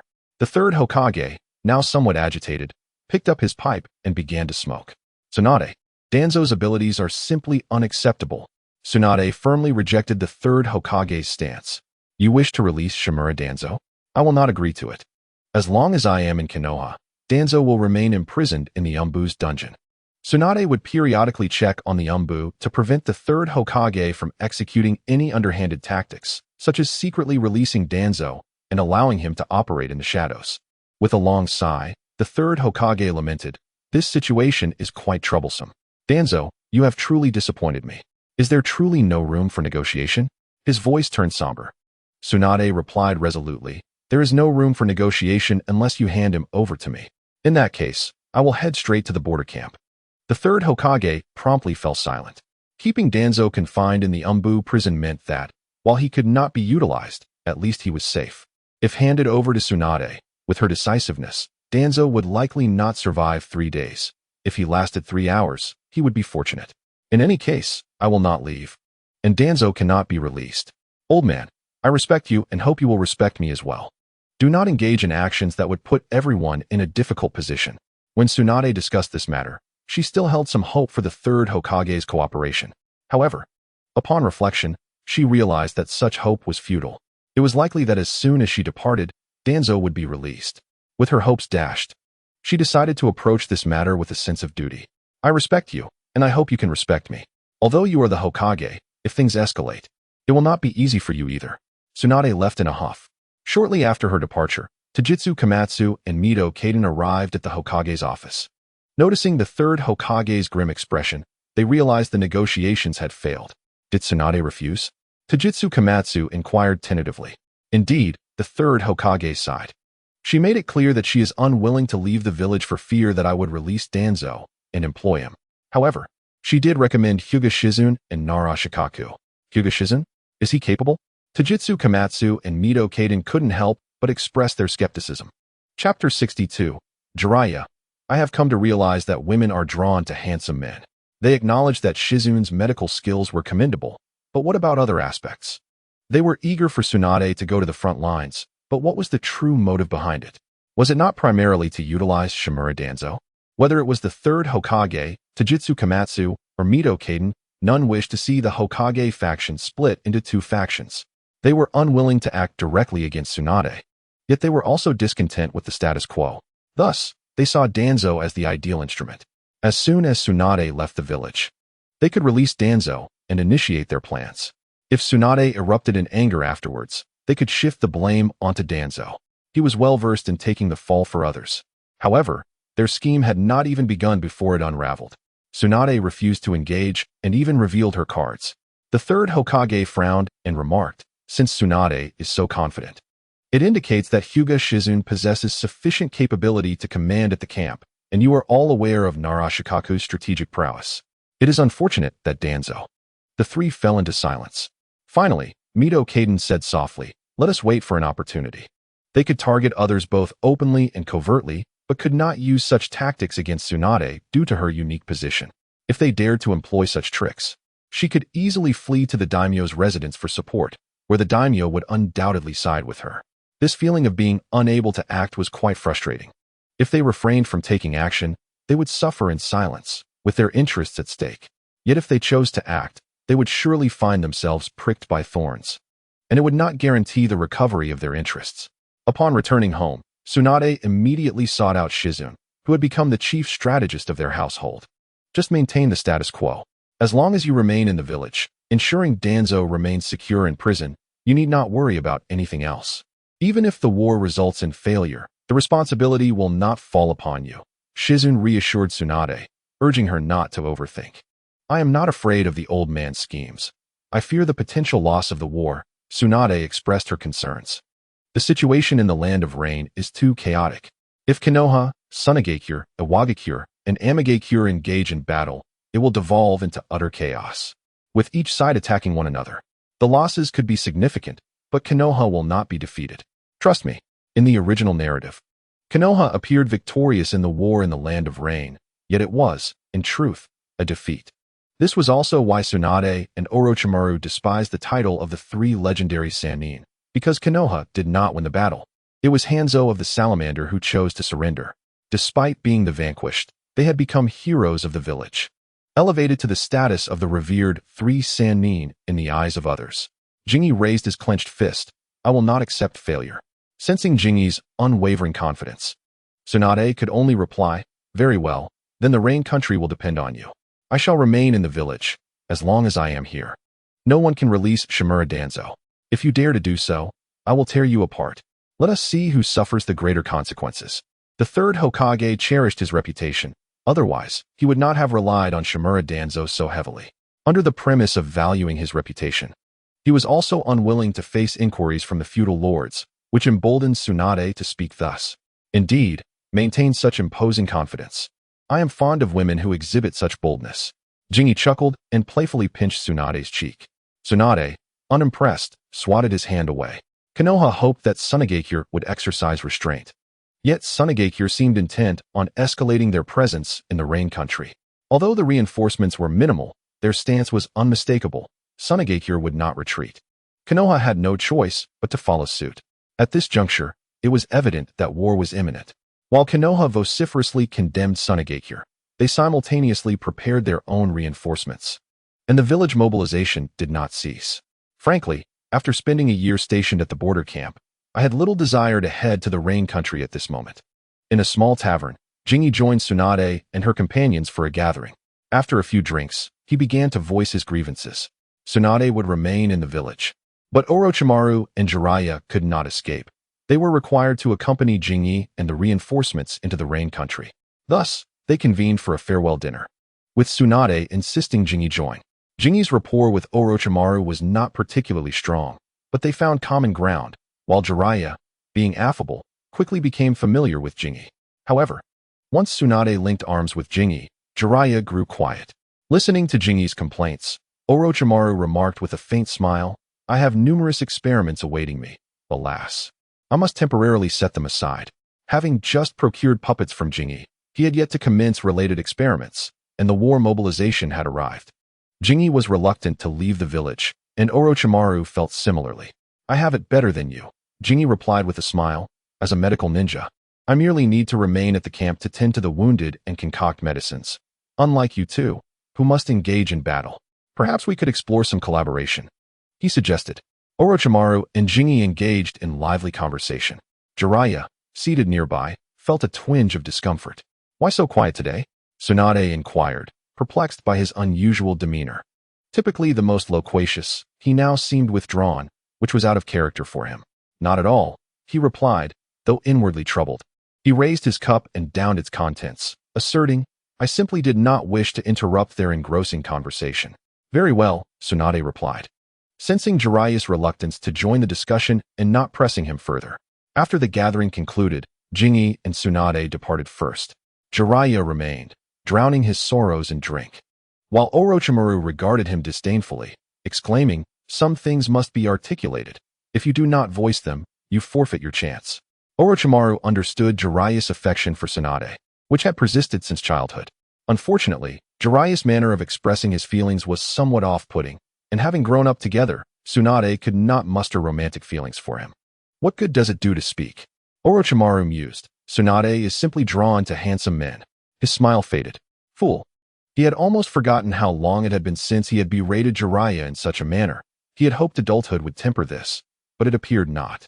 You should take your leave. With your disposition, it is a wonder Tsunade could ever be interested in you. Resisting the urge to kick Jiraiya, Orochimaru darkly departed, leaving Jiraiya alone in the tavern. After leaving the tavern, Jingi purchased numerous materials and components, sensing that they would soon prove useful. As for Jiraiya's situation, Jingi refrained from inquiring, knowing Tsunade would not elaborate either. She was aware of Jiraiya's long-standing affection for her, yet she felt no inclination toward him, let alone romantic feelings. As for the reason, Tsunade believed it stemmed from their familiarity, having grown up together as classmates, partners, and teammates for over a decade. She had become accustomed to their dynamic, making it difficult to transition into a romantic relationship. Acknowledging this, Tsunade chose not to address it, as doing so would only create awkwardness. Jingi prepared himself for the journey to the Rain Country. Kushina, Shoma, and his young apprentice, the blonde-haired boy, were all aware of this development. Jingi, didn't you just return from the border camp? Why must you go to the battlefield again? Kushina pouted, clinging to Jingi's arm. Chapter 63. Kushina. I simply cannot bear to part with Jingi. Shoma and Minato also expressed confusion, given Jingi's circumstances. He should not have been summoned to the front lines so soon. Silly girl, the village needs me. If war were not on the horizon, I would undoubtedly remain here. As a ninja of the village, it is my duty to fight when the village is threatened, is it not? Jingi smiled gently, pinching Kushina's nose. Jingi and Tsunade would shoulder the dark schemes and plots. There was no need to involve Kushina and the others in such matters, at least not until they were older. Thus, Jingi sought other excuses. But I can't bear to see you go. Kushina's large eyes glistened with unshed tears. I too cannot bear to leave you. But this is my mission. Do you remember what I once told you? MHM. Kushina nodded vigorously, sniffling. Tsunade wordlessly offered her a tissue. This girl's dependency on Jingi had reached a level that made Tsunade envious. Jingi comforted Kushina and glanced at Shoma. Shoma, if war comes, your cohort of ninjas will graduate early, and the transition period will be shortened. Jiraiya will certainly head to the battlefield. At that point, you will be unable to learn from him. Huh? Shoma exclaimed in alarm. What will I do then? I can't just stay in the village. My dream is to become Hokage and protect everyone. How wonderful. My dream is also to become Hokage, to protect the village and everyone, the blonde-haired boy remarked, his aspirations mirroring Shoma's. You should focus on protecting yourself first, Tsunade chided her brother, delivering a playful slap. Shoma grimaced in pain, wanting to curse but refraining. However, Shoma's impending graduation posed a dilemma. Having him become Jiraiya's student would be futile if Jiraiya was heading to war. Surely, Konoha had not deteriorated to the point of sending a newly graduated genin into battle. Jingi understood Tsunade's concerns. He too did not wish for Shoma to enter the battlefield prematurely, as the curse of explosive tags was rather terrifying. The village had not yet reached a point where they needed new genin on the front lines. If it truly came to that, he would bring Shoma to the camp to assist him in the medical department. Theoretically, the likelihood of newly graduated ninjas being sent to the battlefield was low. Yet, the course of war was unpredictable. Should the situation escalate and the village suffer significant casualties, who would care whether one was a new genin? Every ninja of the village would have the obligation to fight for their home. In such a case, it would be best for Shoma to stay by his side, assisting in the medical camp. I will make arrangements when the time comes, Tsunade agreed with Jingi's proposal. Rather than allowing Shunshu to accompany Jiraiya to the battlefield, it would be more prudent for him to remain at the camp, assisting and absorbing the atmosphere of war, which would foster his growth. As for engaging in combat, that is unnecessary. With Jinji present, Shunshu's safety is assured. Minato, focus on your studies at the academy. Once you graduate, the teacher will guide you personally. During my absence from the village, should you encounter any issues, you may consult Tsunade. She will assist you. Certainly, teacher. Wave Wind Minato is a diligent child, obediently adhering to his teacher's guidance, devoid of Shinshu's rebellious genes. Shinshu's defiance was swiftly quelled by Tsunade, who delivered 2 sharp slaps as a lesson. If you refuse to listen and harbor grievances, then punishment is inevitable. After a good thrashing, let us see if you still dare to clamor for the battlefield. Tsunade has always excelled in persuading through strength, her authority firmly imprinted upon her fists, a fact that Shinshu knows all too well. Her influence is particularly potent when it comes to discipline, especially during moments of chastisement. The scheme of Hanzo the Salamander has succeeded, successfully intensifying the conflict between the Hidden Leaf and the Sand Villages, prompting both to increase their military presence in the Land of Rain. Yet, his success is predicated upon the suffering of the Land of Rain. Logically, a successful plan should bring Hanzo joy. However, he finds himself unable to rejoice as chaos reigns in the Land of Rain. With the Sand Village reinforcing its troops, the Leaf Village follows suit. Observing the Leaf and Sand Villages bolster their forces in the Land of Rain, the Rock Village can hardly remain passive and likewise sends reinforcements. Upon witnessing the Leaf and Sand Villages establishing military camps in the Land of Rain, the Rock Village hastens to do the same, unwilling to lag behind either the Sand or Leaf. When others play their cards, one must also play, or risk becoming embroiled in the conflict.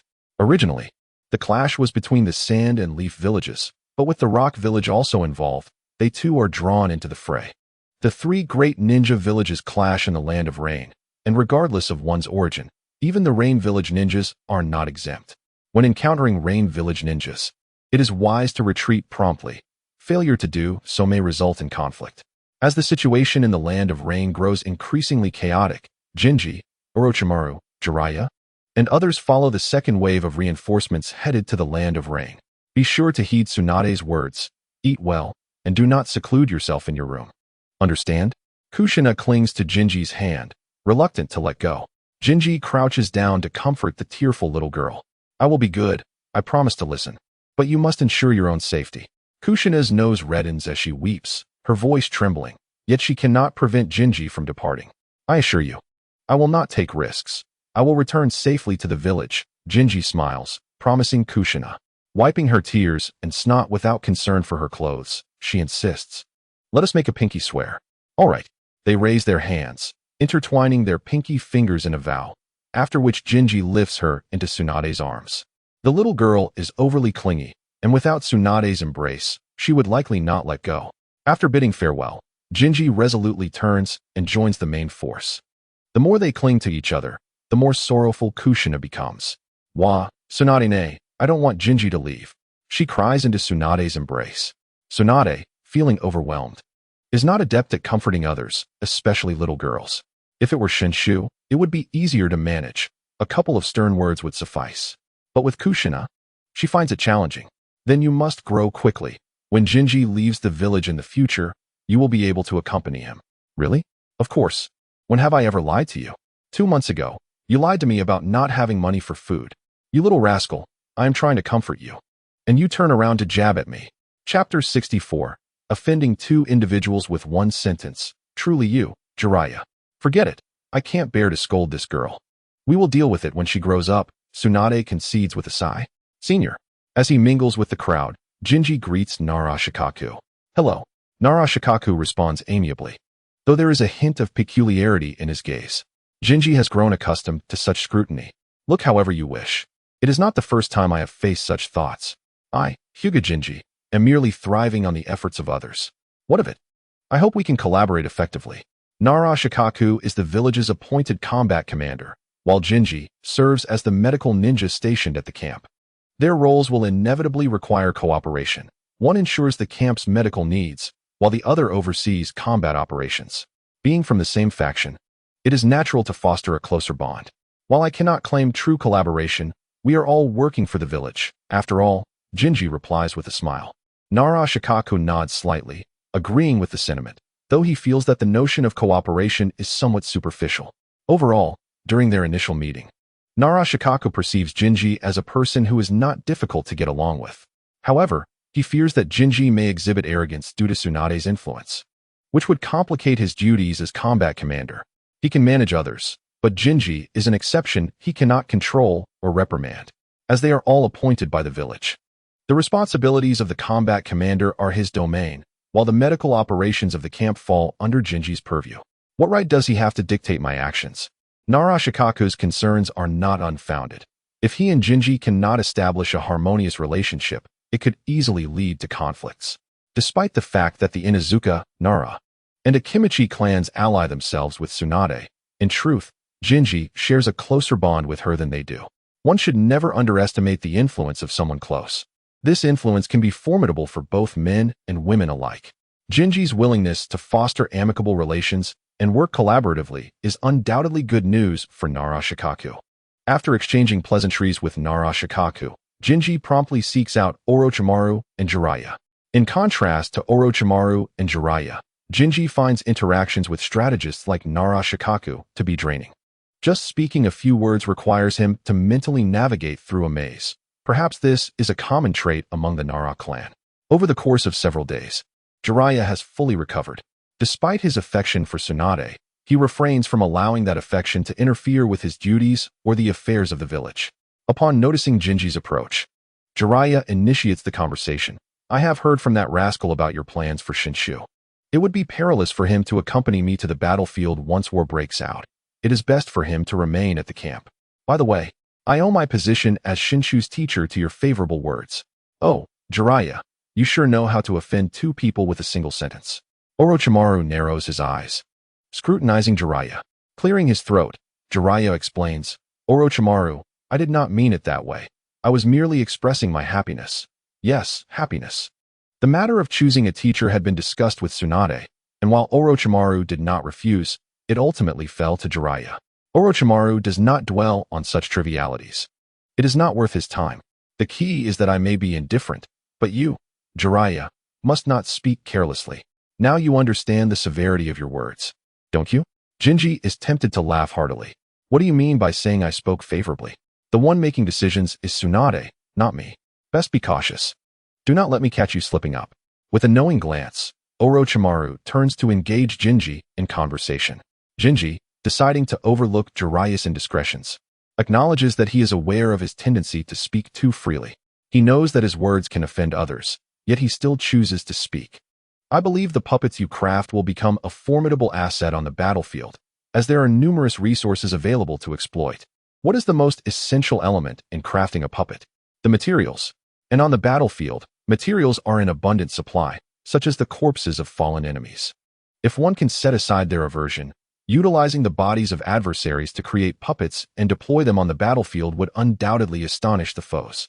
However, I must admit that I am not particularly keen on handling corpses, even those of enemies. Yet, if the situation necessitates, I would take action. Jinji is not one to be overly sentimental. If the need arises, he will act without hesitation, as long as it does not involve the bodies of comrades. Why concern oneself so much with the corpses of enemies? Crafting puppets from their remains to combat them seems rather ingenious. Orochimaru smiled slightly. If you are willing, I can provide you with ample materials and components. It appears that Orochimaru has come prepared. Recognizing the necessity of dedicating effort to the study of puppetry, it is clear that Orochimaru is a diligent individual. You might as well assist me in creating the puppets, and I shall handle the final touches. An idea suddenly struck Jinji. Since he was reluctant to engage with the corpses himself, why not allow another to do the labor? Orochimaru, who harbored no qualms about manipulating enemy remains, would likely not refuse the task. Agreed, but I will require a portion of the puppets you create. Rest assured, I shall not take more than necessary. Orochimaru promptly laid out his terms. Excellent. Such an opportunity is not to be declined. Jinji readily acquiesced to Orochimaru's proposal, and thus they forged a partnership. Observing Jinji and Orochimaru's cheerful agreement from a distance, Jiraiya was utterly perplexed. Jinji, are you not a medical ninja? How did you get involved in puppet making? And Orochimaru, when did you develop an interest in puppets? Although he had never witnessed it firsthand, Jiraiya believed that if Orochimaru wished, he could master anything with ease, given his remarkable versatility. Jinji surveyed Jiraiya, who was disheveled and reeking, likely having gone days without changing clothes. A smirk tugged at his lips. Heh. Orochimaru followed suit, casting Jiraiya a knowing smile. Wait, what is going on with you two? Must you be so petty? I merely misspoke. Jiraiya exclaimed in frustration, eager to unravel the mystery. Just tell me, satisfy my curiosity, he implored, scratching his head in desperation. Having grown accustomed to Jiraiya's antics, Orochimaru remained unfazed, merely regarding him with a bemused expression. Chapter 65. The hierarchical structure of the Hyuga clan. Orochimaru remained indifferent to Jiraiya's pleas, his expression enigmatic. However, Jinji found it increasingly intolerable. Jiraiya's relentless pestering was indeed a trial.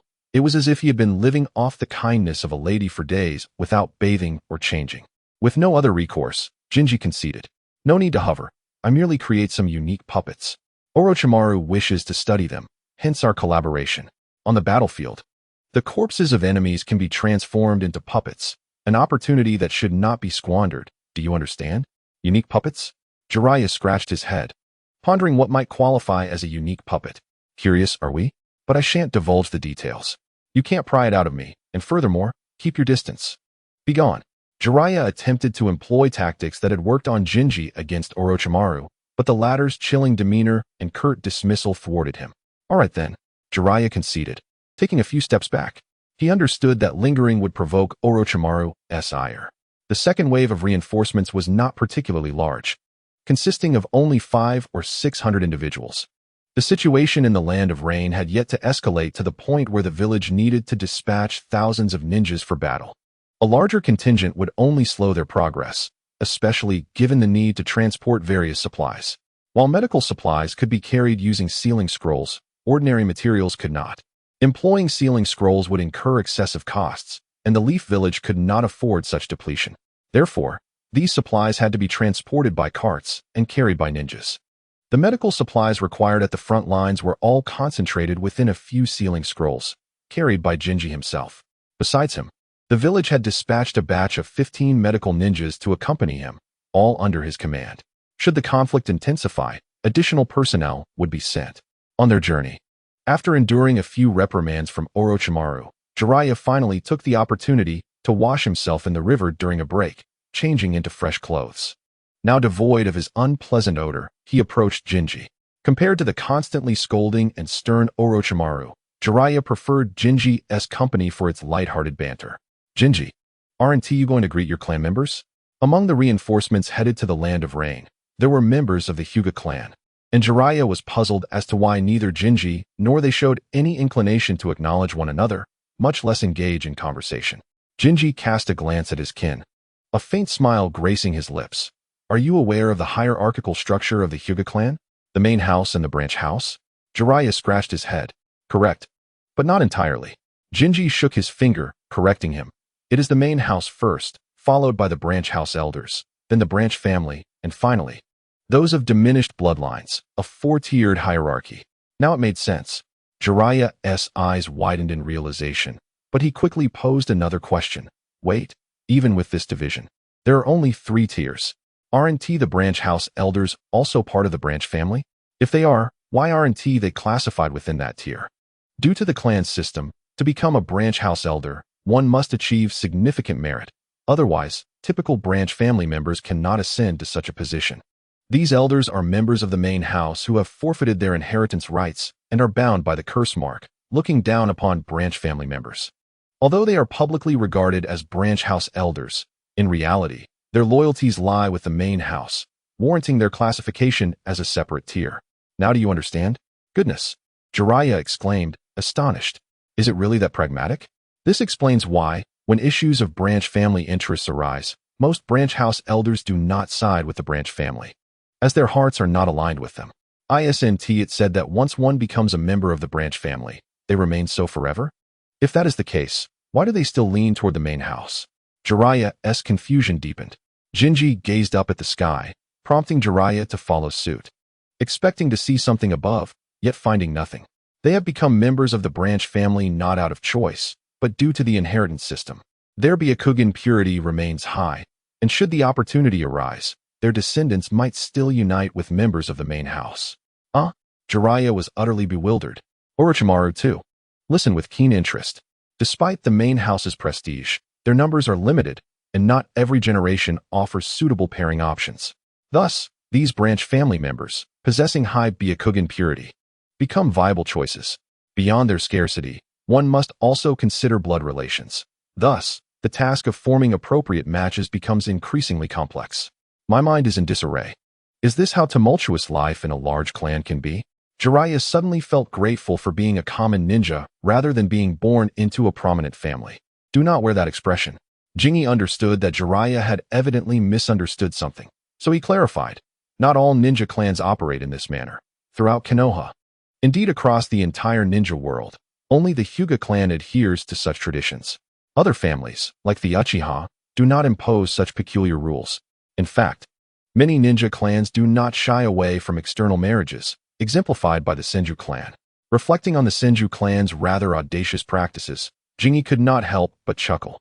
The once prominent Senju clan had a penchant for marrying into the distant Uzumaki clan, resulting in considerable resentment among the Uzumaki, as the Senju frequently took their most beautiful and talented women. Such practices were undeniably audacious, deserving the label of scandalous maneuvering. Why couldn't the Senju clan also marry off their own daughters? Isn't that a standard practice in alliances?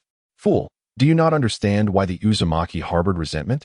Orochimaru could no longer contain himself. Jiraiya remained as clueless as ever, persistently asking questions despite Jingi's clear explanations. If both sides engaged in such exchanges, what grievances could the Uzumaki possibly have? It was evident that the Senju clan was being miserly, always reaping benefits while the Uzumaki suffered losses, thus fostering their resentment. After being admonished, Jiraiya finally grasped the situation. Even someone as thick-skinned as he could not help but exclaim, "That is truly cunning. Why else would others harbor resentment?" Jiraiya always managed to bring joy to those around him, yet he frequently made foolish remarks. When scolded by Orochimaru, he would often choose to ignore it. But if the reprimand was severe, he would quickly retaliate.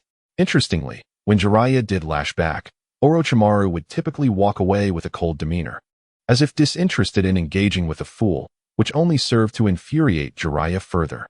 3 days later, the team arrived at the border camp, where the reinforcements would rest for a night before heading directly to the camp being constructed in the Land of Rain. The border camp was limited in capacity and could only serve as a supply transfer station. The relentless downpour day and night was irksome, and with so many people, the wooden cabins could not accommodate them all. Most had to squeeze into tents. Even Jingi found it impossible to rest in the medical room, as it was overflowing with the wounded sent back from the Land of Rain. Unluckily for Orochimaru, he was assigned to share a tent with Jiraiya, while Jingi had to sleep alone. Casting a sympathetic glance at Orochimaru, Jingi crawled into the tent. After several days of interaction, Jingi realized that anyone who spent time alone with Jiraiya would undoubtedly find him insufferable. At least at this stage, Jiraiya was quite the chatterbox, incessantly prattling on. Not only was he a talker, but he also frequently made foolish comments.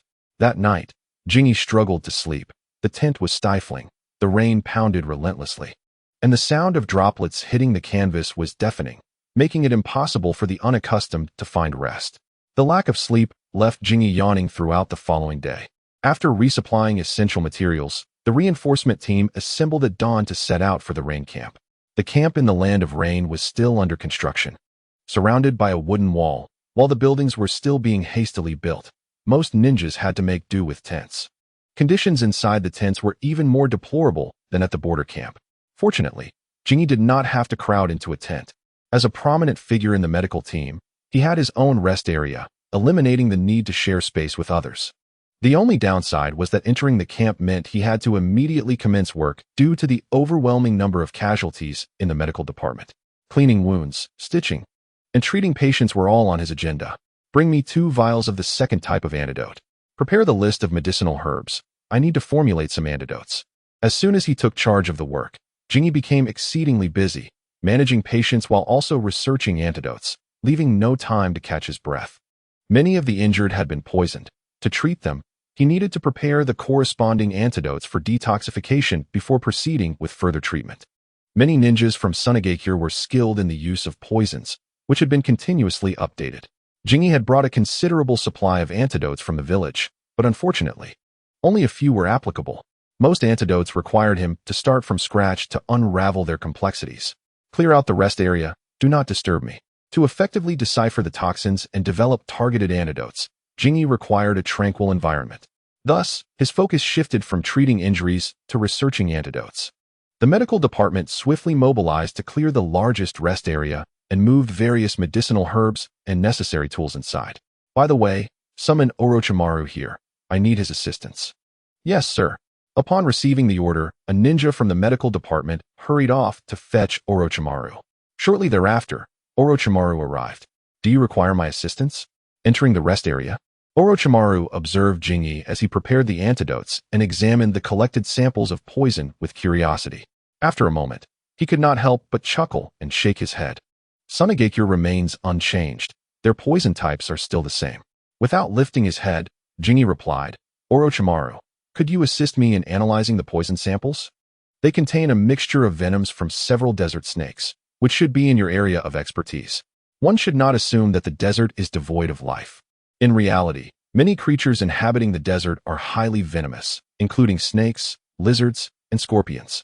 These beings can all produce venom, and the ninjas from Sunagakure have often preyed upon such creatures. No problem, leave it to me. If possible, I would like to be your assistant. Orochimaru expressed his desire. He excelled at such tasks, but he also harbored his own ulterior motives. Rather than facing enemies on the battlefield, he preferred to remain in the camp to engage in his interests, such as puppet making. The medical department's morgue housed numerous enemy corpses, which Orochimaru viewed as possessing significant research value. Since they were enemy corpses, he felt justified in utilizing them. However, before pursuing such interests, he needed a legitimate reason to remain in the camp. Otherwise, he would soon be dispatched to the front lines. Shaking the antidote vial in his hand, Jinyi cast a glance at Orochimaru. Well, look at that. I can be lazy, and so can you, Orochimaru. If he wished to stay, then so be it. After all, the war's dynamics could not be altered by one individual alone. Having Orochimaru as an assistant would undoubtedly alleviate some of Jinyi's burdens, considering his remarkable versatility. He could accomplish nearly anything, and as long as he could be managed, he would surely deliver satisfactory results. With his goal achieved, Orochimaru wore a smile as he donned rubber gloves and began identifying the toxin samples. Desert viper, highly toxic lizardo, and there's water lizard and sea viper, along with various plant toxins. Orochimaru entered his working state, responsible for analyzing the toxin samples, while Jinyi focused on formulating antidotes. The efforts of Sunagakure to create toxins were quite elaborate, involving the collection of highly poisonous substances from various sources, from animals to plants, and an array of mixed toxins. If there were insufficient and appropriate antidotes, a confrontation with the ninjas from Sunagakure could lead to catastrophic losses for Konohagakure. For many ninjas, killing an enemy was exceedingly difficult, but injuring them became significantly easier. An injury often meant poison, and being poisoned implied that death was not far off. Single toxins were relatively manageable, but mixed poisons posed the greatest challenge.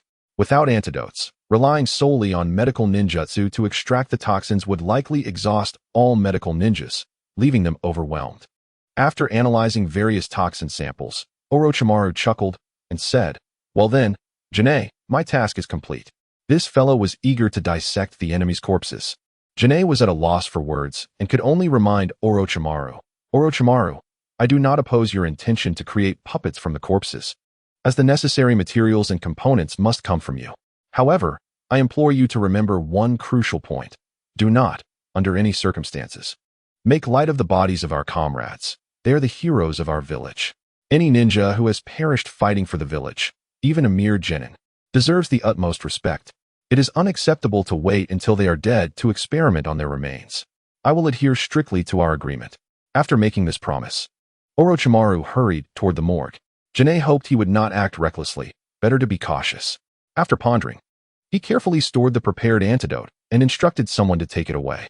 Janae added, You must immediately send someone to find Senior Narashikaku and request that he dispatch additional personnel to the morgue. The bodies of our comrades must be properly secured and placed within sealing scrolls without delay. Chapter 67. Better safe than sorry, huh? The ninja tasked with delivering the antidote paused momentarily. Sir, we have handled the bodies of our comrades with the utmost care, and only when the number reaches a certain threshold will we use sealing scrolls to transport them. Rapid accommodation would waste a significant number of scrolls. Follow my orders. Janae insisted. He preferred to waste a few sealing scrolls rather than allow Orochimaru to lay hands on the bodies of their own. After all, Orochimaru had no moral compass when he was in a frenzy. It was better to prepare than to worry. If it were Jiraiya making the guarantee, Janae might trust it. But with Orochimaru, it was a different story. This man left a lasting impression. Precautions were essential. The enemy's corpses could be manipulated as Orochimaru pleased without consequence, as long as he did not take them all at once. However, if he were to touch the bodies of their own and be discovered, it would tarnish their reputation. If Orochimaru's actions were revealed, not only would his reputation suffer, but it could also jeopardize Janae's own standing. Janae had no desire to bear the infamy of using fallen comrades' bodies for research. The ninja delivering the antidote had no choice but to comply and report back. Rapid accommodation for their own comrades' bodies? Nara Shikaku was initially engaged in studying the terrain map of the Land of Rain when the ninja, sent by Janae, interrupted him with the news. Why the urgency in securing their comrades' bodies? Was there concern that someone might tamper with them? Had any suspicious individuals approached the medical department aside from the duty ninjas and medical personnel? Well, Lord Orochimaru did visit today to assist Lord Janae in developing the antidote. The ninja reported. Upon hearing this, Nara Shikaku understood Janae's concerns. He feared that Orochimaru might toy with the bodies of their comrades. Was Orochimaru truly that kind of person? Indeed, he was. Those who revel in research and experimentation often tread a fine line of madness. Janae was unwilling to take chances, and Nara Shikaku felt the same. If matters were to come to light, Janae would be implicated, and so would he. After some contemplation, Nara Shikaku decided, let us proceed as he suggests. I will personally report to Lord Hokage. Nara Shikaku trusted that the third Hokage would not oppose this course of action, as he was well aware of the nature of his pupil. Certain lines should not be crossed. Once crossed, there would be no turning back. One must always be prepared for contingencies. After a flurry of activity until the early hours of the morning, they finally caught a breath. With the increase in medical ninjas and personnel, the injured in the medical room received treatment and were accommodated. Janae finally found a moment of respite before the puppet troops from Sunagakure entered the fray and before the old matriarch Chiyo set foot in the Land of Rain. The newly developed antidotes were already sufficient. Now they simply needed to dispatch personnel to prepare them in proportion as swiftly as possible. Chiyo favored using new types of poisons, and the toxicity of her concoctions was quite formidable. An even greater threat was Hanzo of the Salamander. Under full power, even Hanzo could fall victim to his own poison. The dangers of such venom were evident. If one were to be struck by Hanzo's poison, there would be no need for treatment, as survival was impossible. One could witness the ultimate battle between Konoha and the Rain Village. When Hanzo appeared, only Tsunade, Jiraiya, and Orochimaru remained standing. Hanzo was a true master of poison. Once unleashed, his toxic gas indiscriminately harmed friend and foe alike. You might defeat me, but you would gain nothing from the encounter. Thankfully, the spread of Hanzo's toxin was not rapid. Otherwise, his threat would rival that of the poison master Doru. Even if I cannot defeat you, I can still eliminate those on your side who lack strength. Regarding Orochimaru, Nara Shikaku reported every detail to the third Hokage and Tsunade. The third Hokage held the highest authority, while Tsunade represented their collective strength, so they reported together. As for how the village would handle the situation, that was not Nara Shikaku's concern. He had enough on his plate without fretting over such trivial matters. Fortunately, the medical department did not require his oversight, saving him considerable energy. Two specially trained messenger ninja hawks swiftly ascended into the stormy sky, flying toward Konoha. Before nightfall, they successfully delivered the scrolls to the Konoha Intelligence Department. The personnel in the Intelligence Department promptly unwrapped the scrolls and delivered them to Tsunade, who was stationed at the medical department, and to the third Hokage in his office. Upon receiving the scroll, Tsunade glanced at it and then tossed it aside. Uninterested in such matters, let the third Hokage deal with it. He had his own worries. The third Hokage, on the other hand, did not share Tsunade's nonchalance. Upon examining the scroll, he noted that while Nara Shikaku's arrangements were thorough, the village's expenses would undoubtedly increase, prompting him to frown. War is fought with both manpower and finances. If the latter falters, the former becomes meaningless. Konoha certainly had no shortage of personnel among the 5 great shinobi villages. Konoha boasted the largest number of ninjas. Financially, it remained stable, thanks to the substantial legacy left by Senju Tobarama, and the past decade had seen considerable growth. Compared to the newly affluent Rain Village, Konoha's situation was not to be disparaged. The issue lay in the fact that having wealth did not permit wastefulness. Sealing scrolls were not only exorbitantly priced, but also challenging to produce, yielding a meager supply. The use of numerous sealing scrolls to accommodate the bodies would likely incur significant expenses. Upon reading the scroll, the third Hokage instinctively considered a refusal. Yet this impulse was swiftly quelled by reason. After all, this involved his most cherished and beloved disciple, Orochimaru. It was not surprising that Orochimaru had become Jinei's assistant. The third Hokage recognized his capabilities, and he would undoubtedly be of great assistance. However, the idea of Orochimaru researching corpses did not sit well with him. The truth remains, those who engage in research and experimentation can be unpredictable, and no one could guarantee what astonishing actions Orochimaru might undertake. It was one thing to manipulate enemy corpses, but if he were to turn his attention to their own, it could lead to significant complications. Nevertheless, after careful consideration, the third Hokage decided to acquiesce. If expenses were to increase, so be it. It was merely an adjustment in the morgue's budget, while other areas remained unchanged. This would effectively mitigate the possibility of Orochimaru laying hands on their own. For the sake of his disciple, he could accept a slight increase in expenditure. If it were anyone else, the third Hokage would have promptly dismissed them without hesitation. Did they not understand that war required substantial funding? Uncertain about saving yet eager to waste resources, the third Hokage's response swiftly reached the camp, and with his permission granted, Nara-Shikamaru ceased to concern himself with the matter. As long as the third Hokage was informed and sanctioned it, even if Orochimaru succumbed to the temptation of desecrating the corpses of his own comrades, the blame would rest upon the third Hokage. Chapter 68. Orochimaru, unconvinced? Hold it in. After resting for 2 days at the camp, the reinforcement troops began to receive their assignments, with ninja squads rapidly departing for the battlefield. In the realm of ninjas, instances of large-scale charges are rare. Most battles unfold in the form of small teams. A slightly more intense conflict might mobilize a mid-sized unit, with dozens or even hundreds of participants considered a significant engagement. The limitations inherent to the profession of a ninja, as well as their numbers, preclude the possibility of engaging in large-scale assaults akin to those of conventional armies.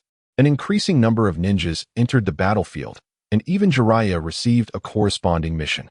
However, when he prepared to depart the camp, he suddenly noticed the absence of Orochimaru's name on the squad list. Had Orochimaru led another team into action? Puzzled, Jiraiya approached Nara-Shikamaru, who directed him to the medical room's morgue to find Orochimaru. Upon entering the morgue, Jiraiya calmly walked past the neatly arranged corpses and located Orochimaru, who was busily working in a small compartment at the far end. Upon stepping inside, Jiraiya was taken aback to find Orochimaru attaching parts to a corpse, his hands stained with blood, with a pile of internal organs beside him. Jiraiya's eyes twitched at the sight. Even if these were enemy corpses, we should not be desecrating them. Without looking up, Orochimaru replied, "These bodies have already been utilized by the interrogation and intelligence departments. They are beyond salvage. I am merely repurposing waste." Konoha would not kindly assist in collecting enemy corpses. Gathering the remains of their own was for burial back in the village, while enemy bodies were to extract intelligence and secrets. The corpses sent to the morgue had already been exploited, making the characterization of them as waste entirely accurate. If Orochimaru found them of no use, they would be incinerated and disposed of. Even so, you should not be conducting research on corpses. Jiraiya could not accept this practice. Orochimaru remained unfazed. It is merely the creation of puppets, a traditional art of Sunigakure. Who among the ninja world has condemned Sunigakure for their actions? Jiraiya found himself at a loss for words. Indeed, it was Sunigakure that reveled in manipulating corpses into puppets. There seemed little rationale for condemning Orochimaru while allowing them their practices. Furthermore, I obtained Shizune's consent. These corpses are mine. I am operating within the bounds of legality. I have committed no transgression. With no retort available, Jiraiya conceded. Then do you not have a mission to execute? Many reinforcements have already engaged in battle, and I am to lead my squad into action. Not necessary, Orochimaru countered. I am Shizune's assistant, which allows me to remain at the camp and pursue my own interests during downtime. That is unjust, Jiraiya exclaimed indignantly. It's one thing for Tsunade to stay back in the village, but why is it that you, Orochimaru, do not need to face the battlefield? Am I the only one left to fight? Jiraiya did not shy away from battling for his village, yet it was only human to feel a sense of imbalance. Especially in this moment. Had Orochimaru been sent out to combat, Jiraiya would have felt no discontent. It was the fact that Orochimaru was allowed to remain while he had to lead a squad into the fray that grated against him. Jiraiya, though often portrayed as foolish, was not truly so. With a decisive click, Orochimaru affixed the last component, cleaned the blood from the corpse, and turned to Jiraiya with a smirk of schadenfreude. It is because I am an assistant, capable of aiding Shizune in analyzing toxins, preparing potions, and even serving as a temporary medical ninja. What can you do? Such a brat, comparing yourself to me. Jiraiya's face reddened with frustration. Orochimaru's arguments were sound and left him without a counter. Yet, not being able to refute did not equate to acquiescence in his heart. This is infuriating. If you have nothing more, please leave. Do not disrupt my work. Orochimaru coolly issued his dismissal. I will seek out Shizune. I'll have you removed as her assistant. Jiraiya stormed out of the morgue, heading straight for the medical room. Remove Orochimaru's assistant status? Shizune, who had been concocting medicine, straightened her posture and stretched, shaking off her stiffness. Why? He is doing quite well. Whether it's identifying toxins or preparing potions. He even steps in as a medical ninja when needed. Such an assistant is hard to come by. To be honest, aside from worrying about Orochimaru's reckless tendencies, Shizune found herself increasingly appreciative of him as an assistant. With Orochimaru to assist, her burdens lightened considerably. Yet, Jiraiya could not articulate a valid reason. It was hardly justifiable to say, I feel imbalanced, so I wish for you, Shizune, to revoke Orochimaru's assistant status. That would be absurd. Curse it. I should have studied harder and not played around, so I could become versatile like Orochimaru. Reflecting on this, he felt regret. Well, one person is one person. Their squad has long since disbanded.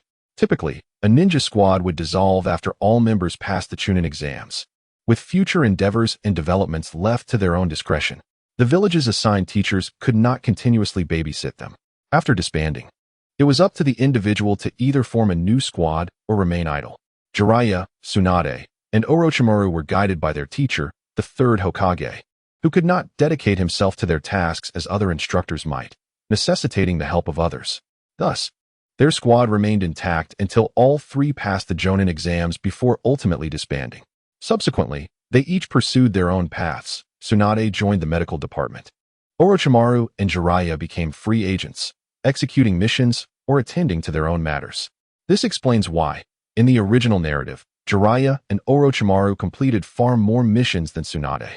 Tsunade disbanded her team to join the medical department, and after the Second Shinobi World War, she left the village, leading to a significant gap of over a decade without undertaking missions.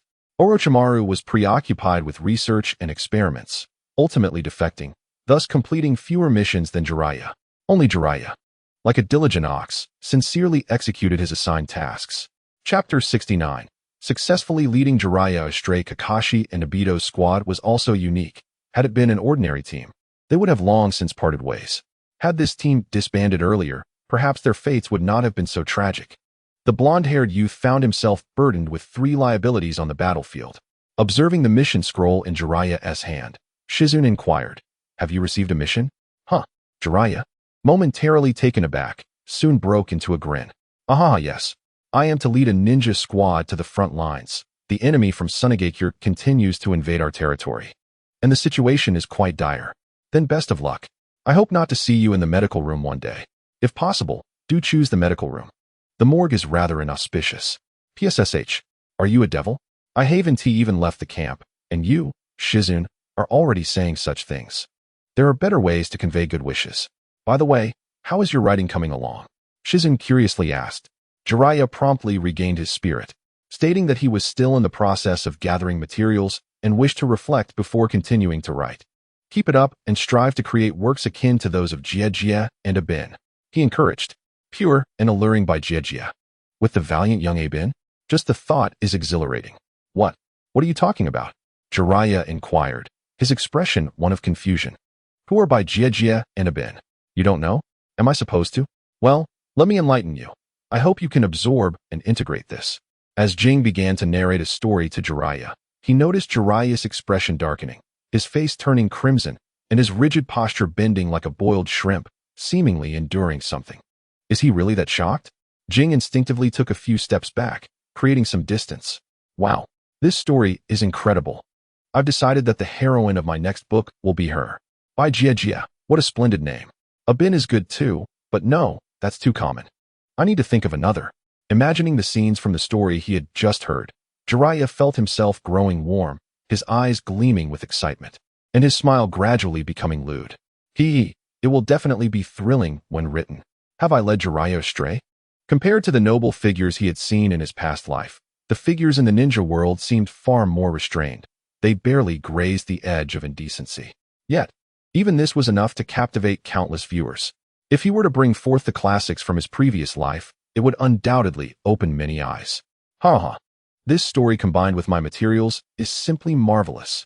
Unable to contain himself, Jiraiya placed his hands on his hips and leaned back, but unfortunately, the tint that had sprung up in a certain area was somewhat embarrassing. Jing, I need. Just then, a beautiful nurse rushed in and happened to catch a glimpse of Jiraiya in his pose, leaving her frozen in place, her face rapidly turning red. Pervert. Jiraiya could no longer muster a smile. No, I'm not a pervert. Really, it's not me. Let me explain. It was over. If this got out, Jiraiya's reputation would be ruined. Unfortunately, the startled nurse turned and fled, refusing to hear Jiraiya's explanation, hastily branding him with the label of a pervert. Jing, you will help me explain, right? Jiraiya, on the verge of tears, sought assistance. Jing glanced back at the pot on the stove. Oh, my medicine is ready. Just what the patient needs. Without hesitation, Jing carried the pot away, leaving Jiraiya alone in the lounge, questioning his existence. Explain? How can I explain? Am I supposed to tell others that I induced your shock by telling you about the noble figures? If he dared to say that, then Jing would also be considered a pervert. Before long, Jiraiya's incident became the talk of the medical facility. Medical staff, ninja medics, on-duty ninjas, and injured patients all learned of the pervert in the lounge. This pervert, under the broad daylight, shamefully ran around with a tent in place. Listening to the wildly exaggerated versions circulating within the medical room, Jing silently mourned for Jiraiya for 3 seconds. It was not entirely his fault. After all, Jiraiya had overreacted. Sigh. Having been exposed to risque matters since childhood, it's no wonder his willpower is so weak. Just listening to a story could lead to such a scene. No wonder he is labeled a pervert. Fortunately, Jiraiya had experienced his share of embarrassing moments, and, although he felt mortified, he never reacted excessively. Once the moment of embarrassment passed, he would laugh it off as if nothing had happened. It was fortunate that he had such a disposition. Had it been someone more obsessive, they might have been driven to despair. Unable to face his comrades at the camp, Jiraiya quickly joined his assigned ninja squad on the battlefield. Brother, please bear with it. The broken shuriken is lodged in the bone and will require some time to extract. Skillfully using a chakra scalpel, he severed the pain nerves of the injured, incised the flesh, and removed the embedded shuriken from the bones and sinews. After meticulously stitching and bandaging the wound, he performed a healing technique to reconnect the severed nerves, concluding the operation. The shuriken lodged in the chest cavity was, by comparison, a mild injury. Upon arriving at the camp, one of the unfortunate souls had been struck in the rear by a shuriken, the position being rather awkward. Had it shifted even a couple of centimeters inward, it would have likely compromised his dignity. When the injured man was brought to the medical room, the cutting of his pants left many in shock. Luckily, he was unconscious upon arrival. Had he been aware of the crowd observing his rear, he would surely have exploded with rage. Jing, the poison in this patient is starting to spread. Jing, this patient's injuries are severe. Please commence treatment promptly. Jing. Late that night, after a long day of work, Jing sat lazily in a chair, not wanting to move. Orochimaru entered the lounge with a grin. His smile so broad it was hard to suppress. It was clear he was in a good mood, having achieved considerable success. However, Jing, exhausted from the day's endeavors, had little desire to discuss puppetry with him. Chapter 70. Observing is fine, but it comes at a cost. While at the Konoha hospital, it didn't seem too burdensome. But in the camp, it was utterly exhausting. Though medical ninjas did not need to go to the battlefield, remaining in the camp, few could truly appreciate the hectic nature of their work. Especially during times of numerous casualties, there were moments when one couldn't even find the time to eat. As it happened, Hinata Jing was the mainstay of the medical room. Anytime a difficult patient arrived, he was the first to be summoned. It seems you have been quite successful. Not bad, but the next steps will rely on you, Jing. Orochimaru placed a sealing scroll on the table, curious about how Jing imbued life into his puppets. How many? Dragging his weary body, Jing picked up the scroll, weighing it in his hands. 200. Orochimaru displayed a grin that revealed his gleaming white teeth, perhaps due to his prolonged contact with corpses, lending him an eerie aura. I'll take 20, the rest are yours. Jing, not being overly greedy, offered Orochimaru 1/10 of the amount. Deal. Orochimaru readily agreed. The quantity of puppets mattered little to him. He was solely interested in how Jing brought them to life. Jing gestured with his eyes, indicating to Orochimaru that he could leave, as the final step was not suitable for public viewing. However, Orochimaru showed no intention of departing. Seeing Jing's desire for him to leave, he proposed, "Let me observe. The subsequent puppets are yours. The materials I brought should suffice for the creation of 500 puppets." Wow, did you rob someone? How did you manage to carry so many materials? Speaking of which, is research really that lucrative? In just a little over half a year, Orochimaru had already become quite wealthy. Allowing Orochimaru to observe in exchange for 500 puppets, was it worth it? Calculating the benefits, it was indeed a fair trade, as even if Orochimaru observed, he would not be able to replicate Jing's work. Even if he could, it would take time for him to gradually figure it out through research, which would have no bearing on Jing. No, 500 puppets are too few. After some contemplation, Jing declined Orochimaru's offer. I can agree, but it will cost more. 1,000. Orochimaru understood Jing's perspective. Money? I am not currently lacking. I won't claim to be fabulously wealthy overnight, but I certainly have enough, and I also have a steady stream of income. As long as a problem could be resolved with money, it was not an issue. At worst, he could return to his old profession, continue his research, and earn more. During wartime, aside from various ninja tools, various military rations were also hot commodities. Orochimaru would not mind researching those as well, as long as it brings profit. He can sell anything except for this. A snap of the fingers, Jingy reminded. I hope you can hand over the puppets to me soon. Don't delay for too long. My life depends on these puppets. The subsequent materials will be delivered to the camp shortly, and I will merely observe, without asking questions or leaking any information. So please rest assured, Orochimaru guarantees it. That's good. With the conditions met, Jingy no longer concealed anything from Orochimaru, producing the prepared puppets from the scroll. He placed his hand on the puppet, and under the eager gaze of Orochimaru, injected chakra into the core components of the puppet.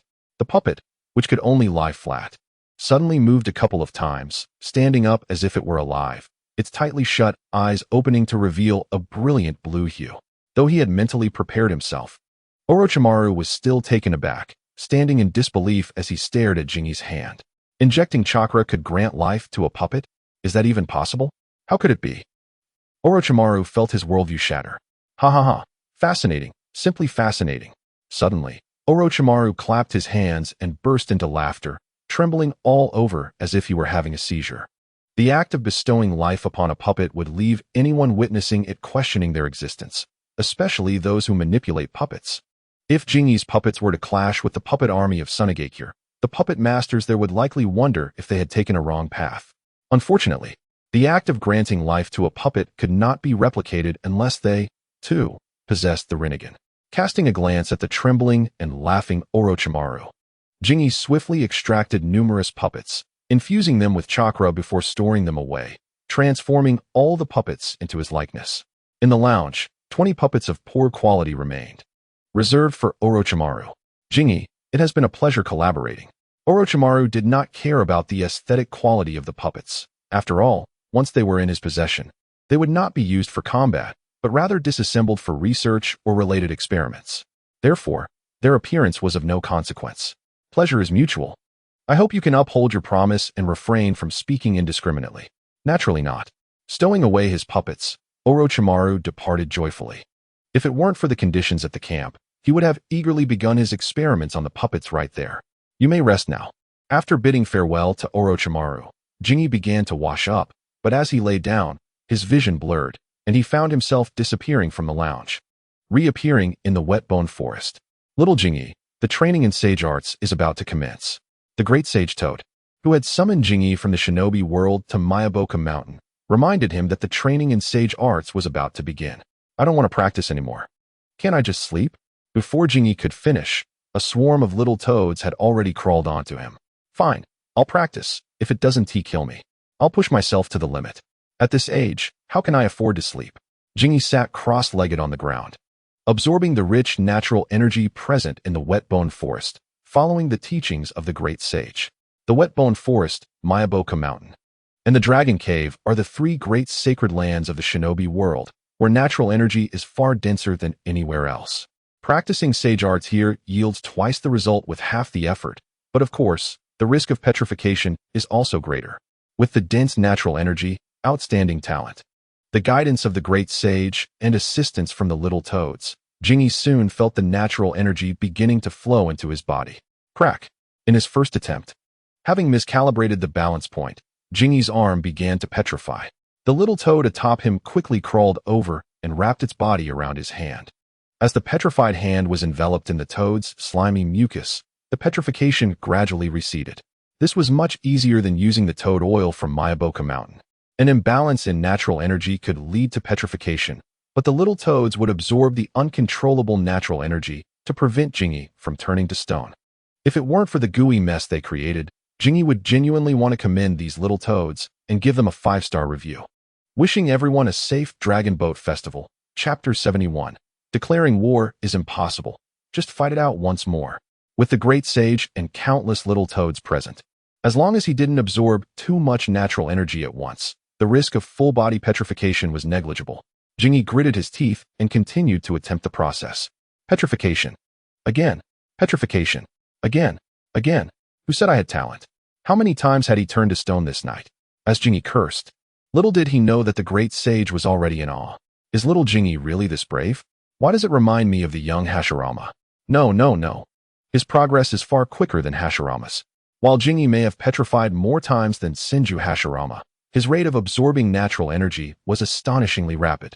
However, the great sage chose not to voice this observation, quietly watching as Jingyi grew increasingly agitated. I truly do not understand. Why, despite such rapid progress, does little Jingyi seem so restless? Is this the essence of humanity? Once the great sage released the reverse summoning, Jingyi returned to the medical room's resting area at the camp. Gazing at the dim light of dawn, he lay softly on the bed. I'm utterly exhausted. Sage arts are indeed not meant for humans. Reflecting on the events of the night, Jingyi wearily closed his eyes. Though it was a struggle and exhausting, it was still infinitely better than Naruto's experience. At least he did not have to face the risk of explosive consequences while perched precariously on sharp mountain peaks or consume revolting bug feasts. It was merely a mess of slime, not toxic. While it was indeed uncomfortable, it also had the beneficial effect of moisturizing the skin, something many would covet. Fortunately, not many patients arrived today, and those already treated did not require Jingyi's supervision. The medical staff and other medical ninjas would oversee them. Jingyi primarily focused on concocting antidotes and treating severely injured patients. Otherwise, if he continued this way, he would inevitably collapse. Is the workload in the medical room truly this heavy?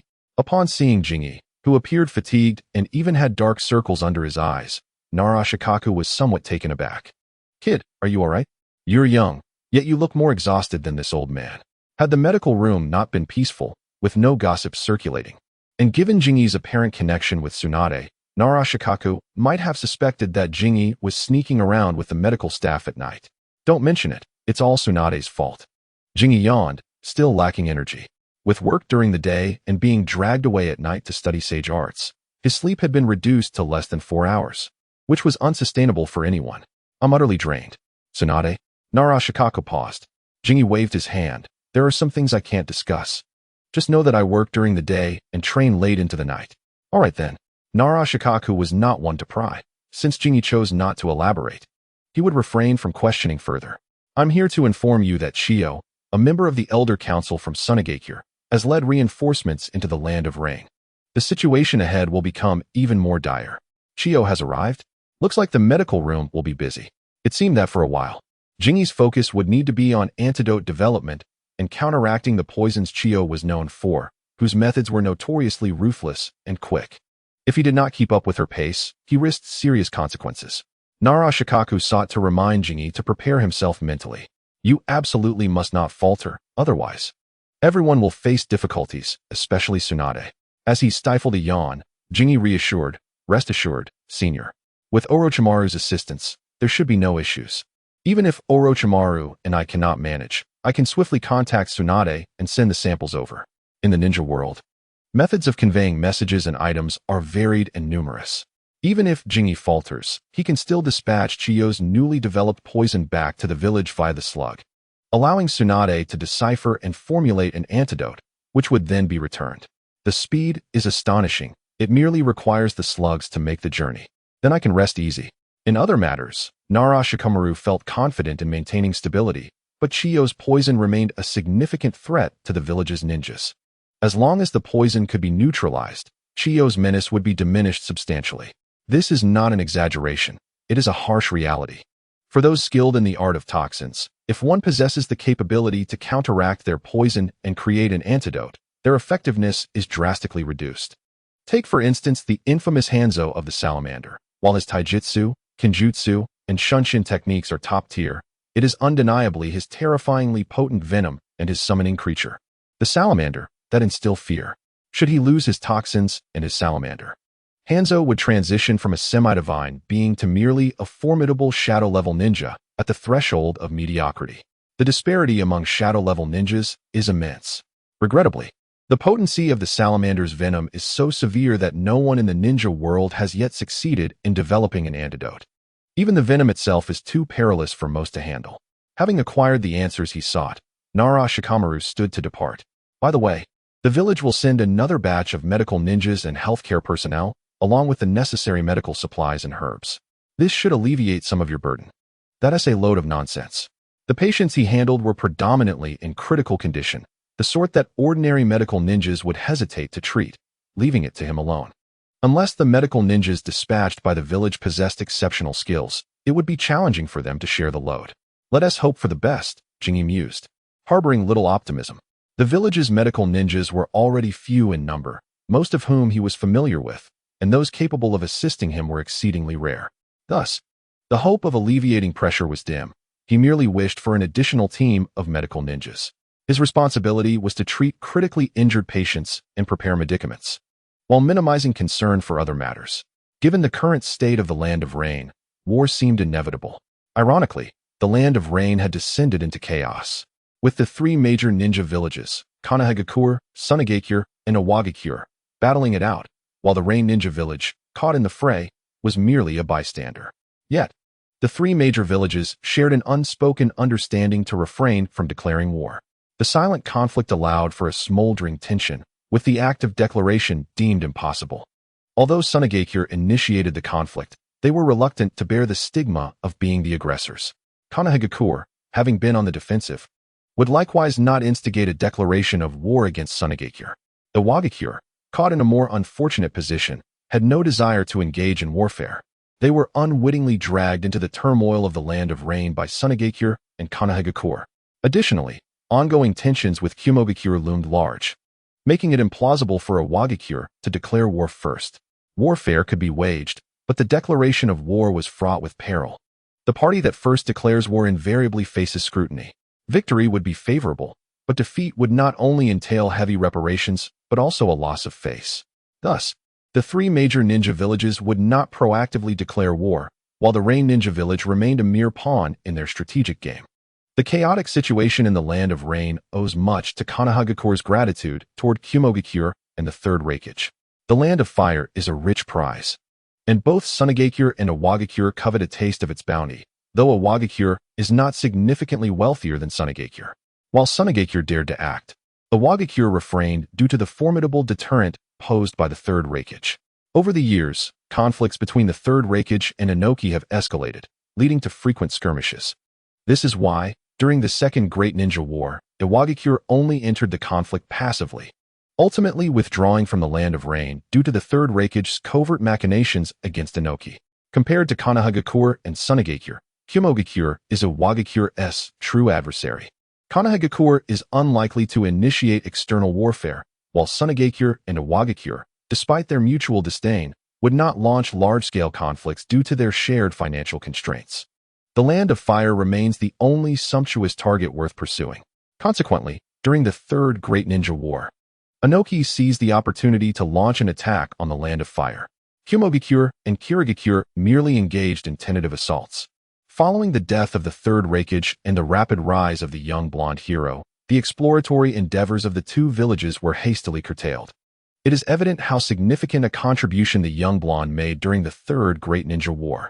Ironically, this hero found himself at odds with the aging figures of the Third Hokage and his contemporaries, unable to wield even basic authority as Hokage, all while contending with Uchiha Obito, who had ulterior motives against his mentor. Since becoming Hokage, the young blonde's fortune has been remarkably unfortunate, betrayed by the Third Hokage, the Elder Council, and even his own disciple, Kakashi, who unwittingly provided a crucial assist.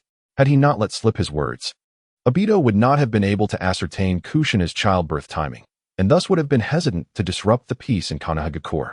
If the couple, the young blonde and Kushina, had remained unharmed, the Uchiha massacre likely would not have transpired, as they bore no prejudice against the Uchiha clan, given their combined strength. Even the formidable F4 would think twice before causing trouble. In summation, the fundamental reason for the dramatic shifts in Konohagakure's circumstances lies in the fact that Hatake Kakashi could not contain his tongue. Lord Jingi, a rather unique casualty has arrived from the front lines. We require your personal attention. Oh, what makes this casualty so unique? Once on the battlefield, status becomes irrelevant. This notion is completely farcical. Some individuals retain their distinguished identities even amidst the chaos of war, exiting the rest area and entering the operating room. Jingi cast a glance at the individual lying upon the surgical table. Well, speak of the devil.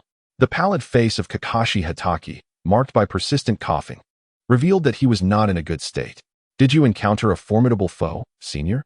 Jingi approached to examine Kakashi's condition, who coughed and replied, cough, cough, indeed. I faced Hanzo, the salamander. He is, without a doubt, formidable. As a senior slightly older than Tsunade and the others, Kakashi's prowess is well acknowledged. And to commend him as the leader of the new generation of Konohagakure is not an exaggeration. Moreover, he serves as the clan leader of the Hatake clan. So it is no wonder the medical staff referred to him as a casualty of special status. The leader of the Hatake clan, indeed, possesses a uniquely significant status. Jingi began to cut away Kakashi's clothing to assess his injuries, and the color in Kakashi's previously pale face began to flush red. As he stood before a group of medical personnel, all of whom gazed at him with wide eyes, in an effort to conduct a thorough examination, Jingi had deliberately left no clothing for him, not even undergarments. Cough, cough. Could you perhaps cover me with something? The embarrassment was palpable for Hatake Tsukumo.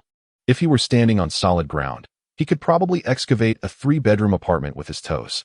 I apologize, but I cannot. Jingi turned to a gaggle of onlookers, particularly the medical staff, who seemed to revel in the spectacle. What is the matter? You can watch, but must you engage in such gossip? Have you never seen a man before? Or is it merely the size of the Hatake clan that captivates you? Why is it that when Jiraiya is under a tent, you call him a pervert, yet you gawk at Tsukumo, who is completely bare? Must we not aspire to a deeper understanding? Tsukumo could only sigh. I'm exhausted. Let it all end. Had he known he would face such mortification upon returning to camp, he would have preferred to perish on the battlefield. The humiliation was unbearable. After dispersing the curious crowd, Jingi resumed his examination. Numerous deep lacerations, and also poisoned. Fortunate for you, senior, not many can escape the clutches of a demigod. One must never underestimate the scythe, for its wounds are far more grievous than those inflicted by ordinary ninja tools. Coupled with the deadly toxins from Hanzo the salamander, Jingi's words were not merely idle chatter. To have successfully evaded Hanzo and returned to camp for treatment speaks volumes of Tsukumo's prowess. At this juncture, he was merely in the ascendant phase of his abilities, far from reaching his zenith. The speed of your recovery is commendable.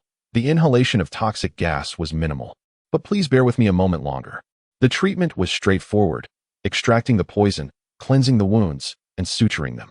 In cases of extensive injuries, relying solely on medical ninjutsu for immediate healing is futile.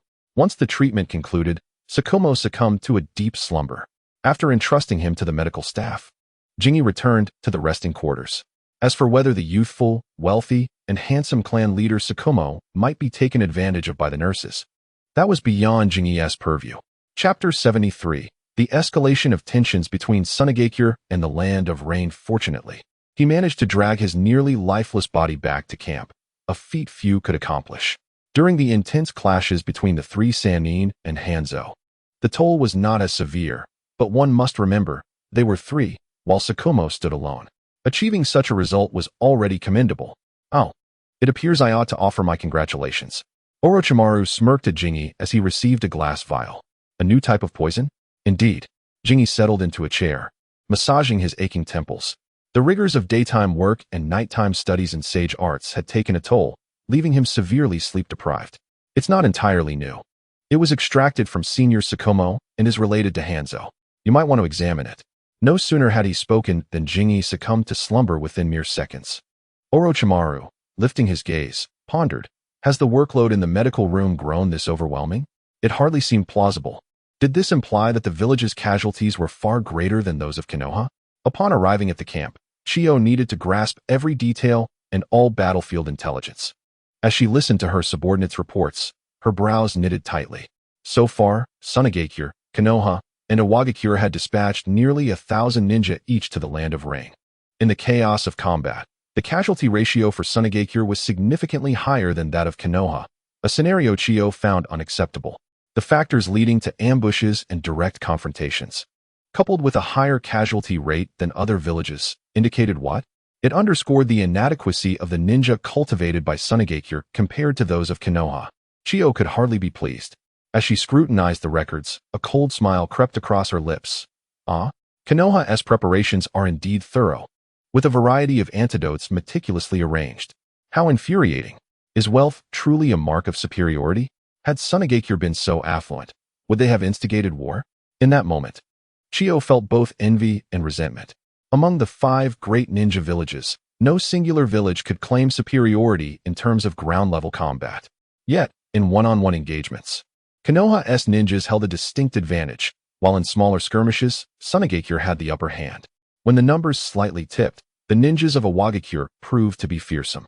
The notoriety of their earth-release forces was not to be trifled with. Many from Tsunagakure excelled in the art of poison, but unfortunately for them, Konoha had invested significantly in counteracting this advantage. With a plethora of antidotes available, Tsunagakure found its edge significantly dulled. In the midst of battle, it would be challenging for Tsunagakure not to incur losses. The frequent disappearances of village squads raised further concerns. Chiyo furrowed her brow deeper. Good news was virtually non-existent. Who could remain cheerful under such circumstances? The culprits? The Rain Ninja. One reporting ninja cursed. Since the escalation of conflict into war, the Rain Ninja have consistently targeted us, particularly Hanzo the Salamander. The 3 major villages were embroiled in a free-for-all, while the Rain Ninja seemed to attack indiscriminately. Among them, Tsunagakure bore the brunt of the assault. As the 3rd Kazekage sought to use Hanzo as a pawn, a humiliation that Hanzo never forgot. Humph, that old poisoner will face retribution in due time. Chiyo understood well why Tsunagakure was being targeted. It boiled down to the 3rd Kazekage's humiliating orders for Hanzo. The blatant disrespect was intolerable, and Hanzo's restraint in not retaliating against the 3rd Kazekage was commendable. However, it was no surprise that vengeance followed. On the surface, it appeared that the Rain Ninja attacked all, yet in reality, they fixated on Tsunagakure, with Hanzo often leading the charge.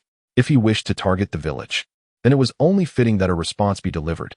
To endure blows without retaliation would be a disgrace for Tsunagakure. Others may fear Hanzo, but Chiyo did not. As the saying goes, to not reciprocate kindness is a breach of etiquette, and thus, Chiyo prepared to send Hanzo a grand gift. If he was unwilling to play his role and sought revenge, then Tsunagakure would not hold back. At the Konoha camp, Jingi, still in need of rest, was summoned to a meeting. Seated at the head of the table, Narashikaku, armed with a stick, pointed at a map that hung on the wall. Based on the intelligence gathered, the recent days had seen an escalation in hostilities between Tsunagakure and the Rain Ninja. The map was dotted with circles marking villages and towns within the land of Rain. In just a few days, these locations had endured assaults and plunders from Tsunagakure. With the exception of the daimyo's residence and the Rain Ninja village, both of which had remained largely unscathed, the retaliation from Tsunagakure was fierce. As Chiyo was no merciful leader, she directly led assaults against towns within the land of Rain. If not for the formidable defenses of the Rain Ninja and the daimyo's residence, Chiyo would likely have unleashed her fury upon those two as well. The land of Rain had transformed into a veritable hell on earth. In the wake of this wave of vengeance, countless lives had been lost in the land of Rain. Even those who survived would find it difficult to remain on the battlefield. Such events could only signify the ruin of the land of Rain. Chaos had truly erupted. What was initially expected to unfold over several years had accelerated into a premature conflict. Furthermore, Hanzo the Salamander was fixated on Tsunegakure, while they too retaliated with fervor. Danzo, this is all you're doing. The significant shifts in the situation could largely be attributed to Shimura Danzo. Had he not recklessly sought to eliminate Jingyi and attempted to curry favor with Hanzo for intelligence, even with the provocations between Konoha and Tsunegakure, war would not have ignited so swiftly. Without intelligence, Hanzo the Salamander would never seek cooperation with the Sand Village, resulting in a failed alliance and humiliation at the hands of the third Kazekage. The disgraced demigod would undoubtedly not let this matter rest, and his targeted aggression towards the Sand Village serves as ample proof. Ostensibly, he declares war on everyone, Konoha, IWA, and especially the Sand Village. Yet, covertly, he relentlessly pursues the Sand Village. Despite their lack of provocation, the ripple effects of their actions have inadvertently stirred the ninja world, akin to the flapping of a butterfly's wings. The Sand Village's actions are excessive. War should not target civilians. Indeed, if the Sand Village possessed even a modicum of humanity, they would not have instigated this conflict. The assembly erupted in a chorus of condemnation against the Sand Village, each voice raising accusations of their inhumanity. Do you not feel the pangs of conscience? Seiji found the situation somewhat amusing. While the Sand Village was deemed reprehensible, how could Konoha claim superiority? What of those present? Seiji was not a bleeding heart. He merely found the scene laughable. Chapter 74. Hanzo the Salamander declares war on the three great shinobi villages. It is crucial to recognize that the Rain Country's plight bears some responsibility from Konoha. Had Konoha not sought to embroil the Rain Village, the Rain Country would not have suffered in this manner. Orochimaru, seated beside Seiji, wore a faint smile, though it held a more mocking undertone. Upon noticing someone observing him, Orochimaru exchanged knowing glances with Seiji, both sharing a quiet laugh. It was evident that their perspectives aligned. Having made their choices, they sought no justification or favorable reputation. What is wrong with you two? Nara Shikaku interjected, noticing their levity amidst the serious discussions regarding the Sand Village's transgressions. In contrast, he would have promptly cautioned others to mind the gravity of the situation. However, he could not rein in Seiji and Orochimaru. Ladies and gentlemen, Nara Shikaku raised his voice to interrupt the debate. The Sand Village's retaliation is not merely aimed at the Rain Village, but is largely driven by their desire for plunder. Let us not forget their original intent in inciting this war. He continued, the village's strategy will shift from offensive to defensive. Let us hope the Rain and Sand Villages engage in a prolonged conflict. If the Sand Village seeks to retaliate against the Rain Village, let them do so fiercely, while Konoha adjusts its strategy to allow them to tire themselves out. Withdrawal was not an option, should Konoha retreat. The Sand and Rain Villages would cease their hostilities and turn their focus elsewhere. After all, this war resembled a chaotic free-for-all. Anyone attempting to play the role of the opportunist would find themselves targeted. The shift in combat strategy was of little concern to Seiji, a medical ninja whose duty was to remain at the camp rather than engage in battle. Unless the enemy breached the camp or Konoha found itself on the brink of defeat, Seiji need not ponder matters of the battlefield. As for the innocent civilians of the Rain Country, he felt no compulsion to sympathize with them. In essence, if the Sand Village was the villain, Konoha was complicit. He could not bring himself to pity the victims while being an accomplice. At this juncture, his priority was to fulfill his responsibilities, stockpile puppets, and diligently study sage techniques. Faced with the Sand Village's frenzied retaliation and plundering, Hanzo the Salamander was on the verge of exploding with rage, slamming his fist on the table and cursing. Damn that old hag. Having known Shio for quite some time, their mutual disdain was palpable. They exchanged insults. He called her an old poisoner, and she referred to him as an old hag. The Sand Village's retaliatory actions had undoubtedly provoked the demigod, and the cost of angering a demigod is significant. What did you say? Seiji nearly misheard, raising a hand to dig at his ears, asking, the Rain Village has declared war on us? Indeed. Not only on us, but also on IWA and the Sand Village. Jiraiya, recently returned from the battlefield, scratched his unwashed hair and lamented, I wonder what has driven this demigod to declare war on the three great shinobi villages. Does he not fear being besieged by them? Jiraiya was perplexed. My word, Hanzo the Salamander has indeed tread the well-worn path of the original narrative, fully aware that the situation was untenable. Why not conserve strength instead of lashing out in anger against the three great villages? Even more astonishing was the Rain Village's ninja under his command, launching a frenzied assault on Konoha, the Sand Village, and the territories held by Iwa. The three great villages were caught off guard by Hanzo's reckless aggression. How dare he? They exclaimed.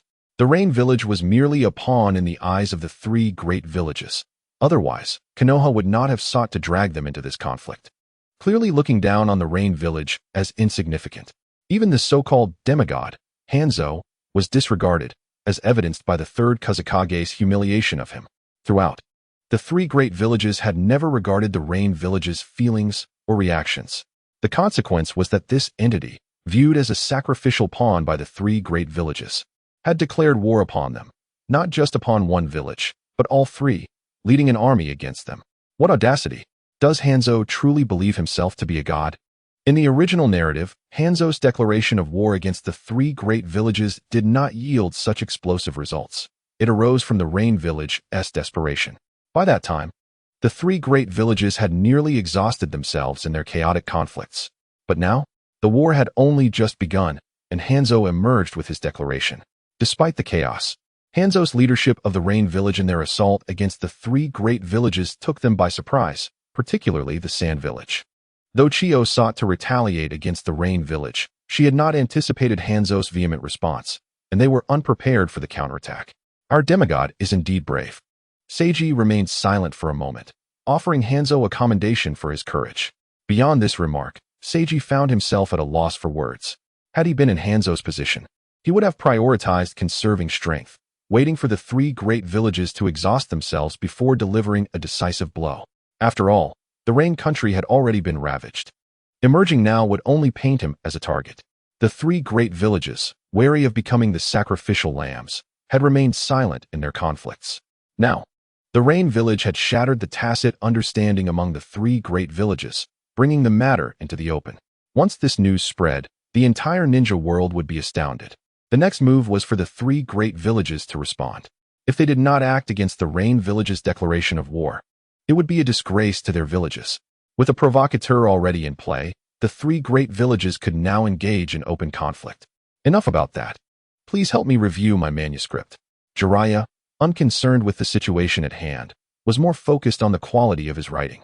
Hence, upon returning to the camp, he sought Seiji instead of reporting back or resting. Gazing at the manuscript thrust into his hands, Seiji was filled with questions. Did you write all of this? Jiraiya nodded. Of course. I found your previous story compelling, so I added some content. Rest assured, when the book is published, you will receive your share of the royalties. No. What I mean is, when did you write this?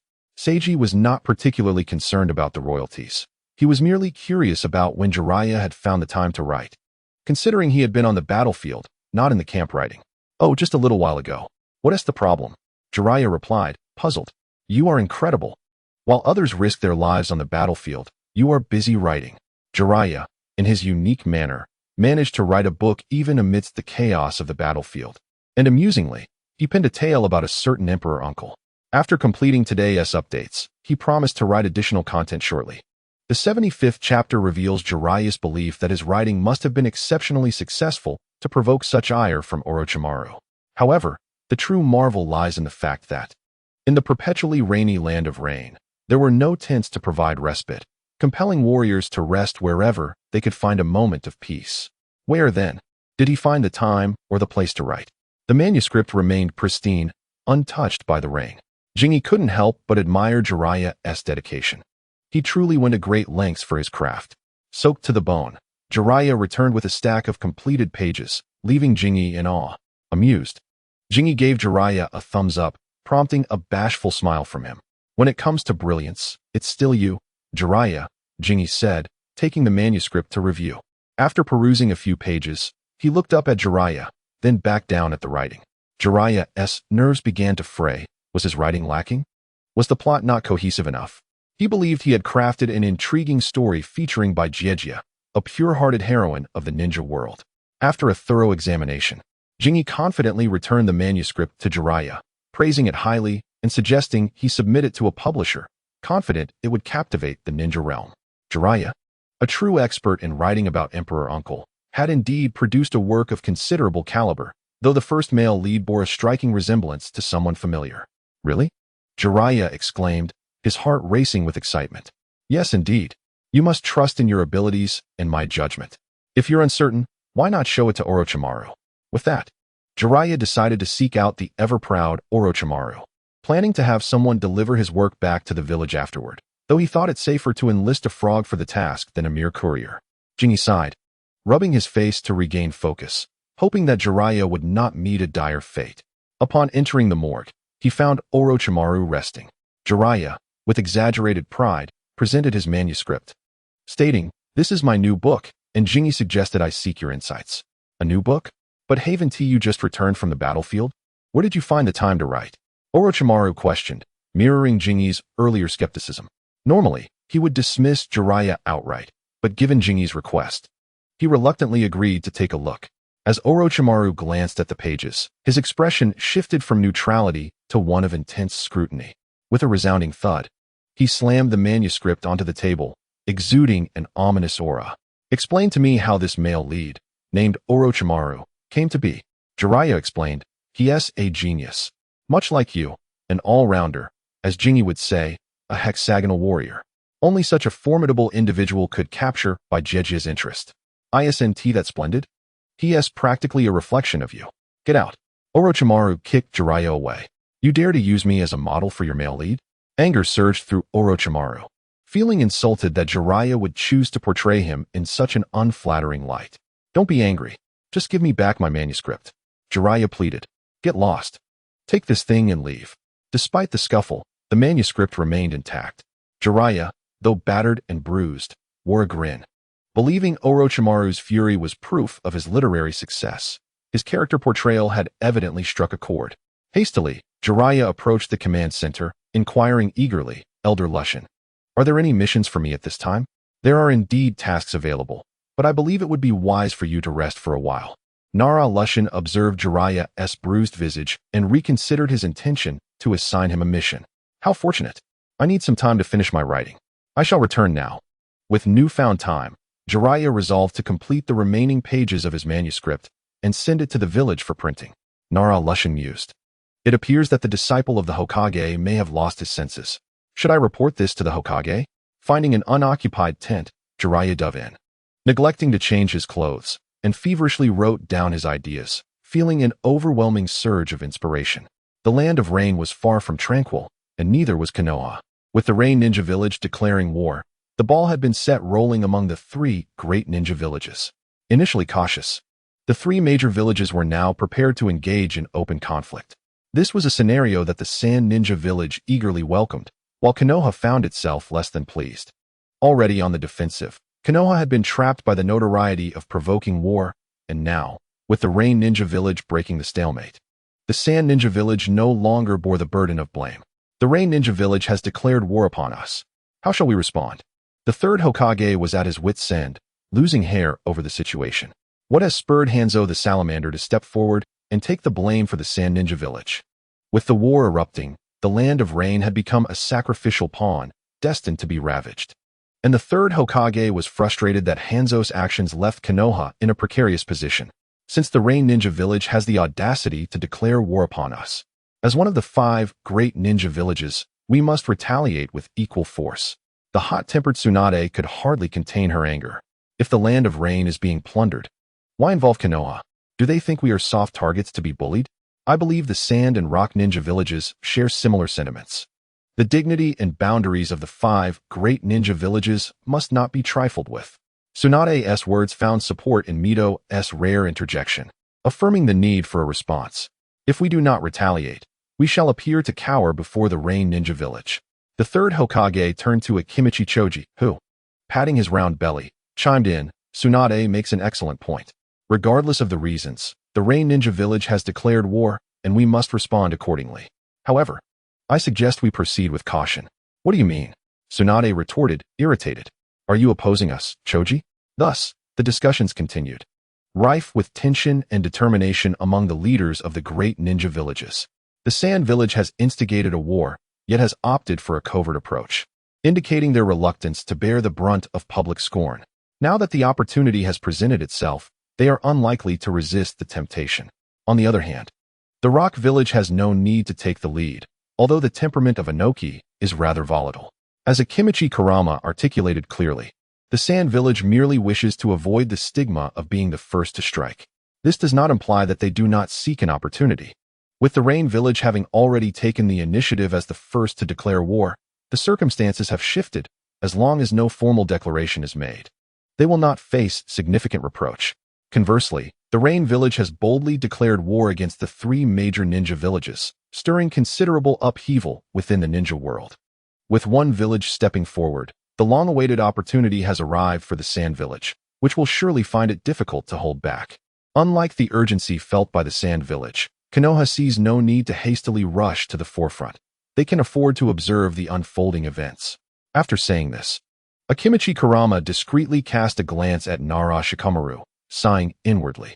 Ever since he was elevated to the position of Hokage's advisor, Nara Shikamaru's temperament has grown increasingly irritable. However, this reaction is somewhat understandable. The village's medical system had previously been under the control of others, but now he has forcefully taken it over. Who wouldn't be frustrated by that? Meanwhile, Mito Minyin, who continues to manage the logistics department, remains unaffected, maintaining his usual demeanor. Although he harbors a desire to oust Akimichi Kurama, he does not exhibit the same hostility towards him as Nara Shikamaru does. This is not because Mito Minyin possesses a good temper, but rather because his authority has not been encroached upon. If Akimichi Kurama were to seize control of the logistics department instead of the medical system, it would be Mito Minyin who would erupt with fury, not Nara Shikamaru. You are becoming increasingly weak, my friend.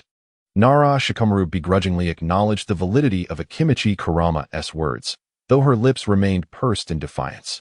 Mito Minyin chuckled softly, choosing to remain silent. Shikamaru. The third Hokage interjected, reminding Nara Shikamaru that while it is permissible to express frustration, personal emotions should not intrude upon their work. I believe Kurama's suggestion holds merit. Since the Sand Village is so eager, let us watch and wait. Furthermore, Inoki is indeed not one to be trifled with. Should the Sand Village formally declare war, it will undoubtedly provoke him. Upon the conclusion of the meeting, Akimichi Kurama departed first. Nara Shikamaru expressed her dissatisfaction, asking, Hizashi, is it truly impossible to release Danzo? Now that he is aligned with Tsunade, his presence has created numerous obstacles among the higher-ups. It is not feasible, the third Hokage replied, shaking his head with a heavy sigh. Tsunade has made it clear, she will not permit Danzo to emerge, not even under a different guise. His past actions, involving the acquisition of intelligence to manipulate Hanzo of the Salamander into assassinating Jiraiya, have left a significant impression on her. Yet Nara Shikamaru remained unconvinced. She was indifferent to whether Shimura Danzo could be liberated.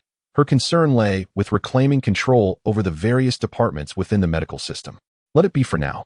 In due time, I will personally speak with Tsunade. Konoha possesses numerous system departments, but few can rival the significance of the medical department. Even if the third Hokage wished to compensate Nara Shikamaru, he could not offer her anything of substantial value. Forcing Tsunade to relinquish the medical department was out of the question unless he could transfer control of other departments that could shoulder the weight of the medical department. The only departments comparable to the medical system are the logistics, financial, and umbu divisions. Mito Minyin currently oversees the logistics department. Would it make sense to exchange it for the medical department? Certainly not. As for the financial and umbu divisions, they are entirely off-limits.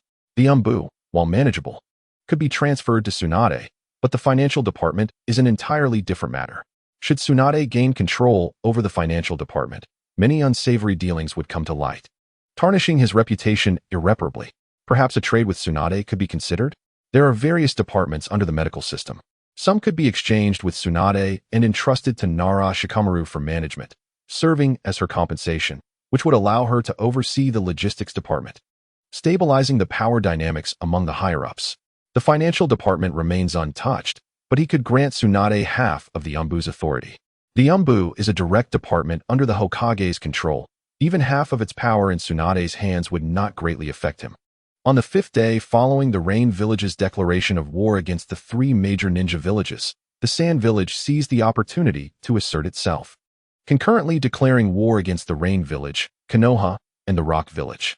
Provoked, the Rock Village retaliated, declaring war against the Sand Village, Konoha, and the Rain Village. Konoha, maintaining its composure until the end, also chose to declare war against all factions, ensuring that none escaped their wrath. With the 3 major ninja villages and the Rain Village engaged in declarations of war, the curtain was drawn on the Second Great Ninja War. Konoha, the Sand Village, and the Rock Village continued to dispatch reinforcements to the Land of Rain, intensifying the chaos of battle. The village was thrust into a state of war, casting a shadow over the entire ninja world, with nations and villages alike feeling the repercussions, whether directly or indirectly. A substantial number of reinforcements surged towards the front lines, with the 3 major ninja villages committing over 2,000 troops to the battlefield in the Land of Rain. Do not underestimate the significance of 2,000 ninja. Their collective might is sufficient to wage a substantial ninja war. After a day filled with duties, Tsunade visited the tavern where she usually dined with Orochimaru and Jiraiya. The 3rd Hokage had been waiting there for quite some time. The table was laden with food and Tsunade's favorite drinks. Tsunade boldly seated herself across from the 3rd Hokage, pouring herself a drink and downing it in one go, momentarily loosening her taut nerves before speaking. Has that old hag been bothering you again? Nara Shikamaru has long sought to reclaim the various departments of the medical system, and Tsunade is well aware of this, though she chose not to engage. The 3rd Hokage smiled faintly, taking a gentle sip of his drink. Tsunade, the village's medical system encompasses many departments. I believe we could allow some to be transferred. Oh, Tsunade inquired curiously, and how do you intend to compensate me, with the logistics department or the financial department? Cough cough. The 3rd Hokage nearly choked. While the medical system comprises numerous departments, none hold the same significance as the logistics or financial departments. If he were to offer either of those, what sort of compensation could there be? That would be utterly pointless. I can grant you control over half of the Umbu. After regaining his composure, the 3rd Hokage stated his terms for exchange. The Umbu? Old man, have you lost your mind? You dare to part with the Umbu? Though it was only half. That portion would grant Tsunade significant influence, potentially transforming the Umbu into her own exclusive department. Indeed, the Umbu, along with certain departments under the medical system, can be retained while the remainder is handed over to Shikamaru for management. This is my final concession. Nara Shikamaru is not one to be easily placated. Having been stripped of her rights and unable to reclaim them for an extended period, she may resort to some less than desirable actions. The 3rd Hokage is keen to avoid such a scenario. I knew it. Tsunade frowned, remaining silent as she continued to eat. The 3rd Hokage did not press her. The two simply enjoyed their meal in quietude. Once they had finished eating and laid down their chopsticks in satisfaction, Tsunade rose to leave, pausing beside the 3rd Hokage to utter a final remark. Give me a few days to consider. The 3rd Hokage nodded in agreement. Tsunade's lack of outright refusal indicated that the matter was still negotiable, as long as Nara Shikamaru could be kept steady. The power within the village's higher echelons would remain consolidated, even if the Hokage's faction had split into 2, at least in terms of major decisions. Both factions would share a common goal. Upon returning home, Tsunade glanced at Kushina, who was diligently completing her homework, before retreating to her room to document the 3rd Hokage's propositions onto a scroll. Please deliver this scroll to the frontline camp and hand it to Jiraiya, urging him to respond promptly. Since Jingi established his position as the chief strategist at home, Tsunade had grown increasingly disinclined to ponder over such matters, preferring to delegate them entirely to him. She was acutely aware that Jingi's intellect in these affairs surpassed her own, enabling him to grasp the crux of the issues more adeptly. Yes, Lady Tsunade. The summoned slug enveloped the scroll and vanished from the room. That evening, while training in sage arts within the Whetbone Forest, Jingi retrieved the scroll as he prepared to return to the ninja world. The 3rd Hokage certainly knew how to conduct business. Half of the Umbu's authority exchanged for a more extensive medical system would stabilize Tono Komatsu, who had been rather restless of late. It was evident that she was eager for the 3rd Hokage to release Shimura Danzo, the perennial troublemaker. After all, it was understandable that she felt urgency. Losing power suddenly after holding it for over a decade was a bitter pill for anyone to swallow. Tono Komatsu's impatience was thus quite justifiable. However, half of the Umbu's authority was hardly worth having. It was practically useless. Jingi produced a new scroll, inscribing his intentions upon it, and commanded a puppet to deliver it back to the village that very night. Half? No, if it was to be given. It must be all.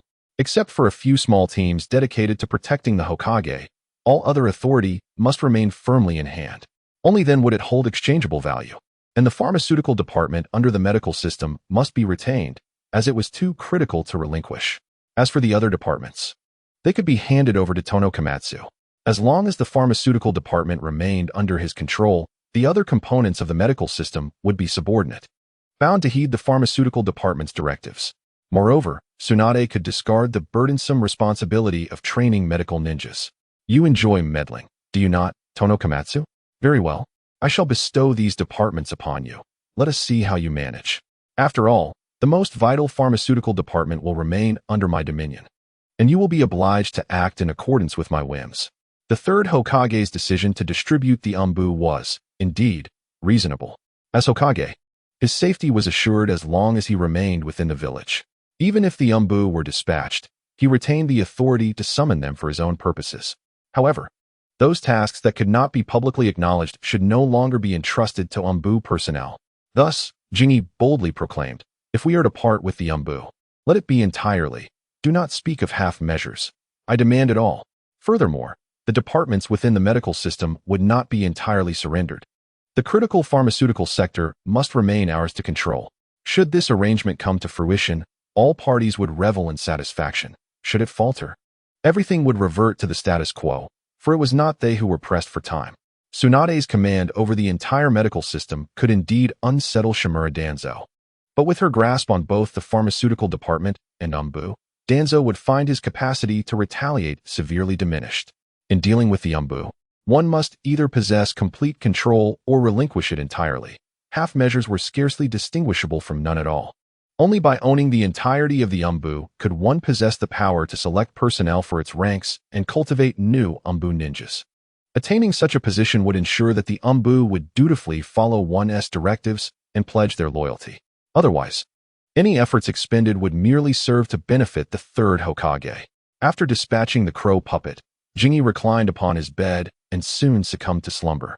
Having mastered the equilibrium of natural energy, if he maintained this state, it would not be long before he could seamlessly enter Sage Chakra mode. At that point, he would truly have graduated. Otherwise, with the relentless day and night exertions, Jingi feared he might meet an untimely end.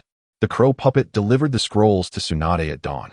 There were 2 scrolls. One contained intelligence, while the other was a sealing scroll that housed several aerial puppets for message delivery, including crow and eagle puppets. At times, puppetry proved more convenient for communication than summoning beasts. Upon receiving the scrolls, Tsunade grasped Jingi's intentions. She surmised that the third Hokage would have to make considerable concessions this time. Handing over the entirety of umbu authority was not a prospect for the faint-hearted. Fortunately, it was entrusted to Tsunade. Had it been anyone else, the third Hokage would never have acquiesced. With their master-apprentice relationship, coupled with Tsunade's unique status, the third Hokage felt secure in transferring the umbu to her.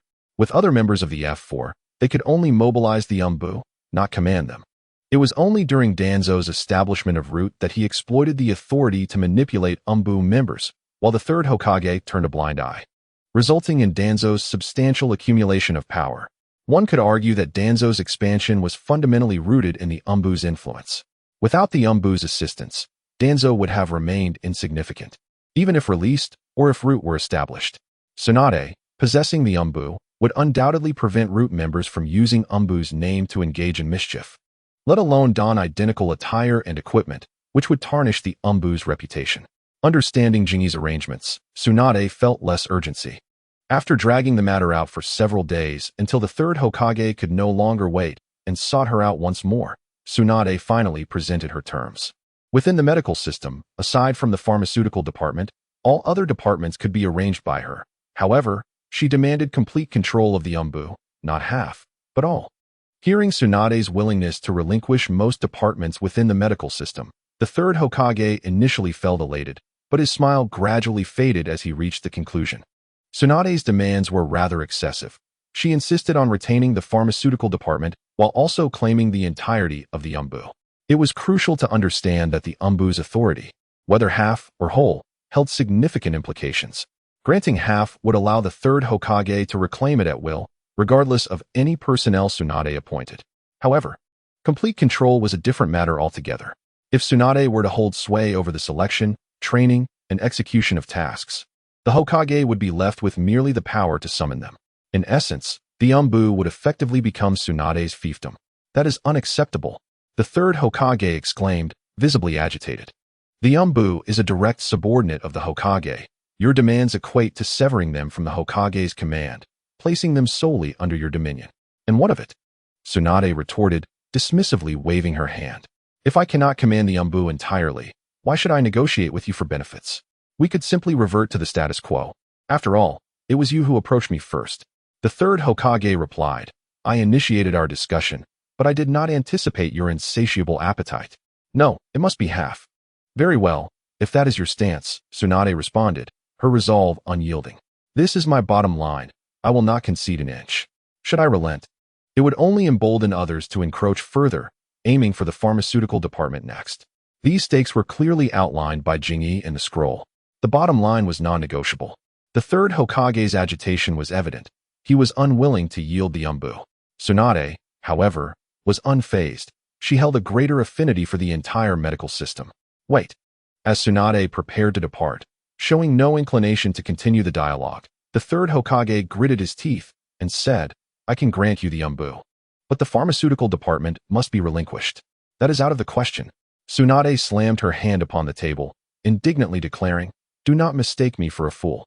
I developed many of the medications within that department. Moreover, during that old Crone's management, the department's finances were riddled with issues. I have refrained from mentioning these matters to preserve your dignity. The pharmaceutical department is non-negotiable. If you disagree, consider this conversation null and void. Financial issues within the pharmaceutical department? The third Hokage is not a fool.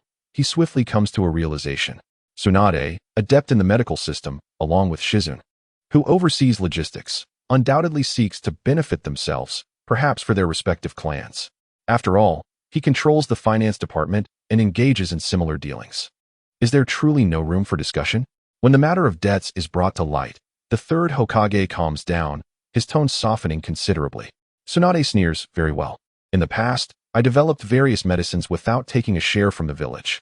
You can manage the pharmaceutical department, but I expect repayment of my share. In the future, as I create new medicines, I will require compensation. Come on, didn't you desire the pharmaceutical department? Pay up. I previously let you benefit for free, believing I was a part of the village, but you've taken advantage of that, haven't you? Let us settle this account.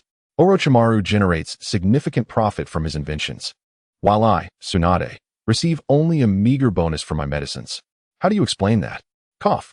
The third Hokage immediately loses his composure. If he is to settle accounts with Tsunade, transitioning the pharmaceutical production and development to a profit-sharing model could cost him dearly, compared to the paltry sum Orochimaru receives. Tsunade's contributions are monumental. Should she demand her dues, it could deplete the finance department far more than simply compensating Kushina. Despite Tsunade only being in the medical department for a few years, her talent for developing medicines rivals that of Tobirama's creation of jutsu. Both she and her grandfather are prolific contributors. Over the years, her work has yielded a vast array of medicinal products, bestowing untold wealth upon the village. If the profit-sharing model is adopted, Tsunade would undoubtedly become exceedingly wealthy. Cough. Tsunade, the finance department is not in a position to accommodate this. How about this? You continue to manage the pharmaceutical department, while Shizune oversees the other departments, and you can handle the Umbu as long as you guarantee my safety. To prevent Tsunade from demanding money, the third Hokage decisively resolves the matter.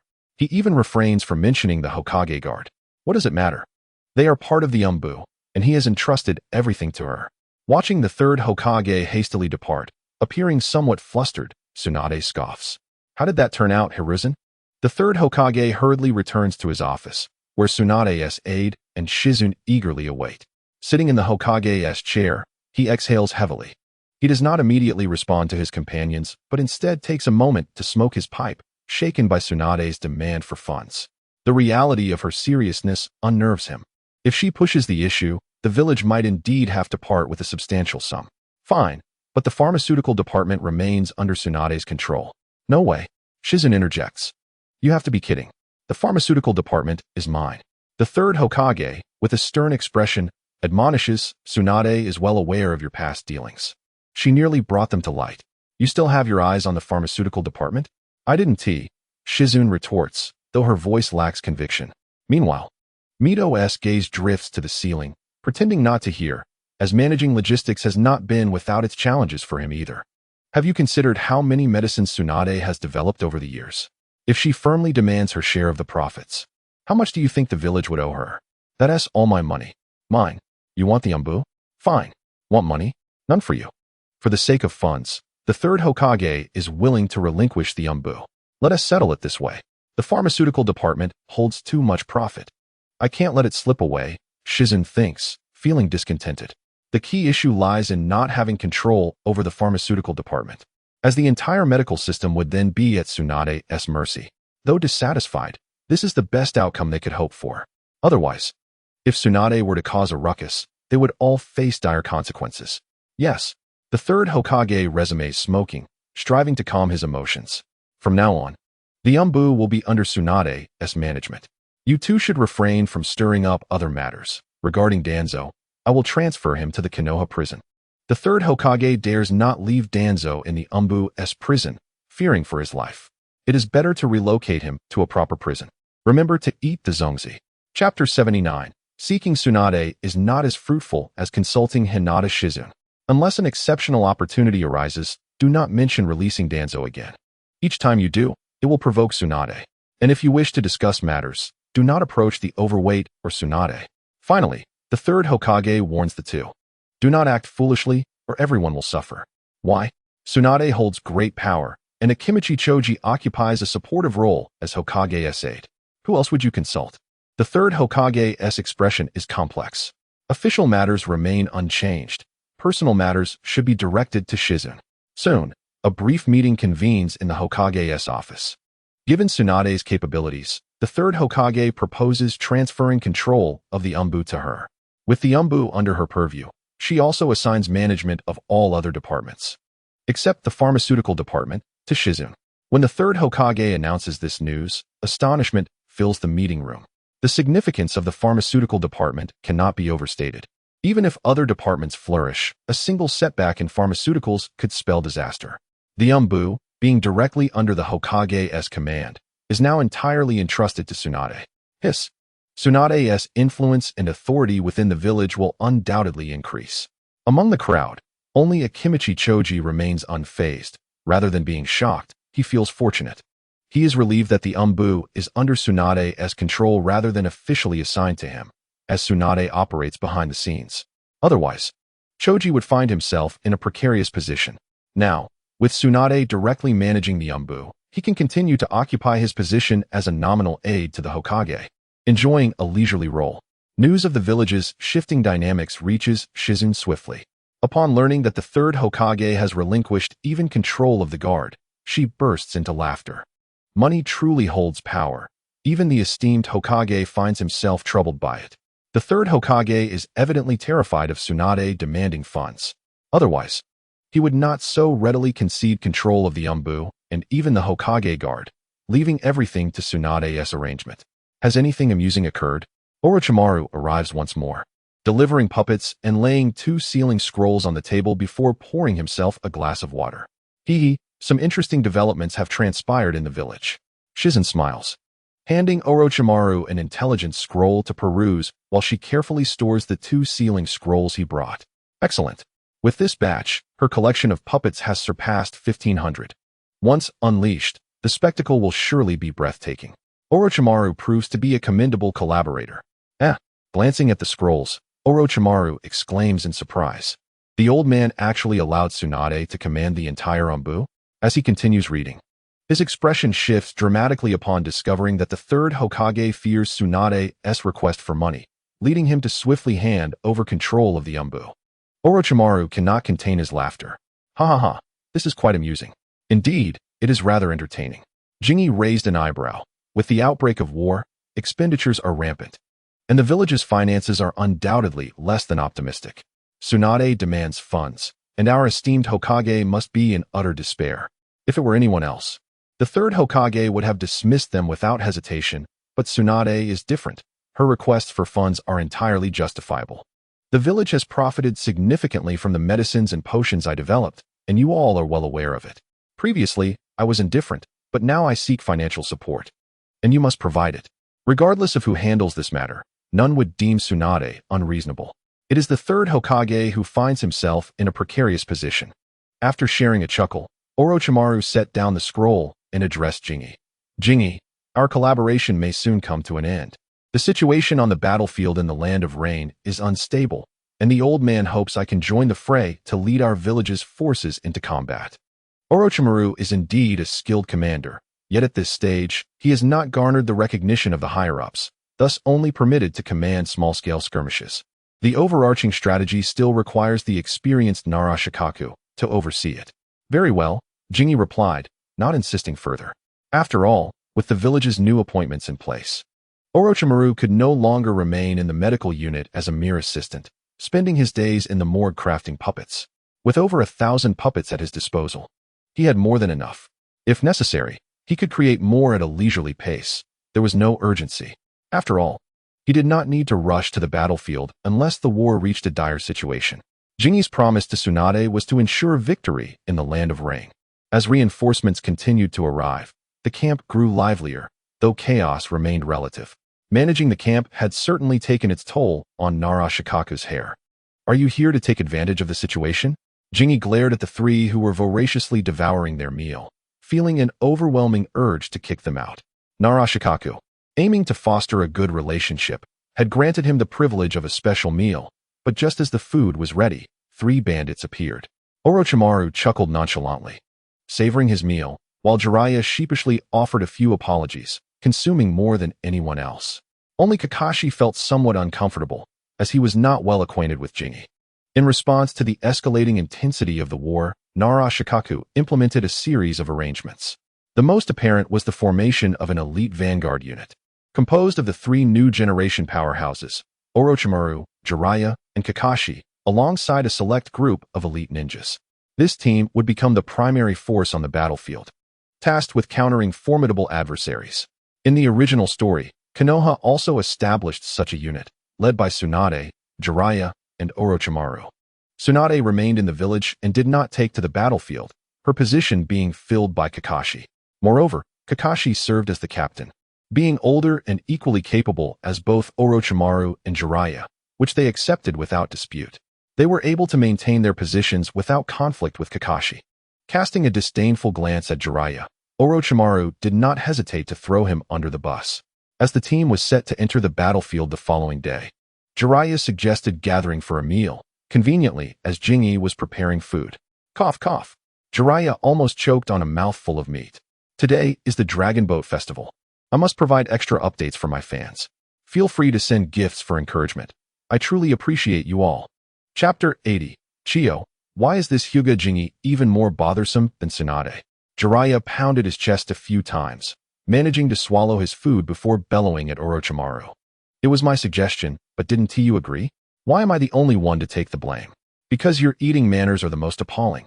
Orochimaru retorted with a hint of disdain. Jingi turned to Kakashi, saying, you need not feel awkward, my interaction with them is simply like this.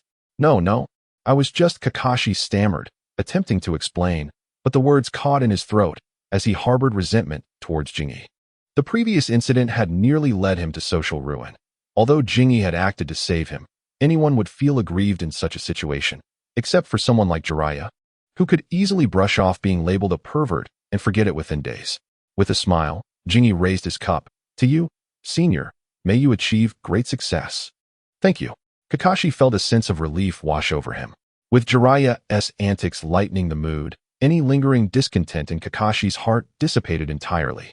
Yet, by nature, he was not one for words, preferring to sit quietly like Orochimaru, smiling as he listened to Jingi and Jiraiya bicker. Orochimaru was not fond of conversing, preferring to avoid lengthy discussions with Jiraiya. If he were to engage with Jingi, he would likely speak even more than Jiraiya. As for Kakashi, he possessed an earnest disposition.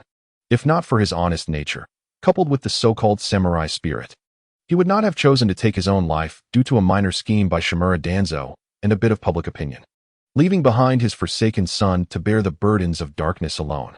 After the meal, Kakashi and Orochimaru departed first, while Jiraiya lingered, clearly reluctant to leave. It was evident what he wished to say. Once Jiraiya and Kakashi had left, he slyly handed Jingi a stack of manuscripts. Jingi could not help but roll his eyes. No need. I trust your abilities. There's no need to review these. Just send them back to the village. Once printed, they are sure to become a sensation. Haha. I believe in my capabilities too. Jiraiya, feeling somewhat buoyant, happily clutched the manuscripts as he walked away.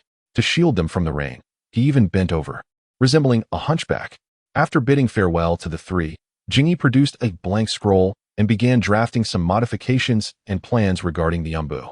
This was a task assigned by Tsunade, who was not inclined to strain her brain over it, thus passing it on to Jingi. Regarding changes to the Umbu, Jingi could not propose any effective suggestions, especially since they were currently engaged in wartime. The Umbu operatives were exceedingly busy, focused primarily on guarding the village against espionage while also gathering intelligence on the battlefield. Until the war concluded, the Umbu should maintain their existing order. Any modifications could wait until after the hostilities ceased. Meanwhile, within the Suna camp, Chiyo grew increasingly dissatisfied with the village's wartime gains. Is it Hyuga Jingi again? Initially dismissive of Jingi, Chiyo began to regard him with newfound seriousness. Before the war erupted, among all Konoha's medical ninjas, only Tsunade had captured her attention. Tsunade was not known as the killer of Chiyo without reason. Chiyo was completely countered by Tsunade in every aspect.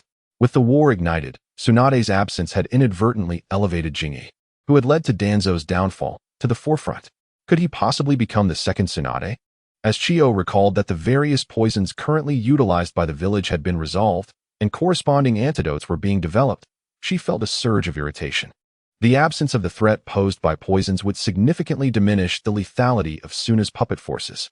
Among all the puppets, aside from a few special ones, the deadliest attacks were those involving poison. Various poison needles, stingers, and blades could easily incapacitate an opponent in battle. Once poisoned, the scales of victory would begin to tip. With the emergence of antidotes, those advantages for the puppet ninjas would vanish. If possible, that young man must be eliminated. Tsunade and Shizune, as medical ninjas, pose a significant threat to the Sand Village, rendering the puppet army ineffective and consequently diminishing the Sand Village's overall strength. Aside from the puppet ninjas, the environment of the Land of Rain further restricts numerous Sand Village ninjas. While the ninjas from the Cloud Village predominantly excel in lightning release techniques, and those from the Rock Village specialize in earth release, many from the Sand Village are adept in wind release.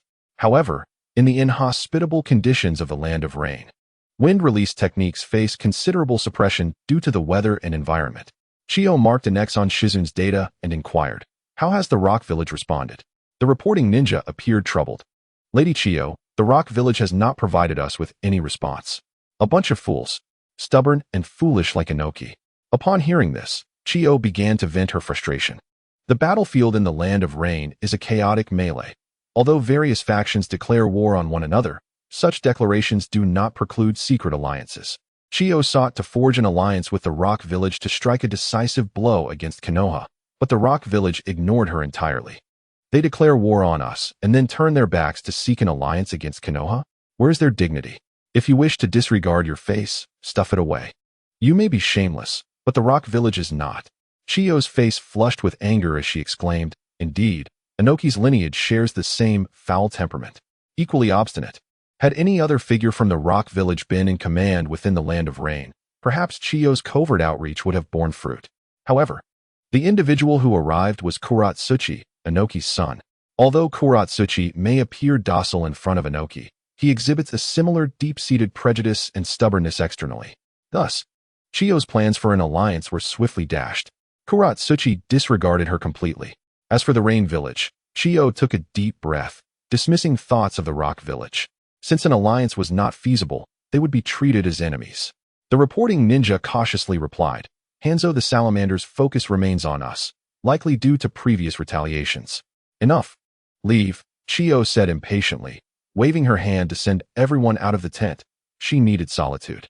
Inoki is an old stubborn man, Kuratsuchi a young one, and Hanzo, like a rabid dog, relentlessly pursues the Sand Village. Chapter 81. Am I practicing a false sage technique?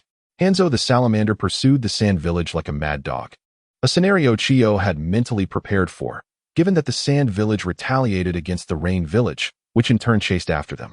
Even semi-divine beings care about their reputation. And although his standing may not hold much value among the 5 great shinobi countries, The villages and towns of the Land of Rain have been ravaged by the Sand Village.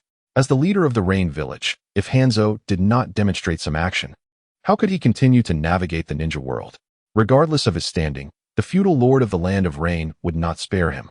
With such substantial investments from the feudal lord's estate each year, providing support to Hanzo, it is understandable if he cannot contend with the 5 great shinobi countries, as they are not of the same caliber. However, with the Sand Village plundering the Land of Rain, Hanzo dares not utter a word. What use is the feudal lord's investment in him? For the sake of his own reputation, the well-being of the people of the Land of Rain, and the feudal lord, Hanzo must confront the Sand Village. If he cannot defeat them, he must at least take a bite out of them. Pursued by Hanzo's Rain Village, the Sand Village sought an alliance with the Rock Village, only to be rejected by the obstinate Kuratsuchi. Chiyo was not overly angered by this development.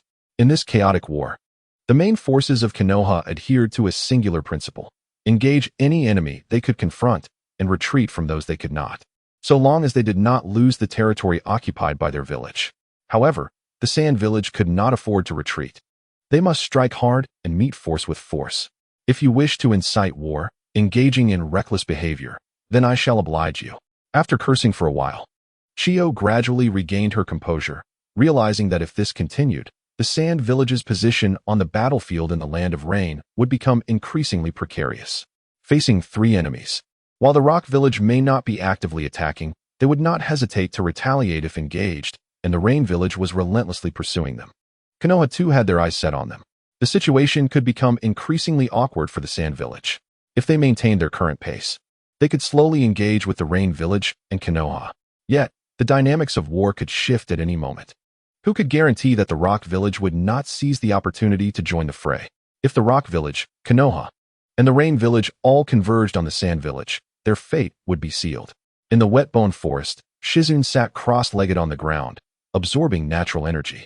As her physical and mental energies harmonized, they coalesced into Sage Chakra. Suddenly, the bored slug sage lowered its head, observing the immobile Shizune.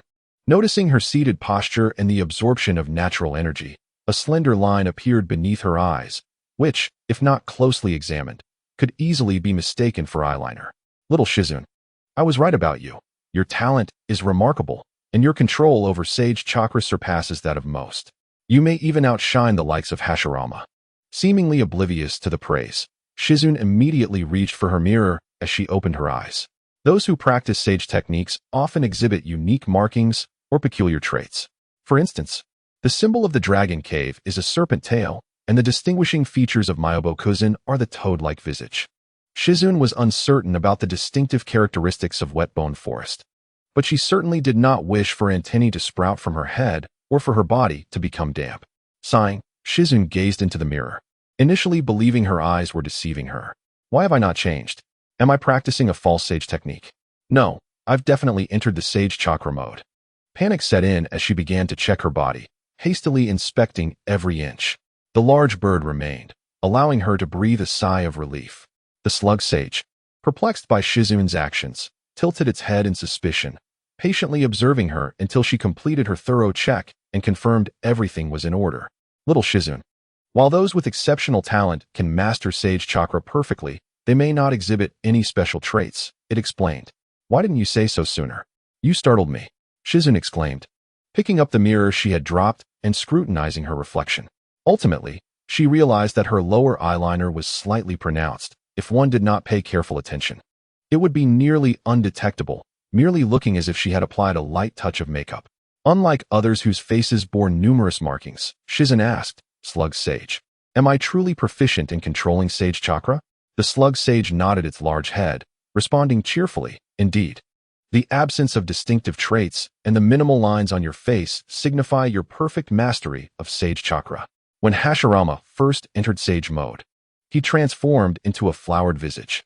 Shizune noted that the defining features of Senju Hashirama's Sage mode were the markings around his eyes and the circular mark on his forehead. Traits she did not possess.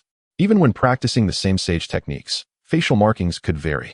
For example, Jiraiya and Naruto. Jiraiya's talent in Sage techniques did not compare to Naruto's, requiring the assistance of the toads from Myobokuzin to enter Sage Chakra mode, leaving behind peculiar traits, such as a toad-like face, alongside an abundance of unusual markings. Naruto stands apart. When he enters the Sage Chakra mode, the only visible change is a ring of red markings around his eyes. Beyond the markings, both he and Jiraiya experience a transformation in the shape of their pupils upon entering Sage mode, a phenomenon also shared by Minato. This is hardly surprising, as all three have honed their skills in the sage arts of Myaboku Mountain. In contrast, Shizune chose the wet bone forest for her training. However, the markings on her face differ significantly from those of Hashirama Senju. Fewer markings can be advantageous, creating an air of mystery while also being aesthetically pleasing. Shizune, your eyes are quite unique, I observed, noting how they seem to gradually absorb the natural energy of the wet bone forest. Are you aware of the consumption of sage chakra within your body? The Rinnegan absorbing natural energy? Shizune appeared slightly startled. After sensing the changes within herself, she replied, "It seems the consumption is minimal. What is the greatest drawback of sage mode? It is the reliance on natural energy. Once the energy absorbed into the body is depleted, one must exit sage chakra mode, as it is impossible to absorb natural energy during movements or battles. A reduced amount of natural energy signifies a corresponding decrease in sage chakra.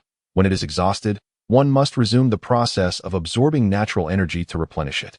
However, Shizune's Rinnegan possesses the capability to autonomously absorb natural energy, allowing her to maintain a balance between absorption and consumption.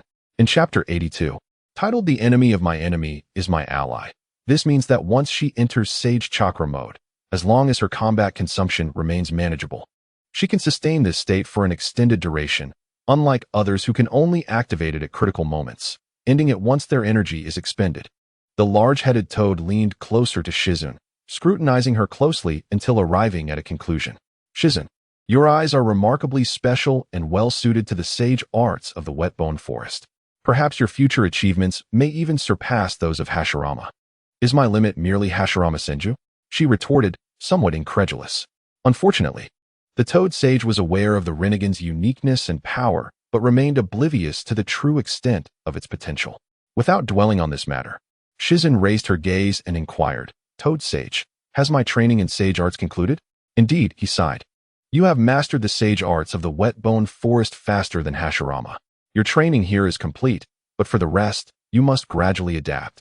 The Toad Sage, being straightforward and unreserved, articulated his thoughts plainly, unlike humans who often employ euphemisms or indirect approaches. Whether good or bad, he stated it plainly. "That is excellent. I can finally take a proper break." After days filled with hectic activity during the daylight and training at the wet bone forest at night, Shizune felt increasingly disoriented, clearly suffering from a lack of rest. Now, she relished her newfound freedom, no longer needing to trek to the wet bone forest daily.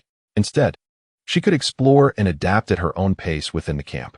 "Very well, then I shall return you home," Shizune, the toad sage, offered. Compared to the sage's extensive lifespan, Shizune was indeed a mere child. "I appreciate it, Toad Sage."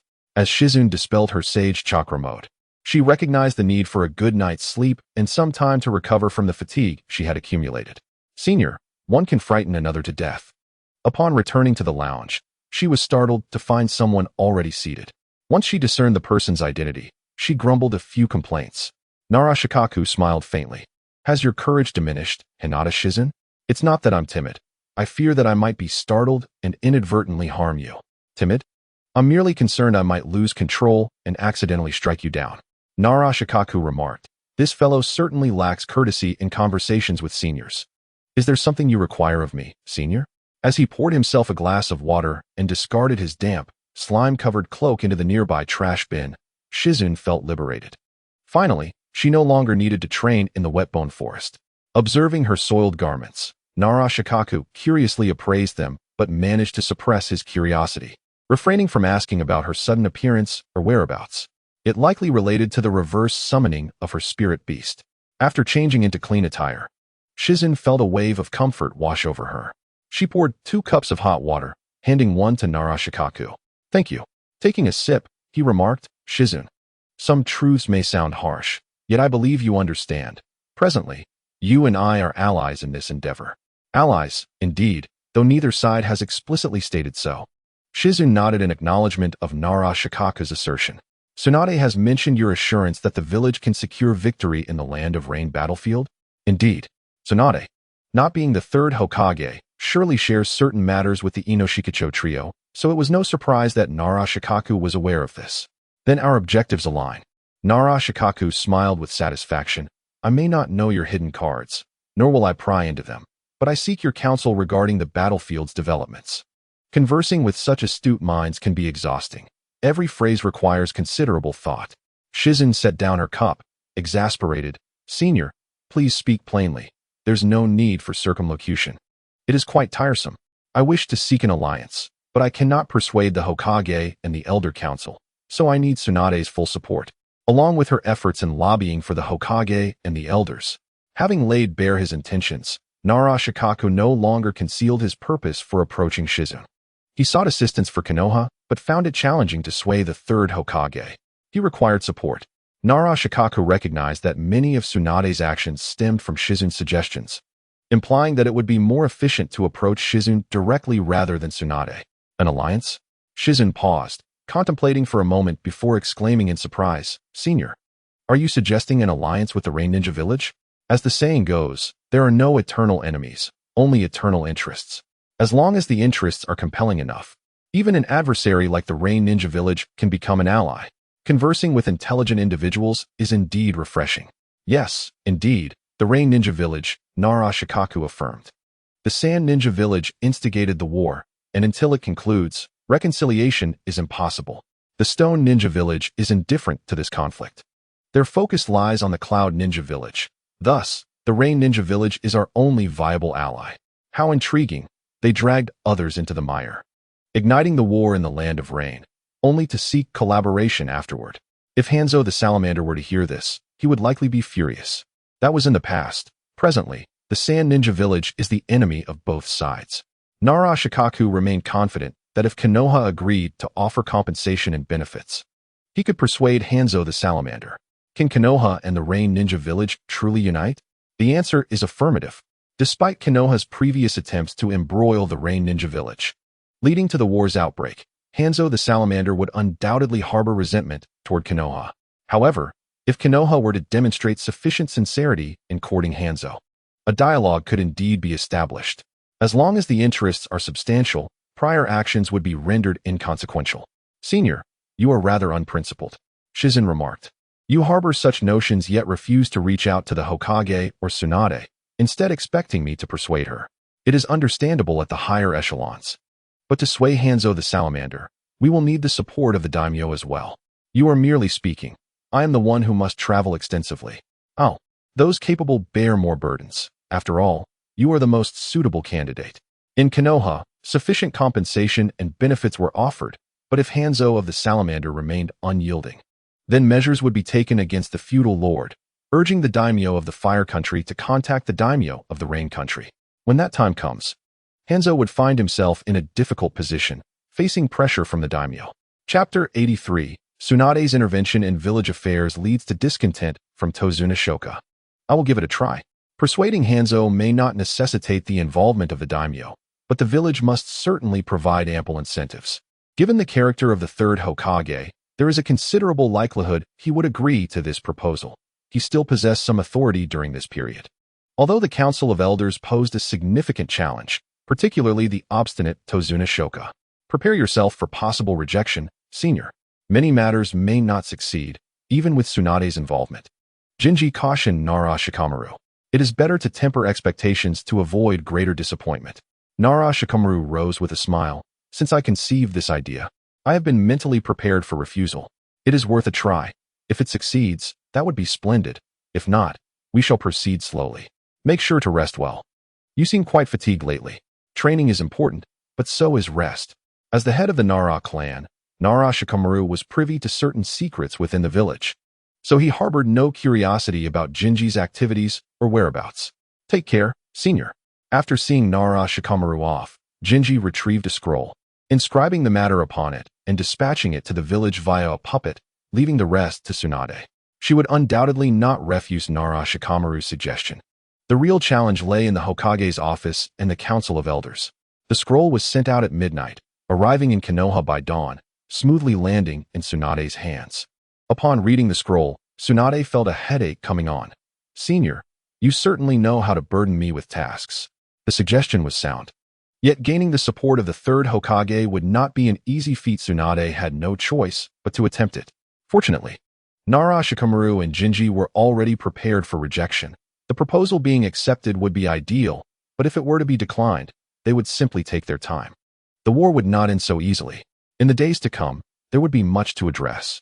Arriving at the Hokage office, Tsunade presented Nara Shikamaru's suggestion to the third Hokage. The third Hokage immediately frowned. Tsunade, the village has deliberately hindered the growth of the Rain Village, dragging it down and turning the Rain Country into a battlefield among the great nations. The relationship between the Rain Village and ours has plummeted to a frigid state. Convincing Hanzo will be exceedingly difficult.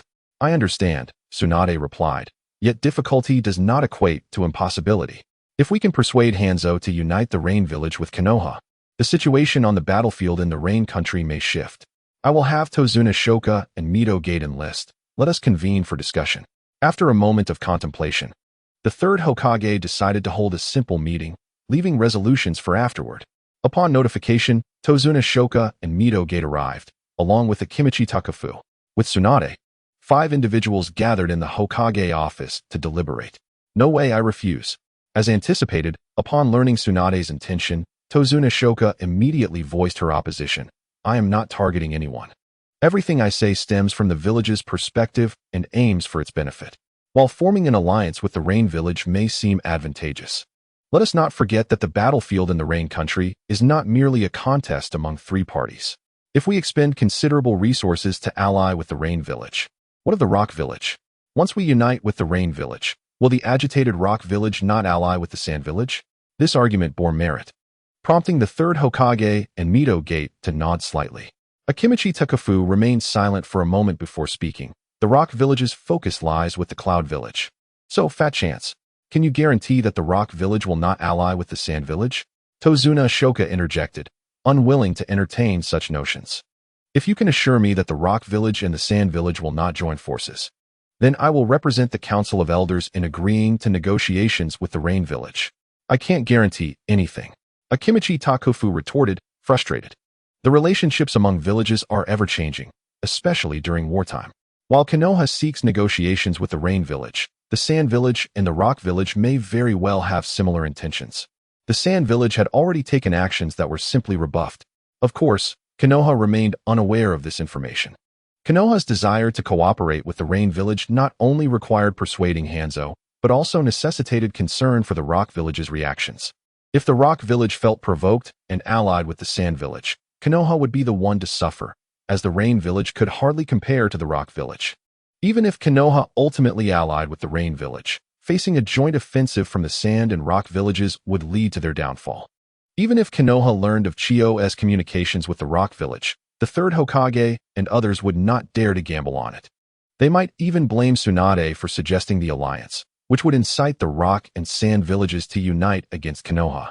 I knew it would come to this, Tsunade sighed, arms crossed, her desire to speak waning. In the midst of war, reaching out to one enemy to form an alliance is inherently a perilous endeavor.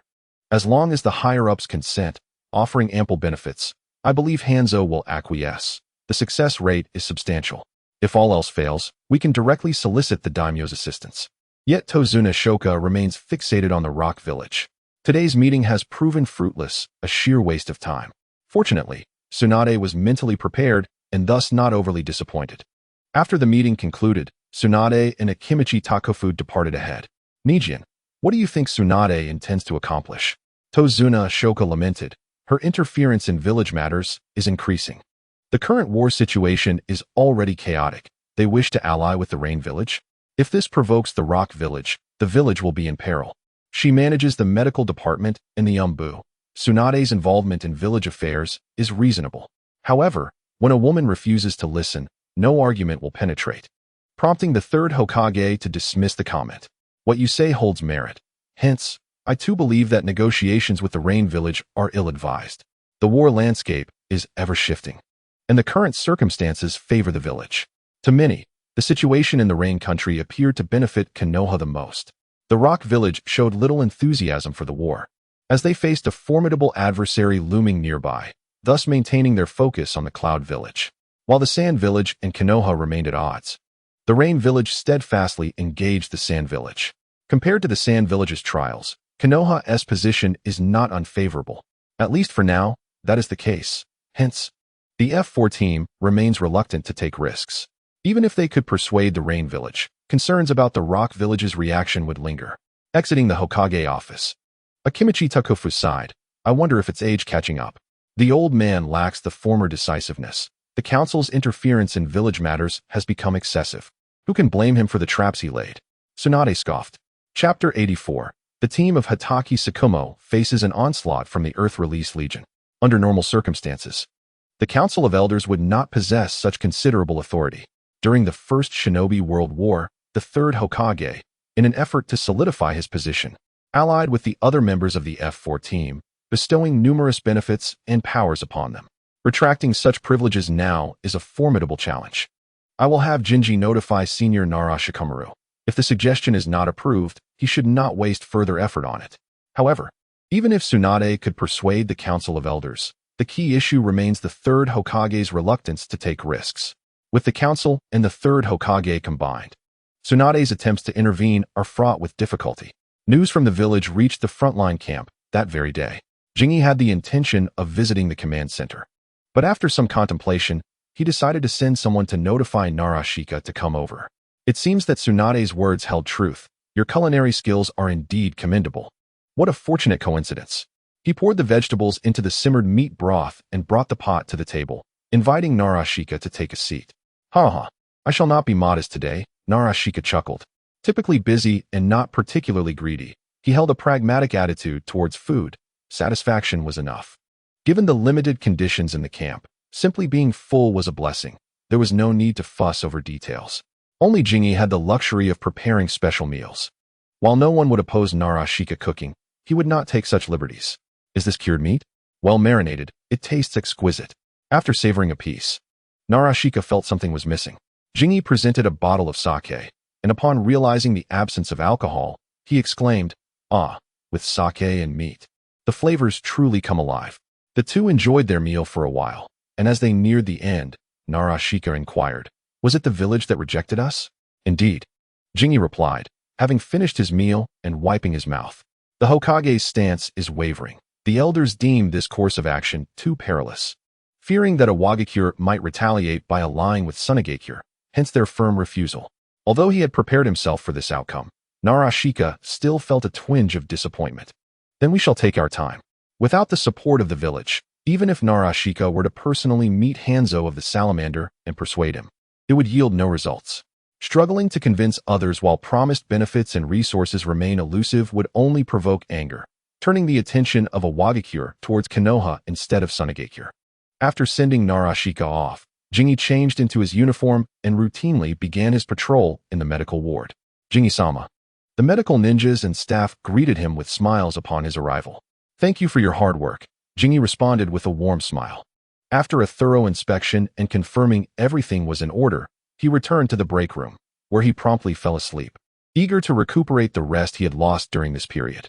Meanwhile, in a secluded part of the battlefield within the mountains, Jiraiya lay sprawled on the ground, looking somewhat disheveled and in a pitiful state. Cough, cough. Surely, we won't meet our end here? As he coughed, blood trickled from the corner of his mouth, and he self-deprecatingly chuckled. Indeed, Jingi's words ring true. We are still too young. Could you refrain from speaking so much? We're too young? Jingi is the real youth here. Konoha's Shikaku wanted to roll his eyes, but he was too exhausted to even move a finger, resting against a rock to regain his strength. Among the trio, only Orochimaru seemed to be in relatively good condition, not because of superior strength, but due to his quick reflexes. Cough, cough. How do we contact the camp? Shikaku remained silent, while Orochimaru calmly retrieved a scroll, extracting a crow puppet. The crow puppet emerged from the scroll, surveyed the surroundings, and perched itself on Orochimaru's arm. What the hell, Orochimaru?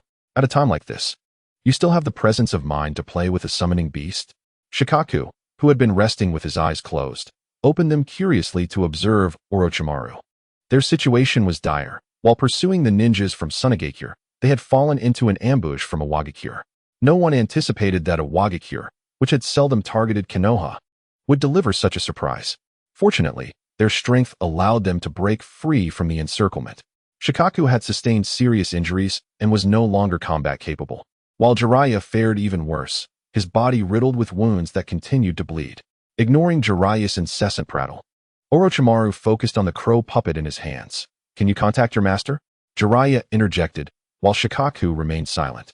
Pondering whether Orochimaru had lost his sanity or if Tsunade had sustained a head injury during the escape, the crow puppet cawed a couple of times, curiously scanning its surroundings. "Who seeks me?" Just as Orochimaru was about to continue, the crow puppet's eyes brightened, and Jingi's drowsy voice emanated from its beak. It sounded as though he had just awakened from slumber. Jingi indeed had been sleeping, or rather taking a nap, but was suddenly stirred by the sound of someone speaking to him. The reincarnation I granted life to the puppet, enabling it to serve as a monitor and messenger, manipulatable within a certain range. "What on earth?" Jingi's voice resonated through the crow. "Are we caught in an illusion?" Shikaku and Jiraiya exchanged bewildered glances, while a smile crept onto Orochimaru's lips, barely containing his amusement. "Jingi, this is Orochimaru. Our team has fallen into an ambush by a Wagakure. The others have perished, and only Jiraiya, Shikaku, and I remain in a precarious state." Orochimaru swiftly summarized their plight in 2 words: "Help us." In the camp's break room, Jingi jolted awake. "You mean to say you were ambushed and are currently surrounded by a Wagakure's Earth-style forces, in poor condition?" "Correct." "Understood." After speaking, the crow puppet returned to its original form. Lying on the ground, Jiraiya stammered, What in the world is this?" Shikaku remained quiet, though he too was intrigued. Such a phenomenon was utterly absurd. The fact that they could communicate with Jingi in the camp through a crow was astounding. If more such crows existed, they would be a nightmare for their enemies, allowing Konoha to monitor their movements at will and facilitating remote command. It was a puppet crafted by Jingi, not a summoning beast. After stating this, Orochimaru leaned back against the rock. Though he appeared relatively unscathed, it was merely superficial. Had it not been for his quick reflexes, he would likely share the same fate as Jiraiya and Shikaku. A puppet? Jiraiya and Shikaku felt their worldviews being challenged. Such puppets existed in the ninja world. In the camp, Jingi quickly dressed and donned a raincoat before hastening to the command center. Who? Chapter 85. It is Jingi who has come to rescue us. Narashika, noticing someone intruding while he was asleep, immediately awakened. "It's me, your senior." Orochimaru and the others have been ambushed by a Wagakure, suffering heavy losses. Currently, they are being pursued, and their condition is dire. I need to go to their aid. Wait. His raised hand lingered in the air as Jingi's figure vanished from the command center. A still disoriented Narashika wanted to ask how he knew about the ambush and the pursuit. "How did you find out?" he thought. Why did he leave without finishing his sentence? After successfully contacting the camp and securing assistance, Jiraiya joyfully exclaimed, "So we don't have to die after all?" "Wait. Jingi is just a medical ninja. How can he rescue us?" "Fool," Orochimaru dismissed, disinterested in explaining and ignoring Jiraiya entirely. Observing this, Shikaku could only chuckle wryly. "Orochimaru, I'm also quite curious. Why not enlighten us?" Since they had some time to spare, they might as well converse. Orochimaru opened his mouth, but ultimately chose to grant Shikaku a measure of respect. Jingi is not merely a medical ninja. He possesses extraordinary strength, and my instincts are seldom wrong. He has crafted an impressive arsenal of puppets, at least 500 of which are on par with the strength of a jonin, with the total number exceeding 1,000. For the sake of a mission, Orochimaru has compelled Jingi to hunt numerous creatures comparable to jonin in power to serve as materials. He harbors faith that Jingi can transform these corpses into formidable puppets. With such a vast army of puppets at his command, including a minimum of 500 at jonin level, it is no wonder that Hatake Tsukumo feels a wave of despair wash over him. Is there even a need for this war? If Jingi were to take the field, hundreds upon thousands of puppets would swarm the battlefield, rendering them virtually invincible. Yet, despite wielding such exaggerated power, Jingi remains in the camp as a medical ninja, which is quite perplexing. Tsukumo reflects that had he possessed such formidable strength, he would have soared to the heavens long ago. With the number of puppets exceeding 1,000, and at least 500 reaching jonin level, Jiraiya finds himself momentarily lost in thought, calculating the implications. If only he had been sent to the battlefield sooner. Would they be enduring such hardships if Jingi had directly engaged in combat? The emergence of an army of puppets would likely leave their enemies bewildered. Though this information comes solely from Orochimaru, those familiar with him know he does not jest especially concerning serious matters. They remain in a perilous state. And should Jingi fail to provide assistance, the three of them are likely to meet their demise here. Surround them. Continue the search. Surrounding the cave where Orochimaru and his companions are hiding, a throng of Rock Village ninjas scours the vicinity, intent on capturing the fleeing trio. Among them is the commanding figure of Lus. The Rock Village has launched a significant assault on Konoha with a clear objective: to eliminate the formidable new generation of Konoha. Hatake Tsukumo, Orochimaru, and Jiraiya are all prominent representatives of this new generation, capable of stifling Konoha's future in its infancy. Such tactics of hunting down talented ninjas from other villages are common among the 5 great shinobi nations. With Konoha preoccupied in a fierce struggle against the Sand Village, the Rock Village seizes the opportunity. Given the pace of their search, it won't be long before they discover Orochimaru's south hiding place. While the 3 individuals concealed within the cave lack the strength to fight back. Perhaps Orochimaru possesses a trace of resilience, but Tsukumo and Jiraiya are utterly fatigued. Tsukumo has had his share of misfortune. Having previously encountered Hanzo the Salamander and suffered grave injuries, he barely managed to return to camp and recuperate, only to find himself caught in the ambush of the Rock Village upon re-entering the battlefield. On a rainy night, a colossal eagle swiftly approaches from the sky.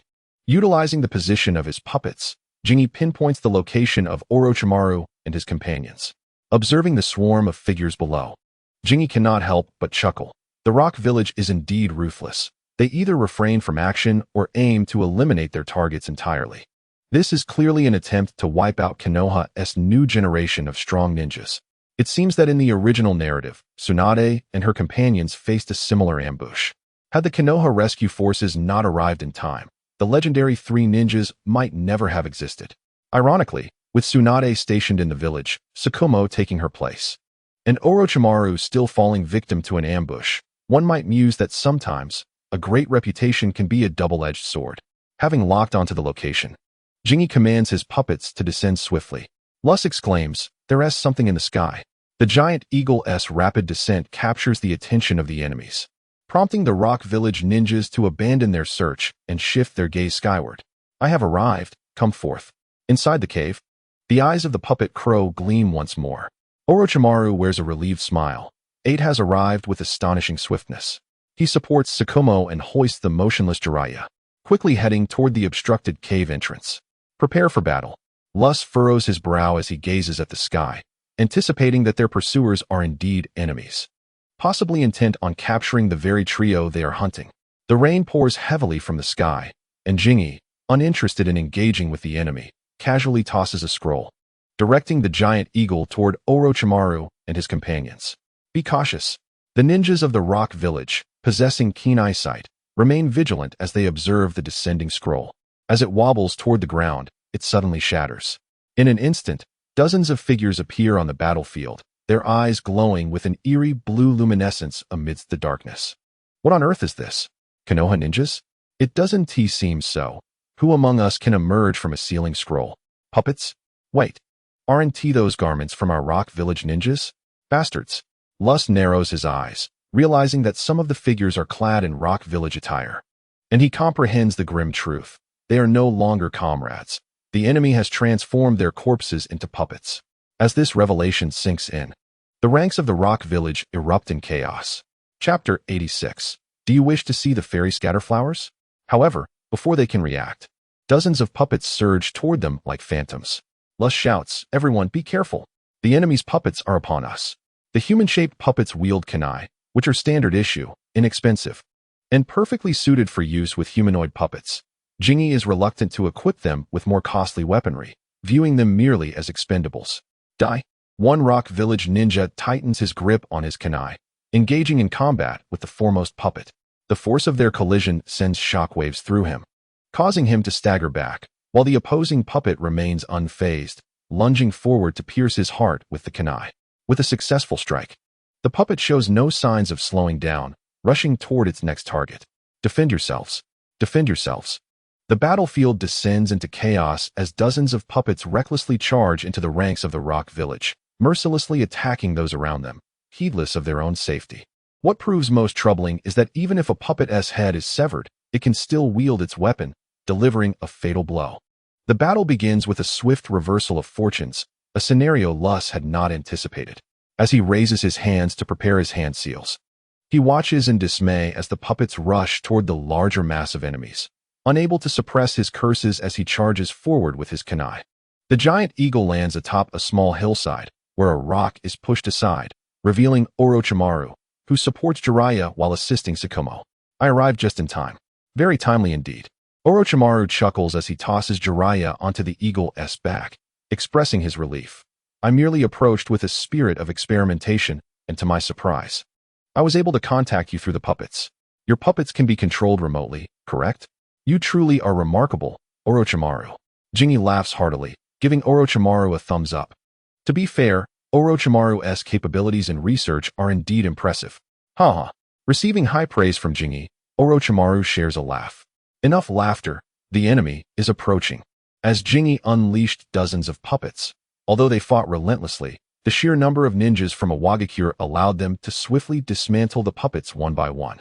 Furthermore, the puppets he deployed were merely defective models, inflicting only limited harm upon the adversary. Supporting Tsukumo Hatake, Jingi seated him upon the back of a colossal eagle and turned to Orochimaru with a grin, inquiring whether he wished to witness a fairy scattering flowers. The term was unfamiliar to Orochimaru, leaving Jiraiya and Tsukumo equally perplexed. Surrounded, they could not allow their prey to escape. Jingi, release the puppets to deal with them. Jiraiya shouted anxiously. Jingi cast a silent glance at him, disregarding his pleas. He raised his right hand, bringing his thumb and middle finger together, and flashed a grin at the adversaries, saying, I hope you enjoy my gift. What did that mean? How could he still smile when encircled? This unknown boy couldn't possibly believe he could flee the battlefield simply by riding a bird. With a resounding pop, Jingi ascended onto the eagle and snapped his fingers. In an instant, the disassembled puppets began to emanate a faint blue glow. Alarmed, Orochimaru's eyelids twitched as he realized many of the village's ninjas were still engaged in battle with the puppets. Should these puppets self-destruct, the consequences would be catastrophic. Boom. In the next moment, the puppets detonated with explosive force, resembling bombs. From the moment the puppets glimmered with blue light to the subsequent explosions, barely 2 seconds elapsed. Orochimaru, wishing to warn the village's ninjas, found himself too late, helplessly observing as comrades were hurled through the air amidst anguished cries. Those fortunate enough to be blasted away survived, while the less fortunate were utterly obliterated, their bodies reduced to mere fragments. The explosive power of the puppets surpassed that of explosive tags by a considerable margin. The cacophony of violent blasts filled the air, leaving Orochimaru in a state of shock. He had never anticipated that the puppets would possess such a capacity for destruction. A stark contrast to those he had encountered before. Wait a moment. The boy on the eagle appeared to have no control over the puppets. Were they capable of acting autonomously? Realizing this staggering secret, Orochimaru's expression shifted dramatically. The explosions continued, leaving the ninjas outside the blast zone in a state of astonishment. None had expected that the incapacitated puppets would explode with such tremendous force. At that moment, no one cared about Jingi and his companions. Unperturbed, Jingi guided the giant eagle high into the sky, swiftly distancing himself from the battlefield. Exploding as well? Orochimaru mused, his mind racing. He could not comprehend why these puppets would detonate. Having previously disassembled Jingi's puppets for study, he had noted no signs of explosive potential. Could they be of a different kind? No, they must be the same. Jingi could command these puppets to self-destruct. The thought of having studied the puppets without any precautions sent a chill of sweat down Orochimaru's spine. If he had been deeply engrossed in his research when they suddenly exploded, he would have faced dire consequences. Peering down at the battlefield's devastation, Tsukumo weakly remarked, Jingi, may I learn how to craft such puppets? With such puppets, who would dare to charge into battle? Jiraiya interjected. During combat, deploying puppets would suffice. Even if they fell, they would still explode, a surefire tactic to instill fear in the enemy. The combat style of puppets was inherently reckless. They feared nothing, while their enemies had to tread carefully, constantly wary of potential explosions. Count me in, Jiraiya said with a grin, only to be met with the jarring pain of his wounds. Blood trickling from the corner of his mouth. Enough with the exclusive techniques. They are not for sharing, Jingi retorted. Many secret techniques remained undisclosed. A common practice among ninja clans. Even if shared, not all could master them. Jiraiya winced in pain, but was more intrigued by Jingi's puppets than concerned for himself. Orochimaru inquired, "Do you truly possess hundreds of puppets comparable to Jonin? Did you just say that?" Jingi shot a glance at Orochimaru. Responding to Jiraiya's question, "It's merely a comparison. They do not match the strength of true Jonin unless I control them personally. A Jonin of reasonable skill could easily subdue my puppets." Chapter 87. Whose Good Samaritan uses puppets as communication devices? Achieving Jonin-level prowess is merely a matter of the materials used in crafting, not an indication that these puppets possess Jonin strength. Puppets remain puppets, incapable of rivaling human abilities. For instance, Orochimaru, as a Jonin, can effortlessly hunt formidable creatures akin to Jonin. That illustrates the disparity. Thus, lacking sufficient strength, one must rely on numbers. I traveled a long way to rescue you, so you should assist me in gathering more materials in return. No problem, Orochimaru agreed with a smile. I have no objections either, Jiraiya added, though he felt as if he might fall apart. Tsukumo hesitated before saying, Jingi, your personal strength must be formidable. Yet you still prepare so many puppets? Given Orochimaru's prior comments, even if Jingi were merely a medical ninja, akin to Tsunade, his personal prowess would undoubtedly be impressive. If that were the case, why pursue such a multitude of puppets? Who said that? That's slander. Jingi fervently rebutted. I am merely a medical ninja, known to possess the weakest combat abilities, lacking the power to protect myself. Hence, I must prepare additional puppets for my safety. You need more puppets for your own safety? What about us? Tsukumo retorted, suddenly at a loss for words.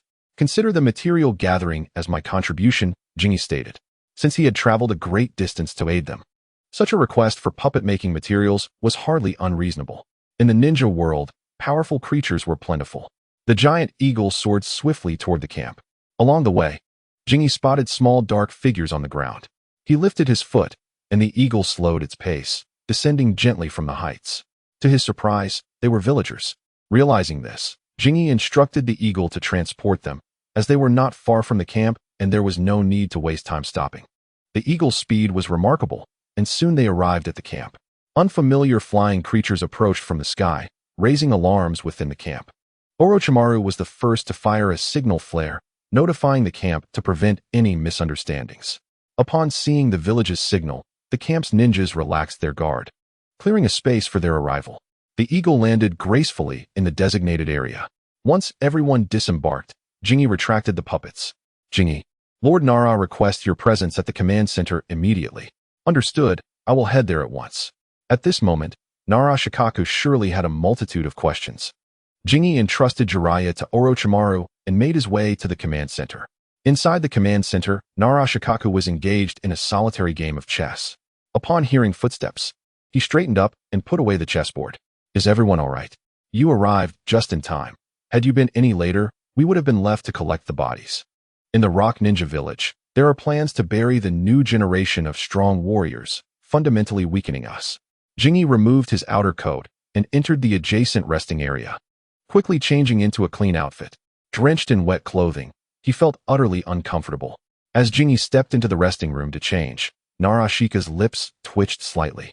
This young man truly does not regard himself as an outsider. Once Jingi emerged in his fresh attire, Narashika continued. This is the sort of thing Rock Ninja Village would do. I never anticipated they would prepare such a grand gift for us, a highly elite squad, of which only 3 managed to return alive. This time, Konoha has suffered considerable losses. The elite squad was nearly annihilated by the Rock Ninja Village. Had it not been for Jingi's swift actions, perhaps Orochimaru and the other 2 would not have made it back. As for Orochimaru, he is adept at escaping, but Shikaku, severely wounded and unable to fight, faced dire straits. Without assistance, both of them might have met their end. The demise of the elite squad could indeed place the village in a precarious position, yet it is not a dire concern. The loss of an elite squad would certainly sting Konoha, but it would not reach a level that could alter the course of battle. Of course, this is contingent upon the safe return of Shikaku, Jiraiya, and Orochimaru. Should they fall, Konoha would undoubtedly suffer a grave loss. By the way, how did you manage to contact them? There has been no movement from the camp, and Jingi rushed out to provide assistance. Fortunately, his timely intervention averted a significant crisis. Jingi poured himself a cup of hot water, taking a couple of sips before his body gradually warmed up. Orochimaru has my puppet. He contacted me through it. What?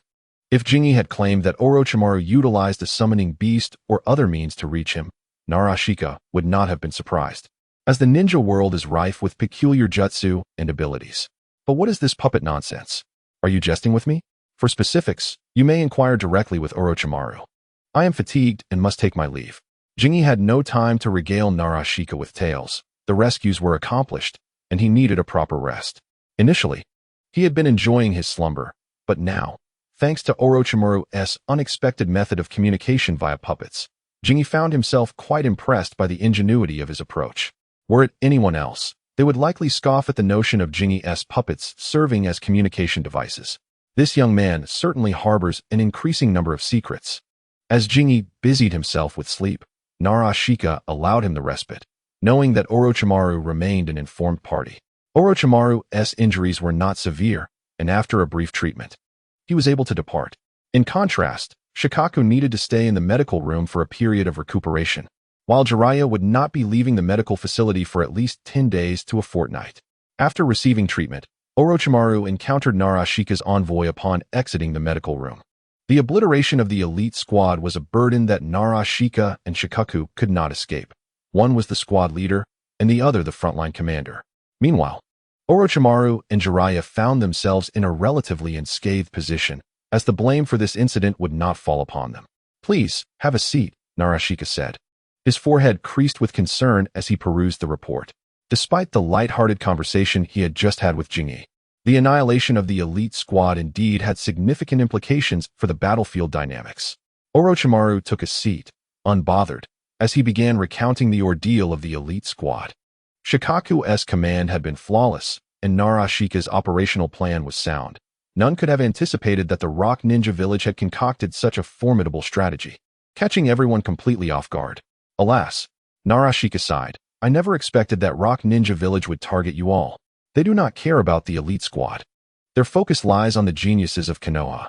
The destruction of an elite squad would certainly inflict pain upon Konoha, yet the village could swiftly regroup another elite squad. However, the loss of a single genius is a tremendous blow. It seems Rock Ninja Village's ambitions are rather grand, seeking to eliminate 3 at once. Alas, what is done, there is no use in regret. Shaking his head, Narashika suppressed his troubling thoughts and inquired. Jingi mentioned that you contacted him through his puppet. Could you elaborate on how you accomplished that? It appeared many were still in the dark. Orochimaru felt an inexplicable urge to chuckle.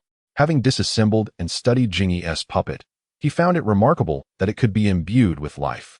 During his research, he pondered whether Jingi could remotely control the puppet. Are you aware of what you are suggesting? Narashika was taken aback. Imbuing a puppet with life? And controlling it remotely? What kind of technique is that? Orochimaru continued, Jingi's puppet is quite extraordinary. Not only can it be remotely controlled, but it can also serve as a means of communication and even surveillance. The puppet possesses considerable strength. As he spoke, Orochimaru recounted the events of Jingi's rescue. Narashika's heavy heart lightened considerably as he absorbed the information, his anxiety palpable as he swallowed nervously. Are you suggesting that Jingi possesses at least 1,000 puppets? And that some of these puppets are as powerful as ordinary jonin? What kind of being is this? Holding such a trump card while merely acting as a medical ninja in the camp? Recalling Jingi's own words, Orochimaru smiled faintly. Jingi stated that he is merely a medical ninja without the power to protect himself, hence his need to create more puppets for self-defense. Self-defense indeed. While others may remain oblivious, Narashika understood all too well that Jingi's prowess was anything but ordinary. He simply had yet to seize the opportunity to showcase it. To consider him merely a secondary Tsunade would not be an exaggeration, yet he downplayed his abilities by claiming to be a frail medical ninja in need of protection. Narashika felt as though he had bitten into a sour lemon, his heart heavy with frustration. Do you think we could deploy the puppets Jingi crafted onto the battlefield? Narashika suddenly conceived a unique idea, to send Jingi's puppets into battle. Compared to the lives of the village's ninjas, the puppets were far less valuable. If problems could be resolved using the puppets, why risk the lives of the village's ninjas? A smile spread across Orochimaru's face. If each squad carried several puppets, damn! Narashika exclaimed, excitedly slapping the table. He was invigorated. Jingi was correct. He indeed needed protection, and the village should prioritize this matter. They could not allow such a talent to take risks. While most would suggest sending Jingi into battle, Narashika thought differently. He believed Jingi was too exceptional to be exposed to danger. A few puppets would suffice, allowing the village's ninjas to fight alongside them. Puppets that could engage in combat and even explode would undoubtedly dishearten the enemy. Not to mention, Jingi's puppets could also serve as communication relays. Orochimaru, you should rest for now. I need to contact the village immediately. This matter must be taken seriously. Narashika's vision extended far beyond that of the average individual. Orochimaru rose with a smile, hopeful that the village would recognize the importance of this issue, as it would enable him to become Jingi's dedicated puppet maker. Narashika wasted no time transmitting the news back to the village, ensuring both the third Hokage and Tsunade were informed. Jingi had yet to wake from his slumber when the scroll arrived at the village. The third Hokage, upon examining the scroll's contents, dropped it onto the table with a thud, momentarily stunned. After a brief pause, he hurriedly picked it up and scrutinized it closely. If it were not for his unwavering belief that Narashika was not the type to jest about serious matters, the third Hokage might have assumed that Shika was deliberately attempting to amuse him. In contrast to the flustered third Hokage, Tsunade remained remarkably composed. This was largely due to the fact that Shizune had divulged some of the details to her earlier. Although not everything, Tsunade was at least among the informed. She still possessed several puppets left behind by Shizune. Director, the Hokage requests your presence, an Umbu member announced urgently, indicating that the third Hokage wished to see Tsunade without delay. Understanding the capabilities and functions of the puppets, the third Hokage could no longer remain at ease. Much like Narashika, he believed that, if utilized properly, the puppets crafted by Shizune could undoubtedly prove invaluable. In the past, the Umbu did not have a position titled director, as the highest rank was that of captain. However, with the Umbu now under Tsunade's command, the role of director was established, and she became the first to hold this title. Old man, you called for me? Tsunade inquired casually as she entered the Hokage's office.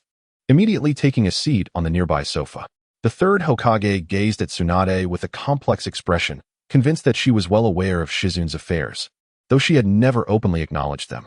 Tsunade, you are aware that Shizune's puppets are rather unique, correct? When Shizune issued a mission to collect the corpses of formidable creatures as materials for the puppets, you even managed to extract some funds from Orochimaru during this process. The third Hokage could not believe that Tsunade was unaware, as many of the materials for the puppets were procured with her assistance. Yes, Shizune has been crafting puppets for quite some time, Tsunade replied calmly. After all, he is merely a medical ninja, lacking in self-defense capabilities. It is only reasonable for him to create some puppets for his protection, and I indeed helped him acquire many materials. Seeing his disciple speak so disingenuously, the third Hokage's expression darkened. Tsunade, you know precisely what I wish to convey. Now that you are aware of the urgency, why did you not act sooner? Tsunade could not help but roll her eyes. Old man, just say what you want directly. I hope that Shizune can contribute the puppets. After all, this is for the village, which is in dire need of these puppets. The third Hokage was attempting to take advantage of the situation. Chapter 89. Chiyo, Konoha has undoubtedly suffered greatly. Apply pressure on them. Tsunade's previously attentive demeanor shifted to one of displeasure as she processed the implication of the third Hokage's words. Did he expect to take advantage without offering any form of compensation? Tsunade recalled the years of her developing medicines and potions, which had been consistently appropriated by the village. The third Hokage masked his intentions under the guise of acting for the village. So, this was the new norm, openly taking advantage while hiding behind the village's banner? Well then, let him play his game. She would not participate any longer. Tsunade abruptly stood and departed, slamming the door behind her. The forceful closure of the door plunged the third Hokage into silence. It seemed that Tsunade had grown less accommodating over the years. The tactic of leveraging the village's needs to gain favors had lost its efficacy. How, then, should he acquire the puppets? The third Hokage had never considered offering monetary compensation or alternative forms of recompense. He hoped that Shizune would recognize the greater good and yield the puppets, ideally sharing their secrets as well. After all, it was all for the sake of the village. Upon leaving the Hokage's office, Tsunade, uncertain of the communication range of the puppets, decided to send a scroll to Shizune via one of the puppets. In a Wagakure, within the Tsuchikage's office, Inoki stared at the intelligence scroll in his hand, rendered speechless. What extraordinary luck had Konoha encountered? After a prolonged silence, He muttered a few curses under his breath. In stark contrast to Sunagakure, which was intent on instigating war, Konoha had taken a defensive stance, and Amigakure had been unwittingly dragged into the fray. Iwagakure had never contemplated engaging in conflict with other villages, at least not at this moment, as their neighboring rivals were always watching. Having been thrust into this chaotic war, Inoki had devised a plan to eliminate a certain genius. Who could have anticipated that a seemingly smooth plan would be thwarted by an unrelated individual? Even after dispatching an elite unit from Konoha, Inoki found no joy, as the genius he sought to eliminate had safely retreated. Not to mention, Iwagakure had ultimately suffered losses, with many casualties resulting from puppet explosions. Puppets that did not require chakra threads for manipulation and appeared almost sentient. Moreover, these puppets were exceptionally powerful, even after being dismantled. They could explode. What kind of convoluted nonsense was this? Thankfully, this scroll had been returned to him by his son, Kuratsuchi. Had it been anyone else, Inoki might have lashed out at them. Could you possibly be any more absurd? Look at what you've written. If Sunagakure had developed some unique puppets, Inoki would not have been surprised, as they were renowned for their expertise in puppetry. However, Konoha had scarcely any puppet users, making the sudden emergence of an individual who could control numerous unique puppets even more astonishing. Now that the plan had failed, Konoha would undoubtedly be on guard against Iwagakure, making it exceedingly difficult for them to strike again. The thought of a flawless plan being ruined left Inoki's chest aching with frustration. Why should this be? Was Konoha truly a cradle of geniuses? With the likes of Shikaku, Jiraiya, and Tsunade among the new generation of formidable figures, was that not sufficient? Reflecting on the village's less impressive members while comparing them to Konoha's geniuses, Inoki felt a twinge of jealousy towards the third Hokage's fortune. In the Land of Rain, at the Sunagakure encampment, Chiyo furrowed her brow and inquired, "Are you certain the battlefield has been thoroughly cleared?" Iwagakure had launched a surprise attack, severely damaging Konoha and annihilating its elite forces. Such news could not be concealed. Chiyo promptly dispatched individuals to gather intelligence. Regrettably, Iwagakure had meticulously cleaned the battlefield, even removing the bodies of Konoha's ninja, leaving behind only some unusable limbs. Yes, Lady Chiyo. However, at another location on the battlefield, we discovered numerous craters left by explosions, which do not appear to be the handiwork of Iwagakure. Each explosion was comparable in strength to that of a chunin, far surpassing what an explosive tag could achieve. Following the explosions, large craters formed, which soon filled with water, creating several sizable puddles. Strangely, there were no remnants of explosive tags surrounding these craters. Thus, the intelligence-gathering ninja concluded that these puddles were not the result of explosive tags. In addition to the puddles, our team found these, the ninja said, producing a cloth bag. Chiyo, puzzled, accepted the bag and opened it. Inside were several severely deformed metallic fragments, along with other mixed materials. As one of the foremost experts in puppetry and puppet making in Sunagakure, Chiyo instantly recognized these as puppet components. Indeed, the intelligence ninja confirmed. Lady Chiyo, upon examination, these items are components used in puppet construction, yet they differ from those produced en masse by our village. How intriguing, Chiyo remarked, picking up one of the components and rubbing it between her thumb and index finger, restoring its original luster. The number of puppet users in Konoha was rarer than national treasures, a statement that held true for Iwagakure as well. Aside from Sunagakure, few ninja villages possessed the expertise in crafting and utilizing puppets. Thus, the question arose, from where had these components originated? And how had the large puddles on the battlefield been formed? Could it be that the puppets had exploded? Chiyo envisioned the scene at that time. But as the image began to surface, she shook her head vigorously, extinguishing that thought. The idea that the ninjas of Konoha and Iwagakure were employing puppets was nothing short of an international jest. Reinforcements must be dispatched to investigate further. Despite the myriad of doubts, this was indeed a promising development for Sunagakure. Inoki, you are truly a despicable character. Casting her gaze towards Iwagakure, Chiyo let out a cold smile. Previously, Iwagakure had rejected her proposal for cooperation, only to turn around and bestow a grand gift upon Konoha. Chiyo held a deep admiration for Inoki's decisiveness and ruthlessness. While others were preoccupied with warfare, Iwagakure had its sights set on several of Konoha's new generation elites, attempting to eliminate them all at once. Had Iwagakure succeeded? Relay my orders. Press forward towards Konoha's position. We must exert sufficient pressure on the enemy. Initially, Sunagakure found itself in a somewhat passive position, but now, with Iwagakure gifting Konoha a series of setbacks, Chiyo had no qualms about seizing the opportunity. With the elite forces no longer stationed there, Konoha's offensive would inevitably falter and retreat. As anticipated by Chiyo, Konoha's advance indeed slowed, with their defensive lines continually receding. The loss of elite troops and the near demise of 3 powerful shinobi was akin to a heavy blow for Konoha, severely impacting Nara Shikaku's strategic arrangements. In a desperate situation, they were left with no choice but to adopt a defensive posture, minimizing large-scale confrontations with the enemy and awaiting reinforcements from the village before strategizing further. After a deep slumber, Shizun yawned and retrieved the scroll from beneath the feet of the crow puppet, patting its head. "You've worked hard. You may return now."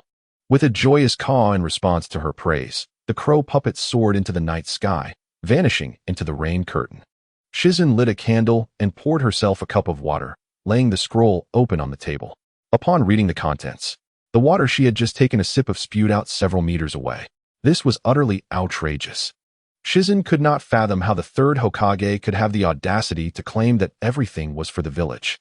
He actually expected her to unconditionally contribute her puppets. How ridiculous. She had envisioned the village cooperating with her to create puppets, and even considered the prospect of receiving a batch of parts to manage. But she never anticipated being taken advantage of. How dare they? Initially, she had contemplated a collaboration, but now it seemed entirely unnecessary. After muttering a few curses, she tossed the scroll into the brazier, extinguishing any thoughts of cooperating with the village. If they wished to take advantage of her, she would not entertain their whims any longer. Shizun resolutely put the matter aside, deciding that she had no reason to sully her good mood for a few shameless individuals. Instead of dwelling on such matters, she would treat herself to something delicious to recuperate. Just as fate would have it, dinner was ready when a guest arrived. Upon opening the door and inhaling the delightful aroma wafting from the living room, Nara Shikaku couldn't help but raise an eyebrow. He found Shizun's culinary skills to surpass even those of the Akimichi clan, always managing to present something novel. "Have you eaten, senior?" Shikaku asked. "Not yet. I might as well join you for a meal," he replied without hesitation. Shizun retorted, "Please, speak with a clear conscience." Having someone to share a meal with added a sense of warmth, and Shizun did not mind Shikaku's intentional invitation for a free meal. After all, they were on the same side in this battle. Fostering relationships was only natural. As Shikaku savored a few bites of the braised rice with preserved meat, a satisfied expression crossed his face. Suddenly, he remarked, "The village's higher-ups have denied my request for materials and parts. Why must they be so short-sighted?" Shikaku felt somewhat embarrassed to voice such sentiments. "They expect me to contribute my puppets, right?" Shizun couldn't help but chuckle at his plight.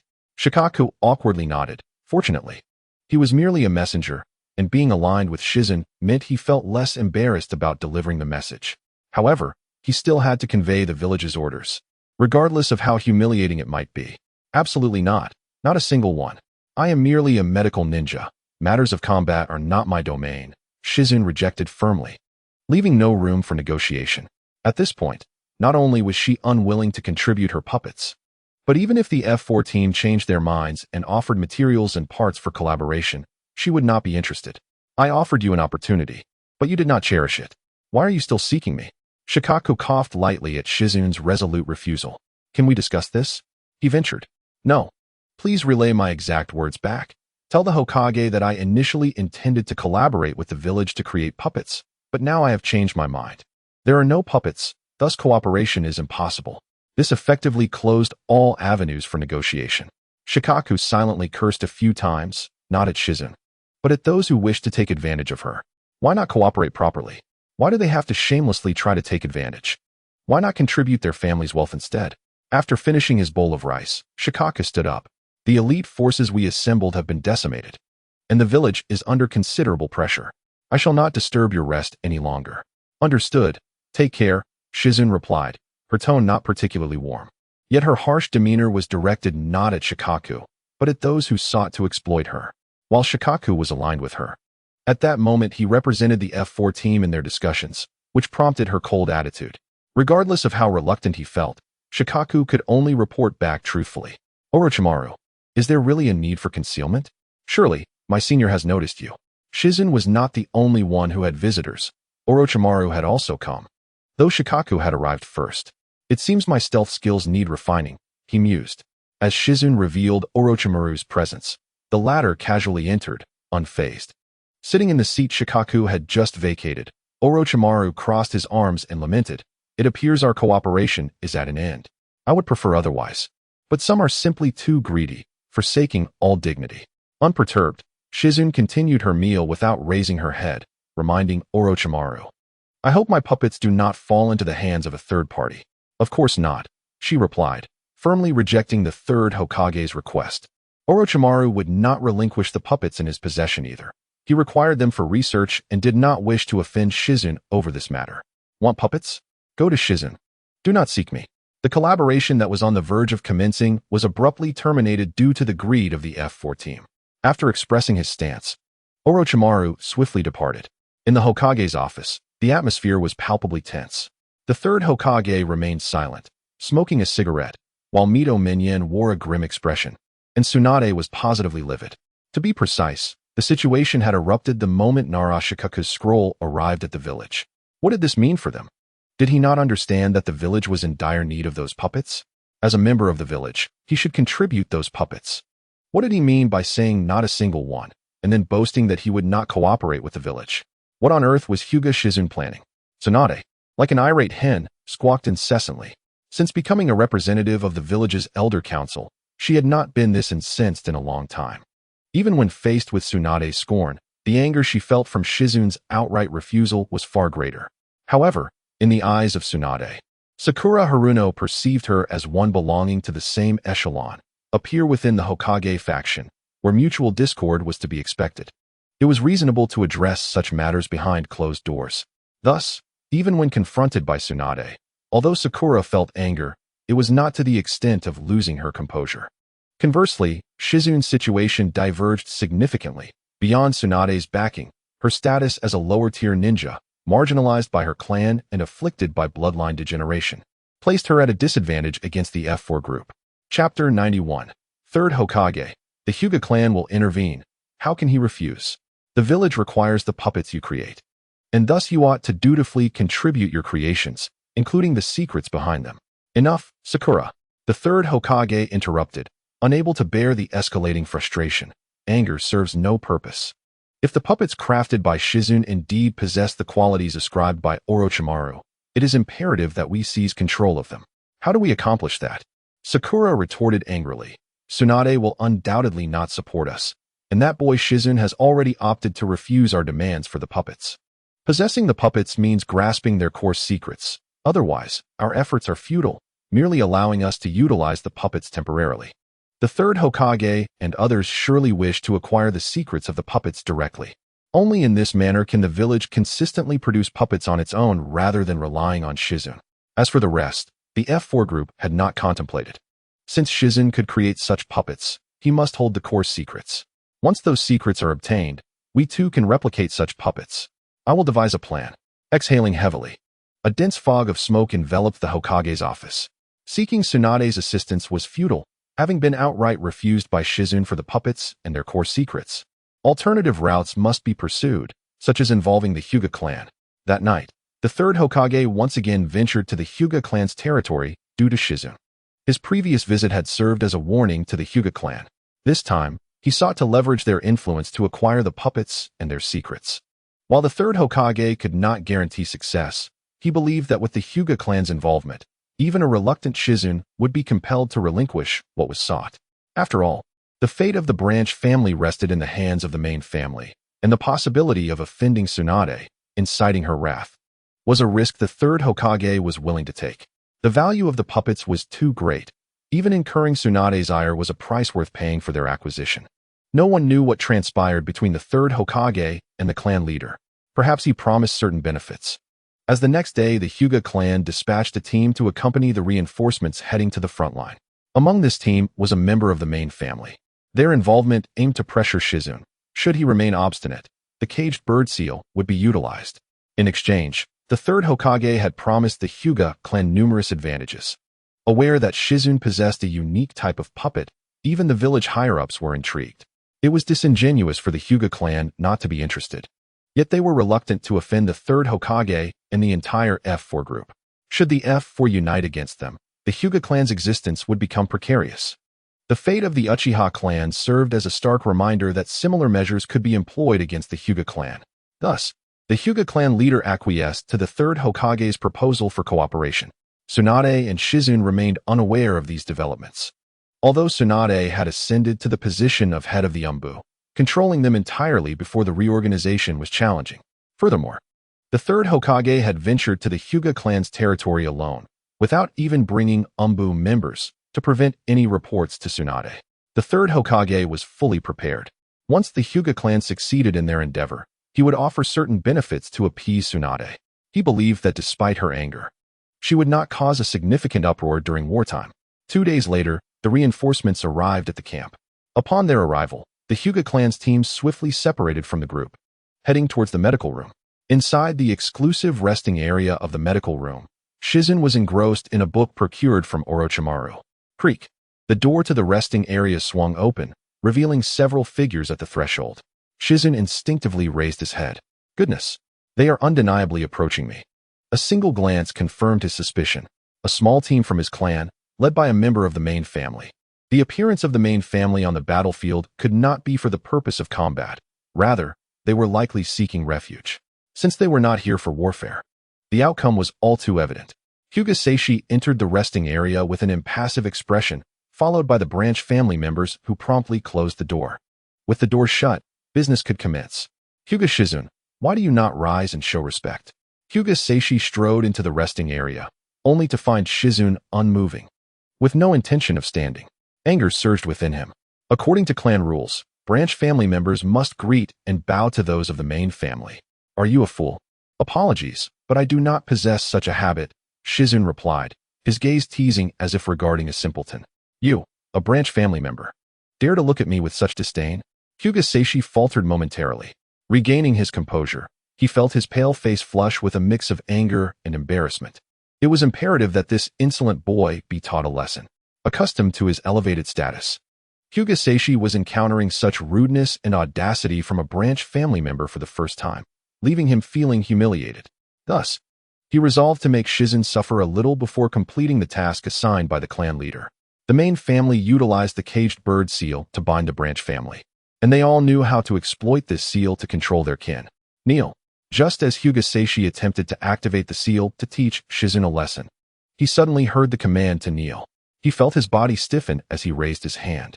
The branch family members experienced the same immobilization. An invisible pressure enveloped the entire resting area, as if a colossal hand had seized them, rendering Hyuga Seishi and his companions unable to move. Their eyes wide in terror, as if confronting a fearsome monster. Thud. As the pressure intensified, Hyuga Seishi and the guards of the small team fell to their knees.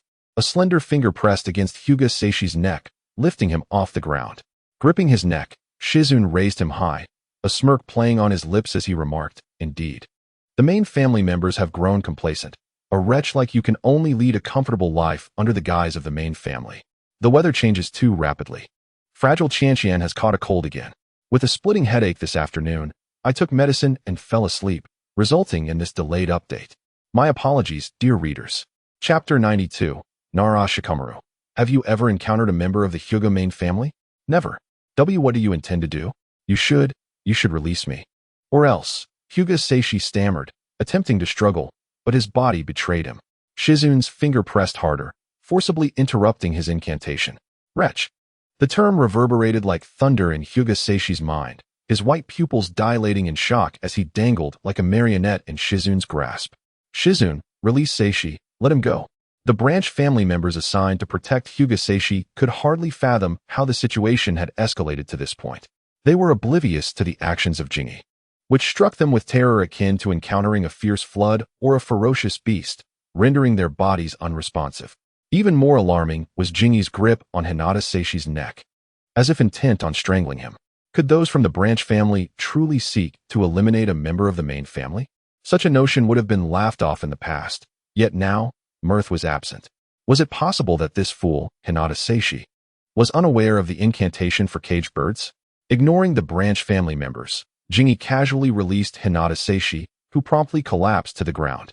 As he knelt, Jingi placed a hand firmly on his head, a blue orb of chakra flowing from his palm into Seishi's body.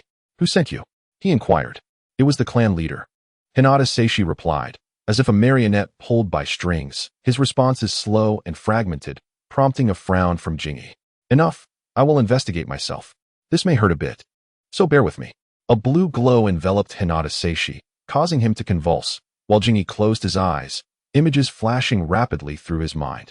The clan leader summoned him, issuing a top-secret mission to coerce Jingi into surrendering the puppet as well as the core secrets of its creation. After acquiring these, he intended to teach him a lesson and replicate the puppet's core secrets. The images flickered past, showing the intruders entering the camp and stealthily approaching the medical room. In other words, these individuals had been cunning, raising no suspicions among others. Perhaps it was time to collect some interest? Reflecting on his past treatment within the family, Jingi suddenly smiled, raising his right hand once more to rest upon Hinata Seishi's head, his slender fingers pressing down. He leaned closer to whisper in Seishi's ear, "Remember to be more discreet in your next life." With a soft thud, the blue chakra surged into Seishi's brain, causing him to groan and collapse limply to the ground. "Now it's your turn," Jingi declared, turning to face the branch family's guards with a chilling gaze. While he harbored disdain for the Hinata clan, he had never sought out trouble. Who could have anticipated that the old fool Hinata Tenrin would collude with the third Hokage to create such chaos? Not only did they seek trouble, but they also intended to teach him a minor lesson, leaving a lasting impression. Very well, he would begrudgingly oblige, ensuring they had a memorable experience. The death of a member from the main family would certainly sting Hinata Tenrin. How pathetic, lacking the resolve befitting a strong individual, and still daring to call himself Hinata Tenrin? What a disgrace. If the past Hinata Tenrin were to witness such cowardice, he would surely turn in his grave. With no intention of obliterating the evidence, Jingi merely disposed of the body into a sealing scroll, clearing any traces of their arrival before resuming his leisurely position in a chair, reading a book as if the clan had never been there. In the command center, after arranging the reinforcements, Nara Shikaku suddenly recalled that there was a small team from the Hinata clan among the reinforcements, which had vanished upon entering the camp. He had been preoccupied at the time, not paying attention, but now that matters were settled, the thought resurfaced. Concerned for their safety, he hurried to the medical room. However, Jingi remained unperturbed, reclining with his legs crossed, engrossed in his reading. "Senior, did you seek me out?" Jingi asked, setting down his book and stretching. Was he not the target of their inquiry? Nara Shikaku, puzzled, tentatively asked, "Jingi, did someone come looking for you just now?" Jingi feigned confusion. "Does the nurse from the medical room count? She was quite beautiful." "What a beauty indeed," Nara Shikaku exclaimed. "I'm worried you might attract trouble." He raised a hand, placing his thumb against his lips. "Stay away from the medical staff. Be cautious, or Tsunade will come after you." "Understood," Jingi nodded with a smile. "Then you should rest well. There are many matters awaiting your attention in the command center." Upon returning to the command center, Nara Shikaku rubbed his forehead. What a predicament. It was one thing for the third Hokage to create chaos, but now Jingi had joined in. He found himself caught between them, feeling like an outsider. Alas, he had never encountered a member of the Hinata clan before, since he had no knowledge of them. Why concern himself with whether they had gone missing or met their demise? There were already enough issues to handle in the command center, leaving him no time to fret over trivial matters. "Don't ask. I simply don't know." As such, the matter was left unresolved, with both Jingi and Nara Shikaku carrying on as if nothing had occurred. Days slipped by unnoticed. The dispatched individuals had not returned, and the third Hokage grew restless, promptly instructing the intelligence department to contact Nara Shikaku. When the news reached the camp, Nara Shikaku was left in shock. I knew it would come to this. Regrettably, having embarked on Tsunade's ship, he found himself unable to disembark, forced to see it through to the end. The third Hokage cunningly approached Nara Shikaku under the pretense of concern for the Hinata clan. Nara Shikaku could only report the truth. "What Hinata clan members?" "I have not seen them." No matter who inquired, he would maintain that he had not seen them. Thus, when the information returned to Konoha and reached the third Hokage, he was left bewildered. Not seen. He sensed the gravity of the situation. If only a few branch members were missing, the Hinata clan would remain silent. But the disappearance of main family members was a different matter altogether. "Investigate. We must uncover the truth." Others might go missing or perish.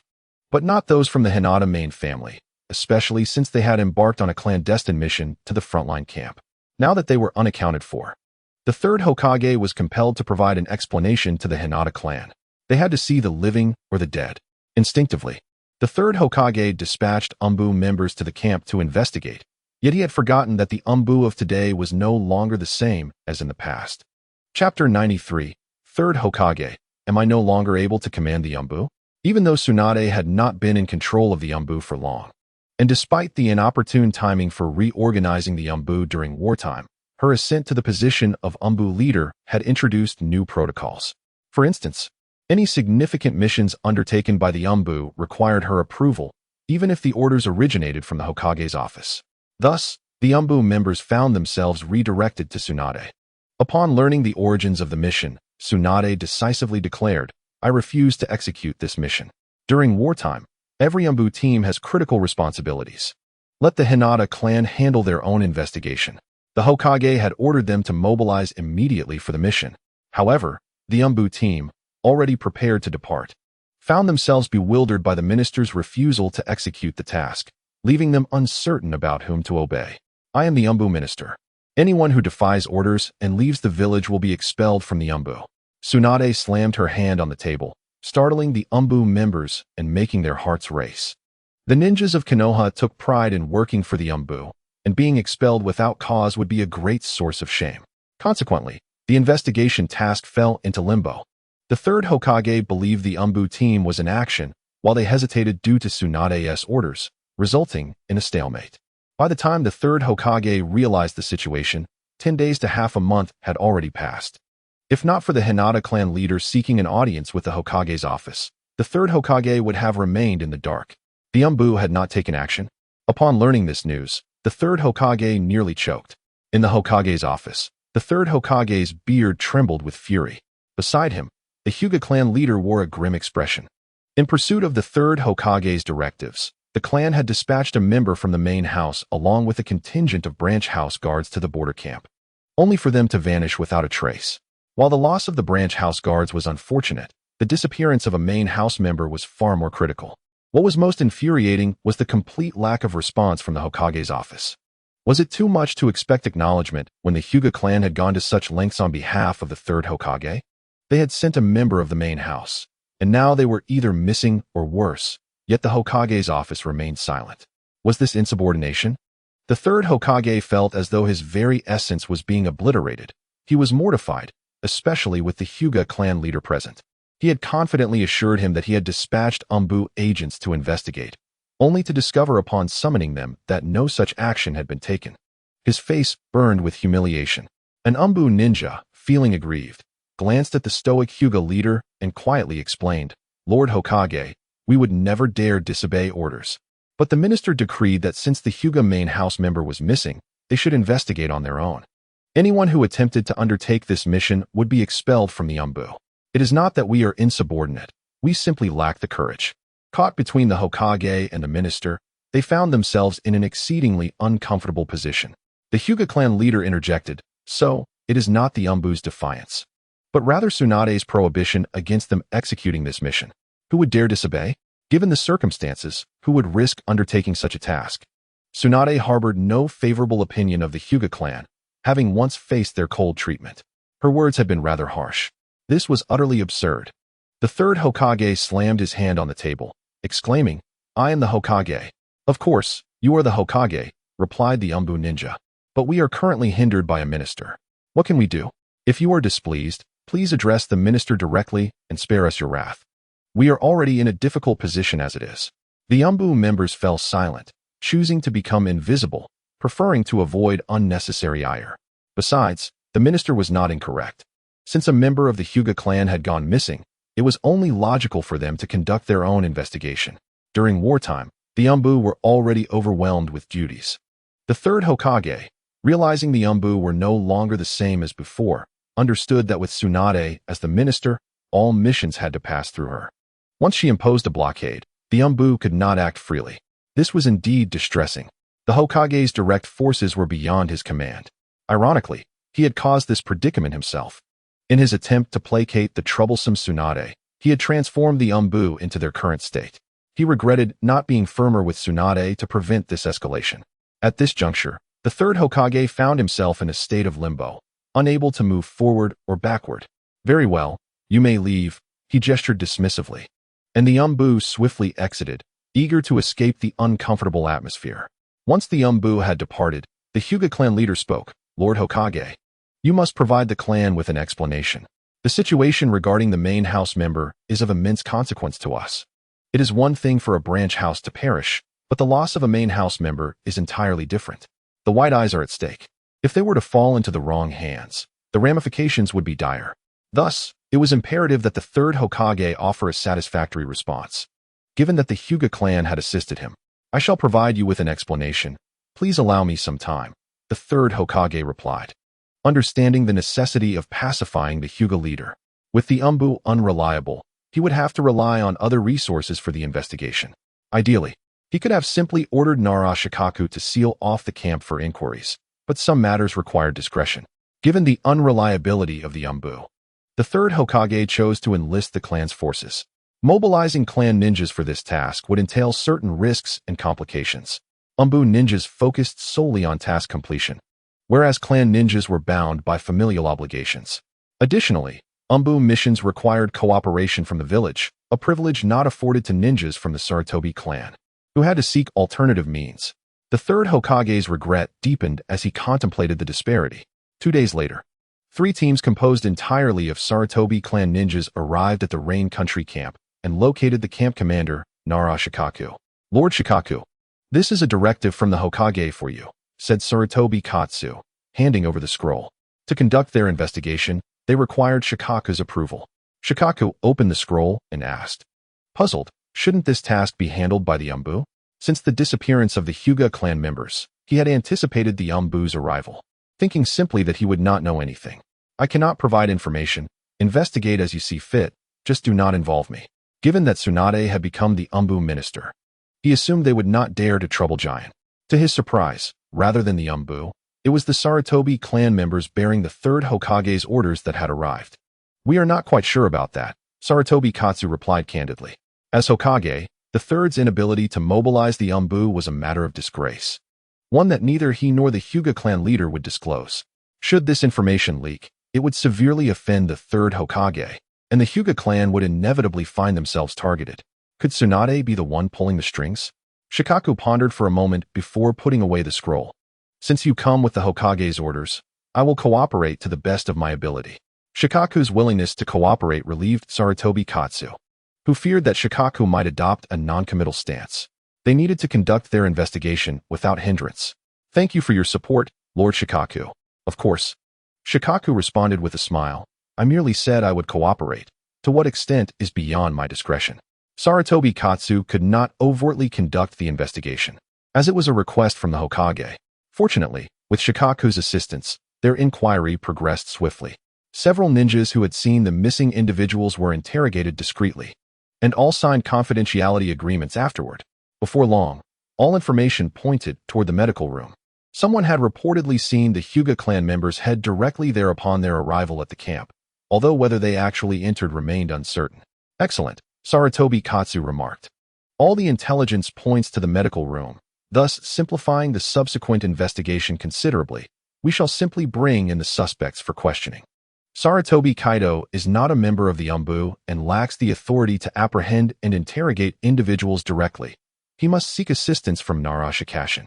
Upon hearing this request, Nara Shikashin, taken aback, exclaimed, Are you suggesting that a member of the Hyuga clan has gone missing, and that Hyuga Shirzue is the primary suspect? Indeed. Sarutobi Kaido affirmed with a vigorous nod.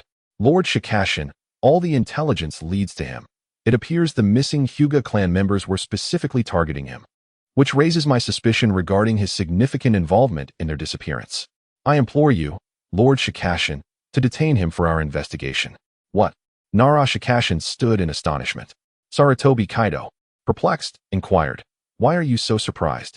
Once the suspect is identified, it is imperative to apprehend him for questioning. Whether or not Hyuga Shirzue is responsible will be revealed during the interrogation. What did you just say? Nara Shikashin asked. Sarutobi Kaido, bewildered, replied, I suspect that the missing individuals are closely connected to Hyuga Shirzue. Not that part, the latter part. I request Lord Shikashin to detain him for our investigation. Yes, that exact statement. Nara Shikashin clenched his right fist and struck his left palm. Now I comprehend. If you understand, then this should be manageable. Sarutobi Kaido thought that this task would be concluded swiftly. Had he possessed the authority to apprehend, he would not have sought Nara Shikashin's aid. If it were the Umbu, they would have seized the suspect immediately, irrespective of their identity. I am afraid I cannot assist with that, Nara Shikashin lamented, shaking his head regretfully. Sarutobi Kaido, confused, asked, "What do you mean by that?" "As the commander of the camp, you are the authority here. I wish to detain a suspect for our investigation. Yet you tell me you cannot? It may be permissible for others, but not for Hyuga Shirzue." Nara Shikashin was visibly troubled. "Why?" Sarutobi Kaido questioned, unable to comprehend. "Because the command center and the medical room operate under distinct systems. I oversee combat operations, while everything pertaining to the medical room is under Hyuga Shirzue's jurisdiction.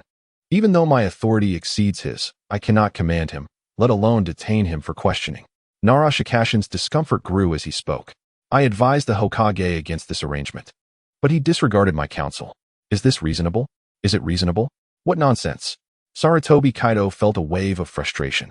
He had come to execute a mission under the orders of the third Hokage, and just as the task was nearing completion, he discovered himself at an impasse, hindered by none other than the very person who had assigned the mission. After a moment of silence, he weakly inquired, "So, without the Hokage's latest orders, we cannot apprehend anyone? Your unfortunate assignment has led you here," Nara Shikashin said sympathetically, adding, "Moreover, we require Tsunade's command, as the individuals involved were assigned by her, representing the village's medical system. Additionally, there is now an Umbu involved." Damn it! Sarutobi Kaido donned a mask of anguish. He finally understood why such a special task had not mobilized the Umbu. This was no mere investigation, but rather a precarious situation. "Help me, Senior," Sarutobi Kaido said urgently, unwilling to return to the village bearing the burden of an unfulfilled mission. "I cannot assist you. I fear Tsunade's wrath." Nara Shikashin chuckled awkwardly, refraining from further involvement, stating that he had conveyed all necessary information, leaving the resolution of the matter to Sarutobi Kaido. Sarutobi Kaido discerned that Nara Shikashin was keen to distance himself from this affair. At that moment, Sarutobi Kaido experienced the discomfort of being caught between conflicting interests. "Then I can simply approach the individual for a conversation regarding the investigation, correct? If apprehension is not an option, I can adopt a more cordial approach and engage him in dialogue." "That may be possible," Nara Shikashin replied uncertainly. "However, the medical room is not under my jurisdiction, and given the numerous injured individuals present, access is generally restricted, which complicates matters." What nonsense! Sarutobi Kaido realized that Nara Shikashin was merely evading responsibility. Chapter 95. The Hyuga clan's affairs must be handled by the Hyuga clan. Stepping out of the command center, Sarutobi Kaido stood under the pouring rain, vigorously rubbing his face, transforming his dark complexion to a vibrant red. How had he become entangled in such a troublesome case? What he thought would be a straightforward task had turned into a quagmire, leaving him feeling utterly trapped among powerful figures. Exhaling heavily amidst the downpour, Sarutobi Kaido endeavored to regain his composure and maintain clarity of thought. After standing in the rain for a considerable time, he finally set off alone towards the medical room, intending to speak privately with Shirzue to discuss the matter at hand. "A visitor has arrived," Orochimaru remarked with a faint smile, glancing at the drenched Sarutobi Kaido and recalling, "I remember you as the one responsible for guarding the old man's residence. I didn't expect him to send you to the front lines." Sarutobi Kaido felt a wave of embarrassment. He had not anticipated that Shirzue would meet him directly upon receiving the report, and what made the situation even more uncomfortable was that Orochimaru was present. Despite the termination of their collaboration, Orochimaru still frequented Shirzue's vicinity when there were no missions. "Did you require something from me?" Shirzue inquired, glancing at the list in his hands, showing no intention of inviting Sarutobi Kaido to sit. The purpose of Sarutobi Kaido's visit was abundantly clear.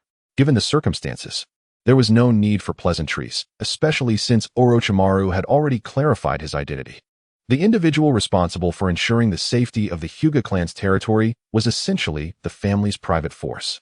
The third Hokage was quite the character. Instead of deploying the Umbu, He had dispatched members of the clan, only for them to clandestinely seek out Shirzue.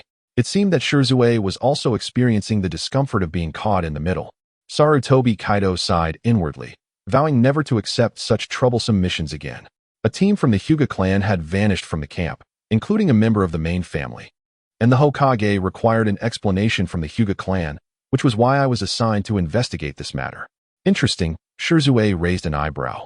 Recognizing that Sarutobi Kaido had been forthright about his intentions, seemingly hoping to avoid putting him in a difficult position.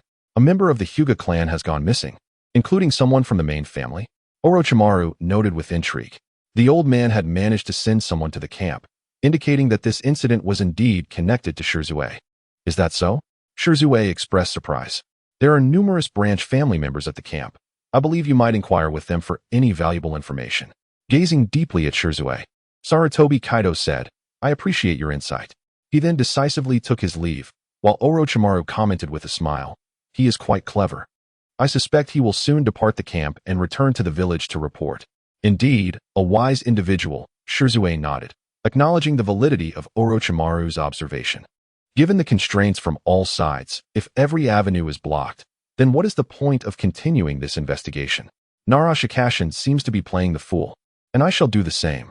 Shirvin-kun, it appears that the Byakugan possesses considerable research potential, Orochimaru ventured tentatively. The disappearance of individuals, particularly within the camp, undoubtedly implicated Shirzue. He must possess a pair of Byakugan, likely of high purity. The research value of such an asset is immense. In the past, Orochimaru had harbored a desire to study the Sharingan, but at this moment, his interest had shifted entirely to the Byakugan. The myriad secrets surrounding Shirzue had captivated his attention. Regrettably, the pursuit of acquiring a pair of Byakugan for study proves to be far more challenging than investigating the Sharingan. Setting aside the main family, attempting to extract Byakugan from the branch family necessitates confronting the curse seal of the caged bird. Unless one resorts to targeting children aged 2 or 3, eliminating the opponent will not yield the desired Byakugan. Perhaps. Shizune, without raising her head, replied succinctly, continuing to scrutinize the list of medicinal supplies. Should there be any shortages, it is imperative to contact the village immediately to arrange for a new shipment. Nara Shikamaru was quite occupied, as was Shizune. As for Orochimaru's probing, she neither acknowledged nor dismissed it. If one desires to study the Byakugan, they should seek alternative avenues. Approaching me would be futile. Upon returning to the resting cabin, Sarutobi Kinoamaru addressed his clansmen. Let us rest. We shall continue the investigation tomorrow. At that moment, he had lost interest in solving the case, preferring instead to continue the inquiry for a few days and then report back to the village, treating it as an unsolved mystery. With no cooperation, no authority to apprehend suspects, and being caught in a bind, this case was utterly unresolvable. Even if it was known that Shizune was involved, without concrete evidence, all efforts would be in vain. Doubts? Of what use are they? Sarutobi Kinoamaru had resigned himself to the notion of merely investigating for a few days before returning to the village. At worst, he would face a reprimand, which was preferable to spending time idly in the camp. In the following days, Sarutobi Kinoamaru feigned investigation alongside his clansmen before directly returning to the village. Upon arriving at the Hokage's office, he reported to the third Hokage. All intelligence points to the medical room in the camp. Yet we found no evidence and lack the authority to detain and interrogate anyone. To be frank, there is no need for embellishments. Lastly, let me clarify, it is not a matter of my inability to investigate, but rather my lack of authority. Understood. Thank you for your efforts. You may return to rest. The third Hokage replied, not imposing any difficulties on Sarutobi Kinoamaru. For he spoke the truth. In such cases, without privilege, no one could conduct a proper investigation. Yes, Hokage-sama. Relieved not to have faced inquiries or punishment, Sarutobi Kinoamaru sighed, relieved that this troublesome case was finally behind him. He resolved never to engage in such tasks again. By the way, send someone to the Hyuga clan's territory to inform the clan leader to come to the Hokage's office. Yes, Hokage-sama. After leaving the Hokage building, Sarutobi Kinoamaru dispatched someone to notify the Hyuga clan leader. Soon, the leader arrived at the Hokage's office. The third Hokage sighed and addressed the clan leader, Tennin, my condolences. The Hyuga clan leader's expression shifted, his jaw twitching involuntarily. Is he already dead? Almost certainly. The third Hokage appeared quite conflicted. Tsunade has prohibited the Umbu from taking action. Those I dispatched could only investigate discreetly. All leads point to Hyuga Shizune, but my men lack the authority to apprehend and interrogate. You sought an explanation, and I provided. All evidence points to Hyuga Shizune. You may pursue him as he is from your clan, as long as you can bypass Tsunade. I have no objections to you taking action against Hyuga Shizune. However, should anything go awry, do not hold me responsible. Chapter 96. Tsunade, do you truly believe I lack temper? Nonsense about lacking privilege. You, Sarutobi Hiruzen, possess the greatest privilege in the village. The Hyuga clan leader was acutely aware that the third Hokage's explanation was merely perfunctory, a way to shift pressure onto Tsunade. Promises of benefits during recruitment, only to become dismissive when issues arise. Initially, the third Hokage did not intend to be dismissive, yet the Hyuga clan leader would perceive it as intentional. Given that the Hyuga clan had mishandled the situation, filled with indignation, the Hyuga clan leader left the Hokage's office with a stoic expression. Sighing, the third Hokage pondered why matters had become increasingly convoluted. The village merely desired a few puppets, while simultaneously seeking to grasp the coarse secrets of puppetry. Yet, the outcome was far from satisfactory, leading to an increasingly tense situation. Glancing out the window, the third Hokage questioned himself. Am I in the wrong? No, I am not mistaken. All my actions are for the sake of the village. Bring forth 2 representatives from the Elder Council. Since the Hyuga clan's path yielded no desired outcomes, alternative measures must be devised. Within the Hyuga clan's main residence, chaos erupted. How can the Hokage do this? This is a blatant betrayal. If Hyuga Shizune is indeed the prime suspect, he should be apprehended for interrogation. Hyuga Seishi is worthless. He cannot even control a branch family member. Several elders of the main family erupted in furious tirades, believing Hyuga Seishi had brought shame upon the main family. As a member of the main family, possessing the caged bird curse seal, he failed to manage even a branch family member, ultimately leading to his own demise and utter disgrace. What fueled their anger further was that Shizune, a member of the branch family, dared to resist and even killed a member of the main family, showing complete disregard for their clan's rules. Naturally, the elders of the main family could not accept the third Hokage's explanation and stance, perceiving it as betrayal. Clan leader, I propose we detain Hyuga Shizune for interrogation. The honor and dignity of the main family must not be trampled. Indeed, we must recover the Byakugan. It must not fall into the wrong hands. Several elders of the main family passionately chimed in, particularly Hyuga Seishi's father. Had a member of the main family perished, the village might have provided adequate compensation, but they were infuriated that the third Hokage's compensation for the Hyuga clan was akin to tossing crumbs to a beggar. This ignited outrage among the main family. Very well, is this how it will be? Do you truly believe the Hyuga clan is made of clay? I will personally handle this matter. Though our clan bears a heavy loss, it has also revealed the true nature of certain individuals and circumstances. The Hyuga clan leader's gaze slowly swept across the faces of each main family elder. Clan leader, are we simply to let this go? What else can we do? The Hyuga clan leader asked, his expression unyielding. Can you demand an explanation from the Hokage? Or do you wish for this disgraceful incident to become public, tarnishing the clan's reputation? Is that what you want? As the elders fell silent in the face of the clan leader's inquiries, even Seishi's father remained quiet. Though he mourned for his son, this matter could not be publicized. Otherwise, it would bring shame upon the main family and potentially provoke backlash from the branch family. The greatest fear among the main family elders was that this incident might stir unrest among some members of the branch family. They were branch family members, just as Shizune was. If Shizune could kill a member of the main family, there was no reason they could not do the same. There were far too many harboring resentment against the main family. Noticing the elders had quieted, the Hyuga clan leader continued.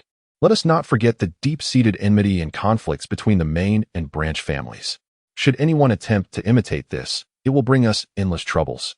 So how shall we address this matter? Neither of these options seems feasible, they lamented, feeling utterly stifled. Tomorrow, the Hyuga clan leader paused. I will personally go to the frontline camp to speak with Shizune. I hope the Byakugan does not end up in the wrong hands. Regardless, it is the clan's possession, and that breach cannot be allowed. Hearing the clan leader's words, the elders of the main family felt a sense of unease. For the clan leader's visit to Shizune was not one of confrontation, but rather an attempt to resolve the matter peacefully while reclaiming the Byakugan. The branch family's act of killing a member of the main family was inexcusable, Yet they dared not retaliate openly, which was profoundly frustrating. Should anything happen to Shizune, Tsunade would be the first to seek trouble with them, and even the third Hokage and his associates would become involved. The desire to confront the Hyuga clan has grown among many, though opportunities have yet to present themselves. The fact that the leader of the Hyuga clan personally ventured to the frontline camp is no trivial matter. The operatives of the Umbu swiftly relayed this information to Tsunade and the third Hokage. However, the third Hokage remained entirely noncommittal. Is this incessant behavior never-ending? Do they truly believe I have no temper? Had it been in the past, Tsunade would have assuredly rushed to the Hyuga territory without delay, but now, the situation need not be so convoluted. Simply summon the elders of the Hyuga clan and inform them that their cooperation is required for an investigation. The Hyuga clan has always adhered to propriety and would not resort to the chaos typical of the Uchiha, yet propriety is relative. The Umbu had archived several unresolved cases concerning the Hyuga clan. The origins of these cases pertain to the long-standing conflicts and grievances between the main house and the branch family. Yes, Minister. Upon the command being issued, the Umbu ninjas sprang into action, while Tsunade scoured the archives to retrieve the sealed documents. Since the Hyuga clan could not contain their impatience, she decided to cool their ardor. Soon, the Umbu delivered the message to the Hyuga clan, notifying them that the elders were to proceed to the Umbu for their cooperation in the investigation. Upon delivering this message, the Umbu departed, leaving the Hyuga clan in turmoil. Quickly, send word to the clan leader. He must return to the village at once. With the clan leader having only just departed, the Umbu's summons for their cooperation in an investigation was anything but coincidental. It was a targeted maneuver. Less than 2 hours after leaving the village, the clan leader was summoned back by the relentless calls from his family. There was no choice but to return. All the elders of the Hyuga clan, regardless of whether they belonged to the branch or main house, were taken to the Umbu, and the entire clan was thrown into disarray. As the clan leader, how could he possibly return to the frontline camp now? Minister, the individuals have been brought back. Oh, just send them to the interrogation room. No need for questioning. Simply confine them, Tsunade said without lifting her gaze from the documents she was reviewing.